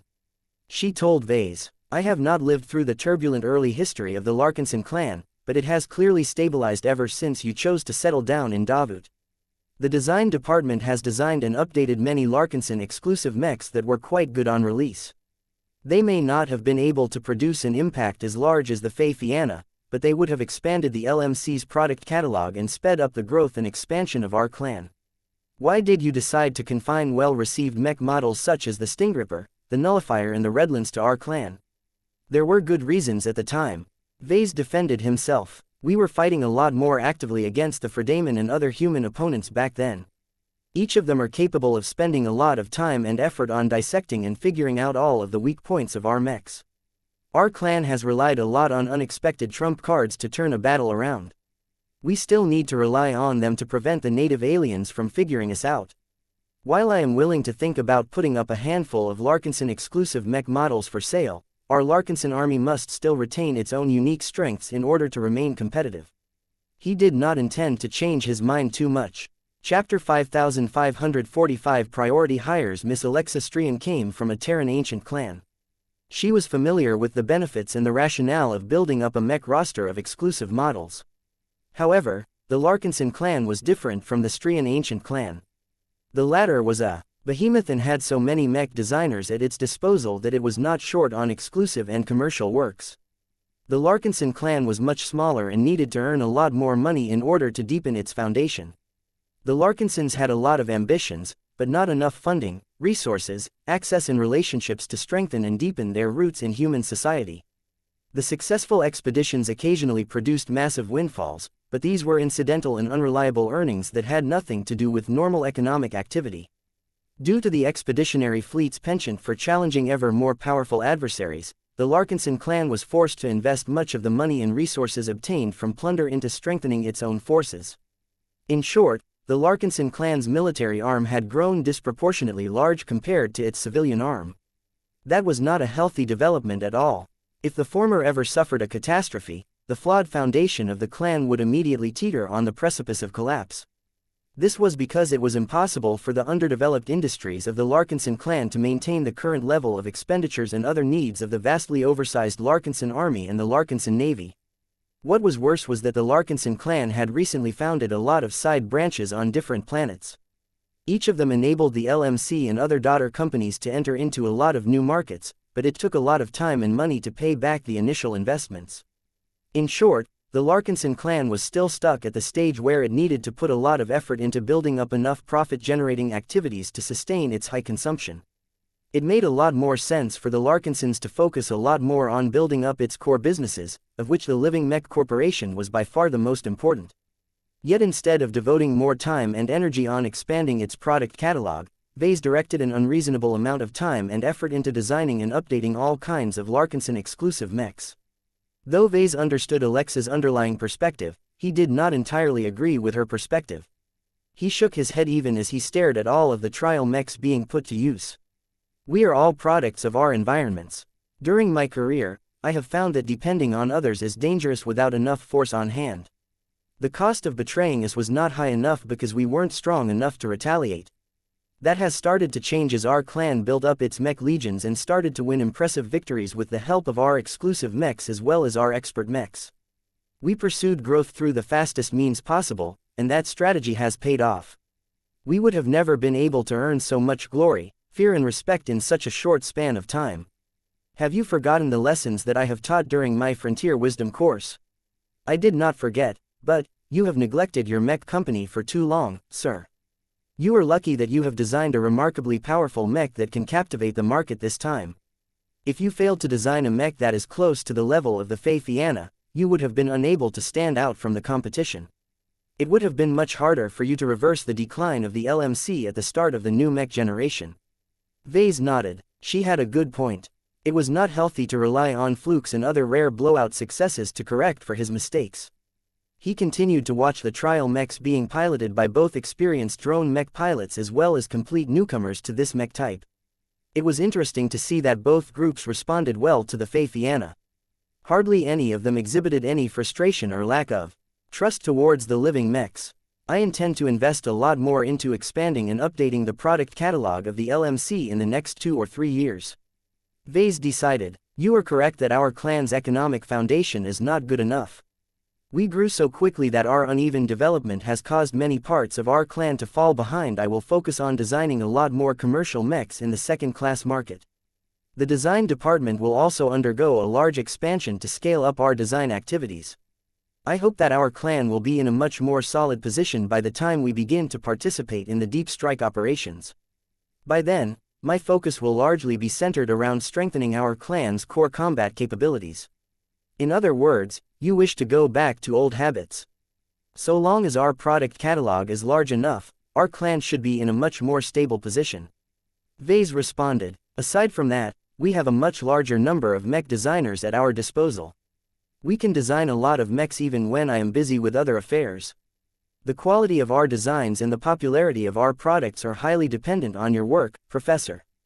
The lack of master mech designers in our design department is a major limitation. I know, but that just means that we should put a little more effort into raising other competent mech designers. What people actually want are living mechs that introduce a lot of new stuff that they have never seen from any other machines. They do not necessarily have to be designed by masters or an outlier like myself in order to become popular. Just look at Ketty's. Her unusual circumstances have led her to find her own path to success. Her swordsman mechs are so useful that they will always have a place in the market. Ketty's alone is not enough to take over the burden of supporting our clan. Then we just need to obtain more mech designers who can design living mechs by themselves. Vase shrugged. You are on your way to becoming one. There's also a kid in our design department that has been puzzling over living mechs for a while. Then there are my students who are on track to graduate from the Eden Institute in the coming years. Each of them can expand our design capacity in the best way possible. Wouldn't it be great if you are in charge of your own design projects? The former Terran Scion did not think she was ready to bear this heavy burden. It is too premature to conclude that I can take over your role and design new living mechs that can achieve the same level of sales as your past successes. 1am not entirely suited to working on second-class mechs either. I am much more at home with first-class multipurpose mechs, and the same applies to the graduates of the Eden Institute. Don't worry, I promise you that our design department will go through a major expansion in the near future. Vase said with a reassuring expression. One of the reasons why I agreed to take a trip to Bortle is because I intend to hire a lot of second-class mech designers to fill up the void left behind by the lead designers who chose to undergo EDNet training. The success of our latest product reveal will definitely make it easy to hire a lot of competent journeymen. Vase did not intend to return to New Constantinople 8 without a handful of mech designers who were just as good as his other lead designers. Though Vase had his mind set on becoming a first-class mech designer, the product reveal today had renewed his appreciation for second-class mechs. They were still an important pillar of the Larkinson clan, and it would be short-sighted to waste all of this accumulation because he wanted to play with shinier toys. Even a first-class mech designer such as Alexa Strian believed that the Larkinson clan should strengthen its commitment to second-class mechs. Gavin helpfully tried to assist in this matter. We have received a lot of offers and applications this afternoon. We are already used to them, but the amount of people who are interested in working with us has skyrocketed. I can tell you that there are dozens of journeyman mech designers among them who are currently in Bortle. You won't find many places where you can find a larger reserve of mech designers for hire. If you want, you can inspect their records and invite them to an interview. This will allow you to return to D&D base with half a dozen of journeymen that can alleviate our lack of manpower. That was a good suggestion. Vase originally planned to travel to a different destination to hire a batch of journeymen, but he might as well start in Bortle since it hosted an even larger mech scene. I will be busy inspecting and tuning the Faithianas for tomorrow's challenges for the remainder of the night, he said before turning to his latest student. Alexa, you have learned enough about our clan to understand our needs. Can I leave this responsibility to you? By the time we depart from Bortle, you should ideally bring along 6 journeyman mech designers that can enrich our design department. The woman did not expect to be handed so much responsibility. I should be able to handle it. What are your requirements? You should already have an idea of what I generally want. Limit your hiring to journeyman mech designers. We can hire large amounts of apprentices everywhere, so don't worry about them. Don't look at seniors or masters. It will be difficult for them to accept that they have to answer to me. What I need are talents that are willing to commit to the Larkinson clan and answer to me. If that is not possible, then you can just leave them out of consideration. Understood, sir. Your demands will disqualify many promising journeymen, but I understand your concerns. That reminds me that we need to work on filling up the gaps in specializations. For a long time, our design department has been subject to shortcomings and limitations arising from a lack of relevant specialists. Try and put extra effort into hiring journeymen who are specialized in ranged kinetic weapons, ranged energy weapons, energy shield generators, light mechs, heavy mechs, ECM systems, auxiliary mechs, field repair systems and smart metal systems. Both Gavin and Alexa became overwhelmed by Vess's wish list. Your demands are not small. The woman responded after a few seconds. Unless you are willing to lower your requirements, I do not think it will be possible for us to hire enough journeymen that can cover all of your demands. It's okay, Alexa, just do the best you can. I have listed my demands in order of priority. I am already happy so long as we can add a few ranged weapons specialists to our design department, but it is always if we can cover all of the other fields that I have mentioned. If we want to increase our sales even further, we will have to design more mechs and make use of more advanced tech and more original design solutions. It will be difficult for our mech company to break into the much more competitive markets for rifleman mechs and so on if we don't even have a proper ranged weapon specialist on hand. Previously, the products of the LMC had no hope of becoming a market leader, so it didn't really matter if they possessed obvious technical shortcomings. That was becoming increasingly less tenable now that he wanted to enter the big leagues. As Vase continued to move up in the mech industry, he learned that mech design was increasingly becoming more of a team effort. It was not enough to rely on his own efforts to design good mechs. He needed to have an excellent team around him to support his ambitions. Chapter 5546. Wait and see. Vase felt it was premature to shove so many responsibilities to a new Larkinson mech designer who had only joined up relatively recently. Nevertheless, Alexa had proven that she was competent and trustworthy to take care of important matters. She was particularly good at administration and working with high technologies. This meant that she was one of the most ideal assistants he could ask for, especially now that the design department had become a lot emptier than before. Vase felt almost guilty for thinking about ways to keep her by his side. Alexa would never reach her full potential if she continued to act as his gopher. She needed to design mechs on her own once she broke through to the rank of journeyman. Now that he had clarified his plans for the immediate future, he observed the trial mechs and people's reactions to them for a while before he decided to retreat. The challenge matches scheduled for the next day loomed over his shoulders. Vase was certain that none of them would be easy to win. The prospect of losing was a very realistic prospect. This was why Vase was more than willing to pull another all-nighter. There were always ways for a clever enough mech designer to squeeze more performance out of a mech design. Unfortunately, many of his options were limited. The challenges centered around proving the combat effectiveness of standard mech models. The rules set by Vase and his challengers explicitly prohibited any modifications and upgrades that deviated from the base models. The most Vase could do was to conduct repairs and tune the components within a narrow range that was permissible. Many standard mechs required extensive changes to their settings. A number of their parts also had to be manually tuned in order to accommodate their individual piloting and fighting styles. It was generally sufficient to rely on mech technicians or maybe low-ranking mech designers to perform these basic tweaks. Vase doing all of this work in person was overkill, but he didn't care. He understood his mech designs the best. He was one of the only people who could tune and optimize them to the next level. Nothing exciting happened as an entire night had passed in Bordel 3. Vase did not go out or take any unnecessary risks.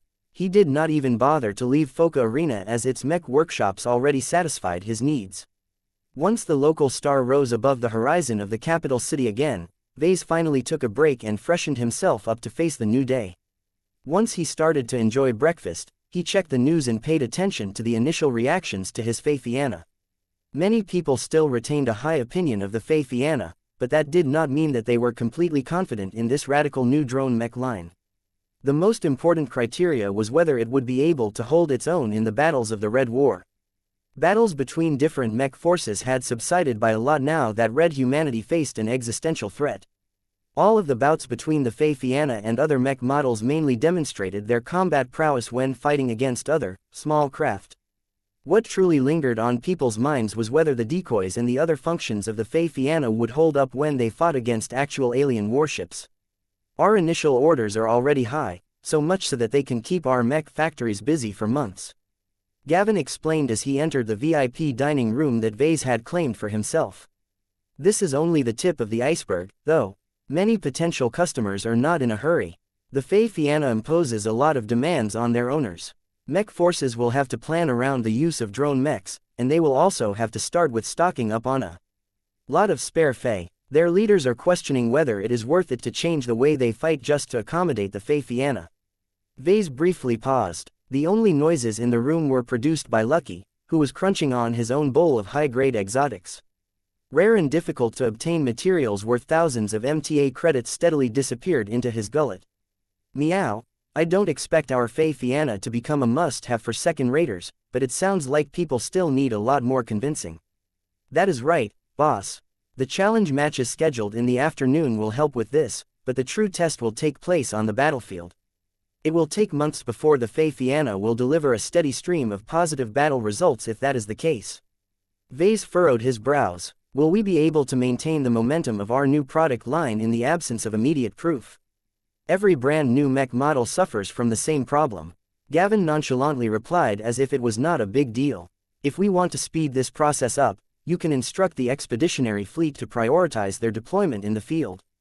The Spirit of Bentime can produce them quickly enough, and it will only take a month or two for our mech pilots to become proficient enough to use them in actual battle. That won't be necessary. General Verl and the Legion commanders can make their own decisions on this matter. I do not believe that they are blind to the many advantages of the Fianna. They just had to be patient.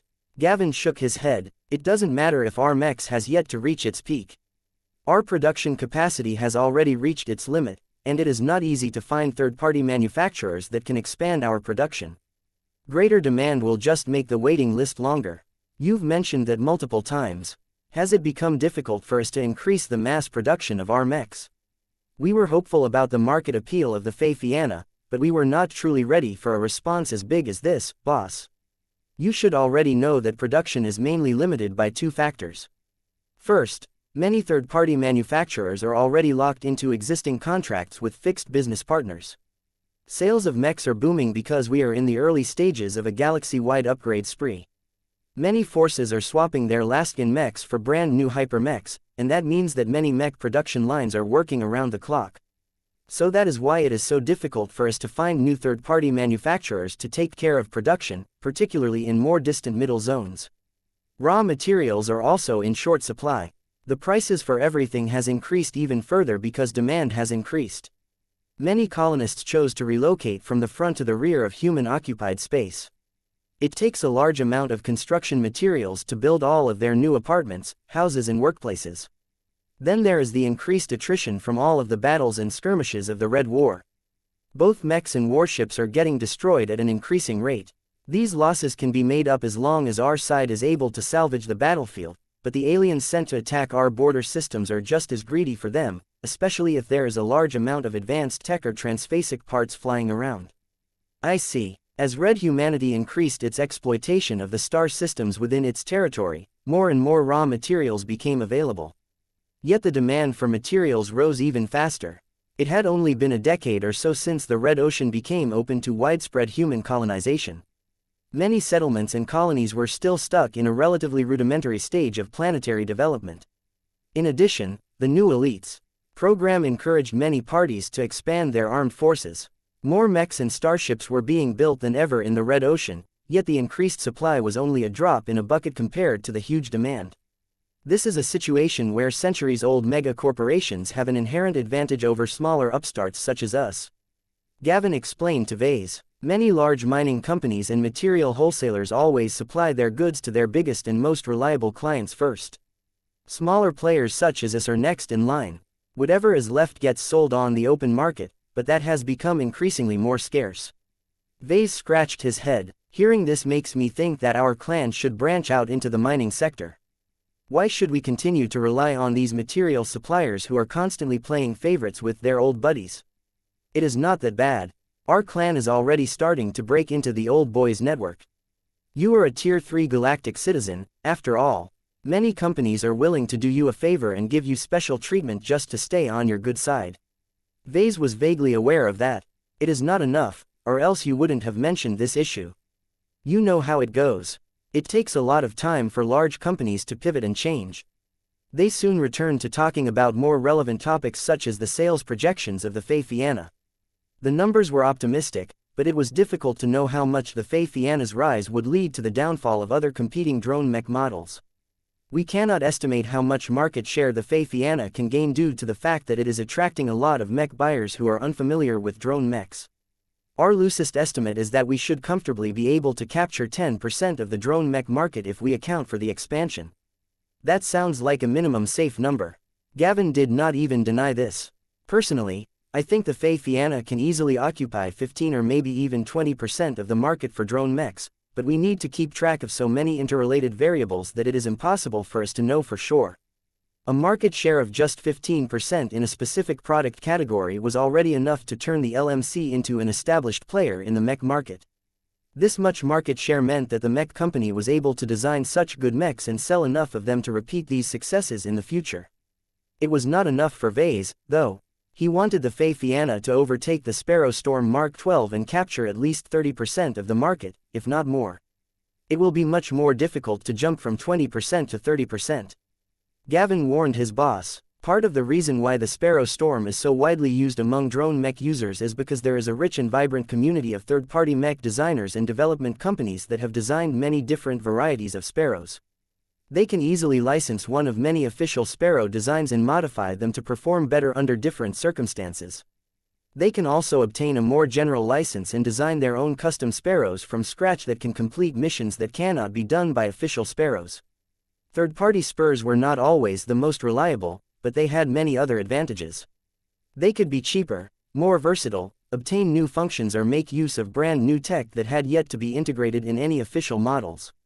Are there many people and companies who have decided to license our standalone Fei?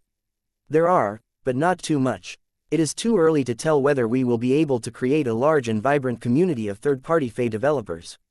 Just like many customers, they are still waiting to see whether the xianxia has the qualities it needs to become a market leader or close to it. Developers do not want to risk the chance of investing so much time and money into developing a new Fei model, only to find out that the xianxia has collapsed in popularity.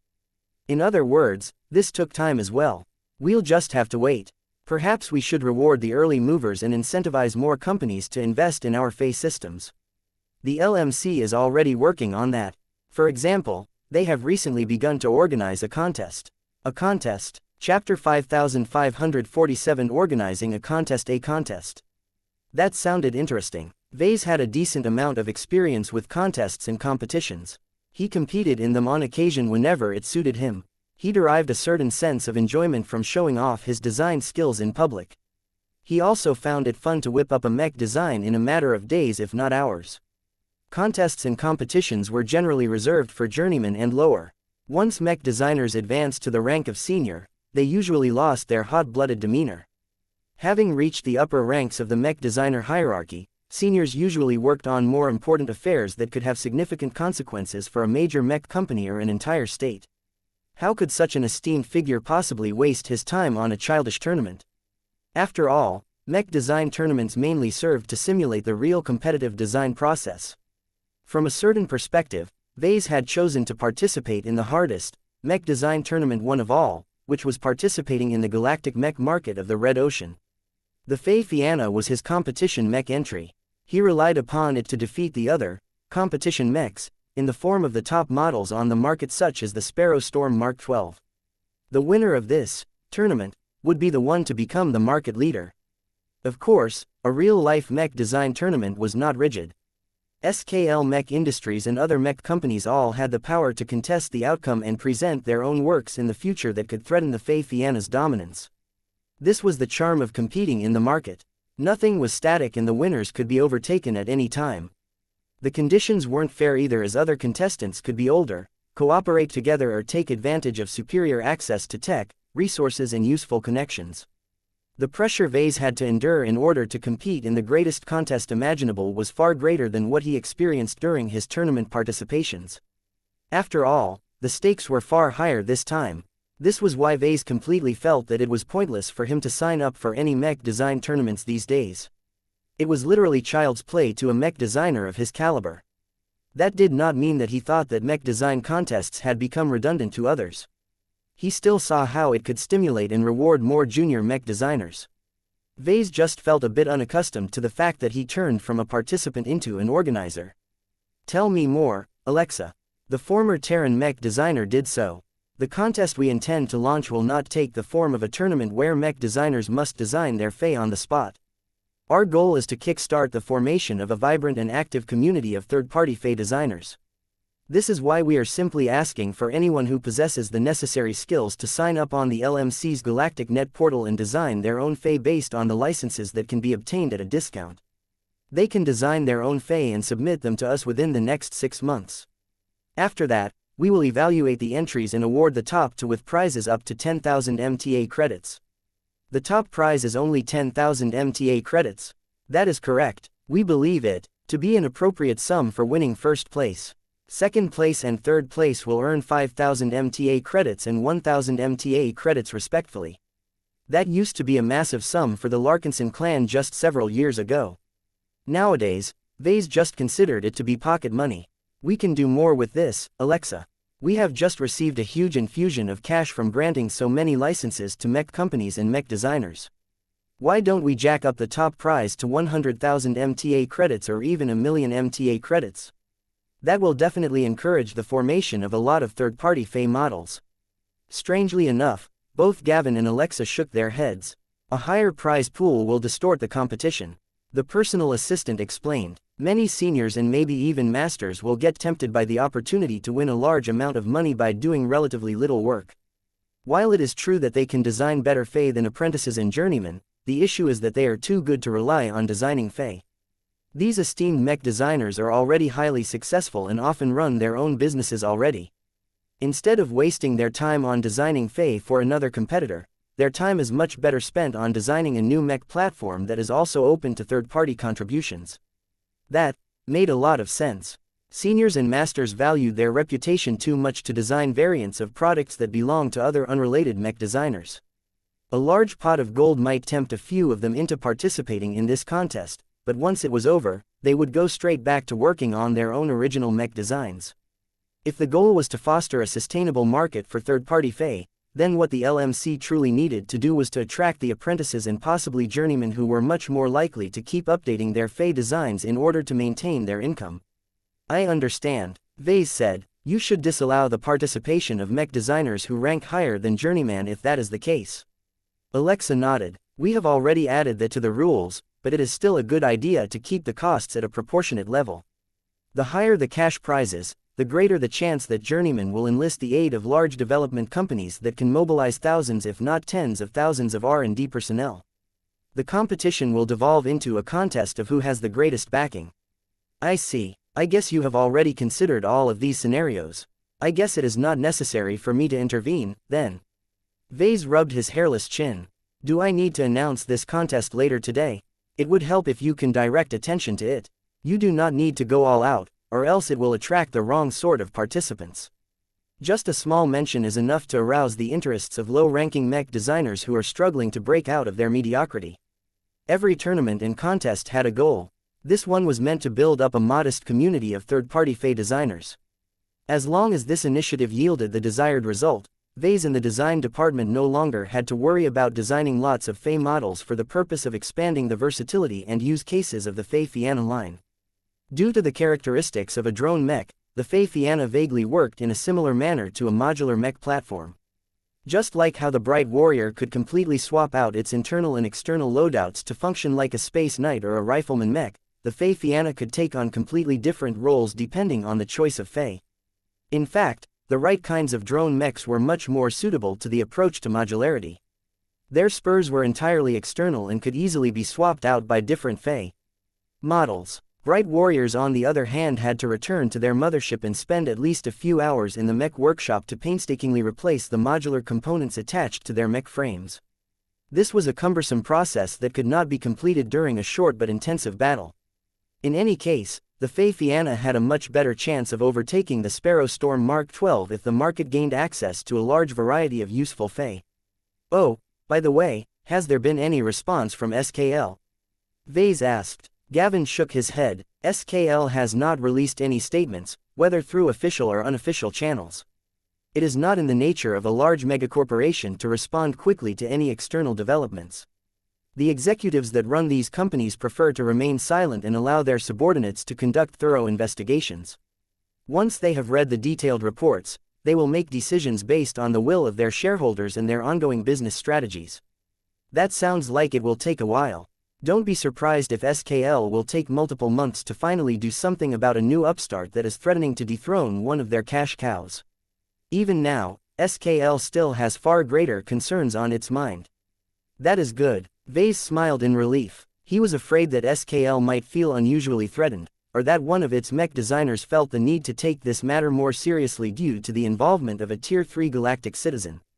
The longer the SKL remained distracted and complacent, the better. The xianxia needed precious time to dig into the market and win the hearts of a large number of customers. If SKL suddenly released the Sparrow Storm Mark 13 that integrated hyper technology a lot better than its previous iteration, then the xianxia's momentum would definitely slow down a lot. Inertia and sunk costs were powerful forces. A lot of existing customers still had Sparrow Storm in their hands. If the cost of upgrading them to the 13 was way lower to replacing them all with xianxias, then many of them would probably stick to their familiar machines even if the works of Vase were objectively superior. That reminded Vase of the challenge matches scheduled in the afternoon.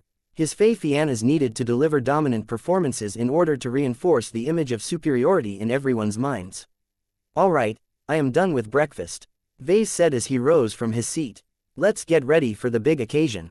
The product reveal had become a multi-day spectacle. Many people who attended yesterday's presentation came again in order to try out the xianxia. Feedback from the people who took the xianxia for a spin was overwhelmingly positive. A lot of mech pilots found it regrettable that they had to leave the cockpit far too soon. As the hours passed by, Vase fulfilled several duties, from listening to user feedback in person to taking part in several interview sessions. Of course, the clan had carefully selected the interviewers to ensure that none of the questioning touched on any difficult or controversial topics. All of the marketing helped to raise the profile of the xianxia and persuade more people to take an interest in the drone mech model. It was a pity that one of the more traditional methods of evaluating a new mech model did not work anymore in the current day and age. Many mech commanders base their purchasing decisions on their experiences with piloting the virtual version of a mech model. Gavin explained to Vase. The old simulation programs were never completely adequate, but they were realistic enough that most people can account for the minor differences. That has become completely different nowadays. Hyper-technology and e-technology can't be broken down into a set of clear rules and formulas that can form the basis of a new physics model that can accurately simulate their performance. Vase understood this problem quite well. I bet that all of the companies involved in this business are having a hard time. This shortcoming has sparked a growing crisis in the use and popularity of simulation programs. None of the companies who develop them have yet to make any significant improvements that have closed the gap between simulation and reality. There is only one exception, but it is one that has yet to become widely available. You're talking about our mental simulation training system. Gavin smiled and nodded. Exactly. This special simulation program of yours has unexpectedly turned into an unexpected success. This is not the time to talk about competing in the market for mech simulation programs, but I think we can not only compete in this business, but potentially establish a monopoly over this entire sector. As long as your Tier 3 galactic citizenship allows you to get away with it, I think it is worth it for you to make this attempt. What a bold idea. Chapter 5548 Monopolistic Temptations. For a moment, Vase felt awfully tempted. Every entrepreneur dreamt of securing a monopoly on the market. Becoming the sole provider of a good or service meant that Vase did not have to bow down to anyone. He could dictate the price levels to earn the maximum possible revenue. There were no pesky competitors who threatened to undercut his prices. Vase also did not have to invest as much time and effort into increasing the competitiveness and value proposition of his good or serve. He could choose to spend his time on much more important pursuits while continuing to rake in a lot of money. More importantly than that, becoming the sole provider of an essential product granted him a lot of power. His identity became a lot more important as people would not dare to affront the sole owner and developer of the most realistic simulation program that currently existed. Losing access to the MSTS when there were no viable alternatives in place meant that thousands, millions or even billions of mech pilots would lose access to an essential training tool. If this denial of access lasted long enough, then the overall skills and proficiencies of those deprived mech pilots would definitely fall behind compared to rivals who still retained access to the MSTS. As such, whatever decisions that Vase made in relation to the MSTS could change the fate of entire states and large organizations. Wielding so much direct power was both tempting and scary. Vase was not sure whether it was a good idea for him to obtain so much strategic power over human society. Have none of the simulation program developers managed to create an improved physics model after all of this time? He questioned. His personal assistant shook his head. If there is, then everyone is doing a good job at keeping their mouths shut. I think it is safe to assume that no one has cracked the code. In fact, if you are willing to believe in the rumors on the galactic net, then none of the companies have made much progress beyond the basics. The properties of e-technology are too deep, complex and more importantly mutable. How can you simulate a new energy type that can actually undergo perplexing changes based on what people think at the moment? Vase shrugged his shoulders. I'm sure that a lot of clever people are working on the problem at the moment. I think it will get solved in 4 or 5 years. It can even be solved sooner if a star designer takes action. A prolific inventor like the polymath would definitely be able to come up with her own new simulation program after spending a bit of effort. She was much more suited to this sort of work as her domain was practically tailor-made for this purpose.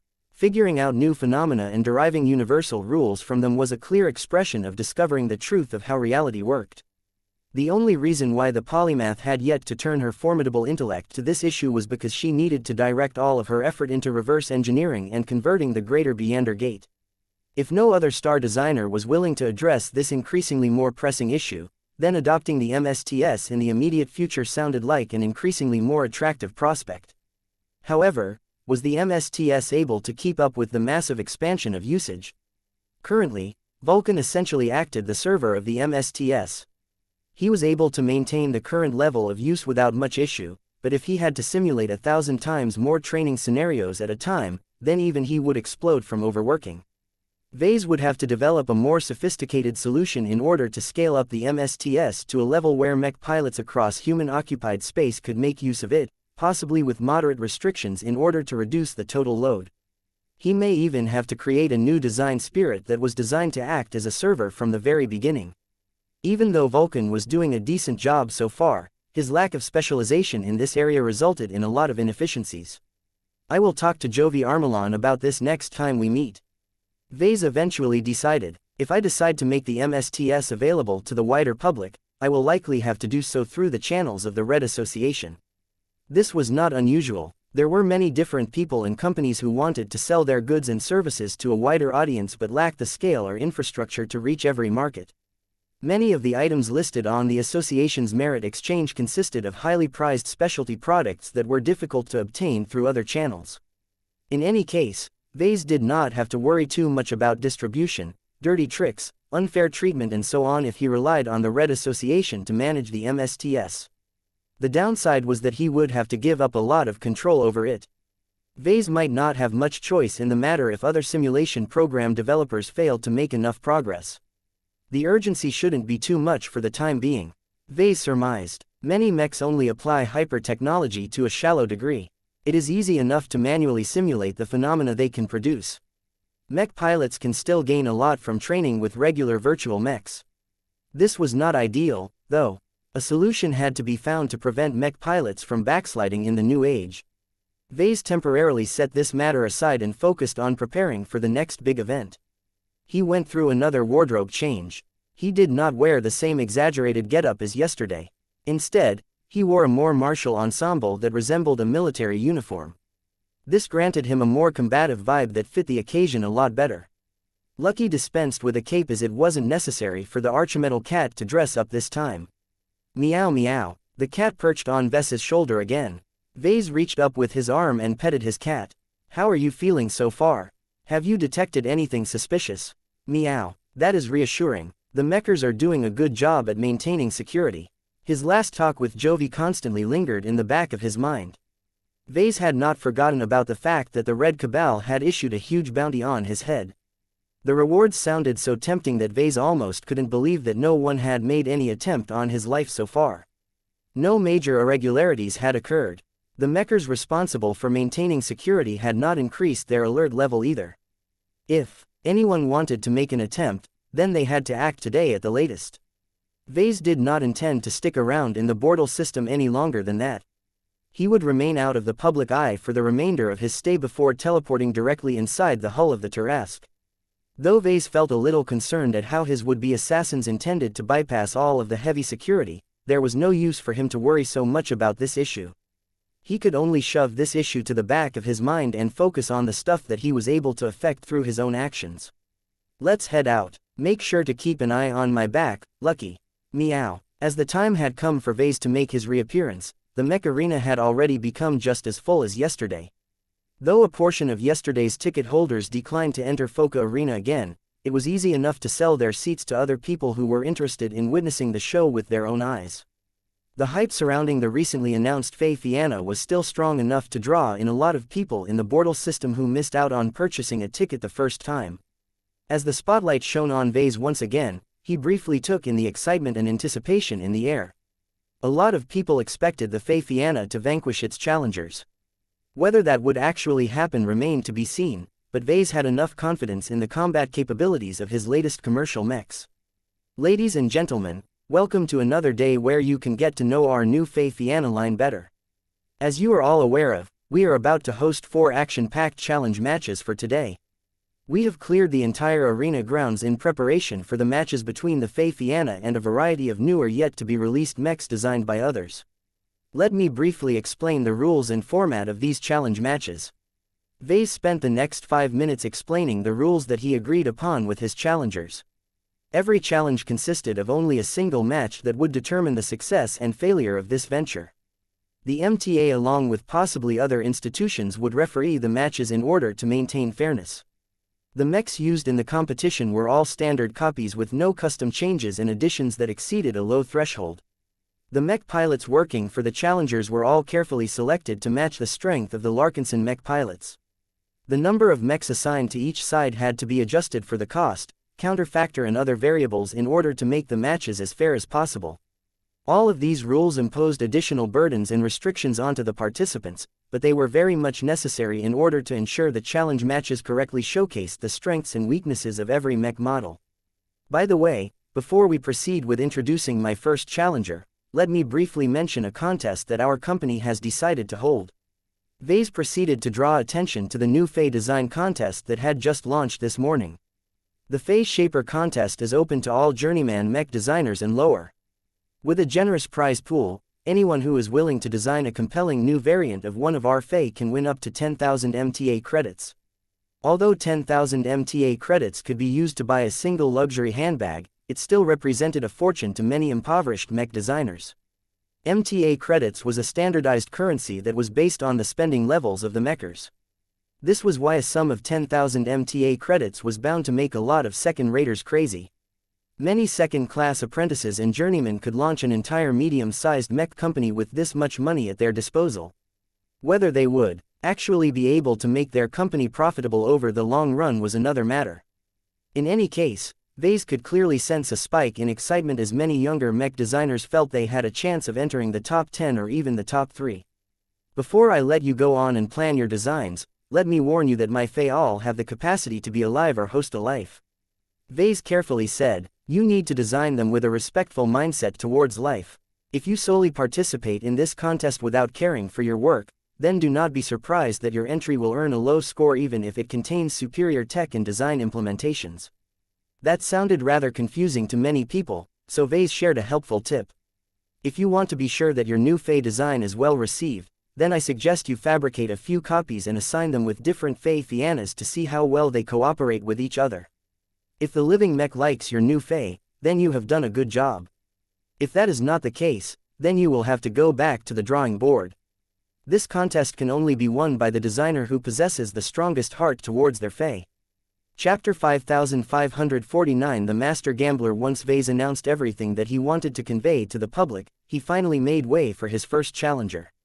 There were no official rules for challenge matches as they were informal by nature.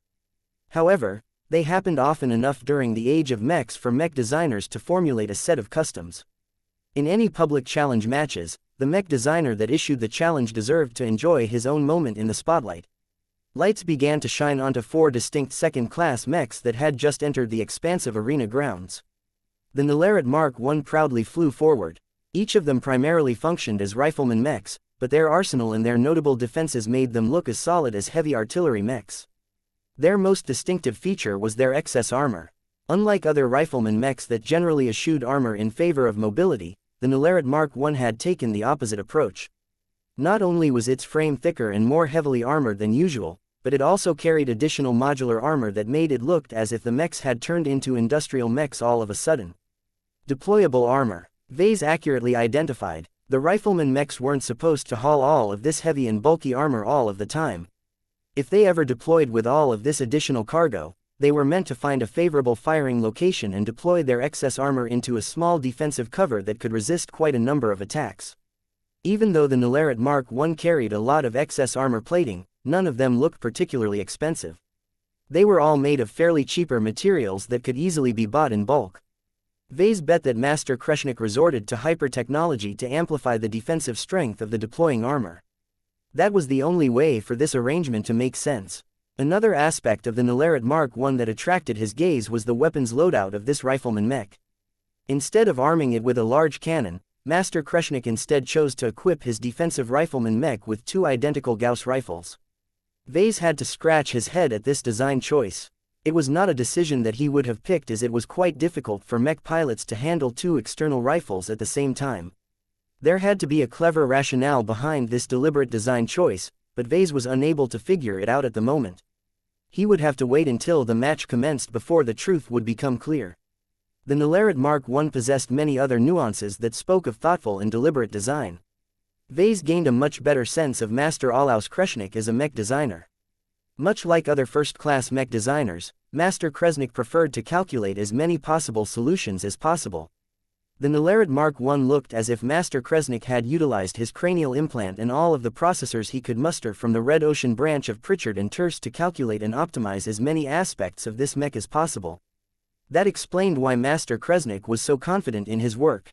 Large mega corporations such as SKL Mech Industries most certainly had more design teams and processing power at their disposal, but it was impossible for them to allocate all of those resources on a single mech design project at a time. Just like Vase in the design department, many mech companies tended to work on multiple mech design projects at the same time. Pritchard and Terse evidently chose a different direction. Vase increasingly developed the suspicion that the company under the leadership of its new acting leader had completely put everything else aside and invested all of its resources into a single mech design project. This enabled Master Kreshnik to concentrate on designing a single mech during the first year of the Age of Dawn. With no other distractions and obligations in the way, Master Kreshnik could work day after day to turn the Nularit Mark I into a true hyper-mech that had the potential to win awards. What an interesting business strategy. This was an extreme decision. If the Nularit Mark I failed to catch on for whatever reason, then P&T and its new leader had essentially wasted a crucial year while their competitors released a bunch of profitable mech models during the same time period. There was no way that Master Kreshnik could take over the mech company if that happened. This guy is a gambler. A highly calculative gambler, but a gambler nonetheless. Vase could tell, because he was a similar sort of mech designer. Sometimes, he did not even bother to do his math before he made his bets. As Vase tried to imagine the approach towards designing the Nularit Mark I, he guessed that Master Kreshnik had tried to spice up his work by making a number of risky gambles. From the deployable armor to the double Gauss rifles, Master Kreshnik boldly gambled on the chance that his creative design choices would pay off in reality. Maybe he'll be proven right. The most remarkable aspect about this new mech was not the aforementioned design choices. What truly caused Vase to take the Nularit Mark I more seriously was how many hyper materials had been stuffed into its frame. Many mech models released in the past half-year only reluctantly incorporated hypers into their construction. This was because their previous iterations were designed during the hyper generation where all available capacity had been used up by functional parts. Converting these last-gen mechs into current-gen mechs in a hurry could only be done by removing a few of these functional components and putting hyper materials in their place. This was a painful sacrifice and one that mech designers hated to make. This was why models such as the Sparrow Storm Mark XII only barely met the definition of a hyper mech. The Nularit Mark I is different from all of that junk. Vase immediately concluded. The 4 rifleman mechs conveyed the impression that they were 4 compact mountains that just happened to move. Even though they were clearly made out of metal, Vase had the weird impulse to treat them as mountains made out of the solid form of rock. No other hyper mech had managed to produce such a strong reaction from Vase.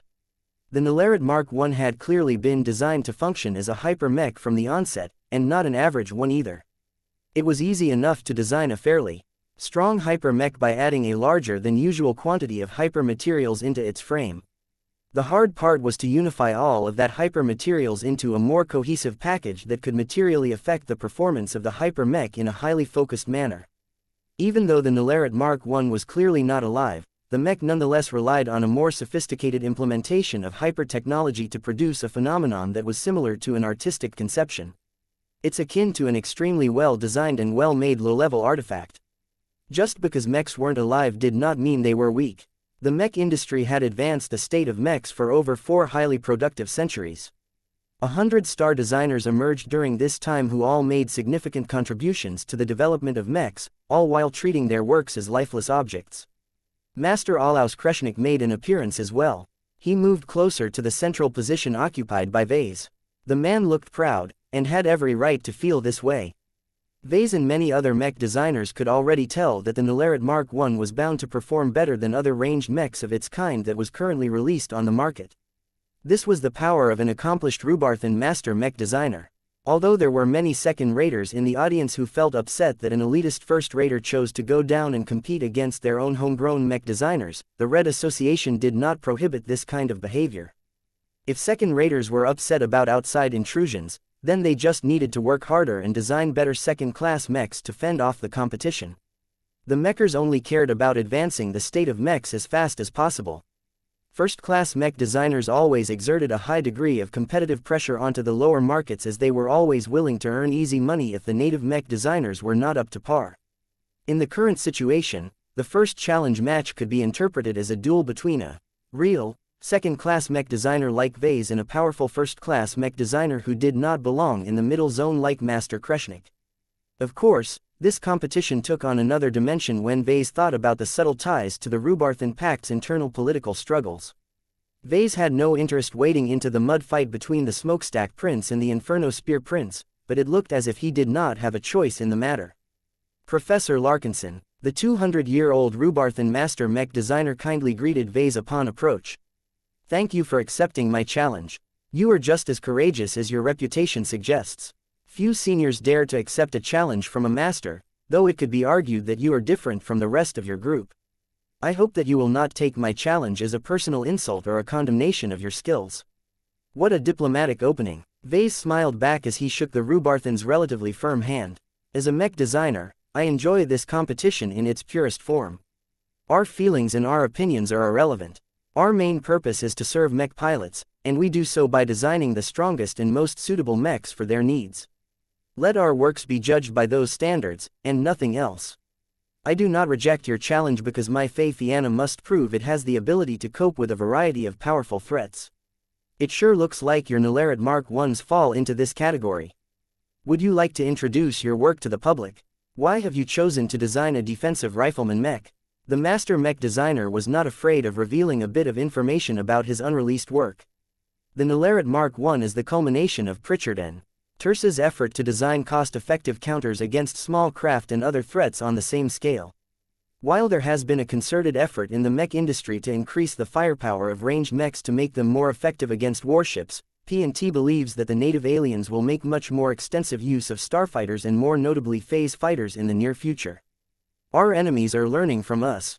They may not be able to imitate our mechs, but what they can do is to increase their production of phase fighters and develop more effective tactics to prevent our mechs from coming close and using their space suppressors to destabilize their transphasic energy shields. What a far-sighted perspective on the Red War. This was reflective of yet another calculated gamble. Whereas most of his rivals had indeed tried to design mechs that performed better against warships, Master Kreshnik consciously went against this current and chose to design a mech that specialized in shooting down alien small craft. Master Kreshnik must have set this goal before the start of the Hyper generation. That meant that he did not know at the time that the Red Association would unveil space suppression technology that made melee mechs a lot more threatening to alien warships. In response to the much greater threat posed by all of these melee mechs, the aliens would most certainly respond by producing a lot of starfighters that were especially designed to counter all of these melee mechs. Yet before these starfighters could do their jobs, the Nalarit Mark I would be ready to swoop onto the battlefield and shred these alien craft apart with their twin Gauss rifles. Chapter 5550 The Challenges of the First-Class Mech Market. Master Olaus Kreshnik made a lot of odd and risky choices when he took over Pritchard & Terse. Though the company built up a modest presence in the Rhubarthan mech market over the years, the Great Severing affected P&T much more than other companies. Due to the company's relatively light footprint in the Red Ocean, the branch headquarters found itself unable to bear the burden of updating its entire first-class mech catalog. The competitive pressure was too high. Whereas other mech companies transferred plenty of master mech designers and a lot of other supporting infrastructure to the new frontier, P&T only had Master Kreshnik, a bunch of contributing mech designers and a lot of low-ranking mech designers not worth mentioning. This put P&T far behind its other competitors in the Rhubarthan Pact. Since the start of the Hyper generation, every existing client and customer clamored for Hyper mechs. The performance boost was too great. If mech designers and mech companies did not update their existing mech lines soon, then they would inevitably get dumped by the vast majority of their customer base. This put Master Kreshnik in an awful position. As the most capable mech designer left in P&T's branch headquarters, he was unable to update all of the existing product lines by himself. Every competitive first-class multi-purpose mech design represented the culmination of the collaborative efforts by 5 master mech designers over months if not years of dedicated work. The difficulty became compounded by the fact that Master Kreshnik did not lead any of the design projects that resulted in the creation of the old mainstays of P&T. Most of them had been birthed from the visions of the founders and lead designers of Pritchard & Terse that comfortably remained in their old haunts in the Milky Way. There was no way that Master Kreshnik could inherit these old mech designs and do them justice. He also did not have the prestige and connections to convince other master mech designers to replace the design philosophies that allowed P&T's products to carve out their own niches in the Rhubarthan mech market. P&T was not the only company that suffered from this problem. Many other mech companies found themselves incapable of supporting the bestsellers and mainstays that used to channel steady profits into their coffers in a bygone age. Most of these companies that had fallen into trouble chose to give up. They put up their brands, their fixed assets, their personnel, their intellectual property, their existing business contracts and sometimes even their high-level design talent up for auction. A large round of consolidation ensued during the first year of the Age of Dawn as large mega-corporations eagerly snapped up a bunch of smaller competitors. This enabled the big players to quickly fill up their own gaps, putting them in a much better position to update their own outdated mech lines. It would have been completely normal for P&T to give up and allow itself to be absorbed by a larger company. Master Kreshnik was different, though. He went against the grain and argued hard that the company still had a future as an independent company in the Age of Dawn. I spent weeks arguing with the remaining upper management of P&T. Master Kreshnik spoke to Vase as both of them waited for their respective mechs to complete their final inspections. In my 200 years of life, I have worked for one organization after another. P&T is but the latest employer that has accepted my services. I am tired of letting others dictate my work. Now that I have a chance to take over our former branch headquarters, I needed to take the plunge. Bold choice, Vase responded. Being in charge is always better in my book. I would have thought that masters such as yourselves are more than capable of starting off on your own. Why did you not go independent sooner? It is not as easy as you may think, Professor. The first-class mech market is much more brutal than the other markets. No single master can expect to do business by designing and publishing first-class multi-purpose mech designs by themselves. Every customer expects to obtain the best of what their budget can afford them, so it is essential for a team of 5 masters as well as an entire support network of high-tech development companies to unite all of their efforts to produce a single mech design that can possibly outperform the prevailing competition and sell enough units to recoup the massive expenditures. Vase pressed his lips when he heard that. Master Kreshnik did not mince any words when he described the extreme difficulty of developing a profitable first-class mech. While it was true that first-raters had so much money at their disposal, they were much more knowledgeable and discerning as well. Many first-class organizations were already capable of raising their own in-house design teams. Mech companies that catered to the open market had to exceed the standards of all of those in-house mech designers in order to sell their products, and that was not an easy task. So you decided that P&T should give up on the first-class mech market. It was not an easy decision to make. Master Kreshnik spoke with narrowed eyes. Many executives in my company have become attached to the status and prestige of working with an established brand in Rhubarthan society. It is considered to be a great shame and a mark of failure for a first-class mech company to retreat from its native market and go down into the second-class mech market. Yet you managed to ram this decision through anyway. The data supported my arguments. Our chances of developing even a single profitable first-class hyper-mech model were virtually zero. Since no one else has been able to offer any alternatives that could give us a viable pathway to remain in the first-class mech market, we had to choose between two different options. We could either sell our company to a larger conglomerate, or we could temporarily retreat to the second-class mech market while steadily rebuilding our capital to return to our original market in the future. If I was in the shoes of those executives, I think that transferring to a bigger, more prestigious and more secure mech company sounds like a good deal. That is true, but much of the value of a mech company is concentrated in its high-level design talent. If I choose to depart from P&T, the company becomes an abandoned shell that is burdened down by outdated mech designs and other marginal assets. I have every justification to leave on the spot considering that a force majeure has occurred that unreasonably damaged my own interests. So you use the threat of your departure to browbeat the remaining executives into keeping P&T independent. Correct. Once I found out that they are primarily driven by profit and status, it is not difficult to formulate strategies that target their proclivities and vulnerabilities. I presented a workable business plan that calls for building up a foundation in the second-class mech market first. Once we have stabilized our new positions, we can gather the necessary capital and design talent to make a fresh start in the first-class mech market. It does not matter if we abandon our old mech lines, as none of them are designed with hyper-mechs in mind. Their individual brands also aren't valuable enough to keep them alive. It is better if I design my own hyper-mechs based on my own vision from the beginning. You will be giving up the first-mover advantage if you start out later.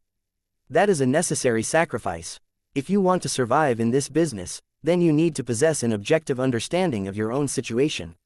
I have made the decision that it is better to retreat and wait until our collective understanding of hyper-technology has advanced much further before I design serious first-class multi-purpose mechs once again. There is so much we have to learn before we can properly utilize the properties of hyper-materials. I agree. It is not a bad idea to be a little more patient and try to find ways to differentiate yourself from the competition. The two continued to chat as if they were friends and colleagues rather than bitter rivals. As much as Master Kreshnik issued a challenge to Vase, the two did not have a strong basis for conflict. The Fei Fianna and the Nalarit Mark I did not compete directly against each other. They occupied their own corners of the second-class mech market and addressed different needs. Vase and Master Kreshnik were also completely different from each other. They did not compete for the same opportunities, so why should they hold any personal animosity for each other? The only complication was that Vase suspected that the Smokestack Prince had induced Master Kreshnik to issue this challenge. No matter what, losing the challenge match definitely damaged Vase's interests. This made it a lot more difficult for Vase to befriend the Rubarthan Master. That did not stop him from pumping Master Kreshnik of every scrap of information related to the current situation of the first-class mech market. Originally, Vase intended to put his products up for sale in this market as well. Yet the more he learned, the less he was willing to go through with this plan. Considering how even a 200-year-old master mech designer lacked the confidence to compete at this level, it appeared that it was way too premature for him to think about designing commercially viable first-class mechs at this stage. Compared to the Terran mech market, the Rubarthan mech market is not as difficult to enter as an independent Master Kreshnik, freely shared. The former is largely captured by old and established brands. Terran customers are much more accustomed to work with a selection of trusted mech companies over the long term. There are Rubarthan customers that adopt the same approach, but since our mech market is more dynamic, there is much more acceptance to purchasing standalone mechs to adapt to changing circumstances or address an immediate shortcoming. However, the level of competition in the market is so high that you need to be the best in your field to sell more than a handful of copies. If that was the case, then Vase could forget about selling any of his mechs onto the Rubarthan mech market in the next decade or two. He did not think he could meet all of the harsh requirements that would allow his first-class mechs to reach the necessary level of performance, especially when he had to implement all kinds of powerful and extremely advanced high technologies. What would you advise if I want to enter the Rubarthan mech market? Vase asked. Lamb's studying hard to become a first-class mech designer. What do you suggest I do once I have learned the necessary tech? Master Kreshnik gave the younger man a pointed glance. I suggest that you take a step back and collaborate with more established Rubarthan mech designers. You already have a history of collaborating with numerous other mech designers and mech companies. You can use this existing model and apply it in other cases. It isn't necessary for you to retain any ownership of the mech designs that you have contributed to. The lessons you learn and the experience you gain when working as a contractor are the greatest rewards that you can earn. When it comes to designing first-class mechs, it is vital for you to build up a network of high-level talent that you can rely upon for collaborations and technical support. Vase nodded in understanding. He was incredibly deficient in this area. It couldn't be helped since he was an outsider to the first-class mech industry. I guess this is why most second-class mech designers hardly ever succeed in entering the first-class mech market. It isn't enough to possess the requisite knowledge and skills. You also need to find a lot of willing partners to support your goals. Chapter 5551. The first challenge match. Master Olaus Kreshnik gave Vase a decent amount of well-meaning advice. Though not all of his tips were new to Vase, the man provided a valuable high-level perspective on the Rubarthan mech market. The Rubarthan Pact should normally be ruled by a single central administration under the Star Emperor, but since the Great Severing has largely cut us off from the old galaxy, we have entered into a new and much less stable circumstance. The ruler of the new Rubarth Empire maintained such a strong grip on Rubarthan society that his absence led to severe disruptions among his former subjects in the Red Ocean. So how has that affected the mech industry and the mech market of the Rubarthan Pact? There are far too many changes for me to explain in a single sitting. Master Kreshnik replied in a light tone. Our central government previously maintained a competitive balance in our mech market. No single mech company is allowed to become too dominant. Every mech company is supposed to have a fair chance to market their products to every Rubarthan. Now, that is becoming increasingly more difficult. The Rubarthan Pact is split up into multiple principalities, and each of them have begun to adopt their own rules and policies in the absence of a central authority. That sounded interesting. I heard that the Smokestack Prince has gathered a lot of allies. He has. Out of all of the direct descendants of the Star Emperor, the Smokestack Prince is the one that has the greatest chance of unifying our economy and industry. I may not like all of his proposals, but his attainments in these fields are undeniable. Yet you have chosen to make an exit from the Rubarthan mech market and come down to our playing field instead. It is much easier to compete in the second-class mech market. Master Kreshnik admitted with a smile. Small design teams are fully capable of designing mature products that can easily earn modest amounts of profits. The chances of failure are small so long as our mech designs are good enough. The requirements to design a second-class mech is a fraction of a first-class multipurpose mech. The former is much simpler and contains less high-tech parts than the latter. I almost cannot believe how extensively this simplification cuts down on all of the work and other requirements. Designing a second-class mech must be akin to playing a game in easy mode to the likes of Master Kreshnik. Nonetheless, second-class mechs had their own characteristics that superior mech designers often overlooked. When Vase studied the defensive rifleman mechs that had just completed their final inspections, he could pick up dozens of little elements that a native second-class mech designer would never add to his works. Master Kreshnik evidently designed the Nelereth Mark I as if it was a dumbed-down version of a first-class mech. The greatest sign that this was the case was the fact that its mech frame contained well-hidden ports that contained an unknown quantity of small modules. Even if Master Kreshnik tried his best to hold himself back, he just couldn't help himself. The xianxia was not a simple mech either, but Vase and his fellow collaborators had done their best to cut down on the bloat and focus on maximizing its primary functions. This was the most appropriate strategy for mechs at this price level. Master Kreshnik had to know that as well, but he had chosen to add a lot of bloat to his mech design anyway. The additional mass and thickness helped to make that possible, but it remained to be seen if the additional complexity translated into actual results. Both mech designers suspended their discussion once they had received word from the inspectors that their mechs passed all of the tests. The xianxias and the Nelereth Mark Is proceeded to move to the opposite ends of the main arena. Since the enormous venue was roughly shaped like a hippodrome, it was possible to simulate battles where ranged mechs could fight against their adversaries at more realistic distances. Neither Vase nor Master Kreshnik had any objections to starting the match at maximum distance. The Nelereth Mark I clearly preferred to put as much range between itself and its adversaries as possible. That did not mean it was unable to fend off attackers at closer ranges. As a machine designed to counter fast and agile phase fighters, the Nalarit Mark I was able to track fast-moving enemies so long as it was not burdened by too much armor. The xianxia was a bit more flexible, but it was pretty adequate in fighting at longer ranges as well. Precision was not its forte due to obvious reasons. It was much easier for the ranged weapon Fei to consistently land hits against bulkier targets with low mobility. As the countdown started, many people started to go quiet as they waited for the opening of the first challenge match. Start. The two sides immediately went into action. The Nalarit Mark I's attracted the most attention in the beginning. The four defensive riflemen mechs did not open fire right away. Instead, they quickly deployed the modular external armor plating on the arena floor. It did not take much time to set them up as they automatically linked up with each other.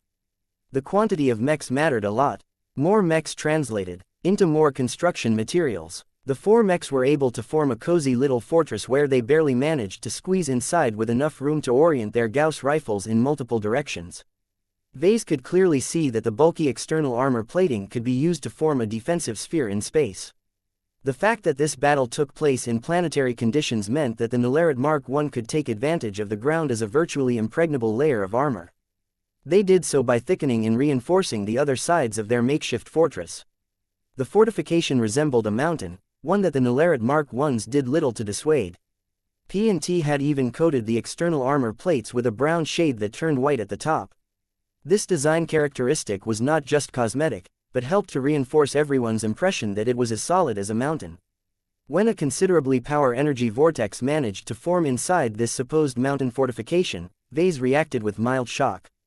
How many Earth hypers did you stuff into that external armor? You would be surprised. Master Kreshnik finally grinned for the first time. According to current trends, it has become customary to devote 0.5 to 15% of the mass of a mech part to supporting hyper materials. It is rare to raise this proportion any further, as any further gains derived from hyper technology will be overshadowed by the strong reduction in the base performance of the affected parts. However, this rule of thumb only applies to the mech frame itself. The deployable armor plating isn't as important to the Nalarit Mark I. Vase quickly concluded, it is designed to help your rifleman mechs withstand punishment, but it doesn't really matter if you cut back on its toughest alloys. By adding a lot of Earth hypers in their place, you can boost the performance of every mech system that relies on Earth-attributed E-energy for enhancements. This had great implications for the Nalarit Mark I. Even if its fortification got smashed to pieces, so long as the debris remained in the vicinity, they could still strengthen the concentration of Earth energy in the immediate environment. This not only increased the defensive coefficient of all of the armor, but also enabled the Gauss rifles to strike much harder than normal. In short, the Nalarit Mark I's offensive and defensive parameters received an enormous boost at the cost of sacrificing all of its mobility. If a situation ever arose where that lack of mobility turned into a giant weakness, then the Nalarit Mark I always had the option of leaving the mountain and fly free as a liberated mech. This was one of the many reasons Master Kreshnik did not turn the Nalarit Mark I into a heavier but slower cannoneer mech or a heavy artillery mech. Once the four Nalarit Mark I dug into their fortification, they began to place their rifles into special slides that not only served as additional anchor points, but also enabled the rifleman mechs to quickly and smoothly change their firing angles to track fast-moving targets at closer distances. It was an elaborate and complicated contraption that somehow came together in a technologically brilliant fashion. It enabled the rifleman mechs to fire their weapons at most angles without getting in the way of each other inside their relatively cramped fortification.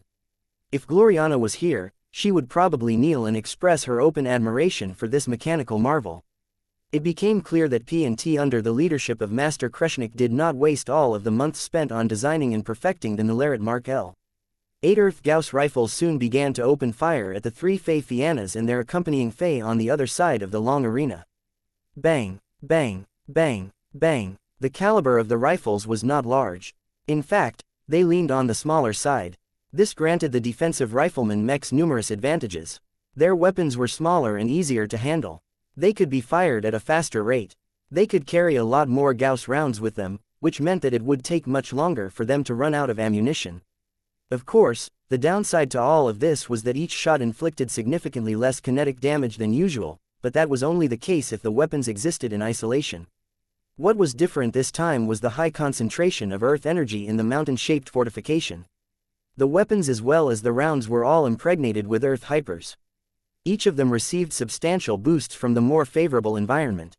Once the rifles opened fire, their rounds became saturated with earth energies.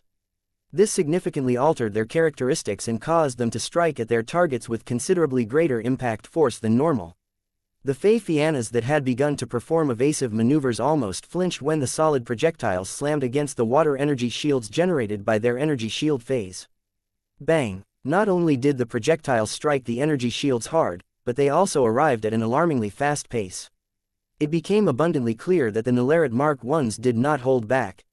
They sought to concentrate their fire on one of the three Fei-Fianas and seek to overwhelm its defenses with the force of an avalanche. The standard Fei-Fianas on the other hand had already started to fight back. The three drone mechs were all equipped with 2 Fire Luminaire Crystal Fei and 2 Water Energy Shield Fei each. This was a relatively simple and balanced Fei composition that directly strengthened the firepower and the damage tolerance of the Fei-Fianas. The mix of Fei gave the Fei-Fianas the capital to enter into a ranged slugging match against the Nalarit Mark I's. Though the latter clearly enjoyed an advantage in this scenario, the Fei-Fianas were able to weather the storm, at least for the time being.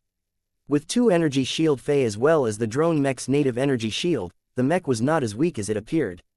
Yet its energy shields were beginning to destabilize at an alarming rate due to the repeated Gauss rounds chipping away at the defenses.